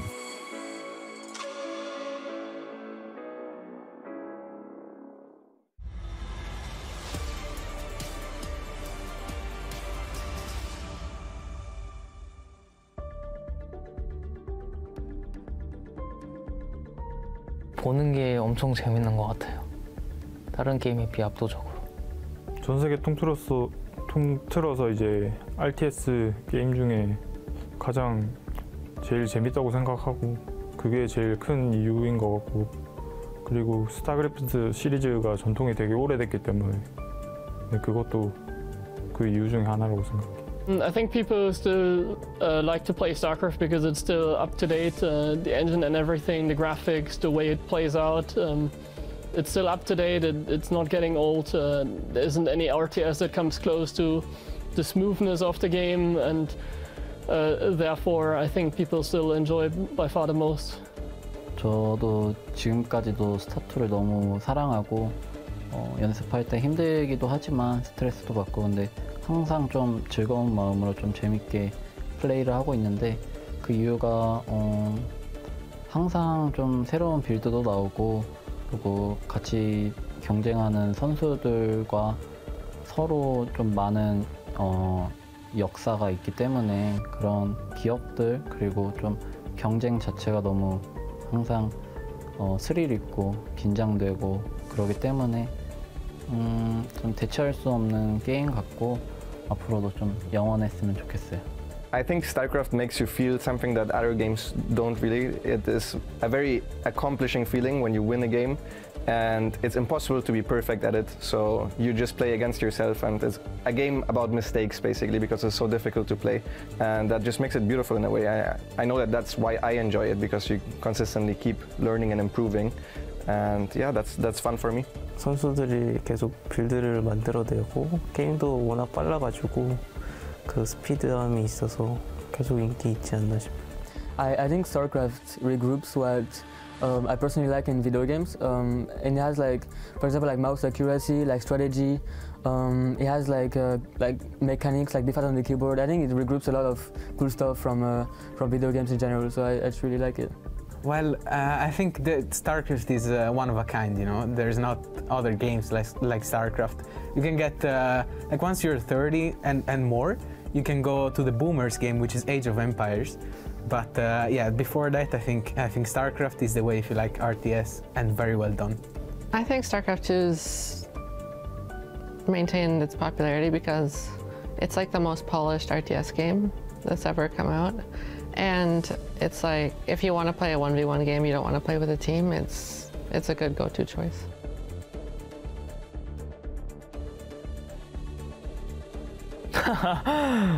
아니 뭐 놀러 온 건 아니고 아마 이번 대회가 아마 저의 마지막 해외 대회가 되지 않을까 생각하고 있어요.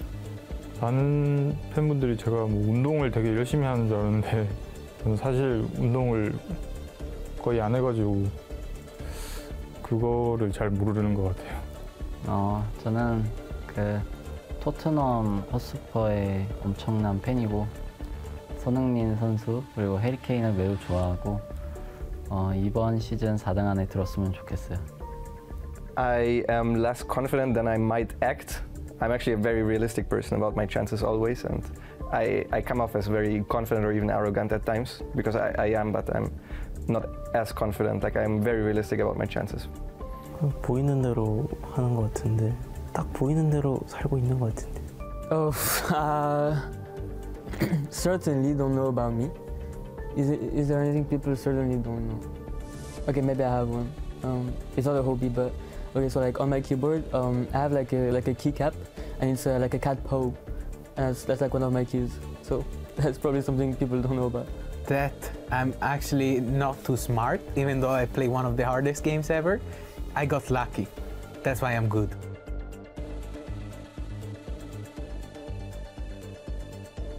저는 부자가 되기 위해서 투자를 할 겁니다. 예.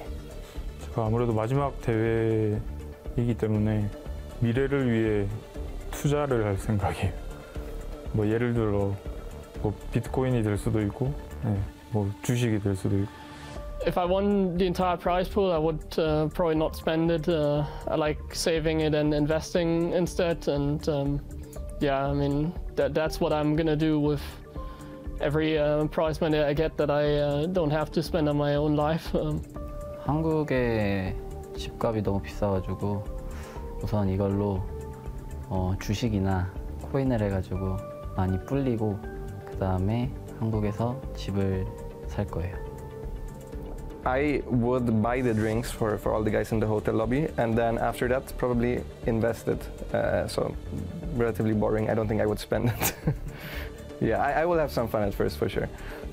일단 지금 살고 있는 집보다 더 좋은 집으로 이사 가고 싶고 그냥 딱히 사고 싶은 건 없어가지고 그냥 이사 가고 싶어요. Honestly, kind of a boring answer, but probably just saving it and like yeah, just for the future.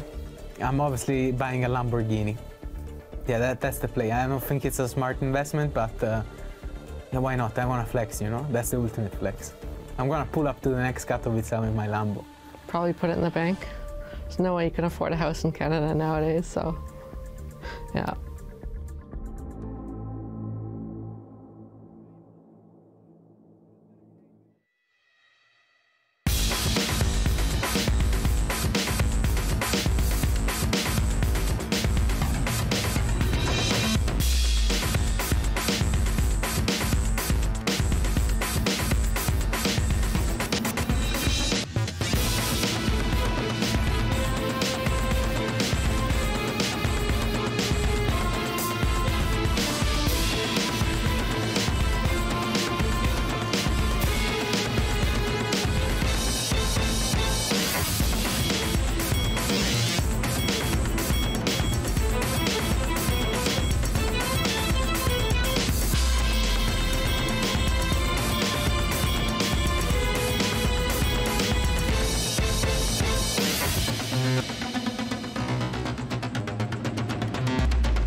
Welcome back. We are in Group D here for the Intel Extreme Masters Katowice, and we have got ourselves just a few more games to go before we know everybody that's going to be moving forwards into the next stage, into that bracket. It's going to be exciting. And right now, we have a banger coming up, Pig and Rotterdam. It is going to be the Clem versus Reynor series here on the main stage, Pig. Oh, I'm hyped.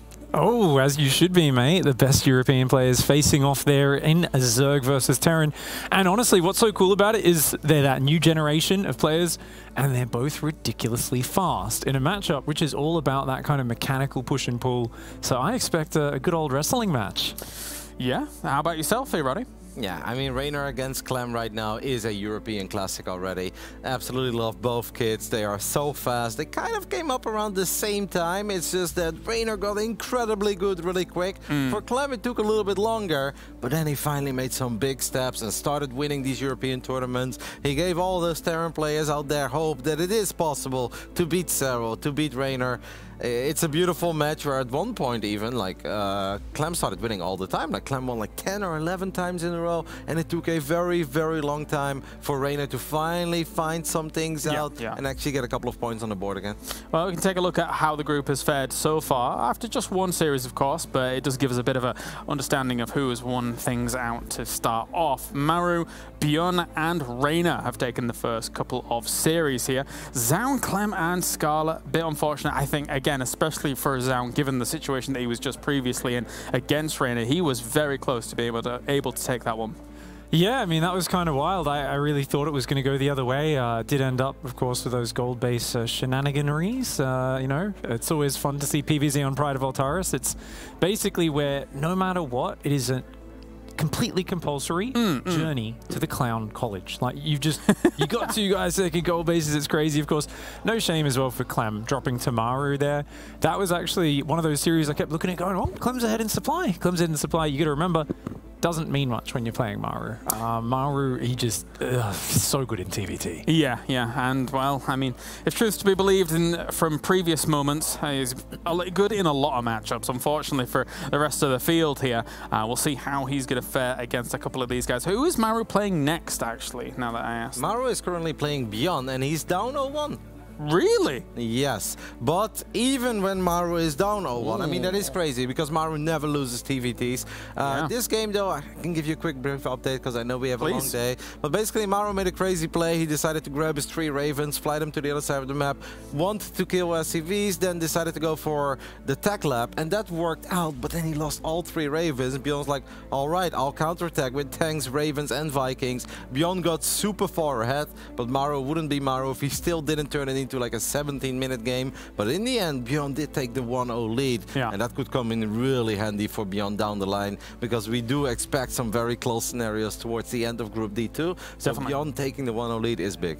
For sure, for sure. Thank you very much for that update. Pig, actually, you do have Zaun versus Scarlett currently. Has anything happened so far? I know you've been talking to me directly and not really looking too much at it, but... Zaun didn't build a Stargate. We're only 4 minutes in. He's gone for a Twilight Robo. Looks like maybe some sort of Glaives Adept build, something like that.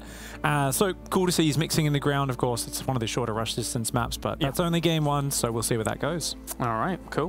Very nice. Yeah, so Clem and Reynor. It's kind of crazy to know, because I actually didn't look at the exact stats, but thankfully the ticker can do it for me. They've played 250 recorded maps against one another. They've probably played way more because they're actually really good friends, even though they are big rivals, of course, in the European scene. And there is going to be some online banter between these two, but I can guarantee all of you, they are very close. They love to cheer each other on. I think they see it as well as pushing each other forward. They play a lot of custom games with each other. They play off-race against each other. You know, Clem loves to beat Reynor with his Zerg. Reynor loves to beat Clem with his Terran. It makes for some great little banter between the two when they're using the strong things of the other person's race. But they know each other through and through. And this is not going to come down to tricks or mind games. This comes down to execution. We know both of them can execute at the highest level in this matchup. Clem, even for some time, we looked at him and said, that's the best TVZ player in the world. Maru may have something to say about that, but Clem is ridiculously good in it. The last time they played against each other, as somehow this ended, I have no idea if that's actually real or not, because that was super short. But they did play against each other a couple of weeks ago, and Clem looked really good on this map. That's the first time I saw Clem get a really convincing win over Reynor, 3-1 in one of the finals. But we all know that Reynor really has been gearing up for the World Championship. So I just can't wait, man. We can talk about this for days, but it doesn't matter. This is Clem, Reynor. It's as good as European StarCraft is going to get. If you exclude Cyril, it's awesome. Yeah, definitely. I love the rise of Clem and how it kind of came about and how he was bringing a fight to the Cyrils, the Reynors of Europe, because for a long time in Europe they weren't contested, and especially by Terran. No offense, Gabe, but you know they would, nobody really gave them room for the money. But then Clem came along and took them to the very brink in a lot of matches. Well, it's funny because there was so much hype about Clem and Reynor at the same time, maybe 2016, 2017. Yeah. And then Reynor had such an astronomical rise, and people were going, oh, is Clem not really going to have the same growth? Because he's still very good, but, you know, Reynor just blew up. And Clem, he was a little slower to develop, but once he got up there, man, just so fast in the early mid-game especially. And we're talking about, you know, is he the best Terran versus Zerg in the world? But people say, no way, it's got to be Maru. Endgame Maru, no one can contest. Don't get me wrong. But when it comes to the pace and the micro that Clem brings, if you let Clem pick where the fights happen and just be the one dictating the pace, like, you cannot keep up with him. It doesn't matter who you are. You've got to backstab him. You've got to counterattack him, because whenever he's the one leading the rodeo, it's a very, very bad situation for the Zerg. And I saw the shocked face of Rotterdam. He thought I had noticed him, but I have. What's up? Maru just won game 2 in 2 minutes and 58 seconds. What? How? He attacked with 1 Reaper and 1 SCV. Byun defended with 1 Reaper and 1 SCV. Yeah. Byun loses the SCV. Byun sends over another SCV. He loses that too. He loses the Reaper, and Byun is like, I'm out of here.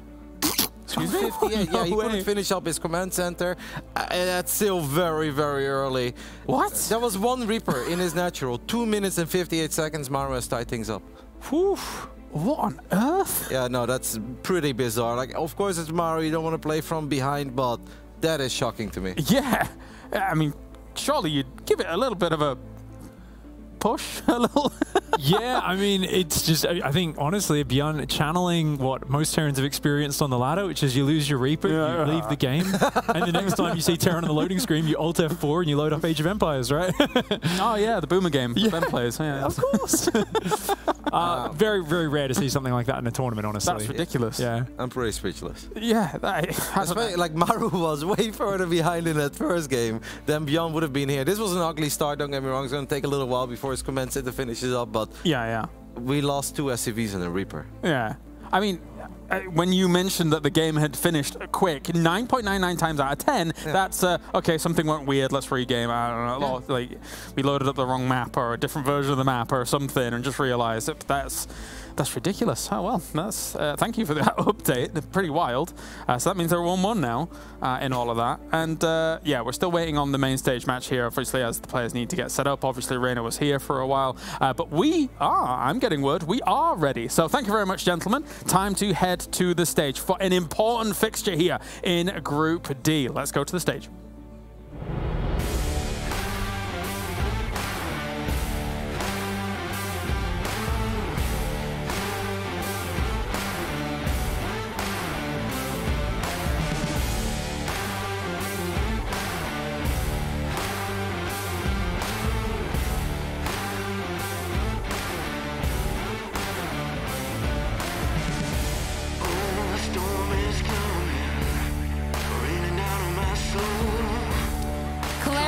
Rightfully called this next upcoming match an important fixture for Group D, and for good reason.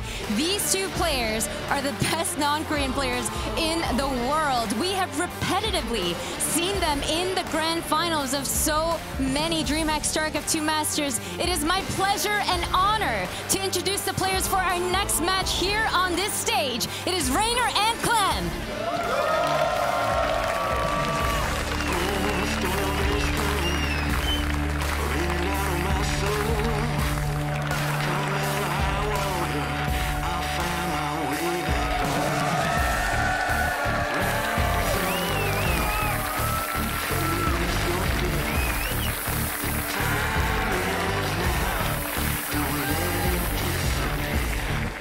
Clem versus Reynor, a true clash of European titans.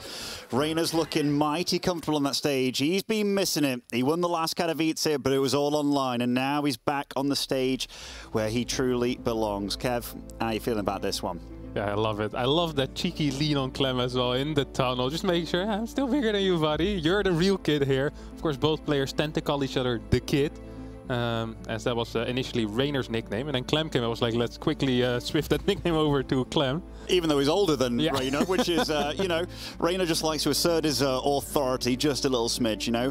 Reynor, I mean, the devs talked about it a lot. Reynor was the first guy doing the big blow up onto the scene, and Reynor was just really fast at it. I think Clem's rise was pretty damn solid as well, but Reynor was just crazy, crazy fast. But ever since his rise, like, if you do it in Europe, you have to get, if you want to get those top 3 slots, you have to get good at VS Zerg, which Clem, he's just done it better than anyone, man. Like, the way that he plays, now he's on LAN, ping isn't going to be an issue anymore for this man, and he's one of the guys that said, I want to beat those ping abusers, man. Like, these Zergs out there, you know, especially the Koreans, he wants to take them down, and he's looking damn good. It's going to be nice to see how he does it on the stage, because he looked a little bit more meek and mild, and even though these guys are good friends, they're almost polar opposites when it comes to their personalities. Yeah, definitely true. And I do like that you say that about the ping abusers. Clem has been a bit vocal in the past about these Zergs, you know, not only abusing their race, but also the need to not micro their army as much, especially the roach compositions on a little bit of ping, 140, 150. Clem wasn't too happy with that.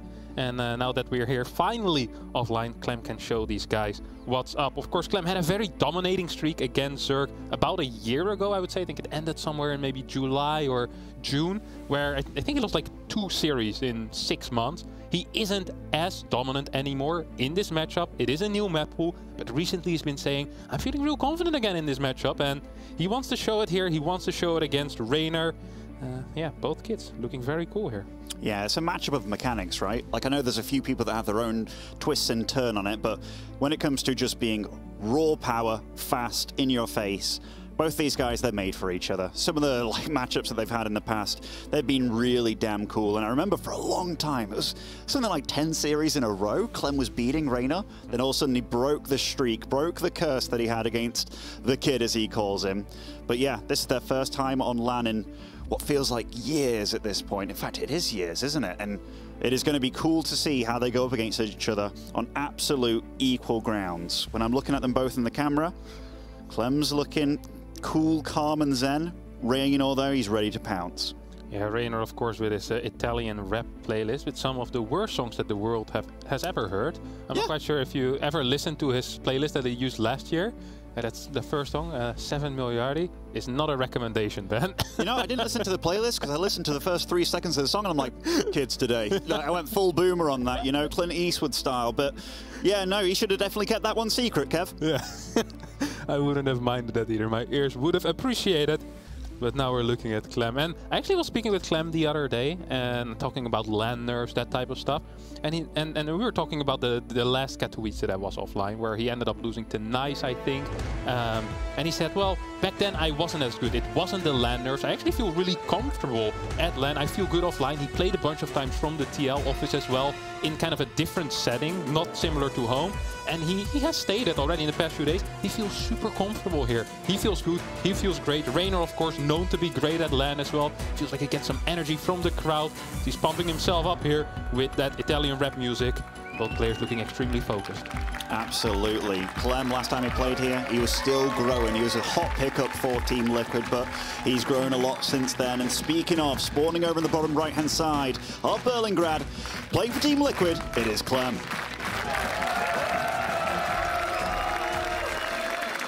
And in the top left as the blue Zerg, all the way from Italy, it is Reynor. Yeah, he's feeling it, man. This is his first time on the stage in front of a crowd in a long time, and he wants to lift that trophy this year. He is the reigning champ. He is the undisputed world champ at this point, but it's going to be a rough road ahead of him. There's a lot of good players, and it doesn't start off easy for him, but going to go for a pool first over here, Kev. This is unusual for me, just because I think Clem is one of the less likely players to go for a 2-Rex. Yeah, and also he always has CV scouts. Exactly. I can't remember the last time he 2-rexed, and I can't remember the last time he didn't SCV scout either. So either Reynor knows something that we don't, or he just wants to kind of throw a bit of a curveball here at Clem. I'm extremely curious what this is going to be, because this is odd. Yeah, nothing short of odd. I mean, maybe it's like, all right, as you said, a curveball, something a little bit weird to throw your opponent off a little bit.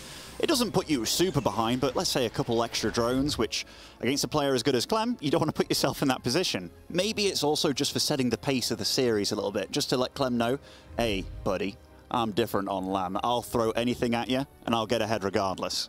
Yeah, it is interesting, especially because it is also Berlingrad, and that is a map where every little edge matters. So giving up the little bit of extra droning, slightly less creep perhaps, this can all really matter pretty quickly. Leveraging a lead on this map is very easy for Terran.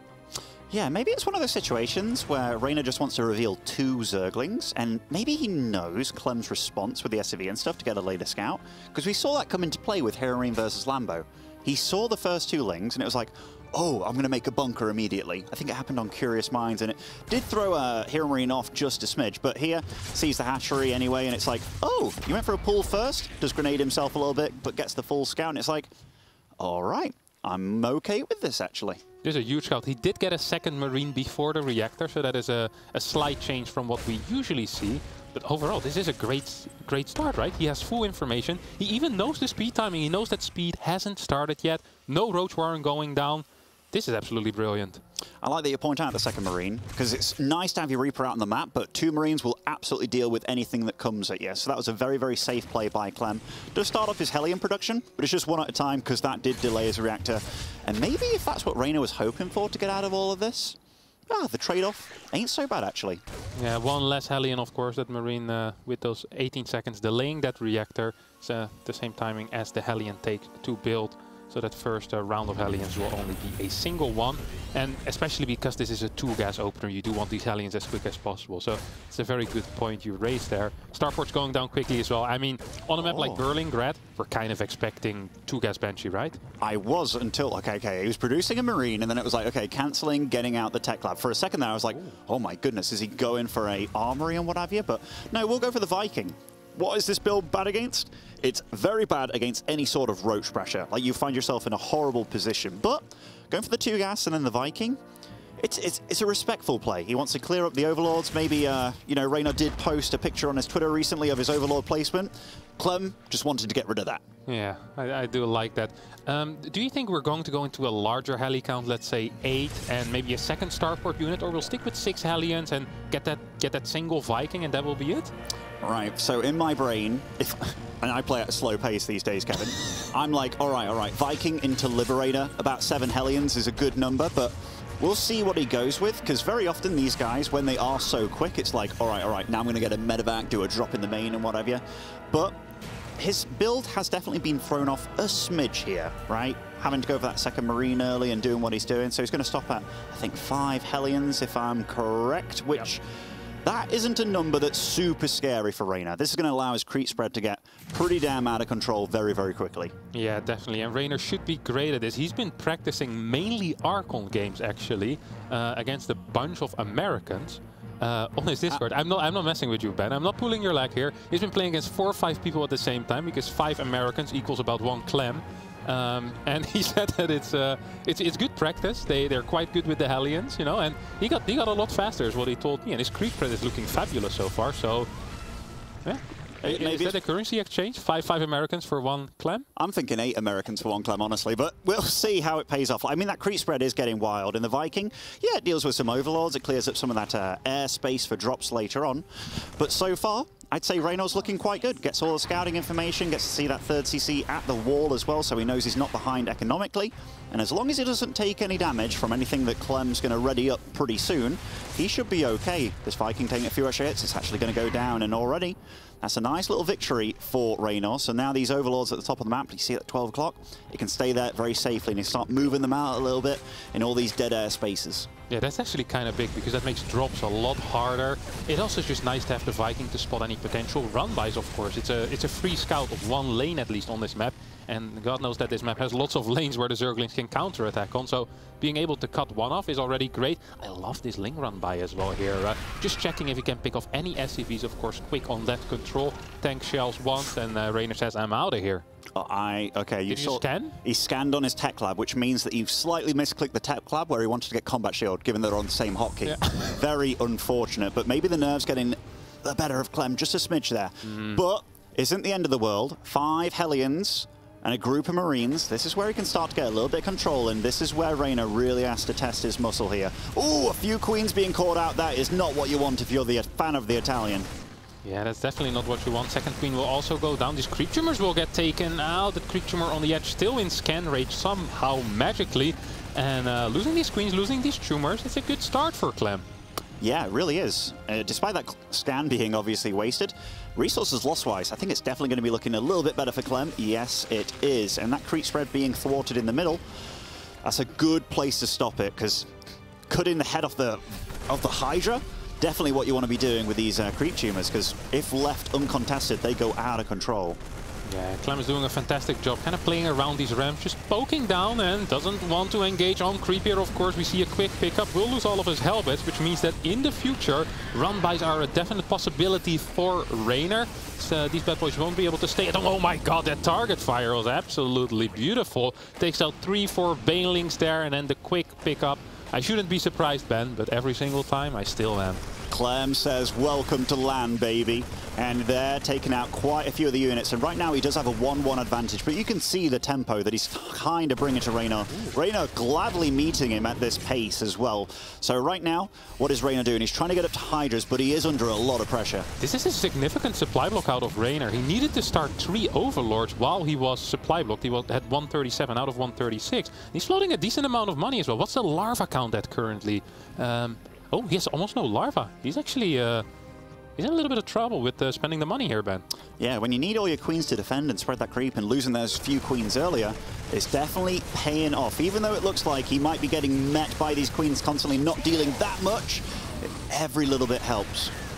Yeah, seems like Reynor so far doing a good enough job though. 86 workers already out. Probably wants to start working towards a 5th base and those lurkers. It's also possible, of course, he stays on that Hydra Bane a bit longer. I do believe we already have 8 gases though here for the Zerg player. That's really quick for 8 gas. It certainly is. Like, Reynor, his economy hasn't gone touch. I don't think a single drone has gone down this game, right? And Clem's trying to get a few Baneling picks here and there.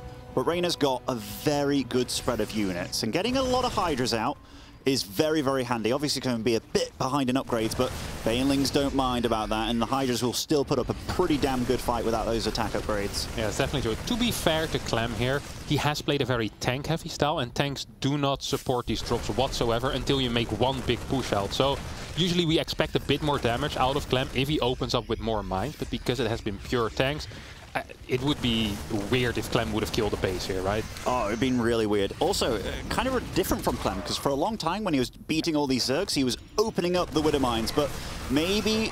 Oh, this was a nice little catch from Reynor. Does pick off one of the Medevacs, but all the Marines to escape. But yeah, to go back to the Widow Mines, maybe he felt like, oh, that is a susceptibility in my play, because a lot of the Korean Zergs, when they played him, they just roach all into him, and it was like, well, can't do much against that with these Widow Mines that I have.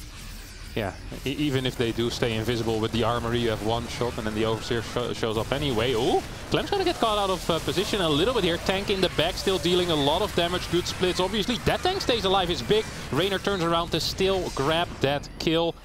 And two tanks going down, but not the worst trade for Clem either. All things said and done, this is kind of when Clem wants to be fighting. He just finished his 2-2 and he's against 1-1 right now. A little bit of an anti-timing for Reynor. Granted, this did give him a lot of space to ready that creep, and yet again, which is the big deal. I was speaking to him earlier and he's like, it's all about the creep spread, man. It's all about the creep. Yeah, do you think he's gonna go into Vipers first or straight into those lurkers? Solar earlier in the tournament was going straight into the Vipers as soon as he hit Hive, no matter what, but Reynor, he's a boy that loves his lurkers, and look at that gas bank. I mean, I would love to see some Vipers, but yeah, readying the seismic sight. Oh, 4 Vipers. That shows a lot of maturity in his play. Yeah, this is This is kind of wild, honestly. I think he wants to keep trading with those tanks and then eventually transition into them lurkers. We already have +2 vehicle weapons on the way for Clem here. This drop is going to get cleaned up. Clem needs to be really careful. Of course, these Vipers deal very well with this type of drop play. This base is completely undefended, or well, completely undefended. A couple of Hydras will show up. Some workers do end up going down that drop. Well, struggling with the pickup there. Only ends up getting 6 Marines in. But with the Vipers out, that should get cleaned up as well. And then Reynor perhaps has an opportunity to start moving across the map. Yeah, but time is of the essence here, because those lurkers are going to get online very quickly. And when you're Reynor, when it's this big of a map with this many bases, look how much he's expanding. This isn't the kind of game where it's going to get down to, oh, we're going to split map it. At least I don't think so. And with that kind of economy available, Clem's going to be in a lot of trouble very, very soon. Yeah, this creep shot is ridiculous, by the way. Holy crap. Let's not forget how well Clem actually tried to deny the creep threat. Like, he's not been sitting back. He's constantly been pushing on 2-3 sides at the same time. And it feels like the creep just doesn't retract whatsoever. Just new tumors get built and he keeps going. This is a powerful run by. This is more than a run by. This is an attack. It's a fully fledged army. Yeah. And it's not his only army. Like, Reynor's rich as hell in this game. And how many creep tumors have died this game? So I just want to emphasize how good. I mean, that's quite a lot of creep tumors, a good 60 or so, but this, Reynor's ready, he's got Vipers in the mix as well. Blinding Clouds going down in the back there, the Banelings running in as well. Clem doing everything that he can. The SCV count hasn't fell too far just yet, but the lurkers, they're getting in there. But Clem in the same time, pushing in the north. This is getting chaotic very, very quickly. Yeah, a couple of drones will fall here. This base most likely will get taken out. Lurkers start making their way back home as another drone line gets evacuated here. This hatchery will get targeted down. And Clem actually only losing 9 SCVs in this trade. I'm surprised. I thought he was going to lose way more there. Yeah, I mean, he lost a few tanks as well, but he is also safely transitioning to Ghost. Bought a lot of time with that 12 o'clock attack, but he has to get out of there. Few tanks are sacrificed. These Vipers coming in very handy for making sure that those medevacs don't escape. Luckily for Clem, it was the medevacs without units in. A little bit of misfortune for Reynor. Yeah, this is an ambitious 5th timing, by the way. That command center needs to get back to that 4th and hope that the Hydras don't kill it quickly enough, as these Hydras do have +1 already on them. Clem is coming in here with a rescue mission. We'll save this command center and the game will continue on for now, but those were scary moments for Clem. They were. I love the fact they used the snipes on the Hydras, by the way, just to make sure that they weren't going to snipe down that command center too quickly, which is a nice move. But Reynor, his economy still pretty darn good. Bank is going to start matching up, but the upgrades are coming very much online now for him. +3 carapace. He's going to match Clem at this moment in time. The tank count, he's been doing a good job of keeping that tank count real darn low, and much thanks to these Vipers that he's kept alive as well. Yeah, sensor tower on the right side will of course spot this army coming in. Still, Clem wasn't completely ready with the Ghost. At least a couple of snipes. I think 1 Viper went down. Lurker falling as well. As this 5th command center is going to try a different base to land at. There's not that many orbitals though yet, Ben. Very often we see Terrans with a higher orbital count before they take their 5th base, going up to 5 or at least 6. Well, that's because we've been watching a lot of Spirit over the past few days, you know. But yeah, you're totally right. Orbitals are the most, what's the word, reliable source of getting info, getting that vision going for those burrowed lurkers, because those Ravens, they're not going to last long against this number of Vipers. Clem really going ham on the upgrades, by the way. Like, +3 on tanks is going to be ready, and he's pretty content with just being like, all right, let's go back, let's take the bottom side base, whereas Reynor, mate, he's got everything, and going for double Nidus here as well. That's when the game gets super damn difficult if you're a Terran. Yeah, if this planetary finishes up though, Ben, I think Clem kind of stabilizes, at least at this point, and then in the future he might try to get that bottom left side base as the 6th. I really do like this base positioning. It gives him a good angle to kind of push out with these small bio forces and at the same time stay defensive with the Ghost tank. You're absolutely right. I do feel that Clem is getting himself into a better and better position as time goes by. This Ghost count, I'm looking at it, very healthy. 12 on the map. He's also split them up a little bit. Like when he needs to fight in the north, he fights in the north. When he fights in the south, he's also got a squad there. And Reynor, you can feel that he wants to bounce around, and these turrets, a little bit late, but maybe that is a little bit of a giveaway as to what Reynor's next plan is. Yeah, I think Clem needs to start. Oh, there's already a tank there. Beautiful stuff here out of Clem. There is 2 Nidus networks though. That second one could be placed right next to the tank. At the same time, Reynor is moving in. These Ghosts are gonna get blinding clouded. Good abducts on that tank as well. 2 tanks will end up falling, but the Ghosts turn around and start sniping. Is there still something happening in the main base? No, just the overseer. I think Clem still needs to clean that up at some point, though. 2 more Nidus networks are going down in the main base currently. But Ghost do pop out, and the tank will help as well. Perhaps these SCVs could join in on the fight as well. Take out that Nidus. It's getting mighty close, mighty close. Okay, there are more Ghosts. Reynor's definitely trading sort of inefficiently here, isn't he? But I love the fact that he knows when to pull back. Because maybe he could have killed that base, but he wants to ready up, get all those Banelings in, because they really do help a lot for just providing a meat shield of splash for his army. Yeah, and Reynor's just looking to break Clem here on Berlingrad. Look at that lurker movement, getting that tank on the low ground, knowing the range absolutely perfectly. 12 more Banes on the way. I think Reynor's going for a bust, Ben. I think he might be, but does he need to? I mean, maybe his game plan should be to deny a 6th base, given that I don't know how many he's even on. A good 7 or 8 at this point, but he's playing real damn good, Kev. Real damn good, and he's going to go for it here. Nice blinding clouds on top of the tanks. The Ghosts aren't here yet, so caught Clem a little bit out of position. His army's definitely slow, but utilizing that creep that's all the way across the map here. He can meander, move like crazy, and these Banelings keeping those Ghosts at bay. Beautiful use of those Banes. This was an absolutely fantastic fight here for Reynor. Kills that planetary. The orbital will now most likely take its place, but of course not as much of an anchor for Clem to fall back on that orbital. A couple of Queens will fall in the retreat. They fought valiantly in the fight, but will bite the dust here. Yeah, this orbital's already fairly damaged as well. A couple of upgrades are about to finish up here for Reynor, and Clem at 162 supply, having trouble maxing out. Yes, these Vipers, they've been doing such a good job of just penetrating the defenses, getting rid of those tanks, which have been getting made 3 at a time, and drones stand next to a CC over there, and I see a lot of blue marching across that side of the map. I mean, Reynor's army moves so much faster with this creep spread, so it's so hard for Clem to defend on both sides, even though his bases are a lot closer together, and you see that Reynor's just suffocating Clem. Yeah, it absolutely is. No planetary here, as mentioned before. Lurkers moving in, Banelings trying to connect with Marines, but there's no Marines here whatsoever. There's a bunch on the bottom side. Ghost will try to clean up this single lurker, but I feel like the right side is where Reynor's real army is, and that's what the real problem might just be. These Hydras could start working on this orbital command. Banelings connect with a lot of the bio. Clem supply is absolutely plummeting, Ben.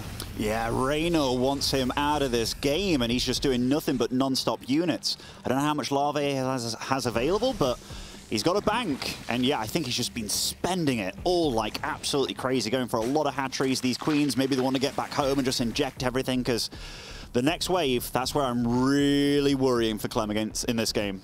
I wouldn't have minded if Clem would have waited with this left side base for a bit longer. I think he's spreading himself a bit too thin in a phase of the game where he can't afford to spread himself thin. He's having trouble with 5 bases. Why go up to 6 at this point? I guess he isn't even mining out that much yet, right? He still has, well, a solid amount of patches at least still. He definitely does, and maybe it would have called for just sitting back a little bit, getting quite a few command centers, Spirit style, you know, orbitals and whatnot, but every time he tries to do something, he's just met by a lot of the Italian moving in with a bunch of lurkers here. Oh my golly, that is a bunch of Zerg, and Reynor, he's feeling it, man. He's playing fast, he's playing quick, starting off the day with a win against Zaun and going up against Clem on Berlingrad, the better Terran map, and he knocks him out of this game, and he bounces his head, and rightly so. He played beautiful. Yeah, he played a fantastic game of ZVT here, and honestly, we've seen this a lot before today and in this tournament where the wrong race wins the map. Yeah. Because Berlingrad is a good Terran map, and seeing Reynor win that is a bit of a surprise to me, because the Zergs have been vocal about how bad some of these maps are now. I know to never trust a Zerg, Ben. In my 12-year-long career, I have learned that, but still, it felt like Berlingrad should be pretty good for Terran here, and Reynor, he didn't make it look easy necessarily, because it looks kind of difficult. I mean, beating Clem never is easy, but he looked good. He looked very, very good. He had to play really fast to keep up with Clem early on, but he did that. He played just as fast as him. And then once he survived to a good state, like the build order, we were questioning it, but it kind of all lined up very well. And I don't know whether Clem was like, oh, this is a bit offbeat or off-tempo. Maybe it freaked him out a little bit, but those little twinges and tweaks in the build, having a Viking, then nothing after it, he couldn't stop the economy of Reynor. Like, he didn't slow him down in any way. By the way, I like what you said about the Zergs. I've been saying they've had false propaganda for a long time. I remember I played back in the day, Kev. Broodlord Infested, they all said it was fine, and then as soon as it got nerfed, they're like, oh yeah, it was really broken, actually. Back when I played.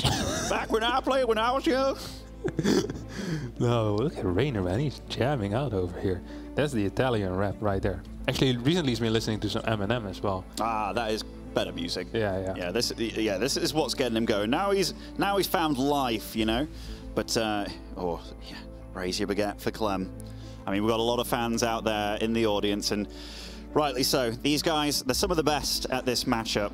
Like Reynor, I know we talk a lot about Clem's TVZ, but Reynor's ZVT, he's one of the few Zergs that's gone up against the likes of Marus and such and given them a real damn hard time, even beating him in one of the season finals. And yeah, he's looking absolutely fresh. He was a little bit of a question mark for me, not because I think Reynor's bad, because I think he's really damn good and I think he has a lot of potential. But it has been a long time for these boys since they've been on the stage. But so far, he's just showing nothing but greatness. Yeah, he really is.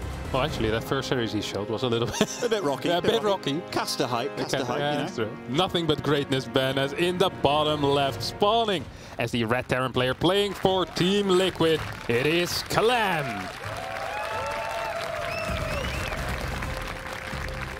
And on the very good Zerg map, there's no dispute over that, by the way, not Terran bias. Spawning in the top right, it is Clash's Reynor.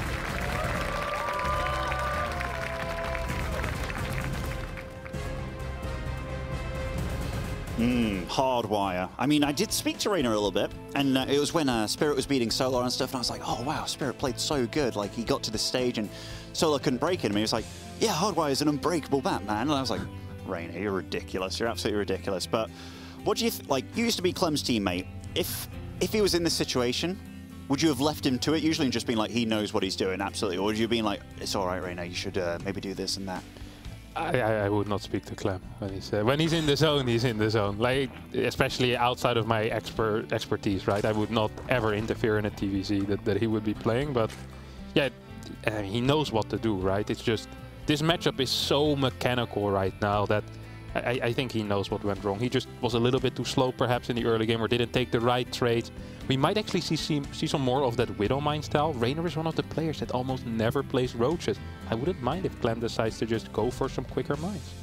That is the moment where you do it right, and it's like, oh no, it's going to happen, isn't it? But we do have a Marine opening for Clem here. The factory is placed a little bit further away, which is a little bit unusual for me, because most of the time you want to go for the switch, right? But here, not going to... Well, maybe he will do that at some point. Maybe it's nice to have it a little bit back so it's harder to scout if a little Zergling does run up the ramp and whatnot. But yeah, different openings for both of them. Reynor going for the very, very standard hatch gas pool, whereas Clem, yeah, the Marine opening. Definitely a little bit tricky here. He's going to want to dive with the Hellions then, most likely, right? If you want those quicker Hellions out.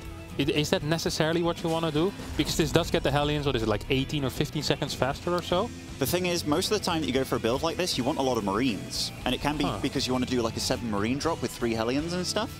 But not seeing the Reaper gives that away a lot. And these Zergs these days, I'm going to give them a little bit of credit here, Harston. They are quite smart. So not seeing a Reaper immediately does already make you start thinking, all right, what are they using that barracks for? Well, it's got to be either getting out very fast Hellions, which without a Reaper, you don't have that nice buffer, that nice meat shield where Hellions can stay on the map because the Reaper regenerates, obviously. So most of the time, 9 times out of 10, it's going to be a lot of Marines. Yeah, it is interesting. So we might see something like a build that we've seen in the past, like a 7 Marine drop and then a 3 Hellion run by. I guess that is something that we could be seeing here. Those 2 Hellions are already out. I guess that's not the most wild call that I've made in my life. Very smart, very smart. Don't worry, we've all been there. I will not tell you the amount of times that Rotterdam said something proper dumb, but like...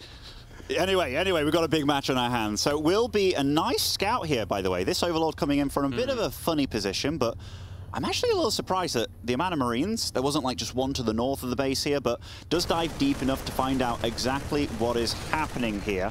And given that he saw that amount of Marines, but also not the switch yet with the factory on the reactor, he absolutely 100% knows that it's not a Hellbat all-in. Like, it cannot be at this point in time. So Reynor will inevitably know exactly what he's up against. Yeah, we see that Tech Lab go down on the barracks, a Liberator on the way as well as a follow-up. And those Marines will kind of function as a Viking in a way, where they want to remove a lot of the Overlord vision. And of course, they also want to deal some damage. Ideally, kill a Queen or 3-4 workers. That tends to be kind of difficult, though. So I think Clem will just have to be happy with taking out an Overlord, perhaps. Yeah, I like the idea there for Clem. Like, he wanted to put a few Marines on that low ledge, maybe get a few on the high ground, but Reynor was very quick to get there, and he's like, well, if you stay here, I'm just going to be wounding that medevac with my queen. So nice response from Reynor, and that's what we talked about, right? Knowledge is power. Yeah, definitely. 5 Hellions are out on the map now. Clem not completely paying attention. He's tanking a lot of damage on that one Hellion. Not going to be too happy with that if he wants to use those later on. Left side is still occupied by that one Overlord. Look at that, he's going to spot the Liberator straight away. Very good Overlord spread here out of Reynor. Not being afraid pulling them back too quickly. Medevac does find a drop location though. Oh, moving past 3 queens and a spore, and you saw the little tweak of Clem's head there. That is not a healthy Liberator, and doing anything with that, that's going to be ridiculously hard. Already a very rough start here for Clem, and I think it died. Yeah, queen with 1 kill. That was not the best investment. This is a 366 drone, isn't it, here for Reynor? We'll get the 4th base as well, and Medevac is taking a lot of damage. Clem playing a little bit sloppy here on Hardwire. We definitely saw a few of the nerves in the first game with the scan on the tech lab instead of the combat shield, which, you know, maybe Clem's the one feeling the nerves. His reign of dominance has been a lot of online play, but, you know, I don't want to count him out just yet because he is an absolute phenomenal player, and there were definitely flashes of brilliance of Baneling sniping in that first game, and honestly, he played really damn well, but Reynor's just looking big and powerful. I'm so afraid for this Medevac. It's like 3-4 hits away from dying. These Marines will take out 1 Ling and get picked up here. Will move back, but this Medevac doesn't have a very long life ahead of it if it's going to stay so aggressive right now. 3rd base is going to fly over before it morphs into an orbital. Stim finishes up and combat shield immediately starts. Clem wants to get this 4th base cancelled, but I don't think he can. No, me neither. The queens will get there in time, and the fact that that Medevac is so low, oh my goodness, he's really playing with fire to try and keep every Marine alive he can. I guess one good thing for him is 1-1 is a little bit quicker than Reynor. But so far, it's just turning into a game where we look at that creep spread, and it's 6 minutes 30, and it's already reached the halfway point. And this is quite a long map as well. That's also one of the reasons why it's quite difficult for Terrans, because trying to deal damage is tricky, given that this map is so long. But these Marines, the ones from home and the ones on the map, will join forces, and maybe these 2 queens will get taken out here. Yeah, we'll manage to snipe that 1 low Medevac. A bit of a deja vu here, as in the first game also 2 queens kind of ended up dying for free. This time at least they get a Medevac. Marines will get picked up, as one of those Marines will get Kerrigan behind. And we see these 2 Medevacs move straight away. Oh, actually going to the 4th base. I love this move, kind of trying to fake into the main Hellions at the same time here at the 3rd base. Might get a couple of decent shots off here. Yeah, definitely. These Hellions, I mean, they're met uncontested except by the queens, but it seemed like it was just enough. A few of these Evo blocks were very good, especially the first one. The second one, not sure exactly what it was doing, but lots of drones are being pumped out by Reynor, so that means that he's feeling fresh, he's feeling good to go. He shut down a lot of these drops, a lot of the pressure, and losing those Hellions means that those run-bys can start dealing damage later on. 86 workers already here for Reynor. How is this possible? It feels like Clem has been poking and prodding this entire time, but not been putting out the damage and not threatening enough, I guess, as Reynor is basically at the drone count he wants to be in the end game. This is a massive game for both of these. This could mean that Clem's 0-2 in the group, and granted it is 2 of the hardest opponents he could face straight away, Maru, then Reynor. But if Reynor starts off with a victory against Clem, which, you know, it's been a little bit of his Achilles heel in the past, that'd be massive for the Italian. Yeah, once again, same move here out of Clem, picking up at that right side location at 3 o'clock and trying to drop into the 4th base. This time Reynor is ready for it. 2 Marines working on this Overlord. Oh, a couple of the friends join in as well and will snipe it. Another scan on this left side. The creep on that left side isn't brilliant. 2 Banelings do get sniped down. 5th base immediately gets dropped as well. The one advantage that Clem still has is that he has a slight upgrade lead. Oh my god, the queen from downtown. Oh my god. Wow, oh wow. This is... Reynor's playing really good, man. Like, everything that he's doing is just like, what if it... And it's like, no what ifs. Reynor's just playing real damn fast and good. Yeah, Clem also looking a bit annoyed on the cam a couple of times already. Every single time a Medevac gets picked off and he makes a small error. So it's definitely not too happy with his play currently, or at least how this game is going so far. Extra barracks on the way already. That 4th base is flying over, of course, as Reynor once again is going to be preparing for some type of push of this very high drone count. 104 drones, and he's not taken any damage whatsoever this game. Like, all the little bits of damage have been little tickles for the most part, whereas, oh my goodness, Clem's actually lost more resources in a TVZ. And I mean, Clem's been playing fast and good, but Reynor's just, he's been making very few mistakes, and yeah, just solid play. And again, oh my goodness. Every time that something like this happens and the tempo's reset and Reynor just holds on pretty strong, that creep spread just keeps on moving, and that just allows Reynor so much freedom. Yeah, and that's really setting him up for that eventual push that we saw in game number 1 as well on Berlingrad, once those lurkers finally come around. As Reynor's just looking for fights at this point. I mean, why not? He's maxed, he has a huge bank, he wants to keep Clem off the map, he wants to push him back. Vipers once again coming out first. Man, Reynor looks absolutely unbeatable at this point. He is so fast. Yeah, this is starting to make me get excited for the future games that we have in this group, because we have a lot of ZVT and a lot of Reynor to watch. But again, another dropship, gun down, and yet another one. Everywhere we look, it's just Reynor winning fight after fight, and Kevin, it's not going to get any easier for Clem. Moving up to Hive Tech here. In fact, he's already made it. Seismic Spines, very close to being done. 2-2 finishing up as well, so he's going to equal him on upgrades. And Clem's army, Clem's eco is good, but everything's looking very dire for the Frenchman. Yeah, he's getting into a late game, but he's not getting in a late game with a great position. I'm not even sure if he's allowed to take his 5th base at this point yet, because the creep is practically at his 5th base. The upgrades for Reynor are brilliant. Adaptive Talons on the way, so soon these lurkers will burrow quickly as well. The 2 Vipers are out and could start working on any idle medevacs in that space. And at that point, once again, Reynor's just going to start gearing up for push after push after push with his huge bank. Look at the minerals! 6k minerals in the bank, 1.5k gas.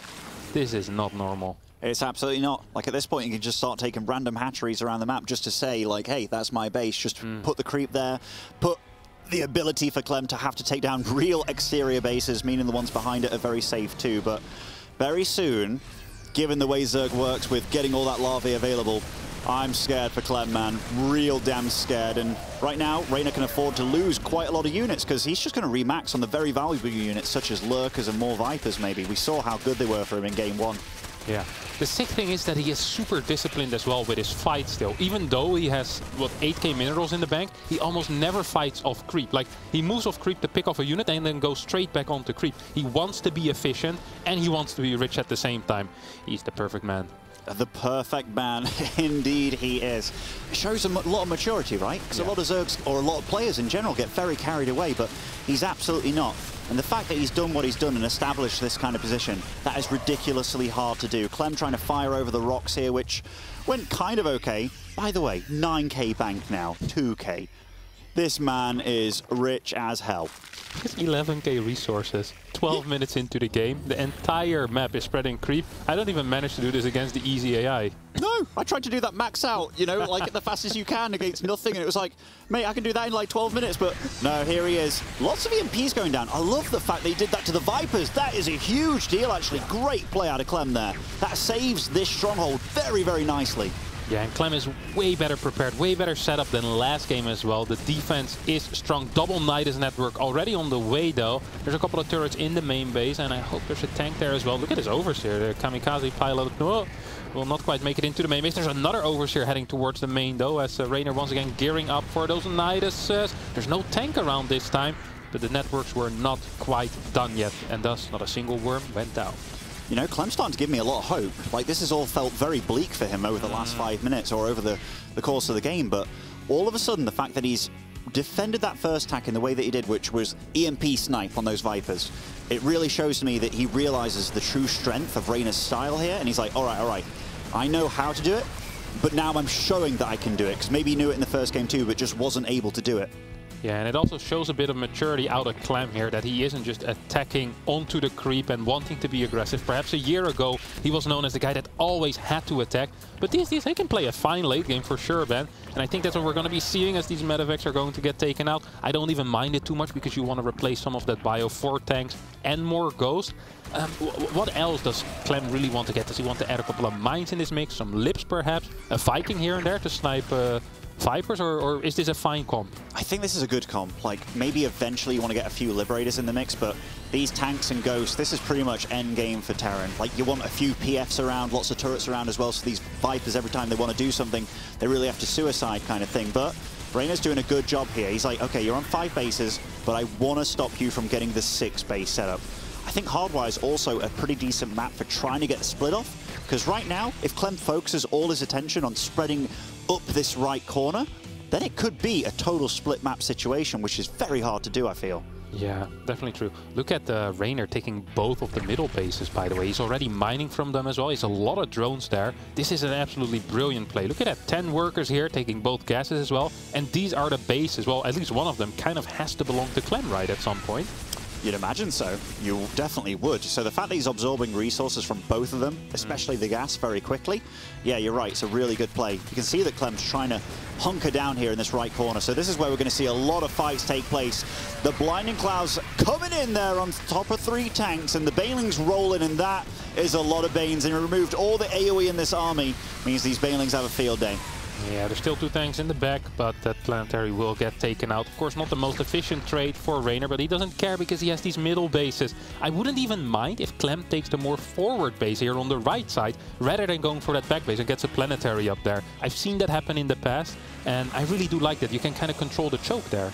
You might be absolutely right. Obviously, he then has to worry constantly about this left side, but he's doing a good job of defending both of them. And these tanks on the high ground, I love this as well. And Reynor this is when you can start to feel a little impatient, right? Because it's like, I can't break him, but I don't want him to get more powerful because I'm reaching super ultimate late game here. And maybe he can go into Broodlords as well to make this even harder, but he's already got the counter with Ghost there, and yeah, this is a real good TVZ. Yeah, this is very exciting. Once again, a big rotation out of Reynor. Kill the planetary on the right side, says. Now let's try this orbital on the left. Lots of overseers flying in, snipes going down as well. The Vipers do their job. Pull off 1 abduct from one of them tanks. Another tank gets pulled forward. As an overseer managed to make it into the main base. We might see some Nidus networks go down. Holy crap, that was a lot of pew-pew. That was his whole army evaporating, along with all the overseers. Needs to reproduce all those overlords. What's the resources lost tab at right now? Because it feels like, all right. So Clem is trading decently. We got to remember it didn't start off decently for him. So definitely a little bit of swaying. But all these ghosts, he's using them super damn well. But Nidus is starting to come into the main now. Yeah, and this might be an issue if there's not enough to take these Niduses out. What is in the Nidus network on the other side, though, Ben? That's the real question, of course. What is going to pop out? Well, actually, I hope for these units in there that nothing comes out, because you're not going to live too long as both networks get taken out. Reynor sends in a bunch of links, but tanks are in position. There's a mine as well over here, and I think Clem is absolutely fine in this defense. His SCV count is a lot lower than before. It might just be fine, however, though. He gets a bigger army out of this. Does he have sufficient orbitals? I'm not sure at this point. Like, you can always have extra, right? So, 4. Yeah, that's definitely a low number, especially for this amount of creep that's knocking on your front door. But holy crap, that is a ghost blob and a half. I wonder if his army is actually worth more value than Reynor's at this point, because he's got a bigger supply, and wow, that's a way bigger, costly army. Yeah, these trades need to go very well for him, though, because he doesn't have much of a bank right side once again. Reynor here with the assault. Tank will get taken out. These high ground tanks are helping out so much here from the balcony. Oh my, look at his ghost. That is 27 ghosts all coming in for snipes, and this army needs to run. It needs to run for its life. Banelings get sniped before they take out the player. That was huge. That was really, really big. That was massive, because Clem couldn't afford to lose that, really. That is a lot of freaking Banelings, and just seeing them there. Oh, they're all like, okay, we've been revealed, and they're going to get sniped down, and they are damn costly units. Wow, infestors? Burrowed infestors? I haven't seen this in a while in this kind of situation, but that could really shut down this ghost play. Yeah, I love this low ground nuke as well, trying to deny that base, as it's such an important base. That's the base that Clem eventually wants to take and needs to take, to be quite honest. The hatchery is going to get taken out by this nuke? Nah, they'll survive a little bit. Ooh.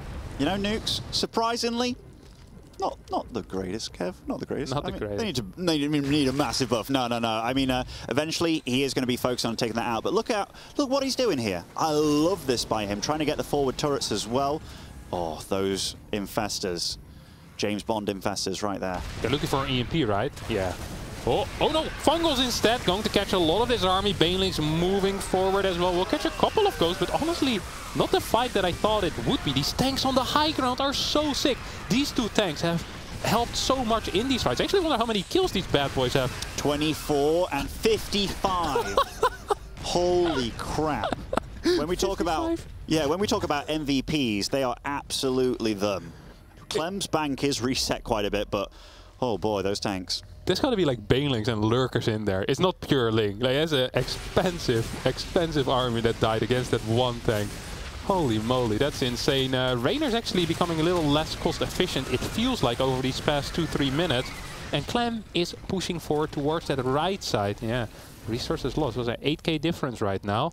Of course, it's not enough yet, because Reynor has been mining from 2 extra bases. And that's a lot of resources that he's taking there. That's the thing, right? Like, as time moves on and Clem clears up this far left base, technically his third, right, which doesn't have a lot of resources left, then he can focus all this. Oh, that was a huge Baneling hit, or rather Widowmine hit on these Banelings, and holy crap, that's a lot of Banelings. Reynor does have to be sort of careful, even though I think all of this chaos is good for him because he is so rich. He does have to be careful because these units aren't cheap, but that's a lot of ghosts getting caught out. And Clem, his supply just plummeted here. There's tanks on the high ground, and yet again, but these lurkers, these units, all these trades were actually okay for Reynor.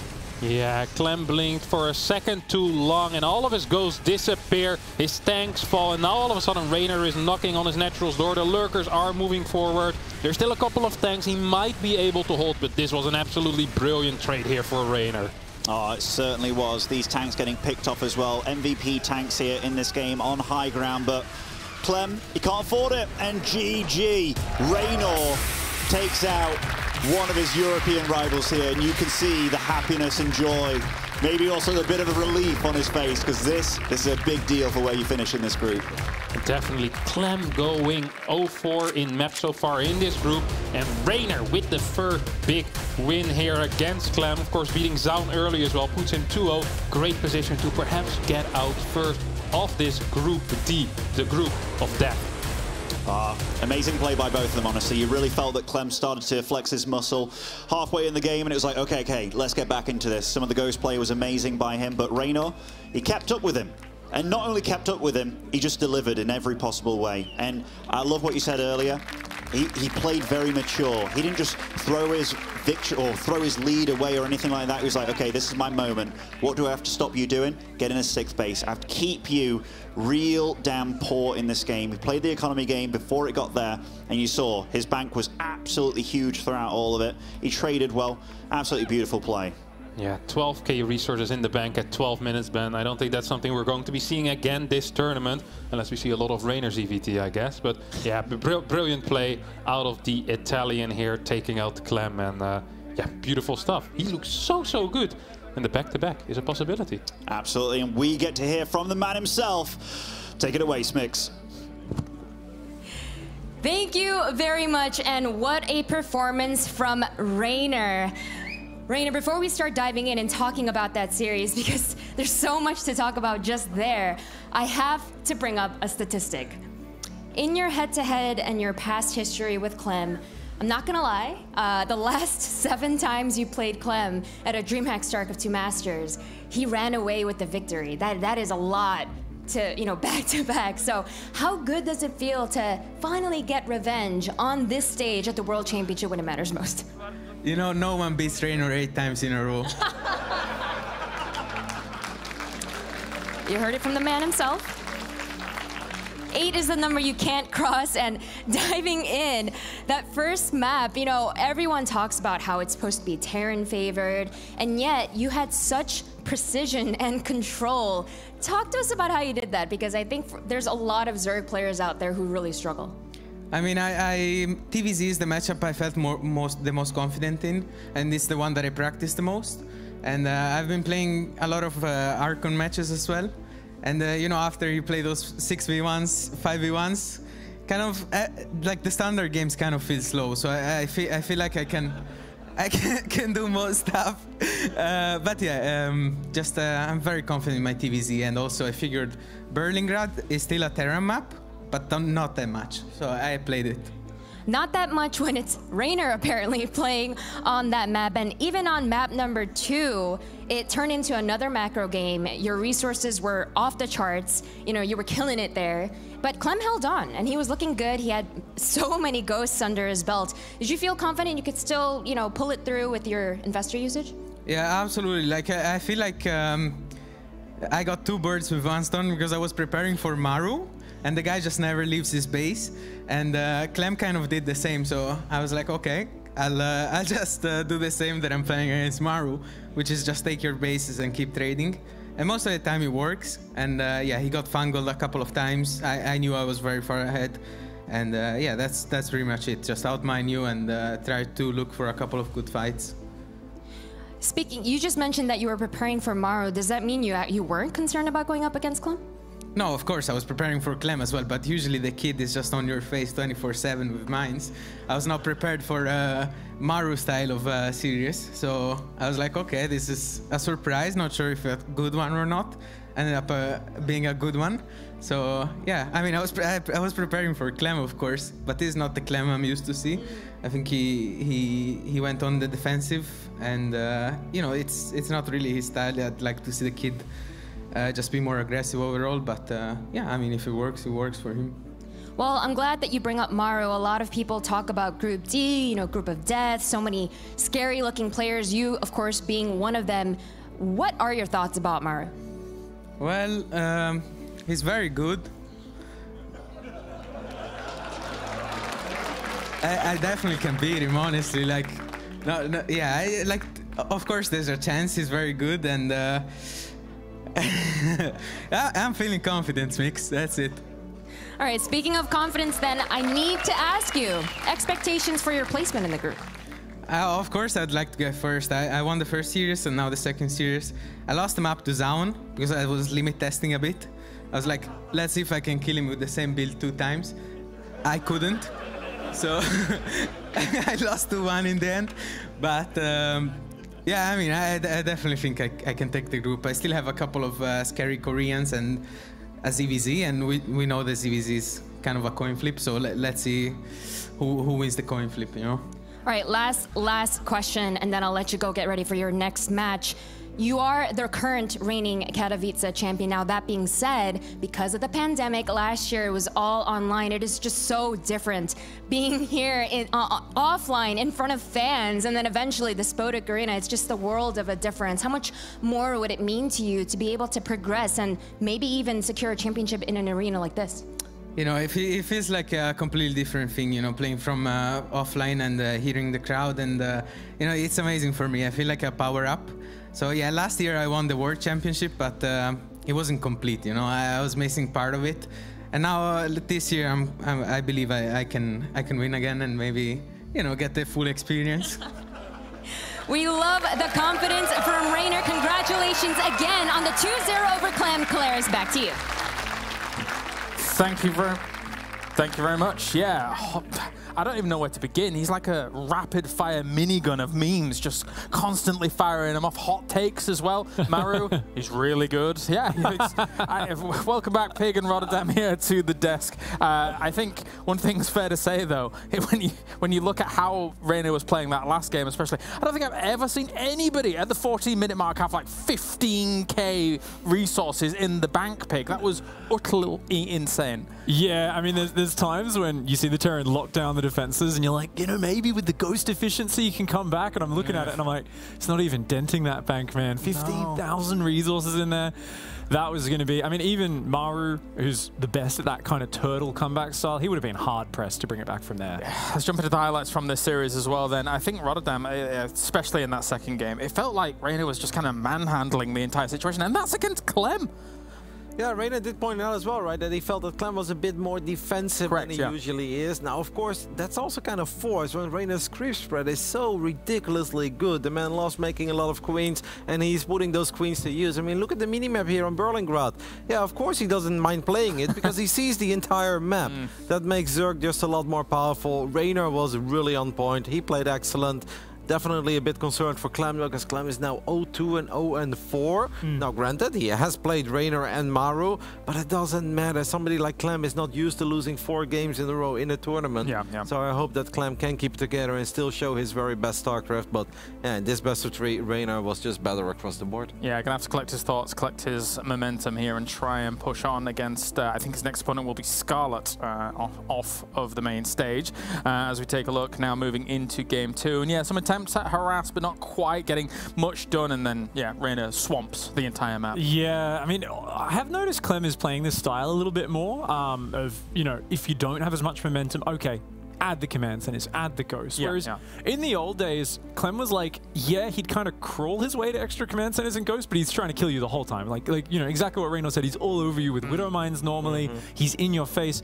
Whereas he was much quicker to go in this direction, and you know, he's starting with just tanks into more tanks into more tanks. So giving up that Widow Mine style, I feel like it doesn't play to Clem's strengths as much. I do like the Clem that's more in his opponent's face. Absolutely. I mean, obviously this kind of a style can work if the Zerg isn't crazy rich, if they don't have all the map vision in the world, and they take 1 or 2 questionable fights where they lose a few too many lurkers and banelings. But I mean, Kalaris, you mentioned that bank was outrageous. Reynor could take bad fight after bad fight after bad fight, and he'd still would be able to make it a very competitive game.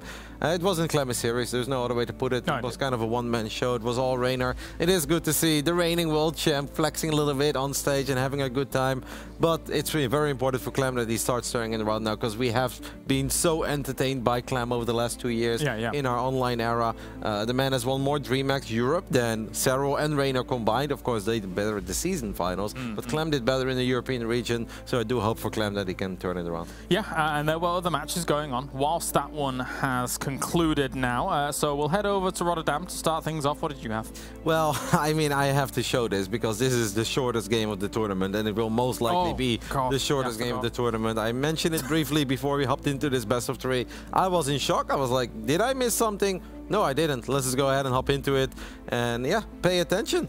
Reaper fast expand, Reaper fast expand. The factory of Maru is a little bit quicker. Here we go. This is the first official scout. Maru sends his Reaper and his SCV forward. He picks off the SCV of Byun. That's kind of cool. Then he soaks up a couple of shots with his own SCV. That does get picked off. Now, sometimes it just ends here, right? You know, like, okay, we send another SCV to the low ground. That is exactly what Byun does. I'll fast forward a little bit.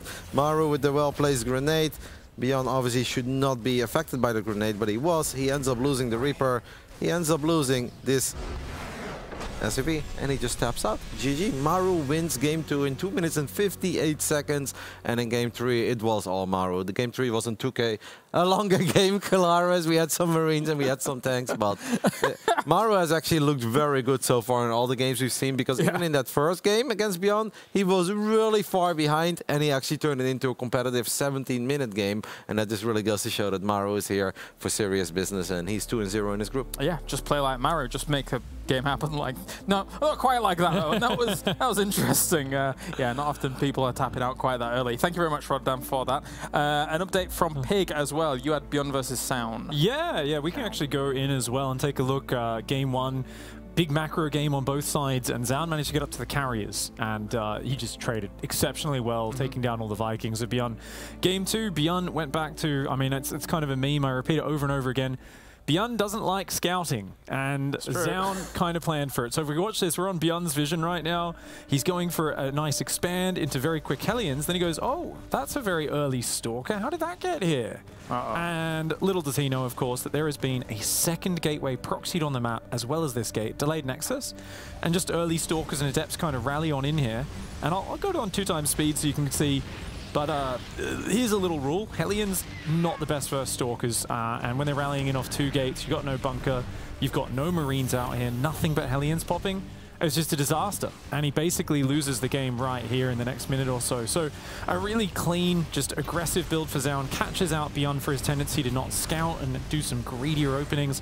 And it's also a really rare build. You don't see 2 gateways into Nexus. It's like so rare, but Zaun, he just picks that build out, catches him. That was 3 minutes and 30 seconds. Still not as fast. No, not as fast, but Zaun is off to a super hot start, by the way, in this group. I don't want to say that we counted him out, because he's the only Protoss in this group, and we know that he's a feisty one. He's got some cool builds, but he's actually 2-1, and he even took a map off Reynor in his first series. So he's actually in a really good position to still fight for one of those top 3 slots. Yeah, I think he would have been one of the names, looking at the group, that a lot of people would have been like, it's great that you're here, but it might be difficult. But yeah, what a great start he's had. Yep, 2 victories, winning against Scarlett 2-0, taking a map of Reynor, and now taking out Byun 2-0 as well. Yep. In any tiebreakers, this is as good as it's going to get. Definitely so. All right, thank you very much, gents. Time for a break. When we return, we have a few more series to go. It is a long one here for another InChal Extreme Masters Day, but don't go anywhere, because Group D is spectacular. See you in a few.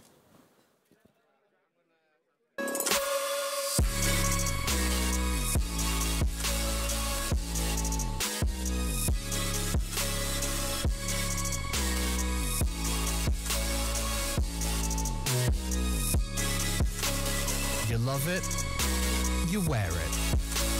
What's your style? Get your merch at shop.eslgaming.com.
Welcome back to the Intel Extreme Masters. We have got ourselves quite the fixture coming up now, and I failed to say it before the break to tease you, but now we are ready. Maru versus Clem here at the Intel Extreme Masters. Not Maru, what am I doing? I'm useless. Maru versus Reynor, of course, here for... you know what? It's been a long day already, boys. I know, James. I've got Fear Dragon and Rotterdam here to talk about this one, and it is going to be excellent, I think is fair to say. We just got a preview, as Reynor said in the interview, of what he was intending to prepare for when it came to Maru Rotterdam. So, will it go that way? A lot of people have had a lot of plans in the past on how to take down Maru, but it's just a different ballgame when you actually go up against the lad from Korea. I'm very excited for this for various reasons. Of course, Reynor did defeat Maru last year on that magical journey of winning the Intel Extreme Masters Katowice, but that was online. Reynor has actually never defeated Maru offline. Now, we do have to mention that the times that they played was a couple years ago, over 3 years ago, pretty much. Yes, yes. And of course, Reynor has improved tremendously in those 3 years. But back then, he was already good as well. Maru had his number when they played offline. Let's see how it goes today. Fear Dragon?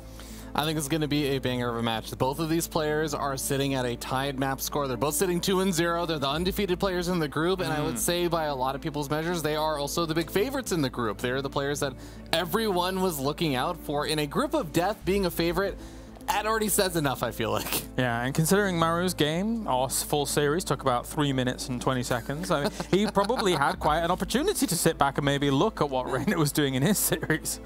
But I think that he kind of knows already anyway, because Maru is a player that I'm sure he's done a bit of homework coming into this tournament. These are not just two players like, well, we think they're going to make it out of the group. No, these are two players that could very well win it. A lot of people think that Reynor can make the back-to-back championships happen. And a lot of people think that it's finally time for Maru to win an Intel Extreme Masters Katowice. And as much as I love the European scene and I always like watching the games, if you ask me who's been the most impressive player in the world over the last 9 months, that has been Maru. Yeah. Crazy, crazy. God mode Maru is in full force here, potentially at the Intel Extreme Masters Katowice Tour. Thank you very much, gentlemen. Time now to have our players make their way to the stage. Let's go to somebody who will definitely get their names right for this one.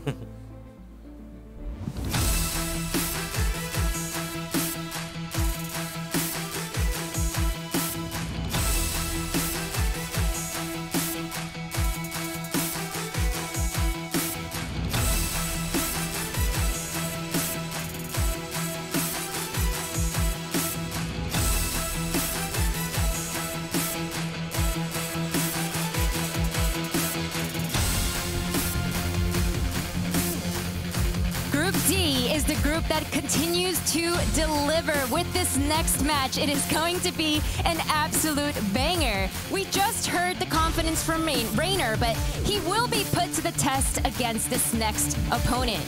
This player is considered one of the most, if not the most, successful Terran player of all time with a whopping 4 WCS titles under his belt. Please welcome on stage, it is Reynor and Maru.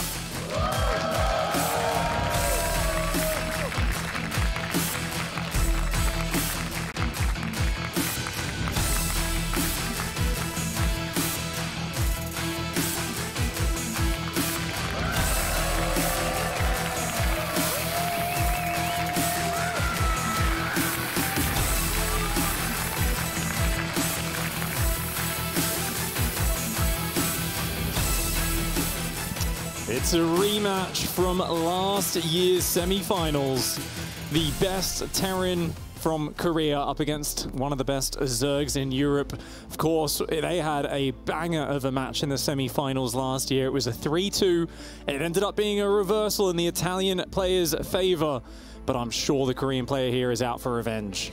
More than just for that, also the summer season finals. Reynor was able to take the victory. Maru tried to bring out some mech, actually, and it was almost successful, but not quite. So Maru has definitely taken some revenge already in a lot of the other online tournaments.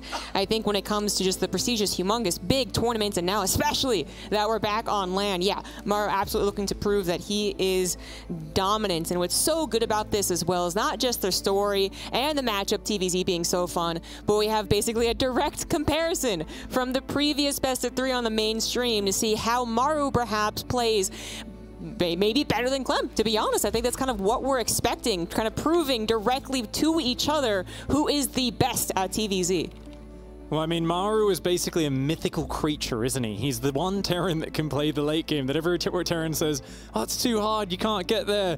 I mean, technically, if you could control ghosts in 5 different locations and liberators and get up your command center count, but you can just never get there. Well, Maru has shown, yes, he can get there, and he can do it consistently, and he trades so incredibly well once he gets to that stage of the game. He invented the style. He's the best in the world at it, and it's something Reynor is going to be going into it expecting this. He said in his interview just before, wow, I was kind of surprised Clem was trying to play like Maru. I thought he was going to be doing his normal style, but I think here he's definitely going to think about, how can I finish this in the mid game? How can I get momentum? Back a year ago, last year's World Championships, Mutas was what he swapped into. He said, look, Noodling Bane and just keep hitting him. Use that early lead that I can get and smash and roll over the top. of course, that is going to be in the opponent's mind as well, and I think he's going to be well prepared mentally. He is one of the greatest players of all time, the most dominant player in Korea for many years now. Team Envy's Maru.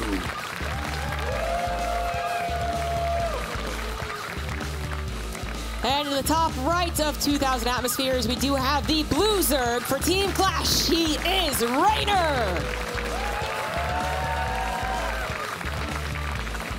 Prodigious rise. There is quite a bit of history between these two players. If you think back to it, when Reynor first came of age after his 16th birthday and he was allowed to start competing in all the big tournaments, he went to Korea for a short stint, made it all the way through to, I believe it was the round of 16 of GSL, and it was actually Maru who kind of blocked him there in a very close 2-1 victory. And Reynor, of course, did end up exiting GSL from that one, but it's kind of cool to see when Reynor was first coming up, running into Maru as one of the roadblocks, and since then, these big tournaments come around, they just keep running into each other time and again. It's actually been an amazing past few years to see a lot of players rise up, but then always that was their question, why is it now? Is it because it's online? Some very pessimistic people would say, yeah, online. That's why Reynor won these things, you know, Zerg versus Terran, blah, blah, blah. But I think that actually it just kind of coincides, right, with a lot more history, a lot more experience under their belt, developing metas, changes of the maps, all that good stuff. But now we've come to that point where maybe it is only a best of 3. And I actually would say hopefully we get more in the future, best of 5, best of 7. But we still have LAN, right? We have them kind of at peak form. Reynor just proved that versus Clem, looking very strong. And Maru, well, we just know how he's been in the past couple of years. And of course, looking strong in this group as well. Both undefeated so far, but one has to lose this time around. They're both fighting for that first spot in the group. First spot does go straight to the quarterfinals. Second and third places do play in the round of 12. So this is going to be definitely an important match for that one. And it's also an important match as we just get through the warming up stage. Maru not going for the Reaper. He's just done the Marine, skip barracks production for a little while, goes straight into Factory and Reactor. So he's going to have very early Hellions out on the field. And a second Gas Geyser, going to allow him to go straight into, I would imagine, Banshee tech. But we'll keep our eyes on it. I wouldn't be surprised if we see some Battlecruiser openings at some point in this tournament. And yeah, it's going to be really interesting because I guess the last thing that Maru is missing from his trophy case, I mean, he's dominated Korea more than any other player really for a long time, but he hasn't really delivered at a live LAN kind of world championship tier tournament, right? Like, he's had a few good performances, and even online, he was struggling to perform for quite a while until the last kind of like, what, 4, 5, 6 months, we started to see Maru really start to dominate the online circuit. Now that we're back on LAN, is he going to be as confident and comfortable? His first 2 series today say yes, but here's a big test for him. Yeah, I think that Maru coming in here with a lot of experience, a lot of comfort found in the offline venue. And Reynor, what we just saw in his interview, just admitted saying that, yeah, the crowd really energizes me. So again, both of them perhaps at their peak form. Excellent StarCraft yet to come. Maru is opening up with something different. Now, you pointed out the BCs, and I guess we might actually still have that, but it's not even a Hellion Reactor opener, right? He stayed on Marines, on that barracks with the Reactor, pumping out a medevac as well. I brought this up with Byun, thought he was going to do that a whole lot. And we have Maru, yes, going for the Marines, going for the medevac, getting this Overlord, not quite perfectly timed Overlord speed, but actually going for that Battlecruiser. I'm not sure Maru was expecting the Overlord speed. Yeah, whereas Reynor, on the other hand, I think expecting potentially some cheeky plays because the Overlord speed, perfect, and immediately drops a Roach Warren. Interesting. So Reynor is thinking about defending this Battlecruiser and then potentially going across the map. Now, for me, I'd be thinking about maybe even a Queen walk against the Battlecruiser is an option, right? Yes, it's a big, scary unit, but maybe you could walk Queens. Of course, the Roaches are just generally good if it's mech. Mech a very common transition from Battlecruisers. For now, though, Marine drop in the main. Hellion's ready to do a run-by as well. Maru's working his way around this map. He's looking to see if he can catch Reynor out of position. That might be the case. Now, no stim, no Hellbats, but still enough firepower early on to have those two Queens just waddle away. One already goes down. The second one also looks like it could go down if it's not microed, as these Queens, without transfuses, again, a faster attack here. Perhaps surprising Reynor as he combines the forces. Queens being microed left, right, and center. One more is finally going to go down. The drones actually get pulled into this. The second Queen also falls, and hold on a second. Did Reynor actually severely miscalculate this defense? Reynor's gone so crazy on the creep tumors so early, he didn't save any energy for transfuse, and Maru has found this narrow window with just 7 Marines in a medevac, a bunch of Hellions, and more Hellions rallying in, and he has just done some massive damage. 5 workers, but most importantly, 4 or 5 Queens have gone down, and that's going to be a perfect setup, because guess what's coming in? Battlecruiser, he's just taken out a bunch of Queens. That's the first line of defense for the Battlecruiser, has already been taken down, Zombie Grub. Yeah, and I feel like that timing also just kind of messed with Reynor's, again, flow, right? It's so important for a Zerg player. So, first of all, it was already going to be lacking maybe the transfuser, but then the Queens died. Second of all, those Spore Crawlers coming down a little bit too late, despite his scout on the Fusion Core, right to that 3rd base as well, as I think Maru picked up on, hey, there's those Spore Crawler. I just killed all those Queens. That is a vulnerable section of your base, and could this actually snowball into a victory for Maru? Reynor trying to get him off of his back, but against someone who's still pumping out Hellions, how is a Ling run by really going to do anything? It's not! And Reynor already losing game 1 in a fashion we simply did not expect. Maru is so tricky in those openings. Calm as a cucumber there as he says, oh, okay. I thought this would be a good opening. Probably wasn't quite expecting the victory that fast, but hats off to him. I think that was a perfectly calculated build order. Scouted early, but perhaps not fully understanding what he was up against. We saw Reynor thinking about the Battlecruiser, but he was not thinking about how heavy that Marine drop those Hellions were going to hit on the ground. And I think he probably had 6, maybe 7 active tumors that he'd placed down. And that's part of what makes Reynor's creep spread so good. We saw it in the Clem series. I think Maru's realized, though, hey, if you do this 5 minutes onwards, all those Queens start getting to 50 energy, and suddenly they're such a more powerful defensive force. You get them when they're at 25, 30 energy. The Queens are nowhere near as good. I mean, their main tool is the transfuse. They're just not that powerful when they don't have that energy yet. Yeah, exactly. That was a really beautifully done little build order there, and while it seemed like Reynor had chosen the exact right, not response, but just opener himself, getting that overlord speed, being able to figure out exactly what is following up, it really was the way that the Terran combined the units, right? Which is always a tricky thing. Kind of like a, you know, the 2-1-1, a lot of times going to go right in front of that creep, and then there's going to be a little scuffle. Well, sometimes the Terran surprises you by trying to actually dive bomb into the main, right? So I'm not sure that Reynor was expecting everything to be combined together, and it really was one of those snowball effects where if he had just pulled everything back, wait, hold on a second, this is a little bit too much, but a hatchery has a lot of health, it'll survive this, then he probably does not get snowballed at least so hard, but he did try to defend, and it just didn't go as well as he was hoping. The follow-up beautiful as well from Maru. Very tricky little way to play from Maru. Is not at all what Reynor was expecting. We'll see what happens in game 2. Fantastic way to start off the series for the Korean Terran player, setting the pace, getting a very clean and easy victory. Does show that he wants to play mech at least a little bit in this series. And you can see there, of course, bouncing up and down with energy as the Zerg player, because he knows he has a beast in front of him. A player who wants to cement himself as the greatest player of all time. He wants to cast any doubt of that out of anyone's minds. It's Team Envy's Maru.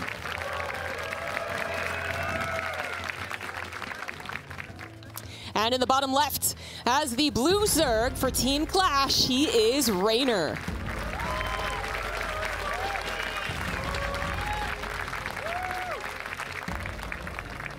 The Lord of the Lings, the meme lord as well. Player who was not able to get into his element in that last game.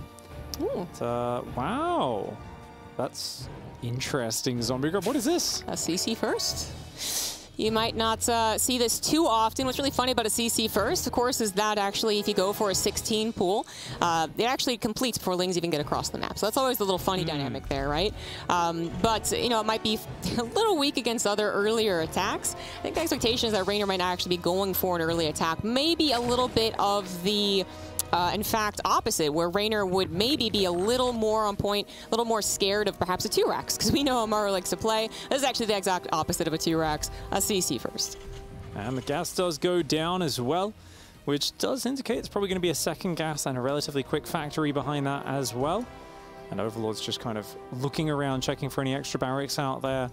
Once Reynor realizes what he's up against, will he change anything? I don't really think so. I don't realize, you know, I don't think there's any like timing where you can just kind of, oh, I'll make speedlings, I'll go for a Bane bus. He's going to be light on Hellions, Will Maru, who'll be light on scouting, but I think the last time I saw him do this build, it was just a really nice setup into, you still get a quick third command center behind it, you got a few Hellions for control, maybe a Viking out there as well. And for me, the big question mark is, are we just playing mech every game, no matter what? Yeah, that is a very good question, right? Because he did play a decent amount of mech, actually a lot of mech, if I remember correctly, for the summer season finals. I think even Maru himself maybe kind of contributed a little bit of that to, hey, it's online and it's a bit, bit more awkward for the bio play, but then proceeded to play bio plenty of other times. But really, at that point, mech was not in the meta. And while people might still argue that it's not quite meta now, we have seen a slight resurgence, starting with the DreamHack Masters Last Chance. It felt like, I think a little before that, we did see the hints of mech, and of course Maru was also one of the guys who was bringing out the mech, and then as well in GSL and Super Tournament. So we know it's a thing, we know it can be good again, and we have seen a decent amount of it in this tournament as well from Dream and Cure already. Yeah. So Maru, I think, just kind of joining in, at least for the first game. Second game, we do have another few barracks coming down. All right. Okay, on 2 base. So if you go extra barracks before 3rd command center, it's a big sign of aggression. Now, you can still drop a 3rd while you're pushing, but it definitely makes it feel like we might see one of these 2 base Marine tank pushes that are in vogue. A sort of style where, I mean, people love it on Berlingrad at the moment. But that map's amazing for just a standard game. Here on Hardwire, a bit of a longer map. People do often consider this the more Zerg-favored map a little bit because there is a lot of space across it. So I'm just thinking about where do you want to push? And it's going to, of course, be based on where Reynor takes his 4th base. It's probably going to decide the angle of where this barracks push can come from. Absolutely. That's actually going to be very interesting to see this in effect. It's already...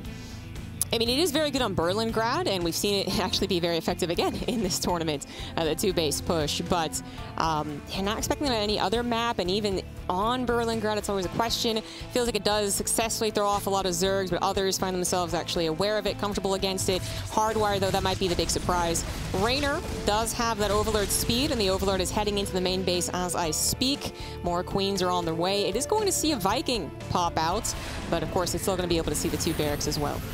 Yeah, good. It does continue its path. Seeing those barracks with the reactors already up, a huge tell. You know there's going to be very, very quick bio production coming in. Of course, when Stim finishes, then Shields comes on top of that. You're going to have Medivacs coming out, potentially a +1 upgrade if we see an Engineering Bay. And Reynor, how does he choose to fight this for now? Pumping down the lair, a couple more gases go down. The Baneling Nest, of course, he wants that to line up with the lair finishing so we can get Baneling speed as quickly as possible.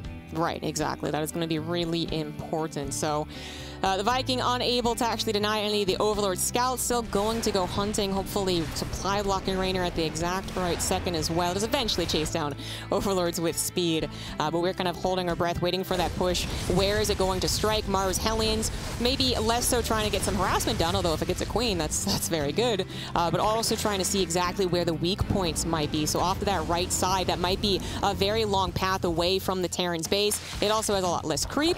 This on the left side here, as our observer is pointing out, would be a very interesting drop if that is actually Maru's plan. That can sometimes backfire, right? Because dropping in the Zerg's main base does put you on a creep against these pros that do creep spread in their main base. So you better be quick on the pickup as well. Well, Reynor's one of the creepiest Zergs out there. He just never stops spreading this creep all over. Already has an active tumor, spotting this drop, unloading in the main. May have to run the drones away as his Queens and Zerglings scramble back up into the main base. Yeah, Maru trying to open up that pathway, make sure this was seen at the very last second, and it seems like he was a bit successful. Some Lings trying to go for a surround, but there just aren't enough of them, and the Queens are not here to back them up. Even the Vikings, surprisingly enough, will add the damage to the Queens, will add a little bit of buffer against the Marines. They do have the quick skedaddle after finding a little bit of damage. 3rd Command Center on the way at a pretty good timing here for Maru, so it's fascinating. He, had a bit of Hellion poking, has a double drop, still has a decently timed 3rd Command Center. This is just really hard to read for Zerg players, and it's these little waves and pokes and prongs. Now, Reynor's doing a good job of handling it so far, but it's hard to kind of keep your finger on the pulse of how committed is he behind this. I don't know if Reynor's seen the 3rd Command Center. Still feels like an insanely powerful push, yet we can see double upgrades coming in behind it. More infrastructure, 4th and 5th barracks being added down. So Maru, he's giving off the illusion of like, this is a crazy committed push, but it's actually not, and he is going to just flow through from there into a macro game.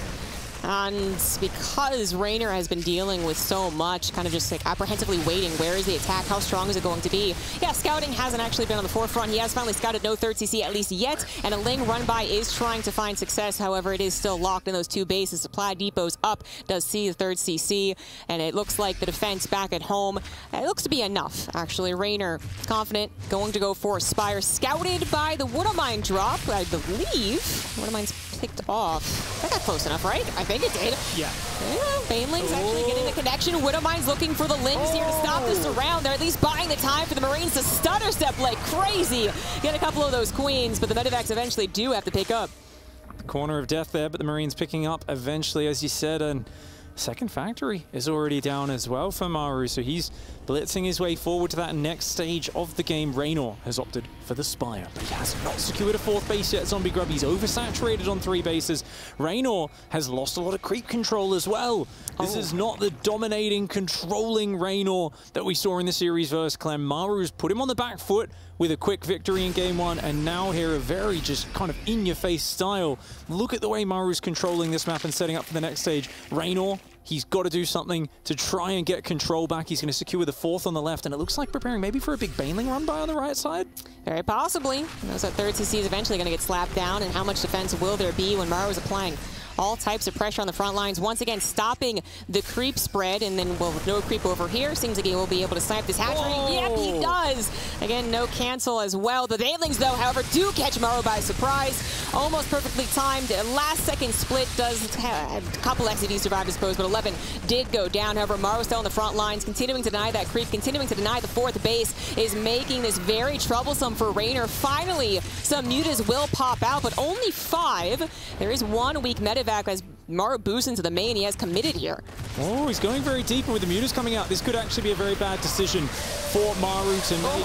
The Banelings actually get acquired a few of those Marines as well. If these medevacs get caught on the way home, I mean, I was thinking that Maru losing only 10-11 SCVs to the Banelings and killing the fourth base, that's a trade a Terran will take any day of the week. I mean, he's got a fourth command center up behind it. He's rebuilding his SCVs. If Zerg can't get a fourth base, I mean, this is the point. Reynor wants a 5th going down. He would love to have a 6th base going down. He's barely just restarted his 4th base. He needs to take some very efficient trades, and this looks like it's the beginning of that. Yeah, the mutas actually coming in perfectly timed. Maru had over-dedicated. He knew about the Spire, of course, but the actual timing in place, the medevac drops just a bit unfortunate, as they are going to be completely cleaned up. Reynor can finally say, oh gosh, finally, okay, I can actually breathe. There is no more Terran army, or at least not as big of one on the front. As I speak, of course, Reynor a little surprised by the right side drop, but Ling's quick to the response. This really is Reynor's time to shine. Get those bases up, get the macro flowing, and maybe even send those mutas finally to the other side of the map. Creep as well, a big urgent thing, because he's been on the back foot for so long. Even if he gets a few minutes of map control, Maru's at 140 supply. It's not too long till he's going to be maxed on Widowmine, Thor, Marauder, big armies that are going to come across the map. Reynor, during this period, needs to get a big creep barrier out there, because that gives you a bit of a buffer zone. It slows down the Terran pushes. And does lose a muta there. Good trade for Maru. Gets another 2 Mutalisks popped. Yeah, that's just looking at the wrong place. The mutas got dragged into it with the AI, and Reynor is kind of stopped before he really gets started as far as actually getting damage on Maru's side of the map. So Maru completely content on his 3cc saturation, 4cc now on the way, and of course 3-3 has started. So Reynor, you've been pointing out that Reynor really has been kind of pacing locked, right? It's not the pacing that Reynor or any Zerg would really want going into Muta, Ling, Baneling. Very, very late 4th base, still not with a 5th, not a whole lot of creep spread. Well, that also means that he won't be getting into any hive technology soon, and if he does, he is taking a bit of a gamble. It's going to take a lot of resources away from him in a game that has actually not been under his control. I normally don't mind this sort of supply differential with Mutaling Bane. You got 85 workers, but when you look at a Terran who's already up on 80 workers himself on 4 bases, and his 3-3 is like basically in line with your +2 melee upgrade, that scares me for Reynor. He's got the Infestation Pit now on the way, but that 3-3 versus 2-2 window in this game is going to be so frightening. And I think Maru's going to be looking to push probably in about 30-40 seconds time. He's going to start moving out, setting up, and if he can get in range of one of Reynor's bases, force him to fight front on, it could have devastating consequences for the Zerg, because 2-2 versus 3-3, it's a massive upgrade advantage. The Marines are going to be so efficient. Yeah, absolutely. Nothing tricky about Reynor's defense either. either, right? Like no burrowed Baneling is going to try and cause a big upset. It's going to be about tracking the army, trying to buy as much time as possible with run buys and harassment, and then maybe getting one very, very sick surround. But as more Marauders are added in, even that's starting to come into question. Will it be a successful trade? This is a very beefy army from Maru, finally moving out with about 30-40 seconds to go on that 3-3, hoping to hit as it finishes. Reynor trying to get prepared a little bit more forward, hoping maybe to catch Maru by surprise. Maru is paying attention. Widowmines are burrowed. They unburrow actually temporarily. I think there was kind of that expectation Reynor would not go off of creep, but Reynor did test him. Reynor's so good at setting off those Widow Mines and spreading versus them. He took out about 6 Widow Mines for a handful of Ling Bane, and the Widow Mines are the scary part of this army. So if he can keep doing that, avoiding running into those Widow Mines in a bad manner, that's going to be awesome. Picks off a few turrets in the main, of course. Maru quick to ferry his Marines up there. Ling Bane on the left side, a dangerous engagement for them. He's just going to trade, does get a command center and quite a bit of the bio. So I think he's okay with that trade. Is Reynor, does buy the Marines in the main as well. Maru, it looks like he F2'd to defend the left side and does pull those Marines away. The Mutas of Reynor starting to find some momentum. It feels like it was just 5 seconds, the difference between Reynor feeling like he was on the back foot to actually Maru suddenly being on the back foot. He is trying to transition into those ghosts. His 3-3 has finished, but suddenly his supply 40 down, including the economy. A lot of SCVs have fallen. That is actually great news for Reynor. Plenty of time to get up to those Hive upgrades. He's deciding actually to double down on the Mutas as well. 10 more Mutas with +2, about halfway done. Continuing to camp the production. Maru has been significantly halted with his momentum. It's entirely reset, actually. Everything's going well for Reynor at this point. A Ling run by does get found out, but he has a lot of playground to work with. Oh, Reynor's in his element now. He's getting very dangerous. He finds 4 fresh mules and forces the command center to cancel that planetary morph. Reynor now has a hefty supply lead. 3-3 is on the way. I'm not sure if you remembered adrenal glands or not, but there's just Zerglings left, right, center. Mutas flying around the base. He does kick in the adrenal glands as well. And this is where Reynor, you can see, he picks up the momentum, and watch for these big squads of units. There's a massive blue on the far left and on the far right, and he's going to keep chipping in from multiple angles. And if he can lure Maru out of position, there's always going to be something that slides in the back. Yeah, exactly. Going to just try and push and pull Maru around. This is exactly what Reynor was trying to do versus Clem, and successfully. Now, a lot of those games was actually not where Clem was necessarily having a lot of control. Maru had tons of control in this game, has, as I said, basically just lost it. Reynor now gets to play around, actually get in, as you said, his element. Banelings crashing into the planetary, looking for the SCVs, but it looks of things. Right side also under attack. Lots of SCVs going down. It looks like the planetary does barely hold, and it's actually not just Maru taking some damage. Reynor did have to let something go. He had so many armies on the other side of the map. He's about to lose at least, well, he lost 1 hatchery. Maybe he'll lose a second. Now coming back to respawn. That is a lot of bio. That second hatchery is going to be gone, but now the bio can be actually just completely decimated. It's going to be gone. There's no escape. The Mutas are here. The Medivacs try to escape. The Marauders try and buy that time, and it looks like they successfully will, but Maru at the end of it still down 50 supply. Now just sending everything across the map while their army supplies are even, while his upgrades are in favor of the Terran. Maru is hoping to do more and more damage. He wants to give Reynor a taste of his own medicine. Does take out 2 bases, but he realizes he's got to get back and gather up the forces. The Lings catch a few of the Marauders and then pull back. Reynor so good at managing multiple sides. He's going to thrust down the left as well. My gosh, that is a murder of Mutalisks right there. A lot of them picking off the Widow Mines before they can fire. The mass repair not going to be enough. And the whole army of Maru forced back on the left. Guess what? Ling Bane runs down the right side. Reynor, he's got a hold of this game and he's not letting go. Absolutely not. Maru is starting to lose that army supply as well. He is significantly fallen behind in the overall supply. His economy in shambles at this point. Ghost trying to deal with the Mutas. Do get some final snipes off, but absolutely, Maru has fallen behind. He's in that point now where a lot of Terrans will find themselves just moving the army across the map, closing their eyes and hoping that the Zerg player doesn't have enough army at home, but Reynor almost already re-maxed, has the 3-3 as well, and 36 more Banelings on the way. Have you heard of our Lord and Savior, Mass Banelings? 46, there you go. On top of however many he already had. I mean, he loves the Mutiling Bane. It's such a smart style because Reynor is so fast. He's so good at this game. He can dance around. If you give him mobility, he gets into this rhythm. He just has this pure joy when he's playing a mobile movement-focused game. You can tell he's in his element.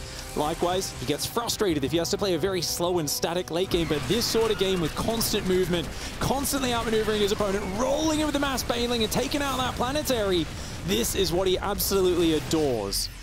And it looks like he is going to be running away with it. Maru is desperately trying to stabilize, but loses yet another base. About to lose another chunk of his army. Thorogor goes down. Medivacs might survive again, but at this point, that is actually just supply in the sky that is not contributing to Maru's actual army supply. Yet another planetary goes down. Many more banelings to spare. All the SCVs going to fall. And at this point, I'm actually a bit surprised. Maru not willing to tap out. Wants at least one good fight on his side, but he has a long way to go, and there it is actually. Reynor able to take game 2 after a very shaky start. Indeed, the pressure was on from start to finish, but we see the caliber of play. Neither one of these players is going to go down easily. It ties up 1-1 here, and a very lovely comeback. It was a slow gruel to get into his comfort zone, but it was like a light switch just got flicked on the moment he had the mutas out on the map. Oh my lord, he was suddenly in complete control. Yeah, actually, he really was. And Maru even had the preparation initially. It looked like he was going to deal with them. He had the Widow Mine, right, that the mutas had to take care of, kind of awkwardly ran into the Marines, and it seems like, okay, Maru dealt with the muta threat. The initial muta threat was maxing out, was getting prepared to actually move across the map, but then everything happened in that span of like 30 seconds where suddenly Maru maxed out 3-3, was forced to defend more so at home, was forced to be split left and right, and was starting to make those mistakes, and all of a sudden it really wasn't about Maru's push, it was about Reynor's momentum. Indeed, and how quickly that momentum did shift. I really loved Maru's play though. I think in the past, a lot of the time, especially last year when they were playing, but even in some of these other cups, we've seen a Maru who was a little afraid to tango with Reynor in the early game. So far, he's been very aggressive in the early game, really putting on the hurt to Reynor, keeping him on the back foot. And I do think the one crucial mistake for Maru in that last game was when he had those 5 medevacs and he picked up and he went into Reynor's main base. Got hit by some banelings, but he also was there right when the mutas were popping in. Maybe he wasn't expecting mutas. Obviously, it's much more risk-free if your opponent's just going Ling Bane or Hydras or Lurkers. But those mutas able to shut down 5 medevacs, a lot of Marines. From there, that just gave Reynor enough space to get the 4th and the 5th base up, respread the creep, and start to be the one who was the aggressor. That truly did start the breathing room, I guess, for Reynor. That led to him being able to control a couple of minutes later on. And it was just very unfortunate timing, really. Maru, it's got to the Spire, yes, but then you don't actually know if the mutas had already popped out. Maybe they're on the right side. You don't know if the mutas are going to actually pop out if you're putting the Zerg under so much pressure, right? Maybe they're going to delay the actual creation of the mutas in favor of a lot of Ling Baneling, but it was the exact right circumstances in that main base. Now we are going to head into game 3 of this best of 3, and it's going to be on Berlingrad. That's interesting. Ooh, okay, a bit of a smaller map, some fantastic terrain. A lot of the Zergs do say they struggle on this one against the Terran, and it's commonly a veto in the matchup. Reynor says, though, can't remember his exact words, but something to the effect of, yeah, but I play it because, you know, I'm me. I don't need to veto it, and for some reason, he seems to actually enjoy this map and have a lot of fun on it. So it's going to be curious to see, because I don't really see this as like a giant mech map. I do think the Widow Mine style, a very high likelihood of that coming out once more. Yeah, Berlingrad, I mean, we'll say this, as much as Reynor is a momentum-based player, I guess the race as well, a lot of the short maps, Berlingrad included, it's just, when you have the momentum, it's really difficult to let it go, actually. It just keeps on piling up, right? The shorter map, not going to give a lot of breathing room, which if Reynor starts off very well, then great for him. He gets to continue on. Well done. But if he doesn't, which does seem to happen more often for the other Zergs, the Terran's the one that starts off with the momentum and then just kind of keeps on pushing, keeps on abusing some of those really terrific tank spots. So that's my question here. Who is actually going to kind of gain that first foothold on the short map Berlingrad? The pressure's on. This is the deciding map in this best of 3. Both of these potential group leaders. And to give it up for the red Terran in the bottom right side, representing Team Envy, it is Maru.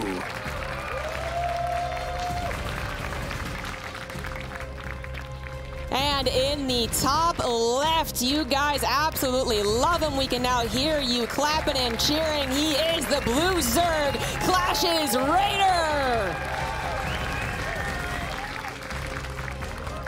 The reigning world champion there, Reynor. And a historic victory for him last year, of course. Finalist the year before that as well, to Dark. So had some fantastic matches over the years. He's come very, very close as Reynor a couple of times to greatness, and then finally sealing that deal in Katowice last year was really cool to see. Yeah, it really was. It's beautiful storyline still, 12 years into StarCraft 2. I mean, I guess actually it started in Brood War, but the non-Korean versus Korean, you know? Oh, yeah. It still ends up giving some of the best games and certainly some of the best storylines. And now, especially when the skill is so darn high in StarCraft 2 and TVZ remains one of the most beautiful matchups. Everyone just gets all wiggly-jiggly about the Reynor versus Maru, the Maru versus any Sterile, Rogue, Dark. It's just... everyone gets excited, everyone enjoys it, and when it's so action-packed like last game, we do really feel like we were given a treat. Yeah, people were so hyped for Sterile versus Maru for so long. We kept getting denied and getting like best of ones and stuff like that, and we finally did get some great series of that, but glad to see the Reynor Maru hype is here as well now, as it is going to be, once again, no Reaper. And you know what? Trying to just get the quicker reactor and the factory out, earlier Hellions, and not going to be investing in that. So I believe there was no SCV scout either for Maru, right? I believe you're correct. And there we have the observer showing us nothing has actually left Maru's base. Totally blind to the fact that there could be an early roach attack. Certainly another reason why short maps can be, I guess, scarier for either person is that those earlier attacks going to hit just a little bit sooner, a couple seconds sooner. And with Maru opening up yet again with something a little bit tricky, there's the one Hellion keeping the Marines on the reactor. It's actually, well, he might be the aggressive one. He might be once again just sending the units across the map, hoping to surprise Reynor. Yeah, Marines, you know, they shoot up, they shoot down, so I do like the Marine medevac drop. A lot of people look like, oh, what's this meant to do? And it's like, well, these are just non-stim Marines, so usually it's just about cleaning up overlords, looking for some creep tumors, pick up, drop in the main, pick up, drop on the low ground. So rare we see that game one where it's like, oh, this is actually killing him with the Hellion rally with this factory swapped onto the reactor. And definitely something Reynor's going to be on his toes looking out for. Now, interestingly, game 3, no overlord speed this time, zombie grabs. Yeah. So Reynor, he's kind of saying, look, I'm not going to invest in that. I'm just going to have a more efficient start to this game. But that does mean he's going to have way less information. That is very true, and it actually is the same build as the first game. Ooh, that feels a little bold. It certainly won't snowball, is the, well, I guess the expectation is that it won't snowball as much as it did in the first game. Maru probably was a bit surprised himself that it led to a GG so quickly, and more so was expecting him to just be in the lead, had to play it out a little bit more, so that's probably what we're going to see here. But that Ling denial with the Hellions, not going to get the scout on the medevac, headed right to the middle of the map. Once again, the Queens without transfuses are maybe a little alone, right, against even unstimmed Marines. It can have a certain power. It's just going to go for the Overlords now, which will actually succeed in killing the Overlord, but also gives Reynor a bit of time to hopefully respond. Indeed, the Hellions now snaking their way out. Looks like the slow Overlord achieves what the speedy Overlords did anyway. It sees what he's up against. And notice those Queens are gathering up, and they're getting close to 50 energy. You can see when they get 2 full bars of those pink energy above the Queens, that's when they've got a transfuse ready. So a few of them are ticking there. It's much safer against this, but he's still got to prepare for the next step. And the lair goes down very fast, which tells us I think Reynor would like to play Mutalisks here. Might just. Battle Cruiser has only just begun, a long time before Reynor necessarily has to worry about that.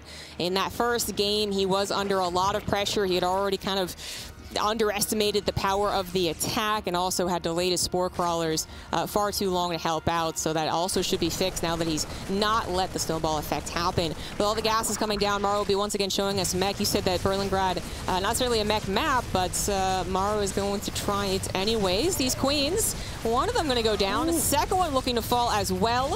I think Maru kind of wants to grab it, but with a transfuse available, not going to happen. And those extra factories, yep, they are going to be piling into the production tab. The first battlecruiser almost out now. And that third command center finishing up very quickly as well. So, of course, Reynor. He's got 3 bases, a handful of roaches coming out. He's got a great squad of queens, not a lot of transfusers. Does he have a second spore in the main? I don't think so. Hellions actually going to find a stack of drones here. Nice spore save on one of them, but still 3 drones falling. Yep, and there is another spore crawler on the way, but it's the natural that's going to be under attack, trying to kind of catch the Zerg by surprise, hoping at least to find the queens and not present. They certainly did not be present. Oh, he's going to poke in the front. The Hellions are usually what is actually threatening about the battlecruiser, right? The battlecruiser pulls a lot of the army at the time, queens, away, and those Hellions tend to be the tricksters, actually get the massive drone kills, but not so this time. Yep, the battlecruiser does wave a big sign around saying, hello, distraction, respect me, because if you leave it alone for even a few seconds, the drone kills do start to stack on up. Hellions still gathering in the north of the map. Ah, very nice for Reynor. Gets a lot of damage on that battlecruiser. That's going to diminish its effectiveness. Roach is going across the map. Uh-oh, Reynor maybe a little ambitious. The Hellions diving in, and this is really paying off for Maru. 12 workers already going down. A fantastic drive-by. Yeah, very unfortunate for Reynor as he loses a handful of drones. Now Overlord over that right side to see that the Hellions were in fact continuing to try and poke and prod there. Good defense from Maru, actually. Very good defense. A little bit of micro as well to help hold on to his SCVs with the Hellions returning so quickly. The Lings only have a slight amount of time to actually do anything. A Ling into the main base going to be denied. What did it actually see? I mean, I assume I saw the factory. There is that anticipation of mech. Yeah, there you have it. And then we do have double armory. So one nice thing about these short maps for the mech side is that when they are ready to attack, that attack happens very quickly. And there are still some very abusive spots on Berlingrad, absolutely, for tanks. What can be scary for a mech player in a shorter map is that if they don't have something going for them already, then the Zerg player might be able to get to a very feisty attack even sooner, actually cut them before they're quite ready to go. So that's the next portion that we're really paying attention to. The battlecruisers will continue roaming around, trying to get damage done. The assumption is that Reynor has now built up enough queens, certainly with enough energy, that they will be able to respond. Indeed, going to start to damage those battlecruisers a little bit. Does shoo them away, but good pullbacks. Third battlecruiser and Yamato are in the upgrade tab. Roaches are up here to defend, but once again, this same angle has been so deadly for Reynor in this game, and it's way too much damage. These Hellions are trading at the perfect moments, keeping Reynor under the thumb of Maru economically. That's 17 drones going down. Yes, the Queens will successfully defend the left side, but 17 drones on top of a lot of other harassment is just getting to be way too much. And you know what's really kind of the big mistake, honestly, is that Reynor has never actually been able to send an Overlord over to the right side. He's never actually begun his creep spread over to the right side, so he's not actually had that much forewarning on where the Hellions are coming in from, so that will continue perhaps to be a weak point. So this battlecruiser gets awfully feisty against like 9 queens, but does teleport away pretty quickly. Yeah, it's great you point out that, right? Why do those Hellions keep surprising? Well, it's the Marine drop came in, right? The Hellions, he's just controlled that area for so long. He went around, pushed all the Overlords back, and now the battlecruisers keep circling and picking off Overlords as well. Following in with more Hellion run-bys and then more battlecruiser run-bys. He's not giving Reynor space to set up that ring of vision that really gives the Zerg the comfort and the time to respond to everything. Now with a 4th base getting set up, Maru's got all those pieces starting to come in. +2 vehicle weapons, Blue Flame on the way. He didn't quite start +2 armor yet, and hopefully he does notice that. A lot of the time the players press the button for it, don't quite have the gas required, and so it doesn't start up, and that's a very important upgrade. Yeah, that's exactly probably what happened. Maru a little shy on that gas. We'll see if he recognizes it as soon as he has enough. So far, not so good there. Reynor's going up to a hive, starting to build up some corruptors, helping to take out the battlecruisers, and we'll see if they add anything else later down the line. Talking, of course, about broodlords, but that's a little ways away. There starts up that +2 armor for Maru. Thankfully going to remember that as he starts to also expand. I believe he has 2 extra command centers, so it might seem a little weird for a mech player, especially to double expand.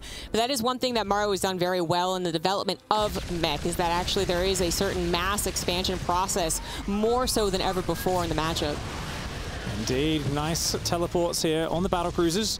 3 corruptors go down, battlecruisers teleport home, they repair, they wait for that to come off cooldown, and they do it again. That's what we call the battlecruiser attacks, because unless that player messes up or you ambush them with infestors, you're not going to be able to do much. But Is he actually going to push? There's no way he's going to push with those queens and corruptors, right? That would be crazy. I think that would be pretty crazy. Yeah. Reynor did not have this really fantastic game that just kind of went with everything ducks in a row. Everything lines up to a big, powerful Roach corruptor push, right? He would have maxed out much sooner. Maru would be on a much less supply. So that's, not going to really be possible right now. Not unless Maru is significantly out of position, which that is the danger of expanding too much. If you don't have pressure applied to the Zerg, then you do have to be very careful with your expansion process. One at a time is far safer as you build up your upgrades, build up your army, and start your tech addition, not even transition, I suppose, addition of ghosts. This is definitely coming into I guess the meta, just into what makes mech so good in that Supreme late game, and many Zergs have already admitted being afraid of it.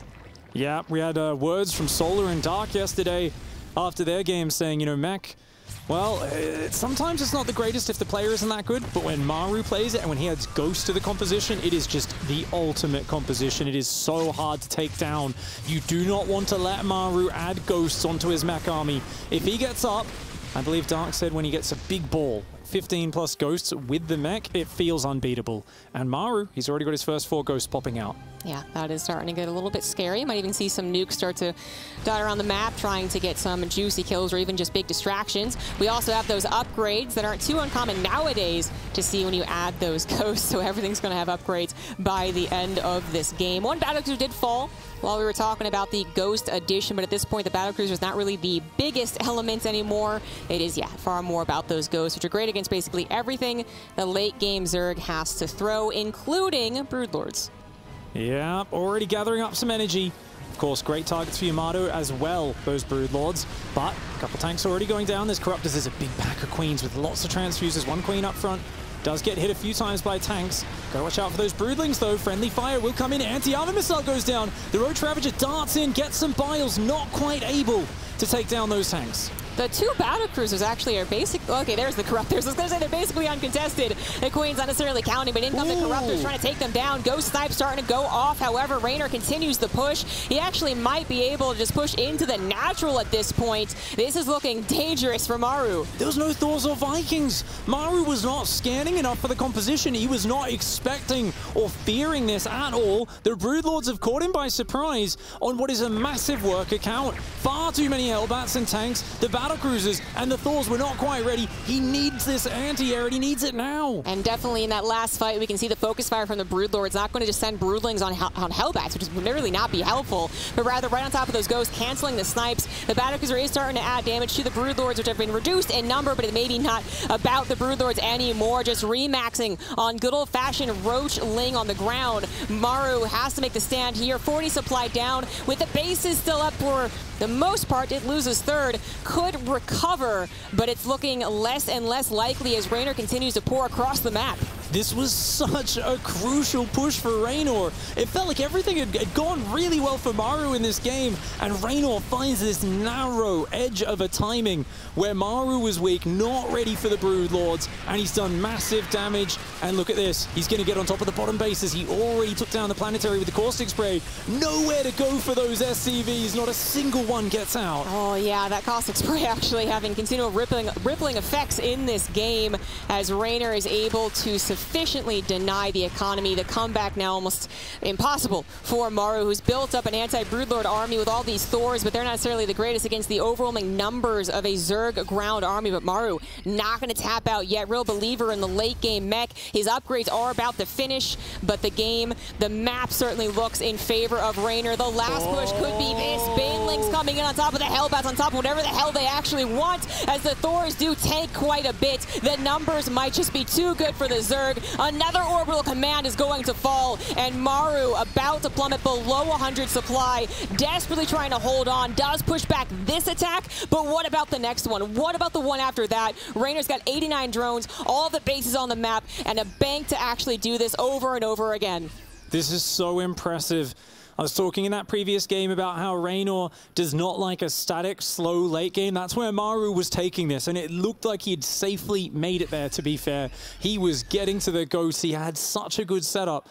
But what I feel is the one thing Reynor has added to his play and has allowed him to start winning these championships consistently, it's his ability to recognize when a player is forcing that and to do a beautifully executed timing attack and just to go hard, commit everything in at that moment, and to find weakness consistently. He's done it here again. The Banelings are now clearing out the Hellbats. The Roach Ravager coming in behind. The tanks being very efficient, but there's just not enough of them. Exactly. There is not enough Terran to tackle the rest of the Zerg. Broodlords once again coming in as the Thor numbers dwindle. Some Ghosts do end up surviving yet again, wave 2, but not a lot of energy. The Broodlords, actually, some of them coming in for some harassment. Sure, why not?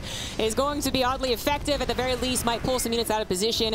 And of course, Maru, we take a stock at what is actually left for our Terran player. 4 bases. Yes, a 5th could actually try and get a base. I think the only one that's not covered by creep, however, is in the very top right. Wow, that's so impressive what Reynor's done with this game. And yeah, working those double upgrades, continuing. Ravager Baneling, it's not the most elegant composition, but it's very efficient. Baneling's so good at clearing out the Ghosts and the Hellbats. Roaches and Ravagers good at closing in on top of the rest of it.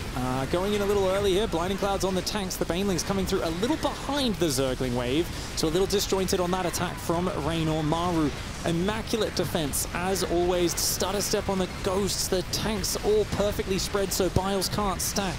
When you've only got a handful of Ghosts, you better hope each one of those is an action movie hero. They've got to take down dozens of these bad guy bugs. If only he was as efficient in that very first battle, but again, just pointing out how smart it was of Reynor to do what he did, able to identify that Mara would not be quite prepared, and actually using the shortness of the map. We were talking about this not necessarily being usually the Zerg's favor of the map, the shortness of it, right? But when it comes to Broodlords, it can be. They very much worked on the front lines. They were morphed in on the front lines. Reynor was actually not under enough pressure to have to morph them way back home, and then they can actually just pick one point and attack, and with that point, Broodlords attack a couple of different bases, where if we're talking about like Glittering Ashes, then you have to move them way to the left, way to the right, and here it was central. It was the most important part of Maru's defense, and Reynor has cracked him. He's just trying to actually get the kill, which Maru is refusing to give him. He will not give up in this game. I mean, this is Maru hanging on like a champ, and let's be real, Reynor, he's getting a little inefficient, but Maru, he does not go down easy. These guys have both made so many massive comebacks in their career, and it's from doing this. I mean, it's not like Maru's sitting there going, I'm in a great position, this is amazing, but he's saying, you damned well better work for it if you want this victory, and that is what you need to be prepared to do every single time you play against someone this caliber. Maru's going to set up in these perfect defensive choke points, and Reynor, he's going to have to split his army more, come from multiple angles. He can't be trying to force his army through those same chokes, because that tank splash damage just gets out of control, and you see here now a rotation. He's going to go to the north side of the map. There's a lot less defenses there. A very clever move from Reynor. Very smart pull on the SCVs, recognizing that it's just gone. There's nothing to actually do to save it. No point in trying to repair that planetary against the full might of the Zerg presence. So just save the SCVs while you can. You did just take a new base. It's maybe not the safest feeling base. No planetary right on the edge of creep, but nonetheless, it is someplace for those SCVs to mine. As a reminder, guys, these guys are facing off against each other to try and prove who could go undefeated in the group. And with the way these two are playing, it's very likely that whoever wins this game does in fact go undefeated in series. We're not quite there yet though. Mara wants to hold on. He's got his tanks once again wonderfully split. His Ghost being controlled well as well. And with the angle, the Ravagers having to go around that little platform there down into the tanks, it's something that Reynor really has to consider. He actually has to wonder if he's being too cost inefficient and pull back and adapt and find some other place that looks a little bit more tempting to attack into. I mean, getting that base blocked by a creep tumor. I don't know how a creep tumor taunts you, but I can just imagine that little, you know, little sploogey thing just kind of pointing at you going, no, no, no, no, you can't land here. And Maru, he's so low on that economy, he needs another base up. But you know what is incredible? Look at the supply. Like, how? How is Maru still alive? How is he doing this? How has he got an army that's almost equal supply? I do not know. He continues to beat this army back, unfortunately for him. Just whenever he gets a bit of ground, Reynor runs in the back. Hellbats pop out, though. They clear up that. That Thor there getting repaired, barely surviving. Another 15 SCVs do fall. But Reynor, he's like, dude, how? Wow, just go down already. He's like fighting this zombie. You really got to get the bullet right through the brain or he just won't go down. Maru fights so damned hard. This is Austin Powers level of crazy of someone surviving. Literally, he's yelling at the chick as he lands on her. Like, why won't you die? And she is just yelling back, I hate you, Maru. You have to die. Reynor cannot actually apparently break the Terran here. Even these Thors barely surviving. The Cloak Ghost once again controlled wonderfully. Yes, more SCVs have fallen. Maru's economy is still in shambles, but Reynor, I mean, he must honestly be questioning why isn't this guy dead yet? Even losing some Ravagers as the realization the Overseer still has not joined the fray. There it is now. Shades of 2018. I think it might have been GSL Season 1 that year. Maru vs. Su, down 90 supply. And defended about 20,000 bank of resources that Su threw into him in one of the most miraculous comebacks I'd ever watched. It was early on in his reign of dominance that year, which was, of course, a year riddled with amazing comebacks. And this is the sort of thing that only Maru can do. No other Terran can hang on and handle this as long as he can, but of course, a massive onslaught of Zerg still coming forward. But look at that, Maru's army does hold its own, but there's an endless stream behind it, and I think Maru's decided to go. I think he said, I don't have enough economy. I've got to make this push work. He's got some Ghosts, some Tanks, some Hellbats, and some Thors. He's up in army supply right now, but there's going to be another huge wave of Banelings soon. Oh, if Maru's positioning isn't absolutely perfect, and even if it is, I feel like Reynor has to make the mistake of only coming in from one angle, right? Then Maru is going to be destroyed. This is his one last push to win the game. It is rather fearsome. Maybe the tank doesn't look that impressive, but it is in maybe a okay location. In fact, it might not be. Reynor is going for the wraparound. This is absolutely still important for Reynor. He does not want to let this game just fall through his fingers. He's coming in, he's wrapping around. The Banelings trying to go after those Ghosts. They are going to last-minute split, as we know Maru can do, but the tanks have been destroyed. The Thors are about to be destroyed. However, 3 of them still alive. That third one, so low on health, is still alive. The Ghosts are still alive, and Maru still holds the army supply lead. He's up in army supply by 15 right now. Maulings and Roaches are building. If Maru can win this game, then he is like literally just the most ridiculous human I've ever seen playing this game. He's going up. He's going to eliminate at least one of these bases, possibly 2. Reynor still making Roaches and Banelings. I mean, there's a part of me that says, should he have transitioned? But to what? There's so many Ghosts out. Infestors are not going to cut it here. He's just got to get the correct fight with the Roaches, with the Ravagers, with the Banelings. The drones on an Exodus right now. Maru is doing the unbelievable. We were counting him out for a long time ago. He has been trailing down on economy, down on army, but talk about the Lord of Efficiency. This is insane. It's absolutely insane. Even building this Raven here, still utilizing it to actually get another base up and running as other orbital falls to the fire there. This is absolutely crazy. I do wish that Maru had been able to transform a couple of those Hellions, right? They actually chased down those drones, but missed opportunity. Maru still having that good army, though losing the lead. Might even be able to tackle this. Auto turrets even coming down to try and help out the tanks. Yet again, barely serving. No, one more corrosive bile on that right side. Takes down 2, and Reynor continuing to throw lings in the middle of the map. The army supplies once again having evened out as Maru manages to find yet again one more base to get some mining on.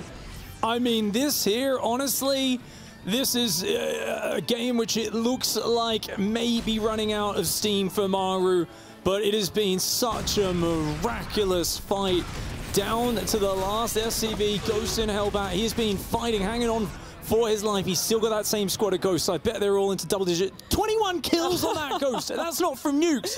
I mean, we're just checking out all of these units of veterans. 27 on that one.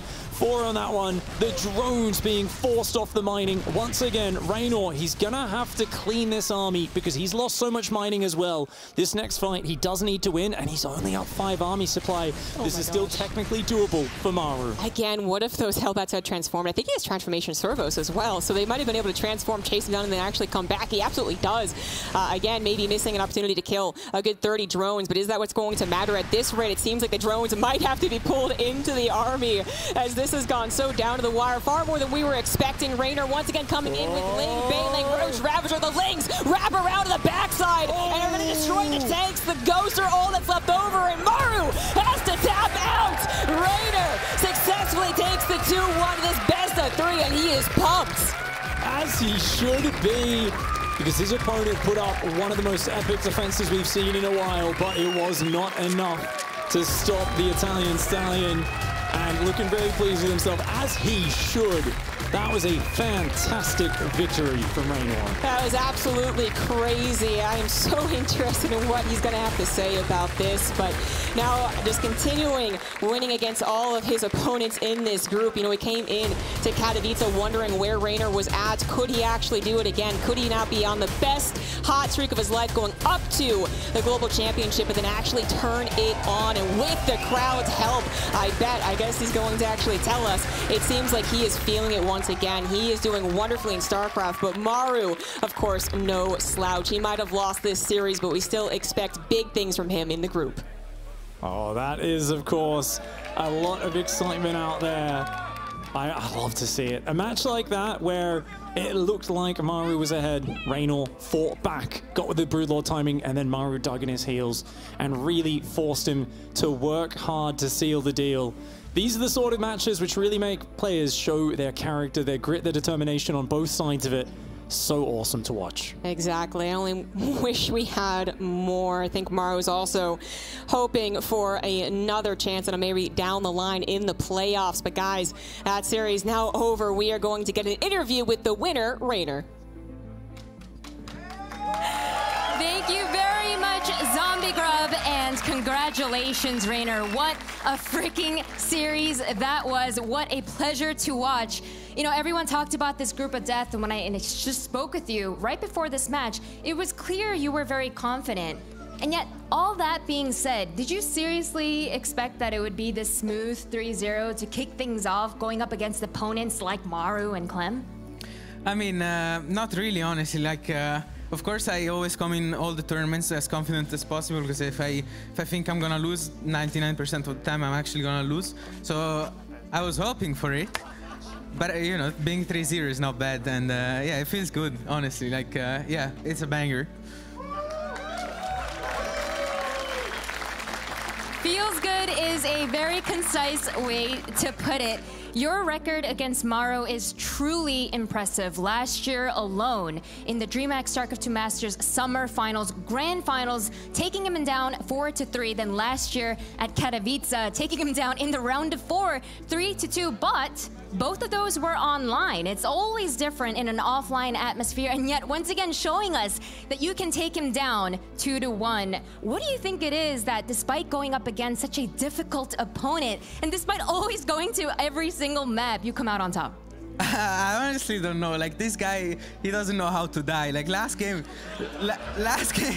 I truly gave it all. Like, third wave, I was like, man, he's not dying. Fourth wave, he was not dying. He kept going. But yeah, honestly, I think I clutched it out with the Broodlord timing, because I think I was dead after early game. Like, I took too much damage, and I was like, okay, what's the only way I can win this game? And it was with the Broodlord timing. So I'm not sure, honestly. Like, he's obviously very good, but I think it's also a bit of a clash of styles. Like, I'm usually very aggressive, and he's very defensive, but I feel like most of the time I manage to break him. So yeah, I mean, it takes a lot, but in the end, he cracks too, you know? You talk about clash of styles, and you mentioned how when you played against Clem, you didn't expect him to play the more Maru style. In your opinion, where do you think is the most difficult TVZ strategy to face? Well, camping, going up against camping is not fun. Like, not always I can break them, and when I can't, that's not fun. But also playing against a peak Clem, that's always in your face, and there's mines everywhere, and you check your units and they're all exploded. That's also not fun. So I'm not sure which one is worse, but yeah, both of them, if executed correctly, those are deadly styles. Deadly styles, but still, today you come out on top against both of those opponents, and now you have 2 players left in this group of death. It is going to be Byun and Scarlett, and knowing who you have left, what do you think about your chances now of not only just advancing, but possibly getting first? Well, it's likely that I'm gonna advance at this point, I feel like, but I'm not sure. I didn't do the math. But, I mean, job's not done, so gotta keep the focus. As I said, there's gonna be a TVZ versus Byun, which is, you know, one of the scariest Terrans out there. So, and there's gonna be a CVZ as well, and we know the matchup is, as I said before, it's kind of a coin flip. So, yeah, honestly, I think I'm gonna advance, but I'd like to advance first at this point. Well, for now, thank you very much for sharing your thoughts. Congratulations once again. It is Reynor taking down Maru.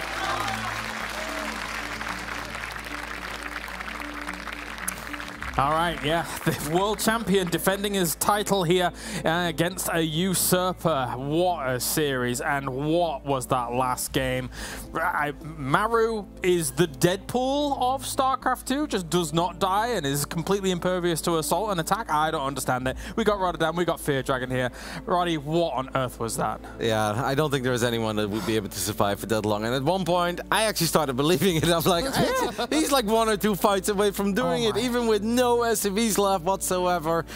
Beautiful StarCraft, and I gotta say, indeed, well done by Reynor hitting that clutch Broodlord timing. Otherwise, I agree. I think he was in a world of trouble, but it does go to show as well that it's not gonna be easy to take Maru out in a best of 5 in the playoffs or anything, because if you're this far ahead and it's this hard to win, imagine what it takes to actually win an entire best of 5 or best of 7 against him. Yeah. Beautiful StarCraft, really fun stuff. It makes me think they may meet later on in the tournament, looking at how things went like that.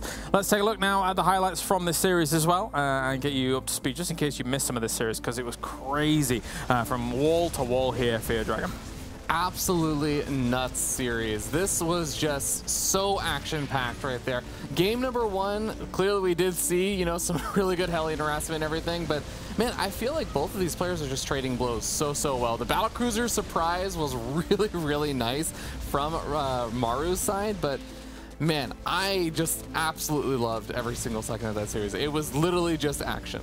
One thing that makes Reynor such a strong StarCraft 2 player as well is obviously not the simple things, the micro, the macro, the speed whatsoever, but mentally he's so strong. We saw that last year, IEM Katowice, down 1-2, not a problem, down 0-2, not a problem. Yeah. And here as well, you know that he really wanted to win this best of 3, not because he otherwise wouldn't make it out of the group, because I think that was already looking fine, but just to show that he can do it against Maru on LAN. And in the first game, let's be real, he kind of got buffed. It was over before it ever truly began. Normally that would shake a player up a little bit, but Reynor is mentally very tough and was still able to play a mighty fine game 2, and obviously a great game 3 in the end, even though he made it a little closer than it should have been. Yeah, he's extremely positive. I mean, every single time you see him, very often you've got that big smile, so I think that probably carries through to, you know, seeing him on a stage like this against some big opponents. Game number 3, this was just, I cannot imagine the patience it takes to just say I'm ahead, and I've been ahead for what feels like 20 minutes or something, and my opponent just still won't die. It's absurd. I'm sure it must have felt demoralizing at some points, but the links around it that just clinched the game. That was so big. Look at 60 against 1, but army supply, it was that even, and it's not that only happened in like the last 2 minutes of the game. No, that was going on for a solid 15. That was beautiful stuff by Maru, but it really wasn't the only crazy TVZ that was happening, because we have another one, Fear Dragon. It's your series, so I'll let you talk about it. But James, I know you won't believe it when I say that wasn't even the craziest TVZ that was going on, but I don't think it was. You guys were losing your minds over here as well, so we can actually take a quick look at the end, I believe, of the series here between Clem and Scarlett. Yes, it just concluded as we were coming back to the desk, but it was a absolutely insane series. We're talking about mined out map situation where there's effectively one remaining mining base on the map for Scarlett versus Clem. It's currently at that point where actually I'm now realizing it was only 1-0 in favor of Scarlett. Yeah. So we're actually missing game 3 now because we just wanted to show you guys. I'm in it, don't worry. You're in it, perfect. Wait, he won? Okay, we need some backstory as well before I let you finish. Clem is 0-2 in this group. He lost against Reynor, he lost against Maru. Oh, man. That is not a man overboard. But now Clem is down 0-1 against Scarlett. If he loses this best of 3 as well, Clem is out. And he was down and out in this game. And take it away. And so now we have a situation where Scarlett's up 1-0 after a proxy hatch from game number 1. And by the way, production, feel free to throw it to the game whenever we're ready for that. But proxy hatch in game number 1 where Scarlett ends up doing that, then gets up to Hive Tech with the lead, goes with Ultras, and kills Clem. Game number 2 begins, and it's just this really close back and forth game. You guys can see a little bit in the background. 41 minutes. Yeah, 41-minute little timer there, and it's absolutely nuts. We're here, and I just want to let you guys to like appreciate this situation where there's barely a little bit of mining over here. There's barely a little bit of mining over here. Everything else on the map is mined out. We've had Nidus Worms. We've had close to 100,000 in resources lost, almost 1,700 units lost for Scarlett, and you know, Clem has definitely been more cost efficient thanks to these ghosts that have been absolutely nuts. I'm just gonna like let this play out, and I have to ×2 this because really this is going to be the nature of things. It's these fungals that Scarlett keeps catching with the Broodlords. I want to actually note these tanks. A lot of these kills, the 41 kill tanks, 28 kills, it's not just broodlings, it's actually also ghosts. Scarlett kept getting these fungal growths and nailing the ghosts to the, you know, the cross effectively, when the siege tanks end up doing a lot of friendly fire damage there. You know, eventually what ends up happening, you can see over here that Scarlett, she keeps trying to go for these fungals. She keeps getting some of the medevacs, but eventually Clem is able to push on through.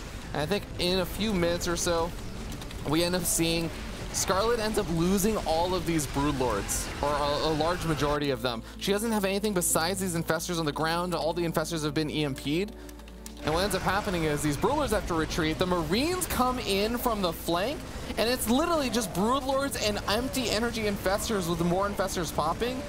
I think at this point, Rotterdam was saying something along the lines of, can Scarlett just neural parasite every single one of the remaining units because there's almost nothing left? But at the very, very end, I actually don't even know what happened that Clem cinched it out, because this is when we started the Dusk segment, but this was absolutely nuts. There were moments, James, where I feel that all that Clem had left was a couple of Marines and a Thor, and he was being outmined. We literally saw him picking up, dropping a single Thor, sniping down Broodlords, and that's with his tournament life on the line. It was about as clutch as anything that I've ever seen, because he went down to 0 goals, and there were 15 infestors on the map. But somehow Clem emptied his jeans, found a few pennies, got another ghost or two, and those were the ghosts that in the end managed to tie things up. Now Clem is still in a world of trouble in this group, don't get me wrong, but if he would have lost this game, it would have been over already for the man who, let's be real, is one of the outsiders to win this entire tournament. He's done so good. This was beautiful stuff by both players, and also an amazing showing by Scarlett. So you're saying game 1 was a proxy hatch, game 2 was 41 minutes, and now they're stuck in game 3.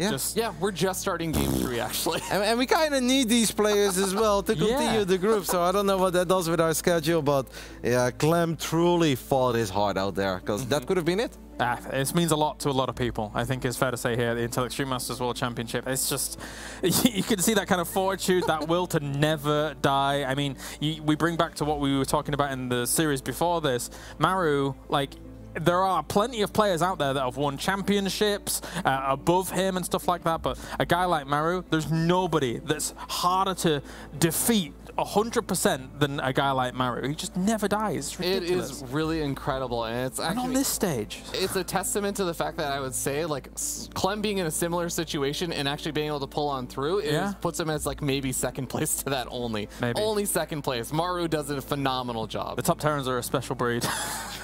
No, this was absolute chaos. And if I recall correctly, like, Zaun is obviously not playing right now, but Zaun has already played Reynor, and Zaun has already played Byun. So Zaun needs one of these players, unless he wants to play against Maru, I guess, who did just finish things up against Maru against Zaun. He plays versus Clem next. Yeah, our schedule might be a little bit up in the air in the next coming moments, I think. Are we just going to watch this then? Because I feel like we can't do anything unless this is done. Well, at present we are going to a break. Okay. So that's what we're going to be doing here, and then when we come back, we'll keep you posted, I guess, as to what's going to be going on here at the Intel Extreme Masters. It's crazy in Group D. We'll see you in a few.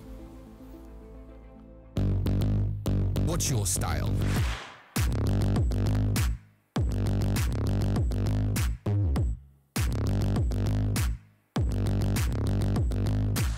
Get your merch at shop.eslgaming.com.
Berlingrad, Curious Minds, 2K Atmospheres, Blackburn, 3 more indeed. What do we have? I'm not checking. Actually, can't get the names right now. I think that's all I have got now. 하드와이어, 글리터링, 블랙번, 프라이드, 2000, 큐리어스, 베를린. 2K Atmos, 하드와이어, 프라이드 오브 알타리스. 이건 뭐 있었지? 블랙번. I don't know. Okay, there's Berlin, Curious Mind, Blackburn, Pride of Altaris, Glittering Ashes, Hardwire, and 200K Atmospheres.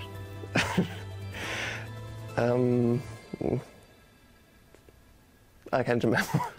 하드와이어, 글리터링 애시즈, 베를린그라드, 큐리어즈 마인드, 애트모스 2000, 블랙번입니다. 2000 Atmosphere, Glittering Ashes, Pride of Artaris, Hardwire. Sorry, I can't remember anymore. 2000 Atmospheres, there's Berlingrad, there's Hardwire. There's Curious Minds. I can't remember all of them. 베를린그라드, 큐리어스 마인드, 2000 에트모, 하드와이어, 프라이드? 생각이 안 나는데요.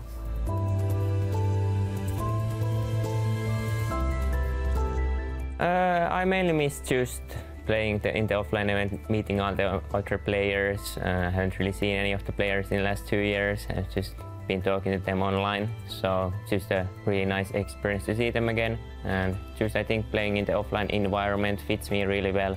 I think I can keep my calms pretty. I can stay pretty calm, and I just think this might even help me. IEM 때 되게 기분 좋은 기억이 많았어가지고 또 이제 거의 마지막 해외 대회라고 생각을 하고 있기 때문에 열심히 준비했고 되게 기대가 많이 되고 재밌을 것 같아요. 저는 좀 큰 무대에 많이 못 올라갔어서 관중들 앞에서 하고 싶었는데 관중들이 제일 그리웠던 것 같아요. The crowd. I just miss being around all the players. It makes it feel much more real. 오랜만에 오니까 처음 온 것 같이 새롭고 이렇게 외국에서 다른 게이머들이랑 같이 놀고 싶었는데 그게 너무 좋은 것 같아요. 우선 이렇게 좀 2년 만에 경기장에 오게 돼서 지금도 굉장히 설레고 사실 오프라인 큰 경기가 별로 없다 보니까 그런 점들이 굉장히 그리웠는데 우려했던 부분들이 많았지만 어떻게 잘 진행되고 있는 것 같아서 빨리 경기를 하고 싶습니다. 일단 되게 신기하고 막상 보면은 이제 인터넷으로 봤을 때는 그래도 하고 싶다라고 생각을 했는데 이게 이렇게 기회가 돼서 정말 좋은 것 같아요. The thing that I missed most was meeting people and my friends and, you know, having international relationships. It's really nice, and now that we're back at it, it's very cool. What I miss the most is meeting the other players, I think. Like, we're kind of like a family almost, so yeah, it was kind of hard not meeting every player all the time, multiple times a year. So that was the most difficult part, yeah.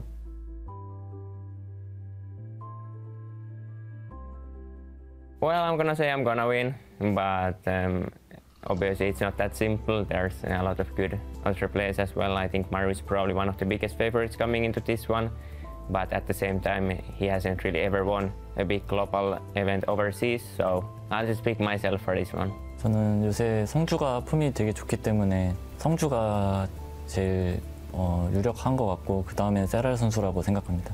웬만하면 우승했던 사람이 우승한다고 생각을 해서 저는 병렬이나 성욱이 형 아니면 명우 이렇게 3명 정도. 네. Rogue. I hope Zest will win, but I think it'll probably be a Zerg player. Maru or me? Me. 이거는 프로게이머로서는 당연히 저라고밖에 할 수가 없을 것 같아요. I think it's either between Rogue and Zest. I think those are the two biggest ones to beat, in my opinion. Sarah?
Welcome back, ladies and gentlemen, to the Intel Extreme Masters Katowice World Championship. We have, I think, 2 more series to go here for Group D. It's been pretty epic so far. I used a bit of a mean word there. It's been really, really good. We've got ourselves ZG as well as Wardy here to talk about our next upcoming series. And you know what? Because Reynor has been doing so good, so feisty, so fresh, so clean, we're going to keep him on the main stage and pit another Terran against him. Let's see if this one's able to deal with him. Because so far, ZG, none of them have, almost. That's true. He got tested in a lot of different ways, not just 2 different Terrans, but the 2 Terrans combined play a bunch of different styles, right? We actually had the late game from Clem, which is a bit funny, but then Maru was actually playing mech and playing Trickster, almost Byun-like openers. So, well, now we actually get to see Byun do his own Byun openers. Maybe he'll be even better, and we'll actually finally take down Reynor, but it seems like this guy, with the momentum that he has, will not stop.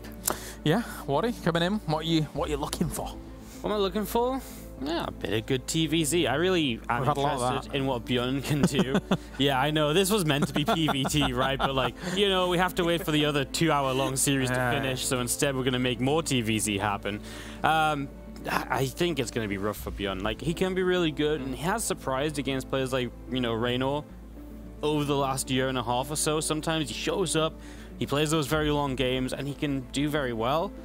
I just don't know if I believe in it quite as much as I did in the past, you know? I get you. After seeing Reynor play already today, it's going to be really tough. And it's not like there's anything that hasn't been tried already. It feels like we've had that variety. So then what is left for Byun to try? If Reynor just keeps playing like that, and you know what Reynor's like, full of confidence now of 2 wins. Precisely. Even worse to play against him now. Yeah, he's going to be on a roll. He's going to be rolling towards his supposed Lamborghini as he's trying to, you know, get towards that here for the World Championship. But that is a problem. And on fire Reynor, when he just takes down someone like Maru after a ridiculous situation here, is very, very difficult to deal with. Well, thank you very much, guys. It is now time to head over to the match as we have Reynor once again going up against another Terran in Byun.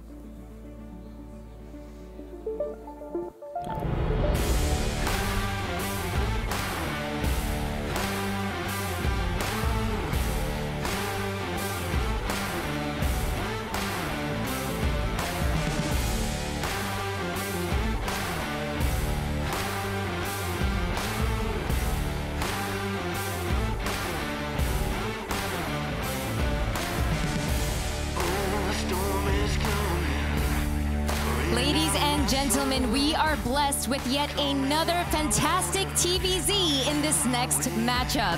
Reynor is currently sitting very comfortably with a clean record of 3-0 in this group of death, while his opponent, a BlizzCon World Champion, desperately needs this win if he wants to keep his playoff dreams alive. Please welcome on stage, it is Reynor and Byun.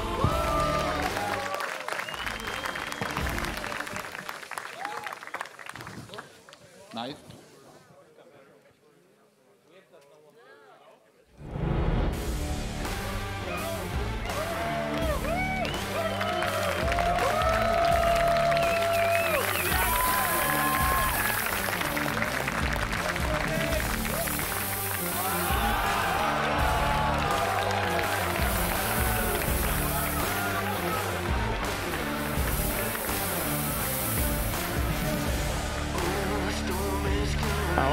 Got some attitude coming out.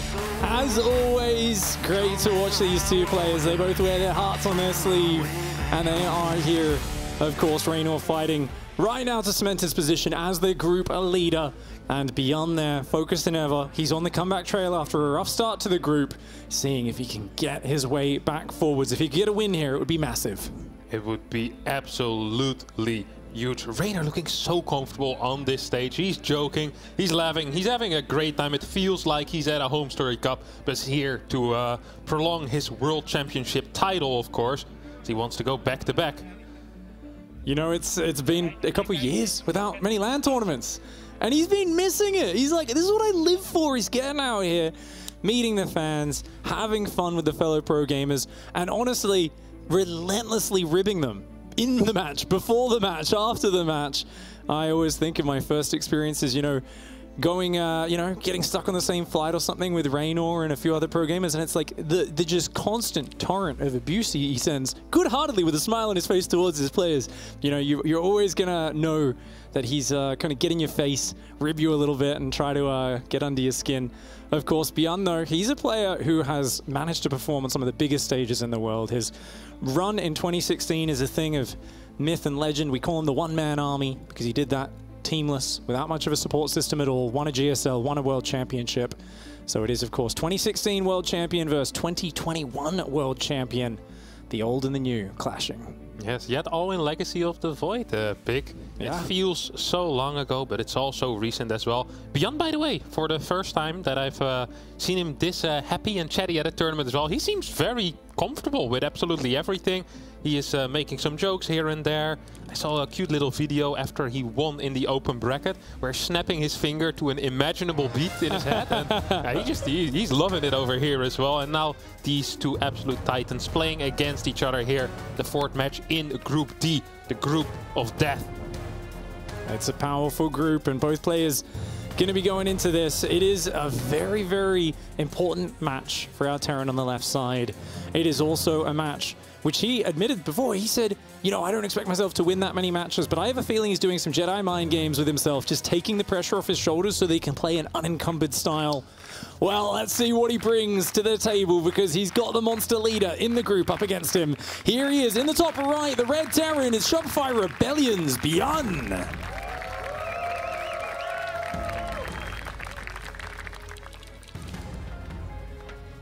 We take a shot, have a shot of this beautiful crowd, of course, in the bottom left, as the blue Zerg player, currently 3-0 in his group, wanting to get that #1 spot. It is Reynor.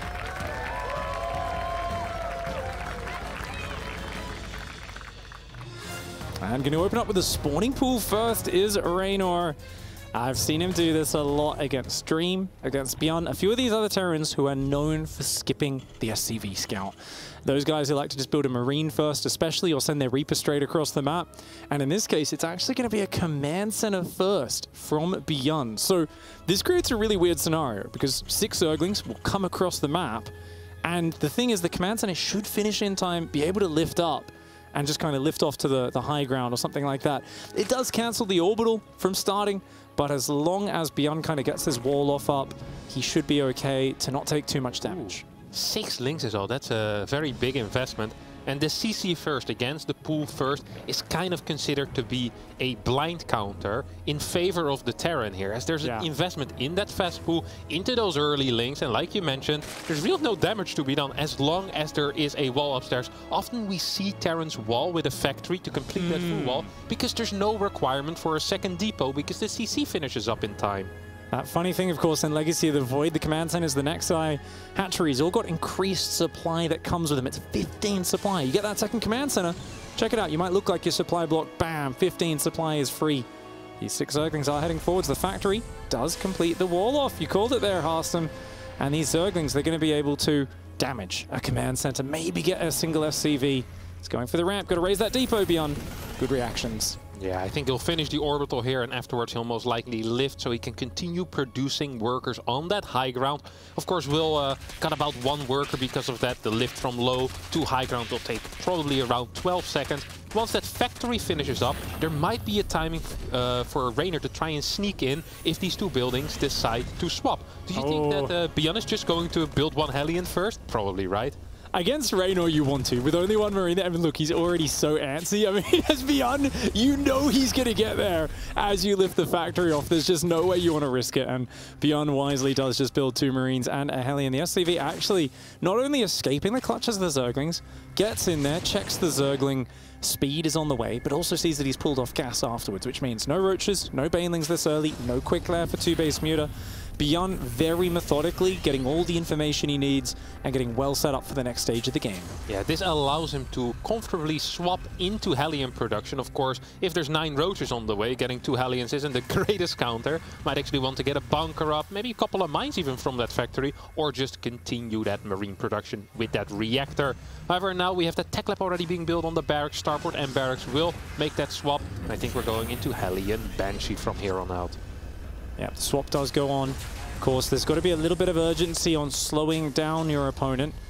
Reynor, famous last year for bringing in his revolutionary practice technique of stacking 5 pro gamers or GM players on top of each other in Archon mode and saying, hey, I'm gonna learn how to defend. And his big kind of revolutionary thing there, it was such a small detail, but it was put your queens on 2 control groups so you can easily defend the Hellions with one, the Banshees with the other. And it was the lack of the Hellion Banshee finding any damage against him consistently that really led to his success in him gaining that world championship. But these Hellions coming in nice and early. Oh, nicely run by. Yeah, one worker already going down. Second one is getting targeted down and will indeed fall. Byun's Hellions tried to go for a deep dive on the other side, but actually I think 2 of them just fell there. And I don't think he got too much damage done, did he? 1 drone, 8 links, but a lot of those links were from earlier or just in the main base. So good trade here to start for Reynor. And a very quick lair goes down for him as well. I mean, I think Reynor's feeling good about the Mutalisk play after his series with Maru. I definitely think that's what the quick lair is going to be for as the Banshees come across the map. Third command center goes down for Byun. And Byun, he's got the Hellions still massing up at the front a little bit. He's now swapped over into the barracks build-up. Let's see what these Banshees can find. As the first Banshee moves in, Queen will start trying to push it away. And, 1 drone already fell, second one gets damaged. Hellions are going to go in for a deep dive. How many links is there on the map? Well, seems to be not that many, actually 4 links remaining. That's a lot of cars here, Pick. Good Evo block though. And these drones will be running to safety. Brilliant quick play there out of Reynor. Some good thinking. Banshee will find a little bit of damage, but does need to be careful. Can't really afford losing it. That's still in range of the Spore. Ooh. Almost goes down. For those of you who don't know, that effortless defense with the Evo Chamber, yeah, that's where you're meant to lose 20 workers. Here we go, round 2. Byun does get a little bit more damage, but he will pay with a lot of the lives of those Hellions. 7 workers do go down, and not going to be able to get any more on top of that. Nice play by Reynor to hang on and defend. And honestly, that quick Evo Chamber, you're meant to take so much more damage there, but just such a clutch reaction. And it's that ability to just buy a moment extra for those Zerglings to pop that makes Reynor such a high caliber player. Yeah, I mean, 4 links against 8 Hellions. That's a fight that most Zergs don't win, but Reynor managed to push these Hellions away with the pure willpower, it felt like, and perhaps the help of an Evo Chamber. Quick Baneling speed is starting here. Double Evo's going down, no Spire yet, so perhaps just wanted to get a very quick Baneling speed. Banshee actually providing high ground here, denying some vision on the map, and potentially supply blocking Reynor. Reynor, of course, has plenty of capacity there, so won't be supply blocked by a simple move like this. So Spire does go down after the double Evo. Triple Evo, actually, remember? I'm pretty sure one of those was an accident. I think Reynor maybe getting a little excited. But yeah, that is interesting to go the double Evos into the Spire, isn't it? I was totally on board with you. I was like, oh yeah, it's not Spire play, but then no. Apparently Reynor wants to go both directions at once. So he's going to have decently timed upgrades and should be popping up that 1-1 now. I say decently, it's still far behind the Terran, and it's not a super crisp Spire timing, so I gotta say, Byun, you might not say, oh, he didn't kill dozens of workers, but he's definitely slowed Reynor down, put a few dents in the creep spread, and the Marines are here. Just as that creep hits the halfway point of the map, he's ready to keep it under control.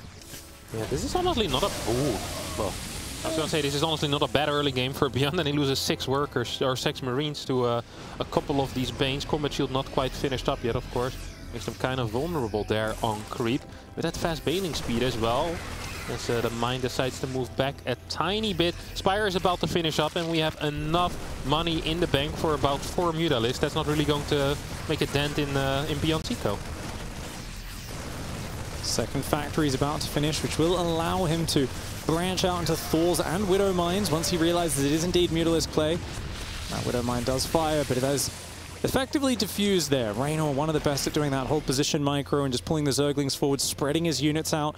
And there's a lot of Widow Mines. I love the way he spreads Banelings into the Widow Mines, right? So if you've got Widow Mines clumped, it only takes 3 Banelings to kill them. So, hey, 2 or 3 Widow Mines, you just throw three Banelings into that, detonate in the middle, and it effectively stops them getting those giant 20-30 Zergling kill shots.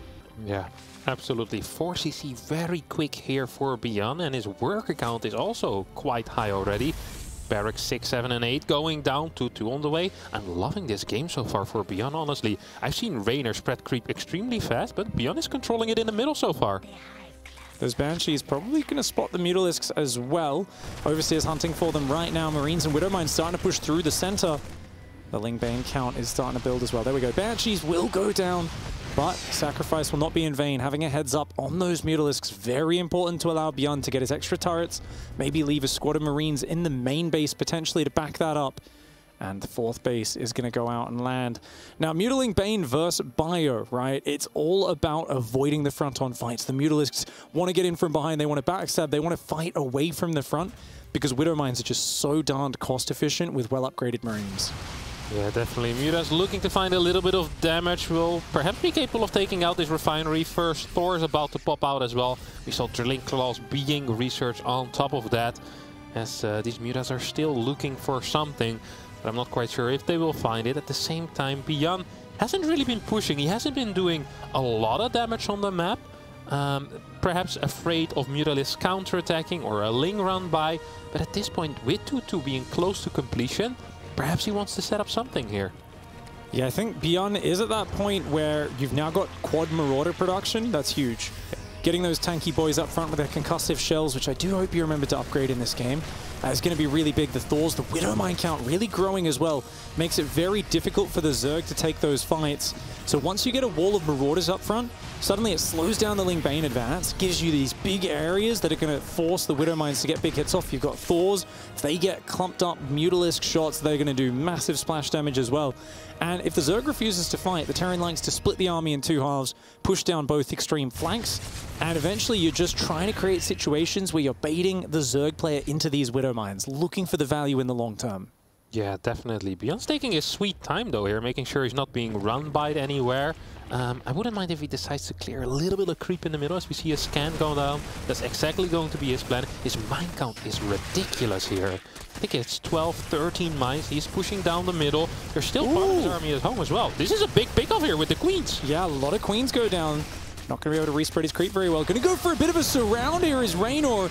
Quick hot pickup by Byun though. Does save a lot of those units. Drops behind it. Does evade any crucial damage. And Reynor sharking. He wants to fight right now. Byun, he's working so hard to not give Reynor that opportunity. Yes, 2 Thors are here. Muta count is very large, so there's not that many Marines in the army. Where is Byun's army? Here it comes. A lot on the left side, a lot to the north as well. Byun decides to move forward a bit. Still has that upgrade lead for a couple more seconds, but +2 melee attack is also about to finish. 27 more Banelings on the way as Byun marches on to the creep of Reynor. Reynor has a massive income right now. His gas count's very low as he makes another 30 Banelings. Hive is almost finished. 2-2 upgrades going to kick in. That's going to tie up the upgrades. The previous fight was 2-2 for the Terran, only 1-1 for the Zerg. Now it's even for another minute until 3-3 finishes. Yeah, what's absolutely crazy is that so much gas was spent there that perhaps Reynor can't even afford the 3-3 upgrades the moment that his high finishes. He wanted these Banelings to feel safe. That was a scary moment. Carapace starts immediately. Actually, he has plenty for +3 attack as well. He's freaking 10 gas. What am I talking about? Is these turrets get taken out before they finish up, and now Reynor is in his comfort zone. He has a bunch of Mutas flying around. We saw how brilliant he was with these bad boys against Maru as he continues dealing more and more damage. +2. Oh my god. Oh, distracting with the Mutas, rolling the Banes in at the other point at the same time. Lots of SCVs going down. The 2 Thors come back. But oh, once again, Byun stepping on creep while distracted by the Mutalisks. Oh, and look at this. Reynor is just picking him apart. A 3rd Thor comes back, but 2 have already fallen victim to this pack of Mutas. Yeah, and there's no Marines here to support that Thor either. 30 workers have gone down. These 2 turrets will be targeted down as well. And Reynor in an absolutely dominant position this game. Huge bank once again. We've seen it so many times already for Reynor, but he just doesn't seem to lose any workers. He gets 100 drones and then just keeps throwing more and more Banelings at his opponent. Byun really tried to slow the pace down in this one. You could tell he wanted to avoid exactly this situation, but Reynor showed really awesome patience. He just waited for his moment, and then the moment Byun's guard was down, wow, he pounces hard, he pounces fast, and look at that. Trades a whole lot of Banelings for a planetary. Cost for cost, it's not a good trade, but it's all about the position. Reynor's up on 7 bases. He can afford to throw some Banelings away. He keeps you off that 5th base. It's going to be fantastic for him in the long term because he's just mining so much more. He's got the bank to spare, and this also forces the Terran to get a bit more aggressive, to spread the units out. Every time the Terran spreads out, the Zerg gets more chances for these small little trades where Reynor finds the efficiency. God, these mutas, I feel like they've been flying around between the main, natural, and the fort base for the past 2.5 minutes. They've been finding so much damage. There is 180 supply here for Byun, and a lot of that is in army, but Banelings and Lings on creep can be so supply efficient in a way at times. And these mutas still flying around as well. Big run by into the third base at the same time. Reynor does not relent, and here comes the Ling Bane trying to clean up Byun's army, and he's going to be able to clean up a large chunk of that. Oh yeah, without any Marines left or only a handful in the back, Zerglings should be able to clean it up. But, well, I guess there's none right now. We'll give up just one base. 97 workers still up for Reynor, though. A very healthy economy. Byun's economy, on the other hand, is in tatters. That base on the right just keeps having Zerglings in it. The mutas bouncing between the main, the natural, the third on repeat. Widowmine does take out some Zerglings, but some friendly fire as well. He finally cleans up some Mutalisks. Byun's army supply is actually quite impressive throughout this. It's just he can't keep doing this for much longer. He's running out of time. He's going to have to take the fight to Reynor. Yeah, it definitely has to. He needs a good position. He needs to clear some creep first, though, as more workers are going down on his third base. These SCVs not having a good time. Links at the fifth as well. These mines will not come in handy, and Byun now needs to attack on creep, and that is exactly where Reynor wants him. Yeah, there's a stampede of Space Cows coming past him. We've got a whole lot of Ultralisks that just popped out, and they will welcome the opportunity to pounce on top. They're not backed up by a lot. Oh, there we go. That's what's backing them up. The Banelings from the south, and Reynor overwhelms to take game one. Oh, even made a... Did you see that? The move to the camera? Look at it. I didn't. Yeah, put up 2 fingers there, and I think even raised both of his eyebrows at the same time in rapid succession, Pig. That's a move that I haven't quite seen before, but Reynor pulls it off after an absolutely convincing victory in game number 1 against Byun. Byun trying to take it slow, didn't want to get into that multitasking game with Reynor, then accidentally found himself there and kind of got outplayed. Indeed. It's a hard situation because if you try to get too aggressive versus Reynor and he wraps up a few of your pressures, well, he's going to cover the map and creep and swarm over you. But if you sit back for a little bit too long as well, he's shown an ability to just be patient, bide his time, spread his units out on all sides, and it's hard to figure out where is that weak spot. He showed a small chink in the armor against Maru, where a bit of late game inefficiency versus mech, as well as a bit of struggle versus surprising pressure in the early game. Is Byun going to try and throw out the curveball? Do we try to proxy Rax this Italian stallion? It's a real problem figuring out how you approach him. Yeah, Byun, of course, is capable of doing these proxies, although I haven't really seen him do that in the biggest tournaments lately. He, of course, plays a lot of online stuff as well, and there he tends to be a little bit more wild with his strategies at times. But now here, the Intel Extreme Masters Katowice, where it really matters, will he have the guts to pull out one of them proxies, whether that be a proxy 2 Rax or a proxy 3 Rax or even just a proxy Reaper. It's not something we've seen in a while, but we know he is very capable of controlling those bad boys. Bring back the 3 Rax Reaper, dig deep into your pockets. For those who don't know, Byun is the man that is heavily attributed with getting the Reaper nerfed 4 times? Essentially, they basically were like, okay, he keeps winning tournaments with 3 Rax Proxy Reaper. Well, we'll maybe lower the grenade damage a bit. Okay, still winning. Increase the cooldown so they can't throw the grenades as often. Like, many changes came down over a period of about a year. Until he stopped dominating everybody with those 3 Rax Reapers. But it's a strategy that actually, you know, you still see come back every now and then, and it works really well unless the Zergs have actually had recent practice against it. Yeah, it definitely is one of those builds you need a bit of experience against. I don't think it's going to get pulled out, but it's just a possibility that we need to keep in the back of our minds. Let's get another shot of our beautiful crowd here in Katowice, as Reynor once again kind of banging to them tunes that he's listening to. Yeah, I'm focused. I've, you know, I heard you talking about it earlier, Kevin, but I also tried to listen to that soundtrack and ladder to it. I thought it would make me play better. It didn't work. It seems like those Italian rap songs only work for this Zerg player, not for us. But anyway, nonetheless, this guy down here, looking to take him out. It is, of course, Shopify Rebellion's Terran Absolute Beast. Down in the bottom right side, give it up for Byun.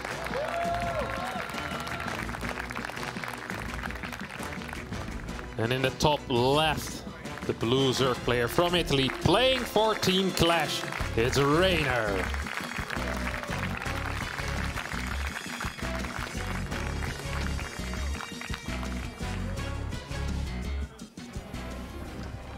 Loving that pool first recently. Reynor, he just loves to control the pace of the game. And actually, that's a very quick gas as well.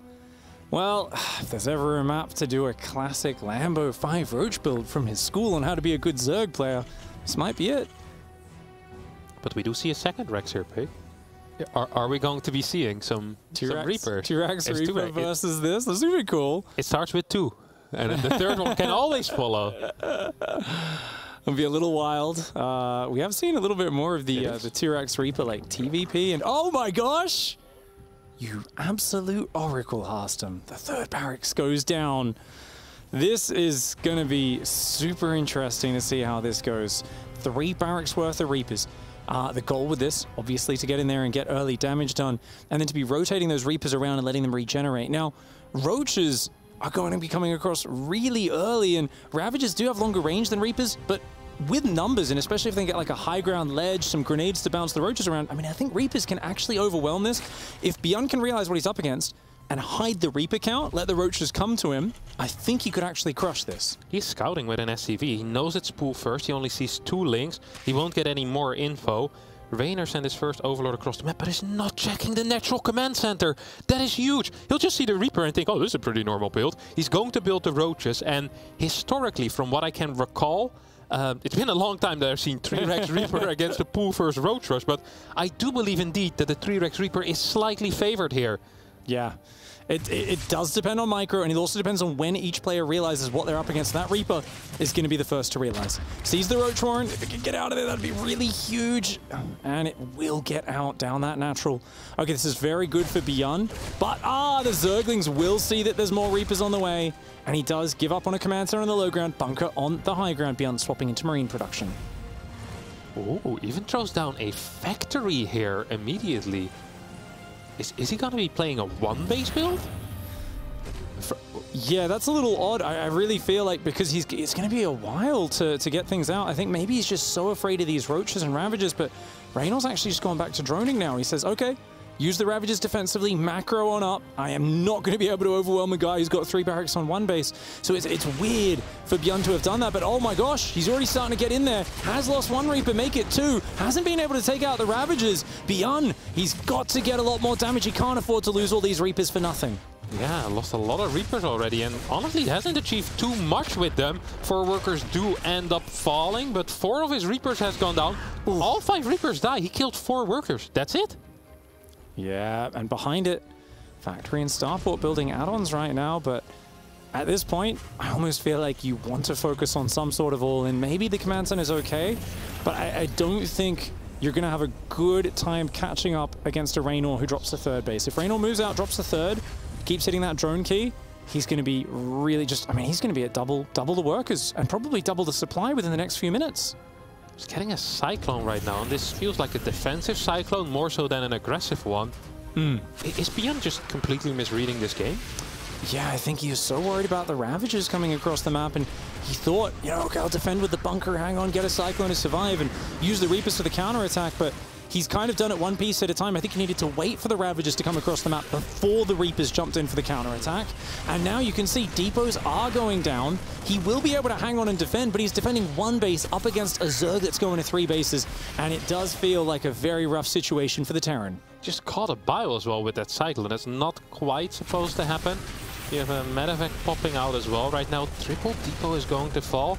Command center will help in not getting supply blocked, but it feels like this shouldn't have been that bad for Byun. It felt like these build orders matched up well. Yeah. The Marine count is practically non-existent. There are 2 Cyclones here, and speed is still a long way away. So perhaps these 2 Cyclones can achieve something on the other side of the map? Yeah, he's got Liberators coming in behind that as well. That'll be some cool harassment, very flexible. Really, I love the way the Cyclones work for cleaning up Overlords as well. What I don't love is that it's incredibly expensive and slow to get to, and you could get in an undefended base with this. 4 Hellions kill 20 drones. What do 2 Cyclones do? They kill 3 or 4 drones. They don't have the explosive power to take advantage of a player that's unprepared. They can pick off a unit or 2 here or there, and they can't do that much else. So this is a light pressure for Byun, who's still trailing, and I've really got my eyes glued to his production tab to see what the next step is. Stim, tanks, 5 Marines building at a time. I do like this as an idea, just conceptually. Pump out a lot of Marine tank, try to harass with these units, and get set up for the next stage. He's getting some good trades with the Cyclones so far. Yeah, he is, but the problem is that Reynor's just building drones behind this. Reynor is not overreacting, he says, well, that's 2 Cyclones, what you gonna do with that, buddy? And I kind of agree with him. This Spore is in the correct position. That's a shift-click Liberator if I've ever seen one. And it's not going to deal too much damage. Did the Medevac die? Oh, he lost the Medevac and only got 1 Cyclone out. That's so unfortunate. This is a really painful start here for Byun, who's, well, he's just all in at this point, right? He is triple Rex, he's getting an eBay. He needs to deal some damage in the next, well, minute and a half, or Reynor's just going to walk away with this game. Never look back. Reynor is being exceptionally greedy. He knows his opponent's been pinned on 1 base. He knows he opened up with 3 barracks, or at least 2 barracks. He might not realize there was a 3rd. And yet he's going 66 drones, double Evo chambers, roach speed, all the gases. Reynor, definitely, yeah, you're a little ahead off the opening, but this might be a bit too cocky. He's got to get into mass unit production, and he's got to do it fast. Yeah, I mean, he has hit that 62 drone count at this point. I can't really imagine too many more drones starting. Gets a 4th base as well. He's actually pushing the boundaries of what's possible here. His early game was exceptional, but the greed here is also exceptional. He's getting a lot of money right now, and what he needs is fighting units. Yeah, there's a lot of players, I think, and fans out there, and you know, they ask, what's the difference between Serral and Reynor? And I go, this is the difference. Serral would have stopped at 50 workers and made a ton of Roach Ravager and prepared for the attack. Reynor says, hey, I'm a little ahead. Let's get a lot ahead. He can be so greedy sometimes. It's what makes him so dangerous, because he can be very aggressive, very all-in, very greedy. He's got a very big range as a player, and that kind of polarizes how you want to play against him. Do you want to go super aggressive and hope to catch out his greed? Because that doesn't do well versus the other extreme end of his playstyle. Byun here, I think, taking a little too long to get the push going. If that one upgrades, the mass roach kicks in, it's going to be hard to break through. Yeah, I think Byun might be misinterpreting this game a little bit. He has been unsure of his position this entire game, and he's just being too passive at this point. He needs to do something. Here we go with the move out. Combat shield is about to finish up. +1 is close to finishing as well. We have a single drop trying to cause some type of distraction, but 8 Marines aren't going to cut it. And the Shifterator, the shift-clicked Liberator there does go down. Marines coming on forward. I think you're spot on the money past him. Byun early on overreacted to the Roaches. His Reapers did not get much done. And now Reynor is almost maxed out on Roach Ravager. 1-1 upgrade's about to kick in for him, and he stalled out the tank push. He's getting ready. If Reynor flanks this, then that's going to be especially bad. But even right now, those tanks are clumped up. Byun is building a 3rd command center. He may have to just abandon the push and run home. I don't think he can get anything else done out here. Yeah, I don't think he can either. This is a maxed Zerg with 1-1 upgrades. I think Reynor doesn't even mind fighting off Creeper. He just wants to trade. He's getting a bank already 9 minutes into the game, and Byun is stuck at 130 supply on a single eBay on 48 workers. This is terrible for the Korean Terran player. Oh, here comes a big old roach sandwich. There's some Terran filling in the middle. It is a little hard for Reynor to find the timing. On the south side, he starts the fight, and in from the top comes a massive sandwich of roaches. The south side of the bread does crumble. It gets a little bit soggy as the Marines punch their way through, but a lot of Marines are falling. Byun outgunned, they're outnumbered, and Reynor smashes it with the pool first roach rush.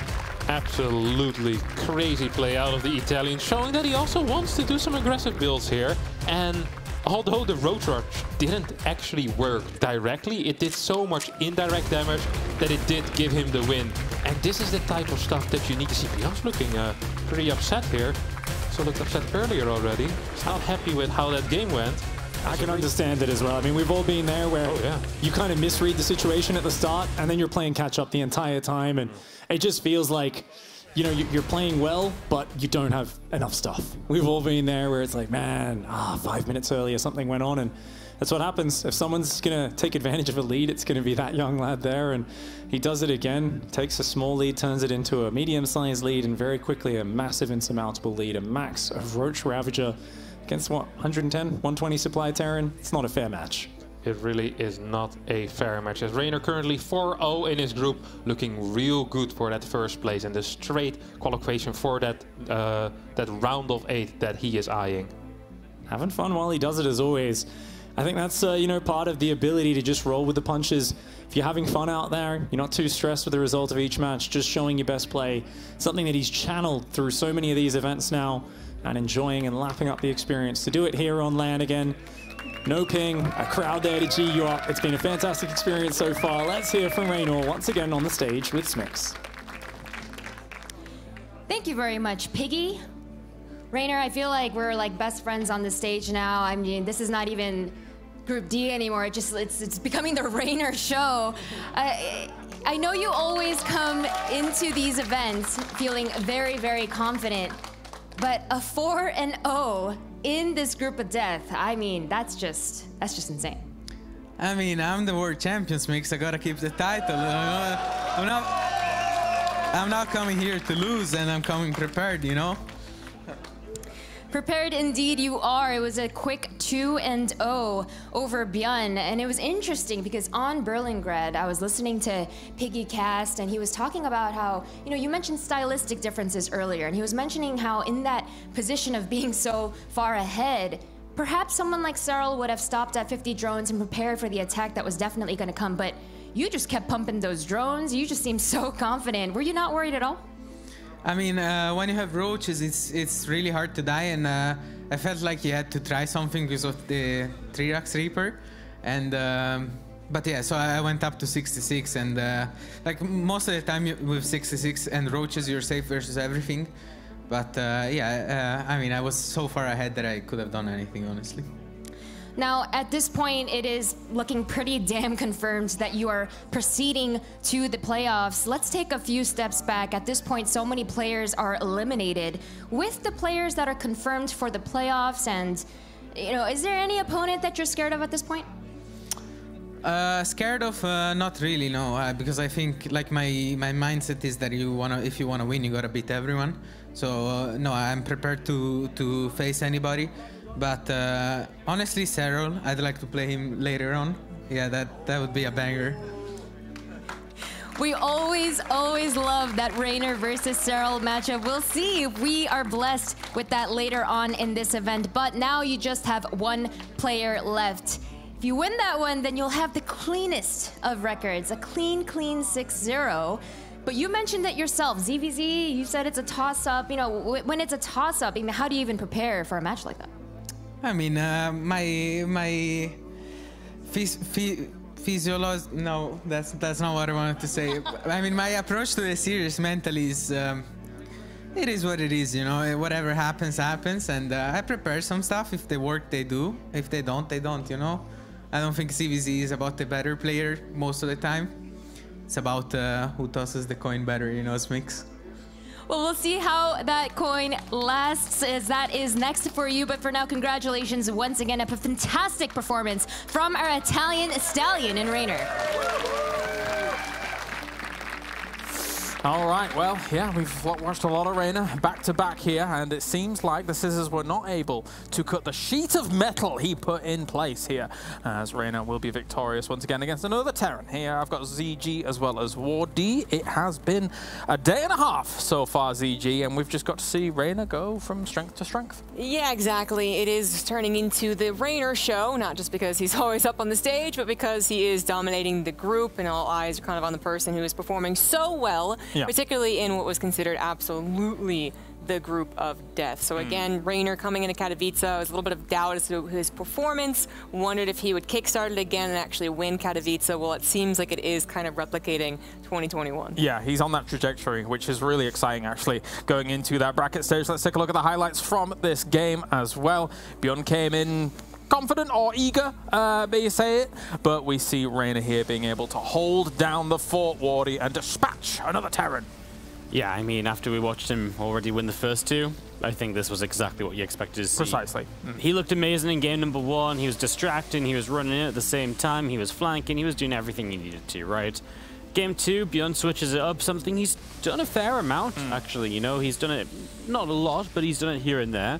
You know, brought the Reapers back a little bit, and sometimes it works, usually it doesn't fail as bad as it does. And yeah, in part, that's what Reynor opens up with. It helps him out a lot to defend that, but geez, I mean, it was a shutdown and a half, wasn't it? It was like, you know, Byun may as well have had 3 Reactor Reaper completely deleted from the game right now with how much that was held. It was, yeah. Yeah, here we are. It's obviously the Reaper's trying to do something, trying to dance into the main base. But I mean, the Roach's position to try and deal with it initially on the natural, and then the pursuit back. I think he only got 4 drones in this initial engagement. Yeah, I have to agree with the casters. You know, just kind of back them up, right? We might forget what 3 Reactor Reaper looked like, but I actually thought that this could have been a good start for Byun. But then he decides to use his Reapers and actually, I mean, in a way, Byun fashion, right? Aggressive, trying to get the most out of them. Then another way, not necessarily using them wisely, which is usually he was doing both when he was dominating with that unit. Yeah. So it kind of set him up to have a worse game here, and Reynor deciding to go for the max out Roaches, works out. It just, you know, Byun's not necessarily playing his best, but Reynor is just on a roll. I'm surprised Pig didn't get more excited about so many Roaches there towards the end, but you know, it is what it is here, Wardy. So now that leaves us with one final match on the main stage. It is going to be Maru going up against Zaun here. So for all intents and purposes, this still is important in the group, right? Yes, so Zaun just lost to Clem. Correct. Which means Clem is very much so alive in the group. Okay. I believe Zaun is 2-2, Clem is 2-2. Okay, okay. And that means that Zaun basically needs to win, otherwise he drops down. Clem is playing Byun. Obviously, Zaun could lose and advance because he's got a better map score than Clem. So if Clem loses as well, but obviously this is also important for Maru. He could win and still maybe get first if Reynor loses as well. There's a lot of possibilities. Okay, so Byun and Scarlett are done for now. Yes, they're out. Okay. They're out. Actually, that's kind of crazy that Clem, given the stall of a start, realistically here, ZG, still has an opportunity. Yeah, and as the desk pointed it out a couple of, I guess, test segments ago, it was kind of at the start of an almost lost game against Scarlett, right? Yeah, he was able to kind of pull it back up right then and there, realize that he was on the cusp of actually already being eliminated, turn that game around, has been rolling ever since. So hopefully for the Clem fans, that momentum continues for him. All right, well, thank you very much, guys. It's break time now, and we will be back with the final series here on the main stage. We'll be keeping an eye on the other ones as well, and those are also on the alternate streams as we continue for one final match set here in the group stage of the Intel Extreme Masters.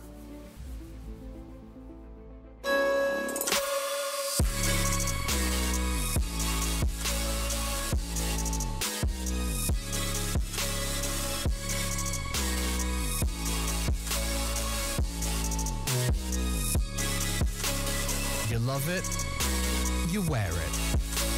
What's your style? Get your merch at shop.eslgaming.com.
보는 게 엄청 재밌는 것 같아요. 다른 게임에 비해 압도적으로. 전 세계 통틀어서 이제 RTS 게임 중에 가장 제일 재밌다고 생각하고 그게 제일 큰 이유인 것 같고 그리고 스타크래프트 시리즈가 전통이 되게 오래됐기 때문에 그것도 그 이유 중에 하나라고 생각해요. I think people still like to play StarCraft because it's still up to date, the engine and everything, the graphics, the way it plays out. It's still up to date, it's not getting old, there isn't any RTS that comes close to the smoothness of the game, and therefore I think people still enjoy it by far the most.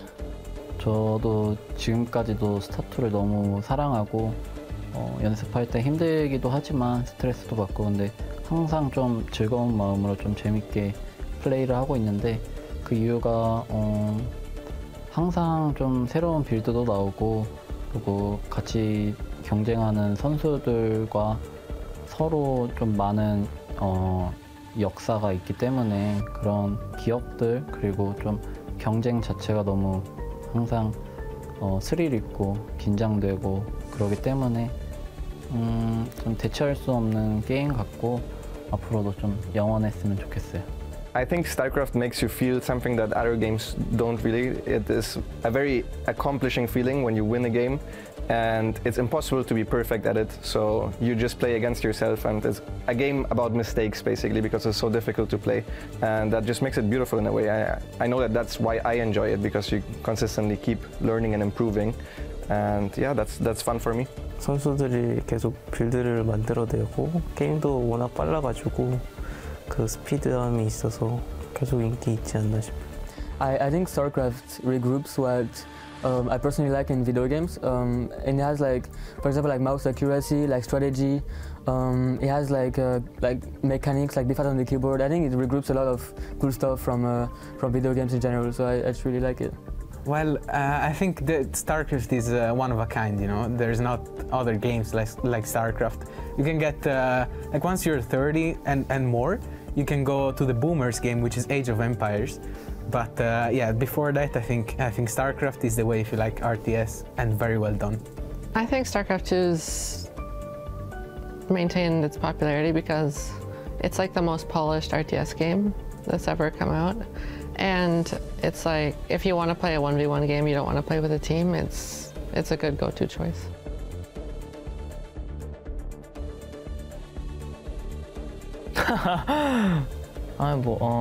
뭐 놀라운 건 아니고 아마 이번 대회가 아마 저의 마지막 해외 대회가 되지 않을까 생각하고 있어요.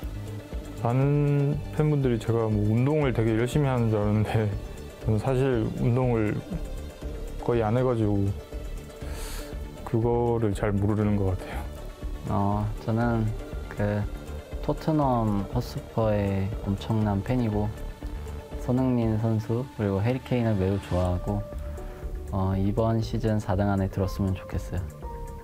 I am less confident than I might act. I'm actually a very realistic person about my chances always, and I come off as very confident or even arrogant at times because I am, but I'm not as confident. Like I'm very realistic about my chances. 보이는 대로 하는 것 같은데 딱 보이는 대로 살고 있는 것 같은데. Certainly don't know about me. Is there anything people certainly don't know? Okay, maybe I have one. It's not a hobby, but okay. So like on my keyboard, I have like a keycap, and it's like a cat paw, and that's like one of my keys. So that's probably something people don't know about. That I'm actually not too smart, even though I play one of the hardest games ever. I got lucky. That's why I'm good.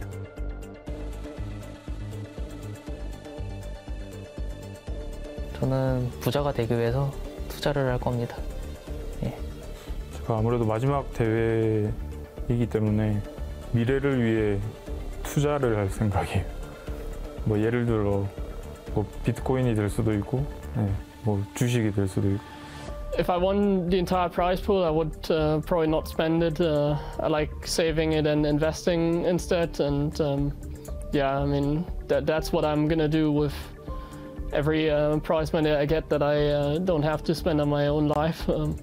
한국의 집값이 너무 비싸가지고 우선 이걸로 주식이나 코인을 해가지고 많이 불리고 그 다음에 한국에서 집을 살 거예요. I would buy the drinks for all the guys in the hotel lobby, and then after that probably invest it. So relatively boring. I don't think I would spend it. Yeah, I will have some fun at first for sure. 일단 지금 살고 있는 집보다 더 좋은 집으로 이사 가고 싶고 그냥 딱히 사고 싶은 건 없어가지고 그냥 이사 가고 싶어요. Honestly, kind of a boring answer, but probably just saving it and like yeah, just for the future. I'm obviously buying a Lamborghini. Yeah, that's the play. I don't think it's a smart investment, but why not? I want to flex, you know? That's the ultimate flex. I'm gonna pull up to the next Katowice with my Lambo. Probably put it in the bank. There's no way you can afford a house in Canada nowadays, so yeah.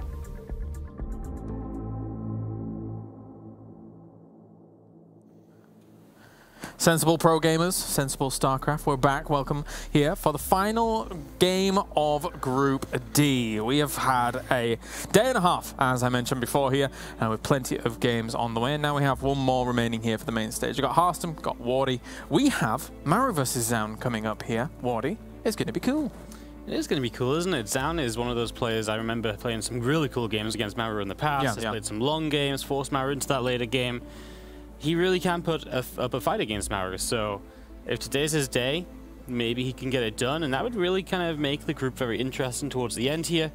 It is kind of a little bit open still. Yeah, maybe. The thing for me when it comes to this matchup here, Harston, is that Maru in TVT looks ridiculous, in TVZ looks ridiculous. In this matchup, he can look ridiculous, but at least here, I feel like he's a little bit more mortal than some of the other matchups. Yeah, he looks... Yeah, he looks vulnerable at times in this matchup. He's still ridiculously good, especially when he gets ahead. And he gets ahead very often because his early game is fabulous. It's fantastic. Yeah. And he kind of applies the same logic to most matchups, I feel like, where if he's ahead, he'll kill you. And if he's not ahead, he'll stay alive. Yeah. And then he'll kill you later on. And this logic is practically flawless at this point, and really surprises me that not a lot of other Terrans have kind of applied this to their own gameplay yet. Makes you wonder about their brain power every now and then. What, but just play like Maru? Yeah, but no, just the general logic, you know, just staying alive and then killing them later. I think it's sound, and it wouldn't surprise me to see something like this here. He loves camping with tanks. His late game honestly is fantastic, obviously, joking aside. His Liberator control, Ghost control, he really figured that out, and he kind of slow pushes forward with turrets in that late game and almost treats them like spores. But rather than actually moving the turrets, obviously he just has to build more, then crawls forward. And then once he smells an opportunity, it has to be such a small opportunity, and bam, he goes, he wins the game. It's absolutely crazy, it's sick, and I'm looking forward to see how Zaun deals with it, because I have no clue. Yeah, we'll see. He definitely has a test ahead of him. Well, thank you very much, gents. We're getting into this one quick, as it is our final series now for the day. Maru and Zaun go head-to-head. Let's get to it.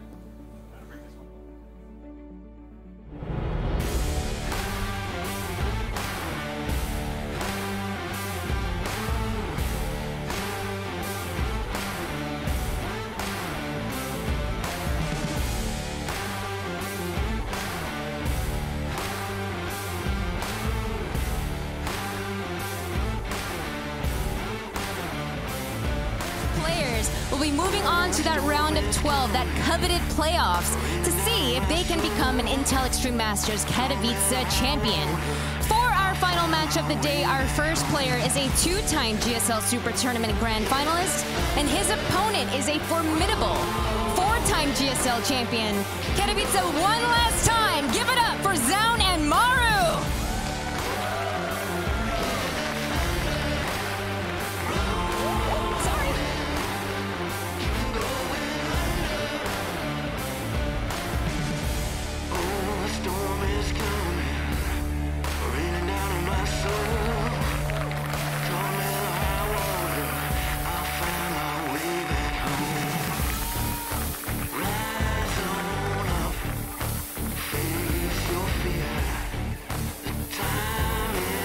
It is time for the final best of three of the day, the final best of three of the entire group stage. and it's a very, very important one. Perhaps not so much for this man, even if though there is still some hope for him to potentially end up first. If Scarlett takes out Reynor and Maru wins, he can still finish first, and that means a direct seat into the quarterfinals. But especially for Zaun Benjamin, this is a very important one. His fate is in his hands. If he wins this, no matter what, he goes through and will finish at least top 12 in this tournament. So this is all or nothing for Zaun. And Maru, you know, still about pride, finishing second or third in this group.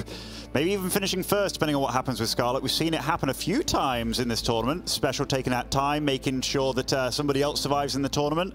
And also, we saw it even today, right? Lambo taking out Zest in that final series. So sometimes these players absolutely come alive at the end of the day. And of course, Astrea taking out Trap and allowing Bonnie to advance in first place. So yes, these things are all very important. But for Zaun, it's very simple. He controls his own destiny. If he beats Maru here, and we all know that's a tall order, but if he does, and I'm sure that he's done it before, he will advance into the playoffs, and he would only be the second Protoss to make it into the round of 12. A big moment for him personally, perhaps a big moment for all the Protoss fans out there, but of course a big moment for Clem as well, because Clem right now relies on the guy that I'm sure he has looked up to for many years, and that is Maru, to get the job done here. And then of course on the B stream you guys can follow Clem duking it out with Byun in a best of 3, because even if Zaun loses, but Clem loses too in a one-sided meta, then Zaun could still advance. It really just all comes down to the wire once more. It's kind of what we expected for Group C, and I'm very glad that it's happening in Group D as well. Yeah, Group D, absolutely group of death here. Reynor showed up, Maru showed up. In fact, quite a few players played really outstanding today. This man, though, even in defeat, that game against Reynor, absolutely amazing. And this is Zaun's first game on the big stage here today, and looking a little bit nervous, if I don't say so myself. I mean, probably feeling the tension of this moment, the pressure, and understandably so. This is a big moment for him. He's been working all year long, having multiple deep runs, and this is where he truly needs to show what he's made of.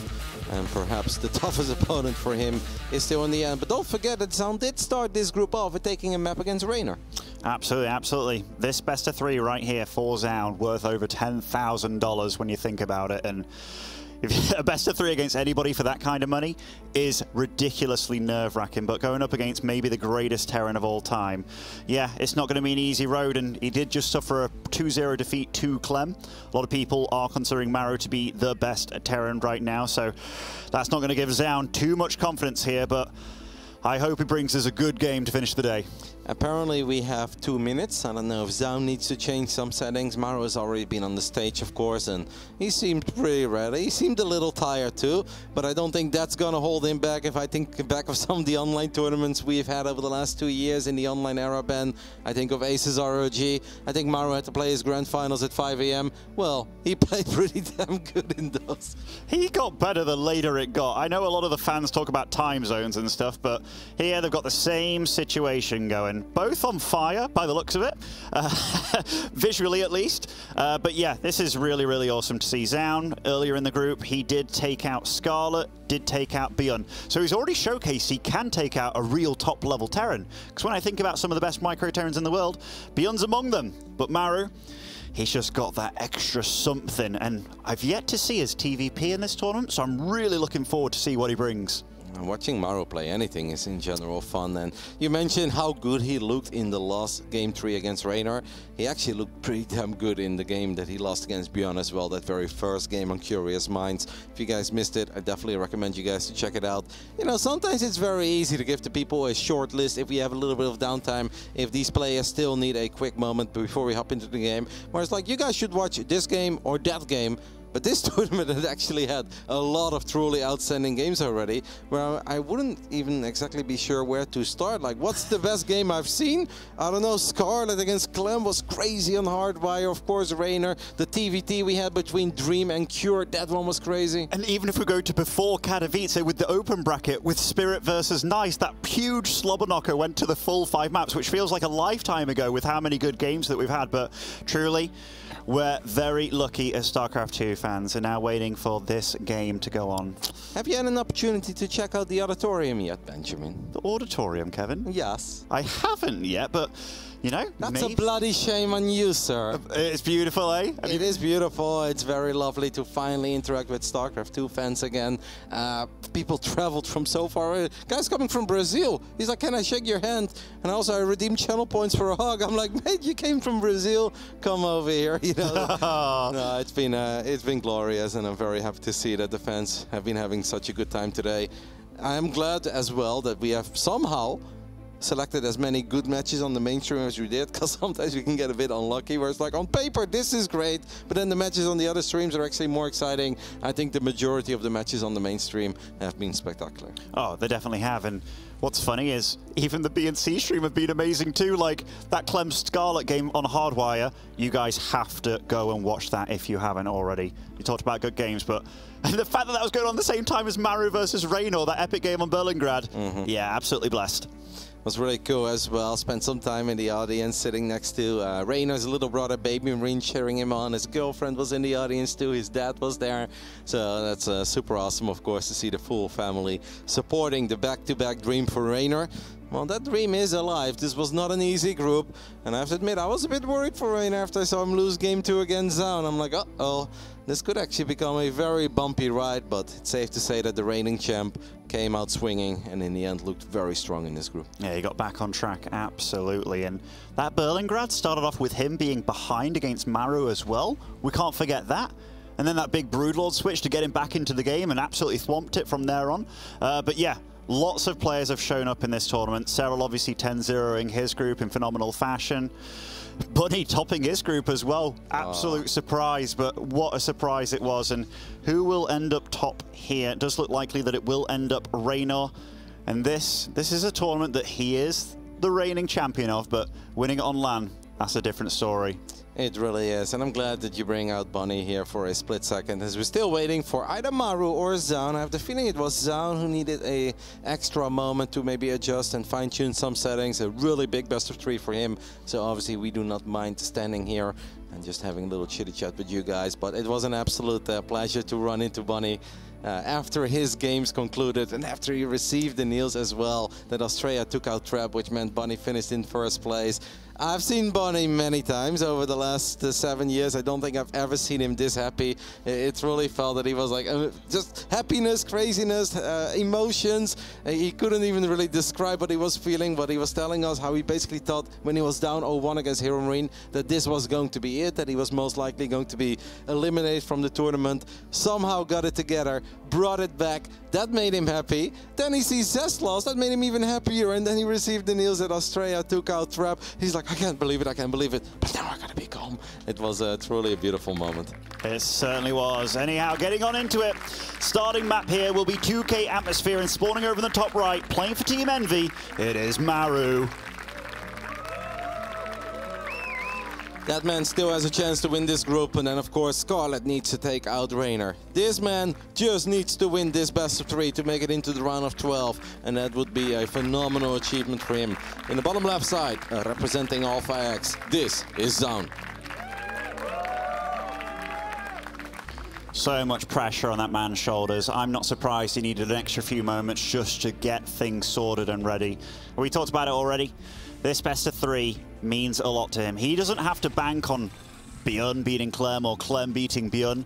It's all about whether he wins right here, right now. I don't know how it works out exactly if he loses, but if Clem loses as well, is he still through? There is a chance, yes. There is a very good chance even. But we have to double check the numbers. But at this point, Zone's map score is actually quite good, because I believe he is 5-4. Yeah, that's pretty good.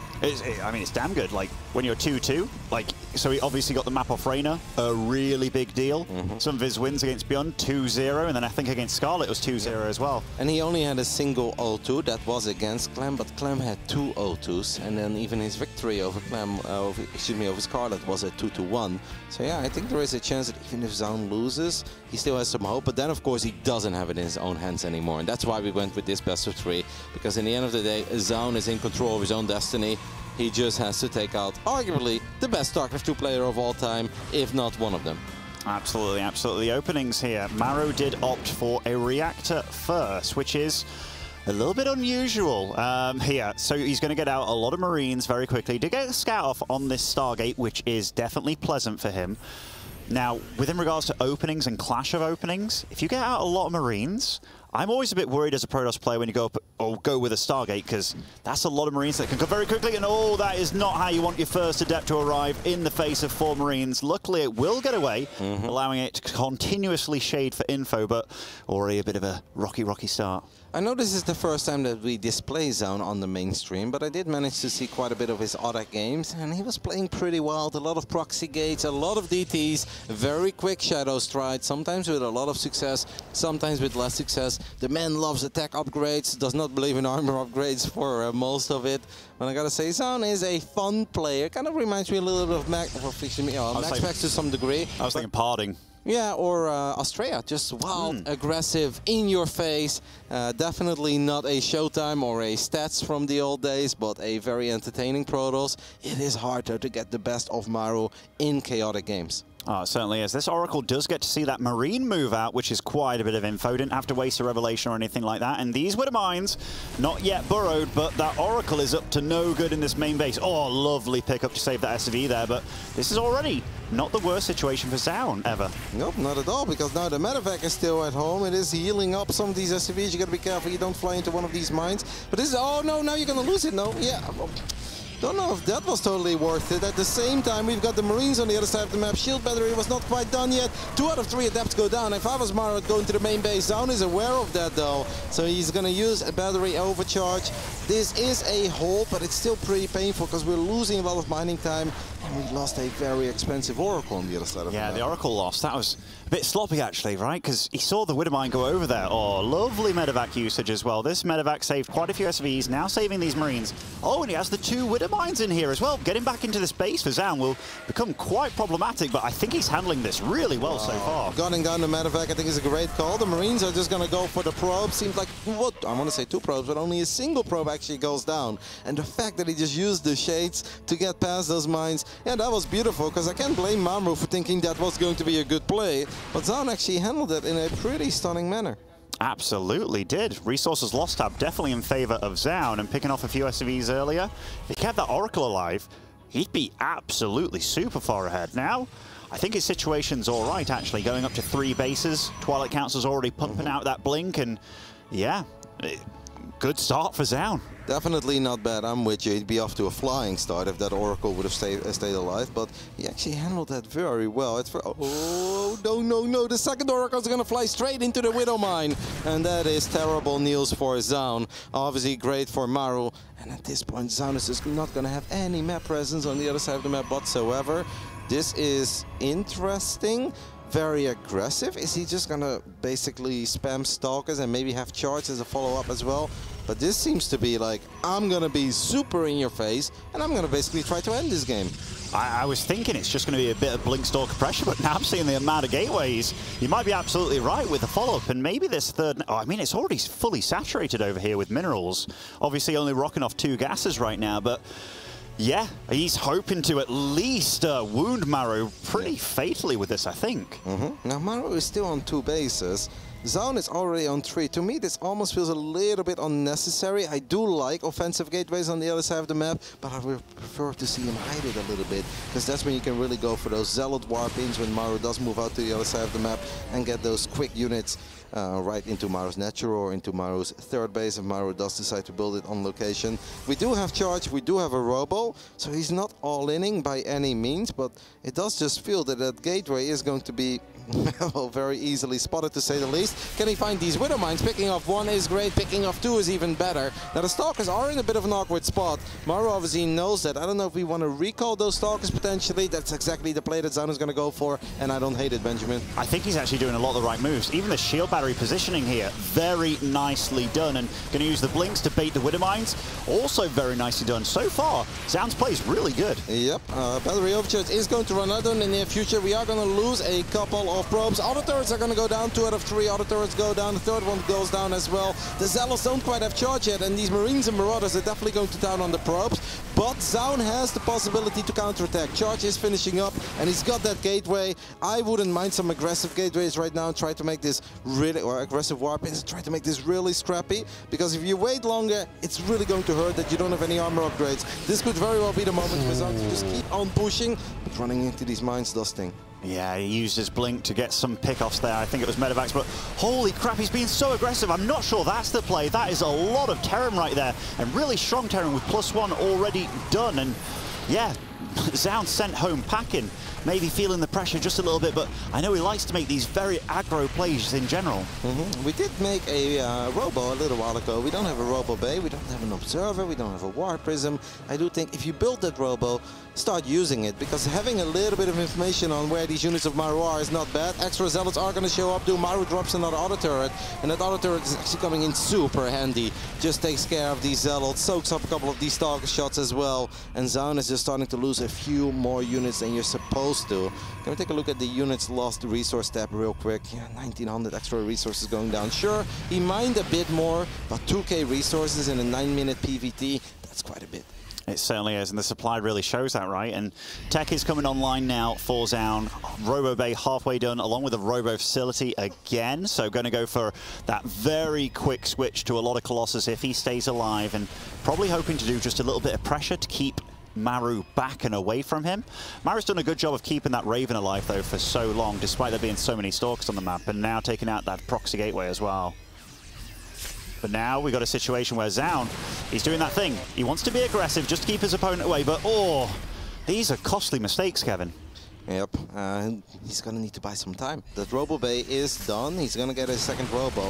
We just didn't really get anything out of it yet. Firing up +2 is obviously cool. It's going to make these Stalkers hit like a truck, but I said it already before this game starts. The man does not really believe in armor upgrades, and I think that's okay if the armies are small, but if the Terran army gets a bit bigger, especially if a few of those EMPs are going to take care of the shields, and that's when you truly wish you had a couple of armor upgrades. Maru is going to stim forward. I can't believe that Raven is still alive, by the way. Yeah, that's what I was saying. I'm like, holy crap, it's landed a good amount of turrets. 0 kills on it, but those turrets have tanked like crazy this game. And 40 supply lead for Maru. Upgrades are online now for him. 1-1 is done. Zealot run by in the third, met by Ghost and more infantry. And now Maru going for the kill, but that is a really good shield battery overcharge here, keeping quite a few units alive, but it looks like there might be just too much Maru here. There's too much firepower in this army. Even though a lot of the bio is running low on HP, we're going to need a big Nova here, but Maru does not allow big Novas to take place very often. Just a single Marine going down, and that means Maru takes the 1-0 lead in his final best of 3 of the day.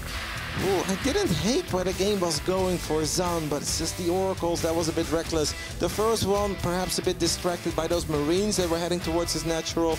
The second one, though, unlucky that it flies into a random mine in the center of the map, but these are the things that you have to pay attention to at the highest level, because you can't open up with a Stargate against Maru, 2 Oracles, and basically pick off 3 SCVs, and that's it.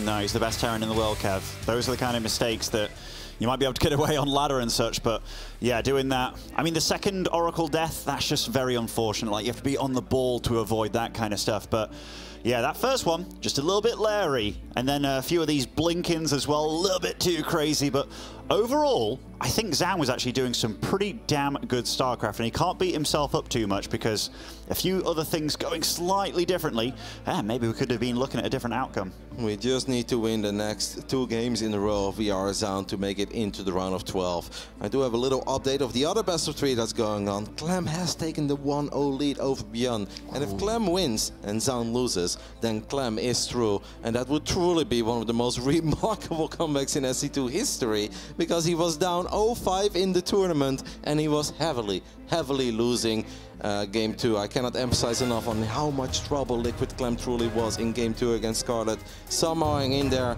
and has truly turned things around. Won the next 2 games, or well, won that game, won the final game, 1-2-0 against Zaun, and now 1-0 against Byun. Yeah, I was just about to say, he hasn't dropped a map since then. Like, something happened, something snapped in Clem in that Hardwire game. He's like, no, it's not going to happen to me. I remember an interview with MVP a long time ago. It was like, oh, how did you feel about that final game with Squirtle? It's like, I just wanted to win. I knew I had to win, and he went for it.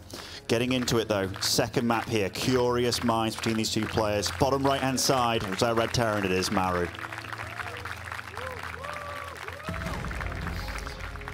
And in the top left side, this man, his tournament life is now on the line. He needs to get a W here. He is representing Team Alpha X. He's our Korean Protoss player, Zam. One of the last Protoss remaining in this tournament currently. He can still make it through top 3 if he wins this series against Maru. But if he loses and Clem wins, goodbye Zaun. It will be all over for him. He has played a phenomenal group stage though, because we were all talking about how difficult this group was. And they were mostly talking about the big 3, Clem, Reynor and Maru, and of course Byun joining in the fun made it even crazier. We know Zaun is good, we know he's made it to the finals of the GSL Super Tournament twice, and he's had plenty of other impressive victories in his career, but he was still a little bit overshadowed by those other 4 legends, I think we can call them. Even if Clem hasn't been around forever, what Clem has accomplished in the European scene, I do think makes him a little bit of a legend, at least within his region. And I think Maru and Reynor, well, Byun, they all deserve the title legend. Oh, absolutely, absolutely. I mean, Clem deserves his status just purely because he's done what we didn't think European Terran was capable of, you know. By the way, I did like that little head shake from Maru there. He saw that his barracks was scouted. A little bit of a, oh, damn, can't believe that got scouted right there, which that shows me a little bit of, what's the word?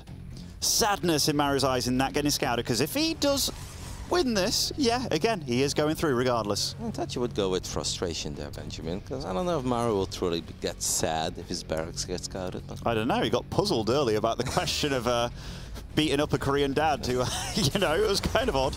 I just have a hard time imagining Maru saying that he's puzzled about anything. Really? Yeah. I get the feeling that gets puzzled by a lot of things, actually. I like the other answer he gave, where he's like, I'm actually just like a really straightforward guy, man. Yeah, I'm an open book. The Maru you guys see is the Maru who I truly am. There's nothing else to me. I actually like that one too. Yeah. It was very sweet and very cute and Maru-esque. But this game thus far, where's that shield battery, by the way? Is that in the main or the natural? Okay. And did he go for an early adapt here? This is me just catching up with this game right now. I'm thinking about all the outcomes that can possibly be. Going for that early shield battery, then a Stalker first? That's unusual to me. Yeah, well, it is a 1-base opening that Maru went for. Now, even if he scouted it, right, maybe it's just one of these I'll rather be safe than sorry moments. Maybe he's worried that Maru banks up multiple Reapers and somehow shows up into the main base, because of course he doesn't have the enter-Reaper wall that we've seen of a lot of other Protoss players. Yeah, maybe that's just him making his life a bit easier. But I'm with you. I think if you're super sharp and you're truly in the game, you're like, this is actually not a moment where I need the battery. Now, if he wants to run his first Stalker to the other side of the map and maybe the second Stalker, then it makes sense, of course, because you've got no firepower at home. But if you're keeping the Stalkers at home anyway, yeah, those are 100 minerals you technically didn't have to spend yet, but it could just be the pressure. But I'm also thinking, avoiding the Adept means that your scouting's worse, right? Because getting that Adept early on gives you the vision, gives you the scouting. So avoiding that entirely makes me think that Zaun might just do something super crazy off this, like, you know, 4-gate Blink Stalker, maybe even more with it, you know? It could be super duper committed. Zaun just moves his Stalkers out of position, so this Reaper is going to get a lovely scout off in the main base. Spots the Twilight Council, spots that gateway, sees the Assimilator, and I'm not sure if the Reaper saw the Robo. Let's go ahead and confirm that real quick. Yep, if Maru was quick, and we all know he is, he definitely saw that Robo. Absolutely did. I mean, just the size of the building, right? You can see it in the fog of war if you do the alt ping kind of thing. Oh, nice early third base here for Zaun. Obviously, you can get it around like 4-minute mark, but yeah, that's definitely nice and early. And so far, he hasn't been under too much pressure. Yeah. On Maru's side of the map, he's getting a pretty darn quick +1 weapons for his infantry here. He's got Stim on the way. 2 Marauders at a go, along with, well, he can produce quite a bit here with this. It looks like he's gone for a bit of a weird way to get here, but I kind of like it, honestly. It feels safe, it feels good. Curious Minds is a decent Terran map as well, I think, in this matchup. Yeah, Zest said he hates it. Yeah, he was like, it's the one map that I would never want to play again. Yep. Just, it's bad against Zerg, it's bad against Terran. Yeah, he's like, doesn't matter the matchup, it just doesn't click. Maybe he doesn't even like it in PvP, who knows. But of course, the reality of this game is that Maru went for a 1 base opening at first with a delayed expand. Zaun just went for a regular expand. He has been building probes ever since, and we're looking at a 10 worker advantage. That doesn't mean that Maru is in a world of trouble and he needs to deal damage right here, right now. But eventually, Maru does need to find a little victory here and there. Otherwise, this game could absolutely spiral out of control and it could become unwinnable, even for Maru. Yeah, we all know how good Protoss can be if they get off to a good start and their economy just spirals out of control. And Zaun's getting some good tech behind this. He's already got a Colossus in production, getting charged as well with it. Much quicker than in the previous game. Yeah, and it's all good against this. So one thing he has to really worry about is the fact that he doesn't have any Forge upgrades on the way. And soon, there's going to be +1 bio with all the upgrades available, which is very scary. Like, this is a really early timing. Maru is quite Marine heavy there. So if a single Colossus pops out and you get a few shots off on those Marines, I think you're going to be okay, especially if the Stalkers are near a battery. They should be able to survive a couple of these Marauders stimming forward. We did not quite have a battery in the natural, and that's actually a little bit intimidating because +1 is done, stim is done, but I think the Colossus will scare Maru away. But Maru can obviously immediately run towards the bottom. No, Maru is going to split his units. He feels a single Colossus is not scary enough. And there's no battery there, Kev. The battery's still in production, and Maru's like, you know what, I'll pick off what I can. Oh, the blink is going for a... Oh, I thought it could just get that second hit off there. That would have been a juicy medevac kill, but already the first wave of aggression kind of dealt with by Zaun, and it's only going to get better for him. He's going to have charge by the next time, second Colossus out maybe. 12 worker advantage. Yeah, and we can't forget that he has to still worry about the fact that Maru's multitasking is crazy, but this Observer sees absolutely everything. Yep, that's a great ops, and it seems like Maru hasn't quite seen it yet. That's obviously one of the difficulties of playing in a completely different environment. The lights are going to be a bit different. The angle to your monitor is often just a little bit off, and that makes it harder for Terran players to see Observers as quickly as they would do at home. Maru throws down the scan, but Zaun already knows about it because of the Observer. Maru does have a Marine now on the left side, so he confirms that Zaun is going up to 3 bases, but Zaun has 2 Zealots in the bottom right side. They have picked up the SCV already, and they would love to get a cancel on this CC. Not quite going to be able to get that, but this is still a lovely delay, and with every second that goes by, Zaun is just getting further and further ahead in this game. And once more, you know I'm a big fan of these random gateways around the map, Ben. I was about to call it. This Roddy gateway is coming in really handy, like delaying that 3rd base and just potentially opening up the way for more harass, which it's going to do. Look at that. Another cancel, I think, or at least another SCV kill over here. Hopefully, if he targets it, but or maybe a little bit of a mistake there, not going for it, but still, this is slowing down Maru a lot, and Maru wants to be in his opponent's face, not like this. Stalker is almost able to get a volley off there, but instead they just settle for a medevac kill. Zealot's still going to town on the SCVs in the natural, 6-7 SCVs going down. This is a magnificent game by our Korean Protoss. I love it. I would almost love him to slow it down a little bit at this point. Did he ever get extended thermal lens, by the way? Yeah, he's got it, and he's got his second Robo halfway done as well. This is big for Zaun, man. This is a powerful army, and Maru has no Vikings out on the map yet. The first 2, I believe, are on the way. Ghost Academy only now going down. But this is a beautiful setup that Zaun has got himself into. Absolutely, and it's only going to get more tech heavy here. 4th base on the way, Disruptors on the way as well. He's finally coming online with those Forge upgrades. A little bit of a juicy Widowmine hit there on those Stalkers does take out one. Such a low HP orbital. Yeah, I think he could almost gun it down at this point, and Maru realizes it goes for the repair before it even happens, so he smelt the danger there. Oh, this is getting very dicey for Maru. How many Observers does Zaun have out on the map? I mean, yes, both Observers still alive, and I feel like this is one of the things that's really biting Maru in the bum here a little bit. Everything that he does is just so revealed, and it allows Zaun to have an answer, and it also gives Zaun the information on when is the perfect moment to send those Zealots into the 3rd base, into the natural. Maru in a bit of trouble here. I'd say quite a lot of trouble, but you can never count him out. When it comes to sniping off Disruptors, especially when you EMP them and quickly blitz them, but look at this. Zaun is getting ready to attack him in multiple spots here, and that's when we know it gets really tricky, and he sees everything. So if he goes for this is because he thinks he can beat that army, and he knows what army he's up against as well. Maru doesn't. This is lovely. Warp Prism in the main base means that Zealots are going to get some more economic damage, a few Zealots in the 3rd as well. The only thing that I think Zaun needs to be a bit careful for is that we don't donate our Colossus Stalker army. Zealots going ham now on the Ghost Academy, in. There are no SCVs nearby to repair it. These saddles have a lot of DPS, and that means the Ghost Academy goes down. No enhanced shockwaves either for quite some time. Yeah, okay. And Maru was in a bit of trouble before, now he's in a world of trouble. Yeah, he has a decent Viking count for these Colossus, and can obviously deal with the Warp Prism. In fact, did he deal? No, it flew over to that left side, right? Okay, it did stay alive. That's a big deal. And Zaun, he's not letting up the pressure here. He has to be careful about a flank. Yeah. That's a lot of juicy Protoss units. This is almost the only way that I can see him lose this game. It's like, mate, you're on 4 bases, you're going up to 5, you're economically ahead, you've picked up one of the most important tech buildings. He might win the game here if he lands a good Nova or Micro spell, but if the Vikings start pouncing on these Colossus, things can still get a bit dicey, but that is the good Nova that he was looking for. These medevacs are very exposed, the Marauders doing whatever they can. The Vikings will show up, and we're going to end up losing at least 2 out of the 3 Colossus, and even the final one goes down too. But since he has picked up so many bio units, I still think we can sort of justify it. But it's like, Zaun, relax, buddy. You've got a 5th base on the way, and you've done quite some economic damage, and you've even picked up the Ghost Academy. Yeah, he's making this unnecessarily difficult on himself, isn't he? Because while it's okay to be aggressive and in your opponent's face if you're doing so well, and if you're keeping him away from you, but oh, we'll see what happens here. Maru feeling that he has to pull the SCVs, and these are some pretty big, juicy disruptor shots taking out a lot of the units. All right, I was about to say, it is back in Zaun's court. Wow, he ties up the series 1-1. That was actually really good Protoss play. A pretty flawless game coming out of Zaun here. I think only towards the end, maybe with the Colossus there, getting a bit overeager, but he was going into Disruptors anyway, and he knew that his Disruptors were going to be excellent against the Vikings that Maru had, because what are Vikings really going to do? Sure, you can land them, but splitting Vikings against Novas is not something that even Maru is going to excel at. So Zaun now just 1 map away from getting the job done. I also want to update you guys with Byun versus Clem. 1-1 between them as well. It's really down to the wire here. If Zaun wins, he's through regardless. But if Clem wins against Byun, then he has to win as well. It's really tense at this point. Yep, that also means that Clem's winning streak is finally over. After winning 5 games in a row, losing the first 5, then winning 5 in a row, now finally losing 1 again. So that one goes down to the rubber match. This one goes down to the rubber match as well. Just a game where kind of nothing truly went Maru's way.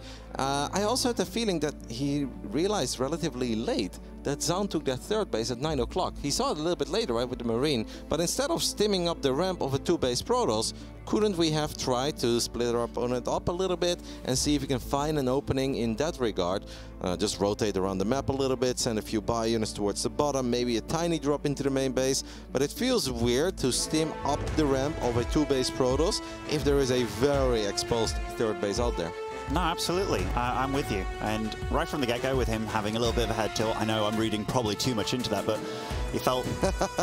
Yeah, you're right. Sadness it was, Ben. Sadness it was, Kev. He just knew it before we did. And, but yeah, no, you're totally right. I think the build in general got thrown off a little bit. And the way that Zaun played as well, it was like a no probe scout bait. Oh, he did probe scout because he saw the barracks, but just very good orthodox play. But we're getting into it. Hard wire to finish it all off. Sporting over the top right is our Red Terran. It is Maru.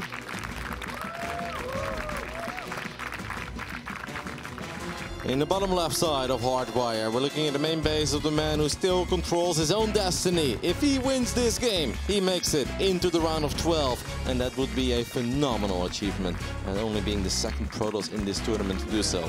Representing Team Alpha X, hailing from South Korea, this is Zaun.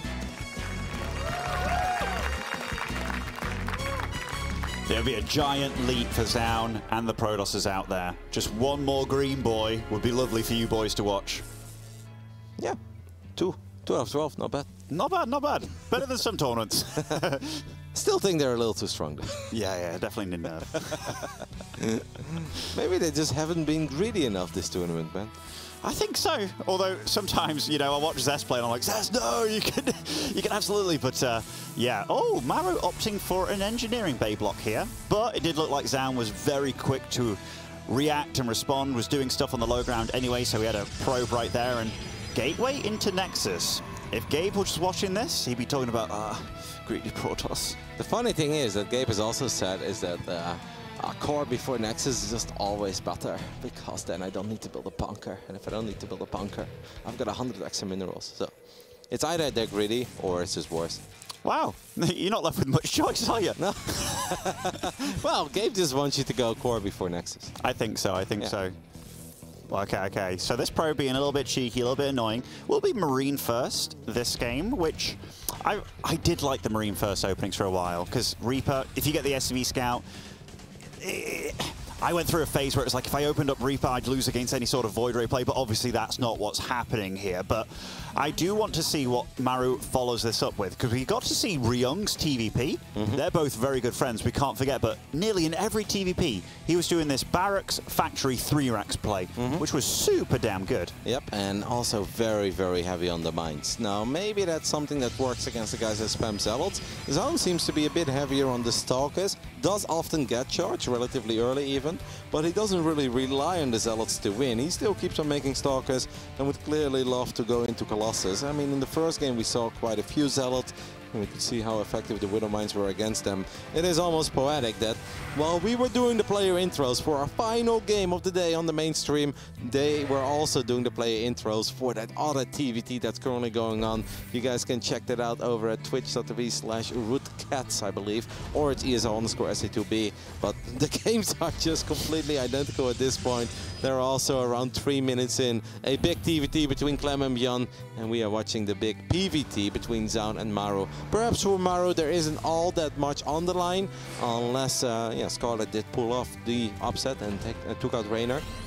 We're not aware of that one yet, but for Zaun, this is one of the most important games of his career.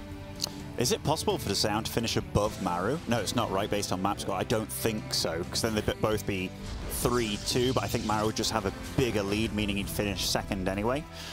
In which case, right now when it comes to the groups, you have second places such as Dark and Rogue, which is insane. Who finished second in the Bunny group? It was Trap. No, it was Heromarine finished second. Gabe finished second? Gabe finished second. Oh yes, that's correct. Yeah, because we were kind of buzzing over that as well. Yeah, exactly, which made Gabe's chances a lot better as well for those third place opponents, which would be, it was like Ryung and Dream, I think, which is a lot better than facing Rogue and Dark for him, I'd imagine. On the other stream, Reynor did, by the way, win his final match. So Reynor is guaranteed first place no matter what happens here. He went 5-0, 10-2 in maps. That's great for him. Now all eyes on Zaun as he is opening up with 3 bases. Again, a very early gateway on the other side of the map. Like, I love this kind of stuff. I feel like once the Protoss has 3 bases up and running, you're ready to counterattack, you're ready to wipe in some Zealots because you're economically ahead. Zaun almost does it by default, even very early on. Like, that is an important gateway if you're being pressured, because he doesn't have that much production to begin with, but he just absolutely loves to have those gateways, apparently. I think it's actually worthwhile, you know, and obviously he's just been watching a lot of your play, Kevin, because, yeah, I've seen your stream quite a few times. You have those big blobs around the map, but, yeah, I agree with you. It's totally great. And, oh, he's mixing it up this game. An early Templar Archives. I actually quite like it. Going up to 4 gases already as well this early on. I do not think the man has ever seen me play a game of StarCraft, Ben. Seems like a massive waste of time. Maybe if he clicked on the wrong channel by accident, but... yeah, quick Storm could work out. Now Maru, I do feel, is excellent against Storm, especially the way that he always makes sure the Marauders are in range of the High Templars, but the Marines are not, and of course incredibly good in gunning down those prisms too. Now the Raven is not going to come in super handy unless we land an interference matrix potentially on the War Prism. If High Templars are inside of it, of course you don't want to send the Raven out too far. What the Raven is going to be very useful in is obviously revealing those observers, and those observers were honestly a pretty key point in Zaun's victory in that previous game. And again, we just got this observer in the most beautiful location here, seeing everything, and sees the Raven even. It's like, all right, I know you've got units here. By the way, Zaun's microing this beautifully. Picking off the bunker earlier, picking off 4 Marines now in total. That's some nice value with these Stalkers that, you know, he wouldn't have otherwise. And 69. 369. Resources lost. Oh my goodness. It's been a long day over here, guys. The 10 best of 3. I'm like, I don't even see it.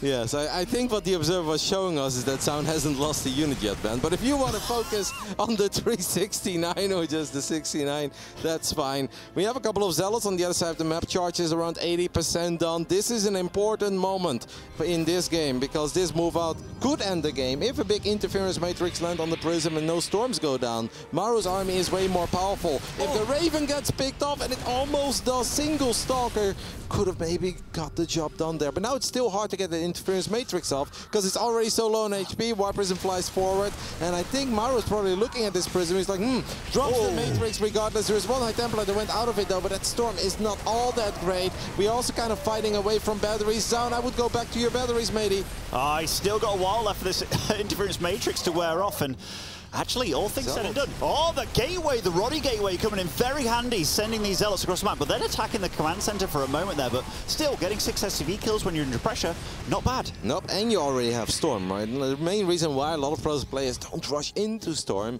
is because they feel it's hard to survive those first attacks. Like, yeah, you land one Storm, maybe you get a second Storm off, but your upgrades are going to be late, and sometimes if you take some economic damage, you just start falling too far behind. That is not the case. This is still a very competitive game though, because Maru does have +1 despite the fact that he's down 12 workers, and Maru actually finds the gateway too. But Zaun already has that Prism, and a good scout as well with the Zealot here. One random Zealot just kind of going on a little stroll on the bottom right side reveals the medevac of Maru, and I don't know if Maru actually saw the Zealot. Yeah, it's definitely settling now, right? Zaun choosing to take the forward 4th base here. Oh, this is huge, and oh my goodness. Oh, that's actually massive for Zaun. Yep, more and more things going Zaun's way. This is really starting to look like Zaun's party. Maru probably is going to have to slow things down a little bit now. That's the first time that I feel like he attempted the drop in a little while, but he clearly did not see the Zealot, otherwise he wouldn't have gone for it. And I feel like that scan is also a little bit of a heads up, but I can sort of understand the scan. And not seeing the Zealot, I feel like it's something that wouldn't happen if Maru was laser sharp. Zaun is just, he's flying. Second Robo Bay, +1 on the way. Don't forget that we still have Templar Archives, so we can always warp in a couple of additional High Templars. The only thing I would love to see him do is get a few more probes, because I feel like he should be economically further ahead than what he actually is at the moment. He definitely was playing it safe on that regard, but by playing it safe, he's also allowed Maru to massively catch up when it comes to the economy. There's going to be a lot of ghosts out very soon. Obviously, the armory's a little bit late here, but you want to do that purely because you want to get to ghosts quicker, so that is not really an error by Maru. But this Colossus switch that I think is going to come, yes, so the Colossus are starting up here. Is Thermal Lance done? No. The Robobay just finished up, no? Okay, so, but he's going for 2 Colossus at a time, so he wants to get a little bit of time here before they become, you know, the laser giraffes that we all know them to be. So maybe he's going to plan on being a little bit aggressive just to buy himself time, which I don't hate it, but he has to be super careful. And Maru is going to do Maru things. He's clearly trying to slow this game down, going up to 4 bases now. He's like, I tried to move out with my bio units and my Raven. Didn't quite what I was looking for. Went for a Widowmine drop. That one didn't work out. All right, from here on out, you're going to have to attack into me. A couple Storms go down. They do some damage to the bio units, but it looked a little more dramatic than what it truly was. Because softening up these bio units, if there is no fight, it doesn't actually do a whole lot, because the medevacs are just going to heal them back up. Yeah, absolutely. I was kind of expecting him to do some feedbacks on those medevacs, actually, when he saw the opportunity. Even though it won't kill them, ridding them of energy just means that Maru has to wait back a little bit more, and it makes those medevacs absolutely useless supply, besides the ability to drop. Seems like Clem is in quite some trouble in Game 3, so potentially, even if Zaun ends up losing here, he's still going to be fine. But of course, Zaun just wants to win. Not only because that guarantees everything, but that also gives him a bit of extra money, because here at the Intel Extreme Masters, you do get rewarded for every single best of 3 you win in the group stage. Absolutely, absolutely. I can't believe how good these observers have been for Zaun. Like, really the all-seeing eye over here. Dark Shrine on the way as well. Thermal Lance is finishing. Double Forge pumping out those upgrades. 77 workers apiece as well. What is Maru's Viking count at? Because I've seen he's been producing them. 4. Okay, it's not too bad, but definitely going to need a few more if this Colossus count gets any more scary. Well, careful with the Warp Prism there, Zaun. A couple of EMPs do go down. There are still Widowmines around. We have some Zealot bys. These storms are quite big, though. A lot of Marines softening up there. We have the Colossus showing up now as well. Maru truly wants to get this base up and running, but it feels that his army is a little bit too low on HP to stick around. We know his micro is great, but how long can you really micro Marines and Marauders when they've got like 30 or 40% of their health? Oh, I love the fact that Zaun's kind of using this choke against Maru here, but they both have to be careful. They're both so softened up. Zaun from the EMPs and Maru from the Stim and the quite a chunk of that AoE from earlier. Crazy how Maru keeps on losing SCVs, but then you look at his work account, you're like, that's actually still pretty healthy. Warp Prism a bit exposed, and Maru gets the pick off, and that's massive, because that means that Zaun can't immediately reinforce anymore, and it may actually slow this game down, and that is clearly what Maru wants, since he just wants to stabilize on 4 bases, he wants to max out, and he wants to get superior upgrades. Absolutely. 2-2 is about to come online, +1 air weapons as well. Personal cloaking for these ghosts, just meaning that they can survive a little bit better in crazy situations, and maybe even using it later to get some nukes out, just to get the pressure off him a little bit. He does scan to see where Zaun's army is. These little Widow Mines, by the way, not only have they dealt damage, but they've just allowed Maru to know what's coming and when it's coming around the sides of the map. I do love Maru's ability to just kind of flip the switch. We know that he loves to be aggressive and in your face, and he loves to show off the multitasking, but sometimes it's just not the right time to do so. He realized that after that medevac got picked off, and somehow we hear Maru's maxed out, Maru's on 4 bases, and he's got ghosts, and he's got Vikings. It is actually pretty uncanny how he just does it over and over again, because he was in some serious deep waters here. Absolutely. I like what Pig said earlier. He's like a zombie, man. You just can't kill this guy unless you take him fully out, which we saw Reynor do it earlier, but it took everything out of Reynor to do so. Zealot's getting everywhere, just buying time. Maru wants time, but for what? And he doesn't want time like this when the aggression is on his side of the map. Zaun's playing beautifully. Now he's getting up to a phase where he's getting blink DTs out. That is where it gets real hard for Terran. It absolutely is, but Maru does have a lot of missile turrets, Widow Mines and Ghosts, so I think technically the right tools. We're working on +2 ship weapons as well, and that obviously means that we can get into those feisty Liberators that can potentially one-shot Stalkers and can be very useful in dealing with these invisible warriors still. But you're spot on, that's not just 1 or 2 Dark Templars looking for a couple of SCVs. This is the amount of Dark Templars that is ready to blink in and just blow up that planetary fortress. Yeah, and if he's distracting on this right side with his army, which this is an army you have to respect all the time, because EMPs only keep it at bay for so long. Zaun's looking to distract and then kill a base by the looks of it. But Maru, look at him. He's prepared with his army if he moves over. Oh, this could be Zaun. really bad for Zaun. That is very expensive, my friend. He ran into the Widow Mine, ate the planetary fortress, shots to the face as well, loses 10 Dark Templars, perhaps not all 10 there, but I think the majority was there, and he doesn't get the planetary. Now, he is rich. You can do something like that. You can try to do that once or twice, but let's not do that over and over again, as Maru does pick off another Warp Prism in the top left side this time. Did he shoot one of his own Vikings down? That was pretty brutal on that Viking. I call it the Gabe. The Gabe. Yeah. It happens. Gabe kills his own Marines accidentally. He probably does it because Maru does it. It's his move. The Gabe. Widow Mine softens up a couple of these Robo units, and also the Sentry. Scan picks up the Observer immediately. Do these guys have personal cloaking, by the way? I know that's not like one of the first things we normally get. Yeah, they absolutely do. And it's going to be interesting how he uses them. Like, Maru's army splitting has been really good, right? And he's good enough as well that he scares you enough, scares Zaun enough that even with half his army, he pushes him back with just a few really good EMPs, just buying him so much time, not even necessarily just for the engagement. Maru and late game on Hardwire. I almost want to say name a more iconic duo.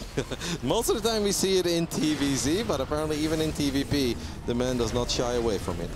Oh, Zaun's getting him in a really nice spot here, though, but every time he EMPs this blob of disruptors, he has to be careful. Oh, how do you feel about this one?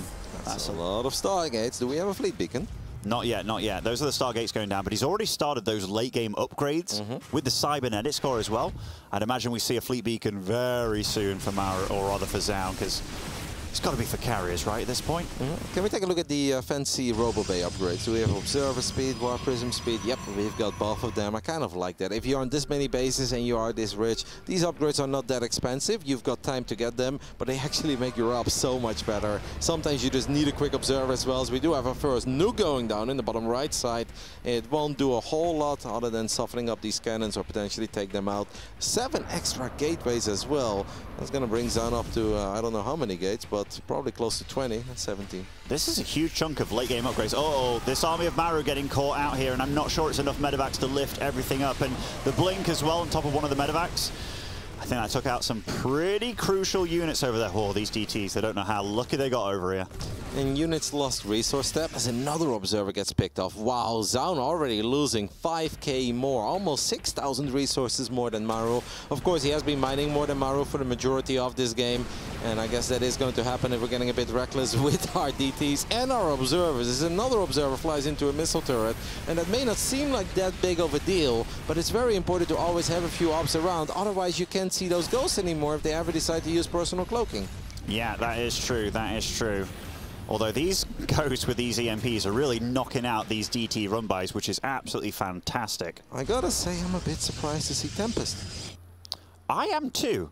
And I don't hate it, but I'm surprised. I just kind of expected carriers. Most people prefer carriers. They have way more HP, they deal more damage. I think the Tempest has its moments where it's actually better, but I think if you want to play Tempest in these kinds of games against Terran, you got to make sure you've got pylons and batteries basically all over the place, because you do not have the same amount of DPS as the Terran. And once the Bio Army or the Vikings get on top of your Tempest, well, they are the biggest glass cannons in the game. They just don't do anything. And what I'm thinking is, this army, you don't keep the air army at bay, right? Like, there's nothing to kill all these Vikings and what have you. You're really relying on just amazing storms to happen and good disruptor hits, but how do you deal with that amount of air? But it's a nice DT run by for sure. Okay, that nuke got cancelled, right?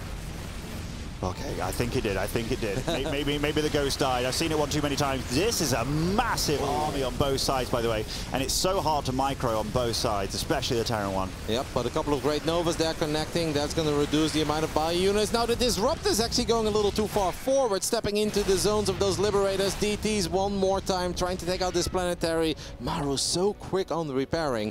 We know how difficult it is for a Terran player not to fall completely apart once these invisible warriors start running around and try to pick off your bases. So far, Maru is doing a good job, but he has been losing a lot of SCVs, building 7 at a time, though. Yeah, he's definitely going to be able to re-establish his economy fairly quickly, but Zan bought himself the time that he was after to get to what? I'm not sure just yet, but he's taken 2 Nexus behind us. This Warp Prism couldn't get the warp in the main base, but might be able to cheek out this little PF over here, but at what cost, Kev? That is immediately quite a few expensive units going down. Zan is definitely playing cool. It's a bit reckless, but he's doing whatever he feels like it is right. It is important to not go too heavy on the Tempest, Colossus, and Disruptors, because eventually Maru is going to land at EMP, and he is going to stim forward, and these Marauders, they don't need a lot of time to get on top of Colossus and take them all out, and Tempest, they don't stand a chance, not even just against a couple Ghosts that are being healed by Medivacs. So Zan needs to be a little careful. Liberator's going to siege up one more time. There are a lot of Archons in the mix. EMPs go down. The Tempest will completely disappear. These Colossus are going to get picked off as well, and Maru gets a very convincing victory here. Oh my goodness, he just splattered everything. The Vikings reign supreme in the sky. Shield battery overcharge is not enough to keep Zaun alive. It's doing a damn good job with that Immortal though, but there just looks like there's too much Maru at this point. Nice disruptor attempt, but didn't quite get the hits there. And Maru, despite having his economy absolutely gutted by that Dark Templar squad, it looks like he's able to do it here. Maru is getting on top of that Nexus. That Nexus will go down. Zaun realizes that he can't really defend it anymore. Dross land a Storm, and it connects with a lot of these mechanical units. That's nice. Now Stalker's actually blinking underneath these Vikings and Liberators. So towards the end of that big battle, Zaun actually gets the biggest victory of all of it. It blinks forward one more time. Needs to be a little bit careful because Marauders are starting to show up. I think Zaun still has a chance, but he's going to have to take some better fights. The Tempests are all gone. But I gotta say, I don't mind it that much. You can... Oh, no. This army is way too far forward. Maru lands a couple of EMPs. Good Novas, though, but we don't need too many Marauders to keep chasing an army that consists of pure Stalkers. No, we certainly don't. But DT's on the left, top side, able to take out a lot of SCVs. Maru, I don't know how much he's mining at this point, but that gas is going up incredibly slowly at this moment in time. And Zaun, all of a sudden, he's ahead in supply again. Yep. Just felt that he was almost down and out after taking a pretty bad fight with the Colossus and the Tempest, but the Dark Templars finding more economic damage, and I love the big round of Stalker Warpins after he realized there simply aren't too many Marauders left anymore, and Vikings and Liberators, especially if the Libs are not sieged, well, that's an easy fight for the Stalkers. Definitely is. Big scan on that army, and it's very susceptible to Ghost, which I think Maru still has quite a lot left of.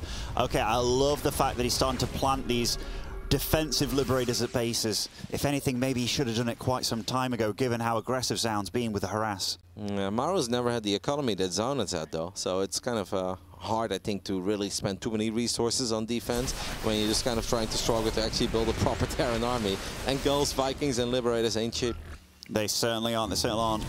Zhao's doing a really good job of just being everywhere, really taxing Maru's multitasking, because Maru has to keep focused, and Maru feels that he can't keep this base alive, and I think he's totally right at this point. Yep, Stalkers blink forward, first orbital goes down, second orbital of Maru goes down as well. Yep, final few shots are going to do it, and Maru seems like he almost had enough of it. He's going to counterattack, but this is kind of crazy. It might work. Obviously, Terran units often have a bit more DPS in some of these complicated Protoss armies. There are a few disruptors there, though, on the left side. They fire Novas. Maru is paying attention. Now the other Novas are coming in from the top side, and Maru's army is kind of stuck. Yeah, it certainly is. There's blue coming in from every direction here. The north, the south, the east, and the west. Just two Stalkers over there, obviously, but that is a lot of GTs at the top as well. Do they have Blink available? They absolutely do. Blinking on top of Maru's army.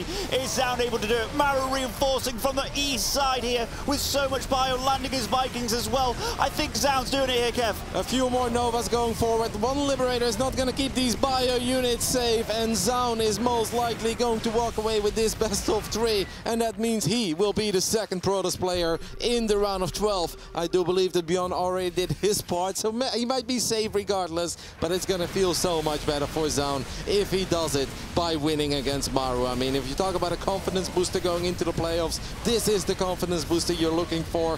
Final Liberators go down, another Nova goes forward. Here are the Zealots, and that's the unit you really look for when you see there are just a couple of Marauders left. The Stalkers may struggle, these Zealots will not. Zaun smells blood in the water here. One of the only players to take down Maru, and he does it! He guarantees his spot into the top 12, and a smile on his face, a sigh of relief as well. Took down the greatest Terran of all time here, and he did it in Zaun fashion. Reynor wins Group D. Maru and Zaun will make it into the round of 12, though, and that is super impressive, because Zaun was not the player people were talking about here in the Group of Death. All the eyes were on Reynor, Maru, Scarlett, Byun, Clem. And Zaun's like, okay, yeah, he's gonna be crazy too, he's good. We've seen him make finals of super tournaments and whatnot, but this group, I don't know if he can really hang in there with the best. Well, he showed up in a very big way, and he is the second Protoss to make it into the playoffs. That's pretty damn cool, man. What an achievement by him. To make it out of this group, out of all groups, that's nuts. And he earned it as well. He didn't have to rely on map score and stuff from other players trying to keep him through. And even if he did, he made it through the Group of Death, and he did it by beating Maru. He beat Scarlett, he beat Byun. He absolutely deserves to be here. Anyhow, guys, we're going to get to hear from the champ himself. Take it away, Pig. Congratulations, Zaun. You've just made it through the Group of Death. How does it feel? It's been the end of a very long day. How are you holding up? 일단 박한솔 선수 플레이오프 진출 축하드리고요. 죽음의 조인 D조로 뚫었습니다. 정말 긴 하루였는데 소감은 어떠신가요? 일단 원래 계획대로는 되지는 않았지만 그래도 마지막에 제일 잘하는 성주를 이기게 돼서 되게 기쁩니다. He says, it didn't really go as planned, but I beat Maru. It was the hardest player to beat, so I'm really flattered. You say you didn't go as planned. You actually said just before this group that you thought you'd be able to take down everybody else, but here in the end, taking down Maru, an amazing back and forth series. That final game, nail biting. For us here in the audience watching, we thought you'd won and then lost and then won a real back and forth game. How is your heart feeling during the excitement in that final map? 조성주 선수와의 이제 마지막 경기를 치르면서 정말 엄청난 치열한 접전이었잖아요. 정말 이제 세 번째 경기까지 가는데도 정말 어떻게 누가 이길지 모르는 장면들도 많았고, 그래서 하는 순간 계속 좀 떨리셨을 것 같은데 좀 그 마지막까지 순간이 좀 어떠셨나요, 심정이? 솔직히 처음에 대진이 걸렸을 때는 성주가 마지막이어서 그나마 다행이다라고 생각을 했는데 이게 막상 마지막까지 벼랑 끝까지 밀리다 보니까 이게 되게 긴장을 많이 했던 것 같아요. So he didn't really think that 다시 얘기해 주세요. 벼랑 끝까지 이제 제가 뭐라고 했죠? Alright, guys. Well, I think he didn't let it go as planned in any way, and he was on the edge of the cliff, and he was on the edge of the cliff by facing Maru. Oh, yeah. I remember now. Sorry. He says, I was relieved to face Maru in the last match, but honestly, when facing Maru in the brink of an elimination was pretty nervous for me. I bet it was. Well, it's a great feeling to go through. You're in the playoffs now. Do you feel confident now that you can take down the whole tournament? 이제 조성조 선수를 꺾으셨으니까 이제 다른 선수를 만나더라도 충분히 자신이 있다 생각하시나요? 그거는 아니고 아직 클렘한테 2대0으로 압살당해가지고 클렘을 이기고 싶긴 해요. 아직 남아있다고 생각을 해요. Apparently, I think it's not because I apparently lost to Clem colossally by 2-0. So if I have to face Clem again, I would like to beat him. Looking for revenge, hunting for it. Well, congratulations, Zaun. Everybody, let's give it up one more time for Zaun making it through to the playoffs. Thank you very much. Let's go back to the desk. That's us. Welcome back to the Intel Extreme Masters desk here. And we are donezo. Oh, it's been a long day, but we have had ourselves some great games left, right, and center. And quite honestly, it's great to have another Protoss through into the round of 12. And it's great to see Zaun being able to take out Maru here. It is late into the day, but he did take out Maru, and that is no small feat. That's very impressive. I also like that he mentioned that he wants to get revenge on Clem while he just knocked out Clem. It's late for everyone here. It's late for Zaun as well, but I do love the spirit there on him, straight going for that revenge. But yeah, fantastic games, honestly. He looked kind of dead and out there. And for him, of course, that last game was even worse. He had no clue that Byun already beat Clem for him. So yeah, he was fighting for his life, or at least he thought he was fighting for his life. In reality, he already was safe, and it was just all a dream. But yeah. Very great series to end the day with, honestly. Yeah, it was well played. Definitely. All right, well, let's conclude the day here and wrap things up, as tomorrow we're back in, well, probably about 12 hours, to be perfectly honest with you. Group C, let's take a look at the results that came in from that. The 3 players advancing on into the bracket. It's Bunny taking number 1. That means he's moving through into the round of 8 straight, and then Hero and Trap will be advancing on as well. So lots more Terran to look forward to. Great for Bunny that he was able to top this group, Wardy. Just tells you a lot about the balance, doesn't it? Terran, Protoss, Zerg, just how it should be. Okay. I just like that they're all in order. Yeah, it was really, really cool for Bunny. He played really well today. I think he played some great games. Yeah. Some close games. He stood up to some very strong players. I actually think Bunny's playing well enough. He might sneak himself into a semi-final, and I think that'd be really cool. A huge step up as well. I think it goes from $20,000 to $40,000 being in a semi-final, which is crazy, crazy money. Heromarine had a blinder of a day as well, to be honest, here at Hearthstone. Yeah, he performed extremely well. Yeah. And this was still no easy group. This really was the group I was looking forward to the most, this Group C. And the way it turned out is not how I expected it to turn out. It's not how I hoped it would turn out. It was a marvelous party anyway, and I really did enjoy it. And like you mentioned, Bunny, I think the cool thing about Bunny is not just that he wins, but he's still, you know, he keeps his own style. He's aggressive. He takes a lot of risks that seem to have no purpose whatsoever. He's a guy with a lot of adrenaline, and he needs to keep that going for him. And it's great to see. I'm really looking forward to his games in the round of 8. Yeah, he'll be eagerly watching the match leading into his round of 8 match for sure, to try and push on that a little bit further. But anyway, let's get to Group D and confirm what we've just witnessed here throughout the evening, as Reynor takes the #1 spot, 5-0.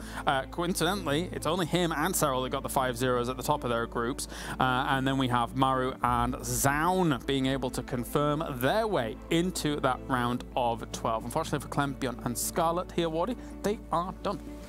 Yeah, I think coming in, obviously, this was the group of death. What a statement by Reynor to then go 5-0. Some great games across the board. He really is showing up, right? He was full of confidence coming in, and he really stepped up today and really showed us why. And then, yeah, saying goodbye to Byun, Clem, Scarlett is always sad, but I mean, Reynor, Maru, and Zaun advanced, right? It's not like we had some crazy upsets or anything. Sure. This group was just stacked. It was close as well, right? It came down to the final matches. Yeah. I mean, someone was going to get eliminated, and like you said earlier, it's nice to have an extra Protoss in the playoffs. definitely so. I think it's awesome to see the fact that, again, as you said, Reynor, really a big statement, coming in as the returning world champion to try and defend his throne here. So a great result there. Right, okay, now it is time we get to look at the bracket that we're going to be seeing unfold in the next 2 days. And here it is. Put your glasses on, Harston. It's a little far away. All right, let's talk about this. Round of 12, Trap versus Dark, Heromarine versus Zaun, Dream versus Maru, Rogue versus Ryong, and then, of course, they feed into those quarter-final matches. So, Harston, what are your impressions so far? Good lord. Okay. That's a bracket. Yeah, I think that's the best draw we could have gotten, right? That's actually crazy. Trap versus Dark into Reynor. Potential for Dark Reynor, the BlizzCon rematch from 2019, if I'm correct. Yep. Ooh. But then we have Heromarine Zaun. Honestly, we were talking about it during that final. It's like, if Heromarine gets to play against Zaun, that would be sick. Zaun has looked very strong in his PvTs. And Heromarine, I mean, he beat Zest. He looked good against Trap as well. Like, this is going to be a true banger. Solar waiting there in the quarterfinals. And with this bracket, Solar actually has a pretty decent chance at a good run. I see a Maru versus Serral quarterfinals potentially as well. And it comes from Maru Dream TVT, which we know what Maru is like in TVT. Yeah, well, you know, for once, I don't think I'm going to have to force people into a certain match in the schedule. I mean, it should actually happen, right? Maru is a big favorite there. I know that's what people want. We've seen it a few times now, but it's all been online. We might have it offline. Well, that's crazy. That's really crazy. And then you've got Rogue, Ryong, and Bunny at the bottom. I mean, Ryong is obviously a little bit of the odd one out. Rogue, I think he'll be quite happy with that section, but he's not looked perfect. He's looked good in ZVT, but he's had weak early games. I think Bunny will absolutely, if he ends up against Rogue, assuming Rogue gets through Ryong, I think Bunny's actually got a really good shot at maybe getting that semi-final opportunity as well. I think he can bring the fight to Rogue. A great bracket. I think my final query here as a whole is, I brought it up at the beginning of the tournament, it's that it feels like the South Koreans are here and they're back for revenge. They're back to take back their world championship. Although with Reynor and Serral looking as good as they have done in the group stage, I think that is going to be difficult here, Harston. It's going to be difficult, and then don't undersell Heromarines' performance either. He was really close to topping that group. Extremely close. And he looked to be in good shape. He's good in TVP. He's actually good in every single matchup. I think his TVT might be a bit weaker against the top Koreans. But yeah, he's no player to underestimate for sure. Yeah, Reynor and Serral obviously fantastic. The Koreans will need to fight very, very hard to be able to get those bad boys down. All right, gentlemen, thank you very much for joining me here throughout the day. Thank you to everybody else tuning in around the world. That is day number 3 in the books. It was a long one once again. Tomorrow, we have a guaranteed 8 best of 5s. As you've just seen the bracket, it is going to be a stonker as we are done. Day number 4 returns same time, same place. And we will see you then for the bracket at the Intel Extreme Masters World Championship.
Yeah.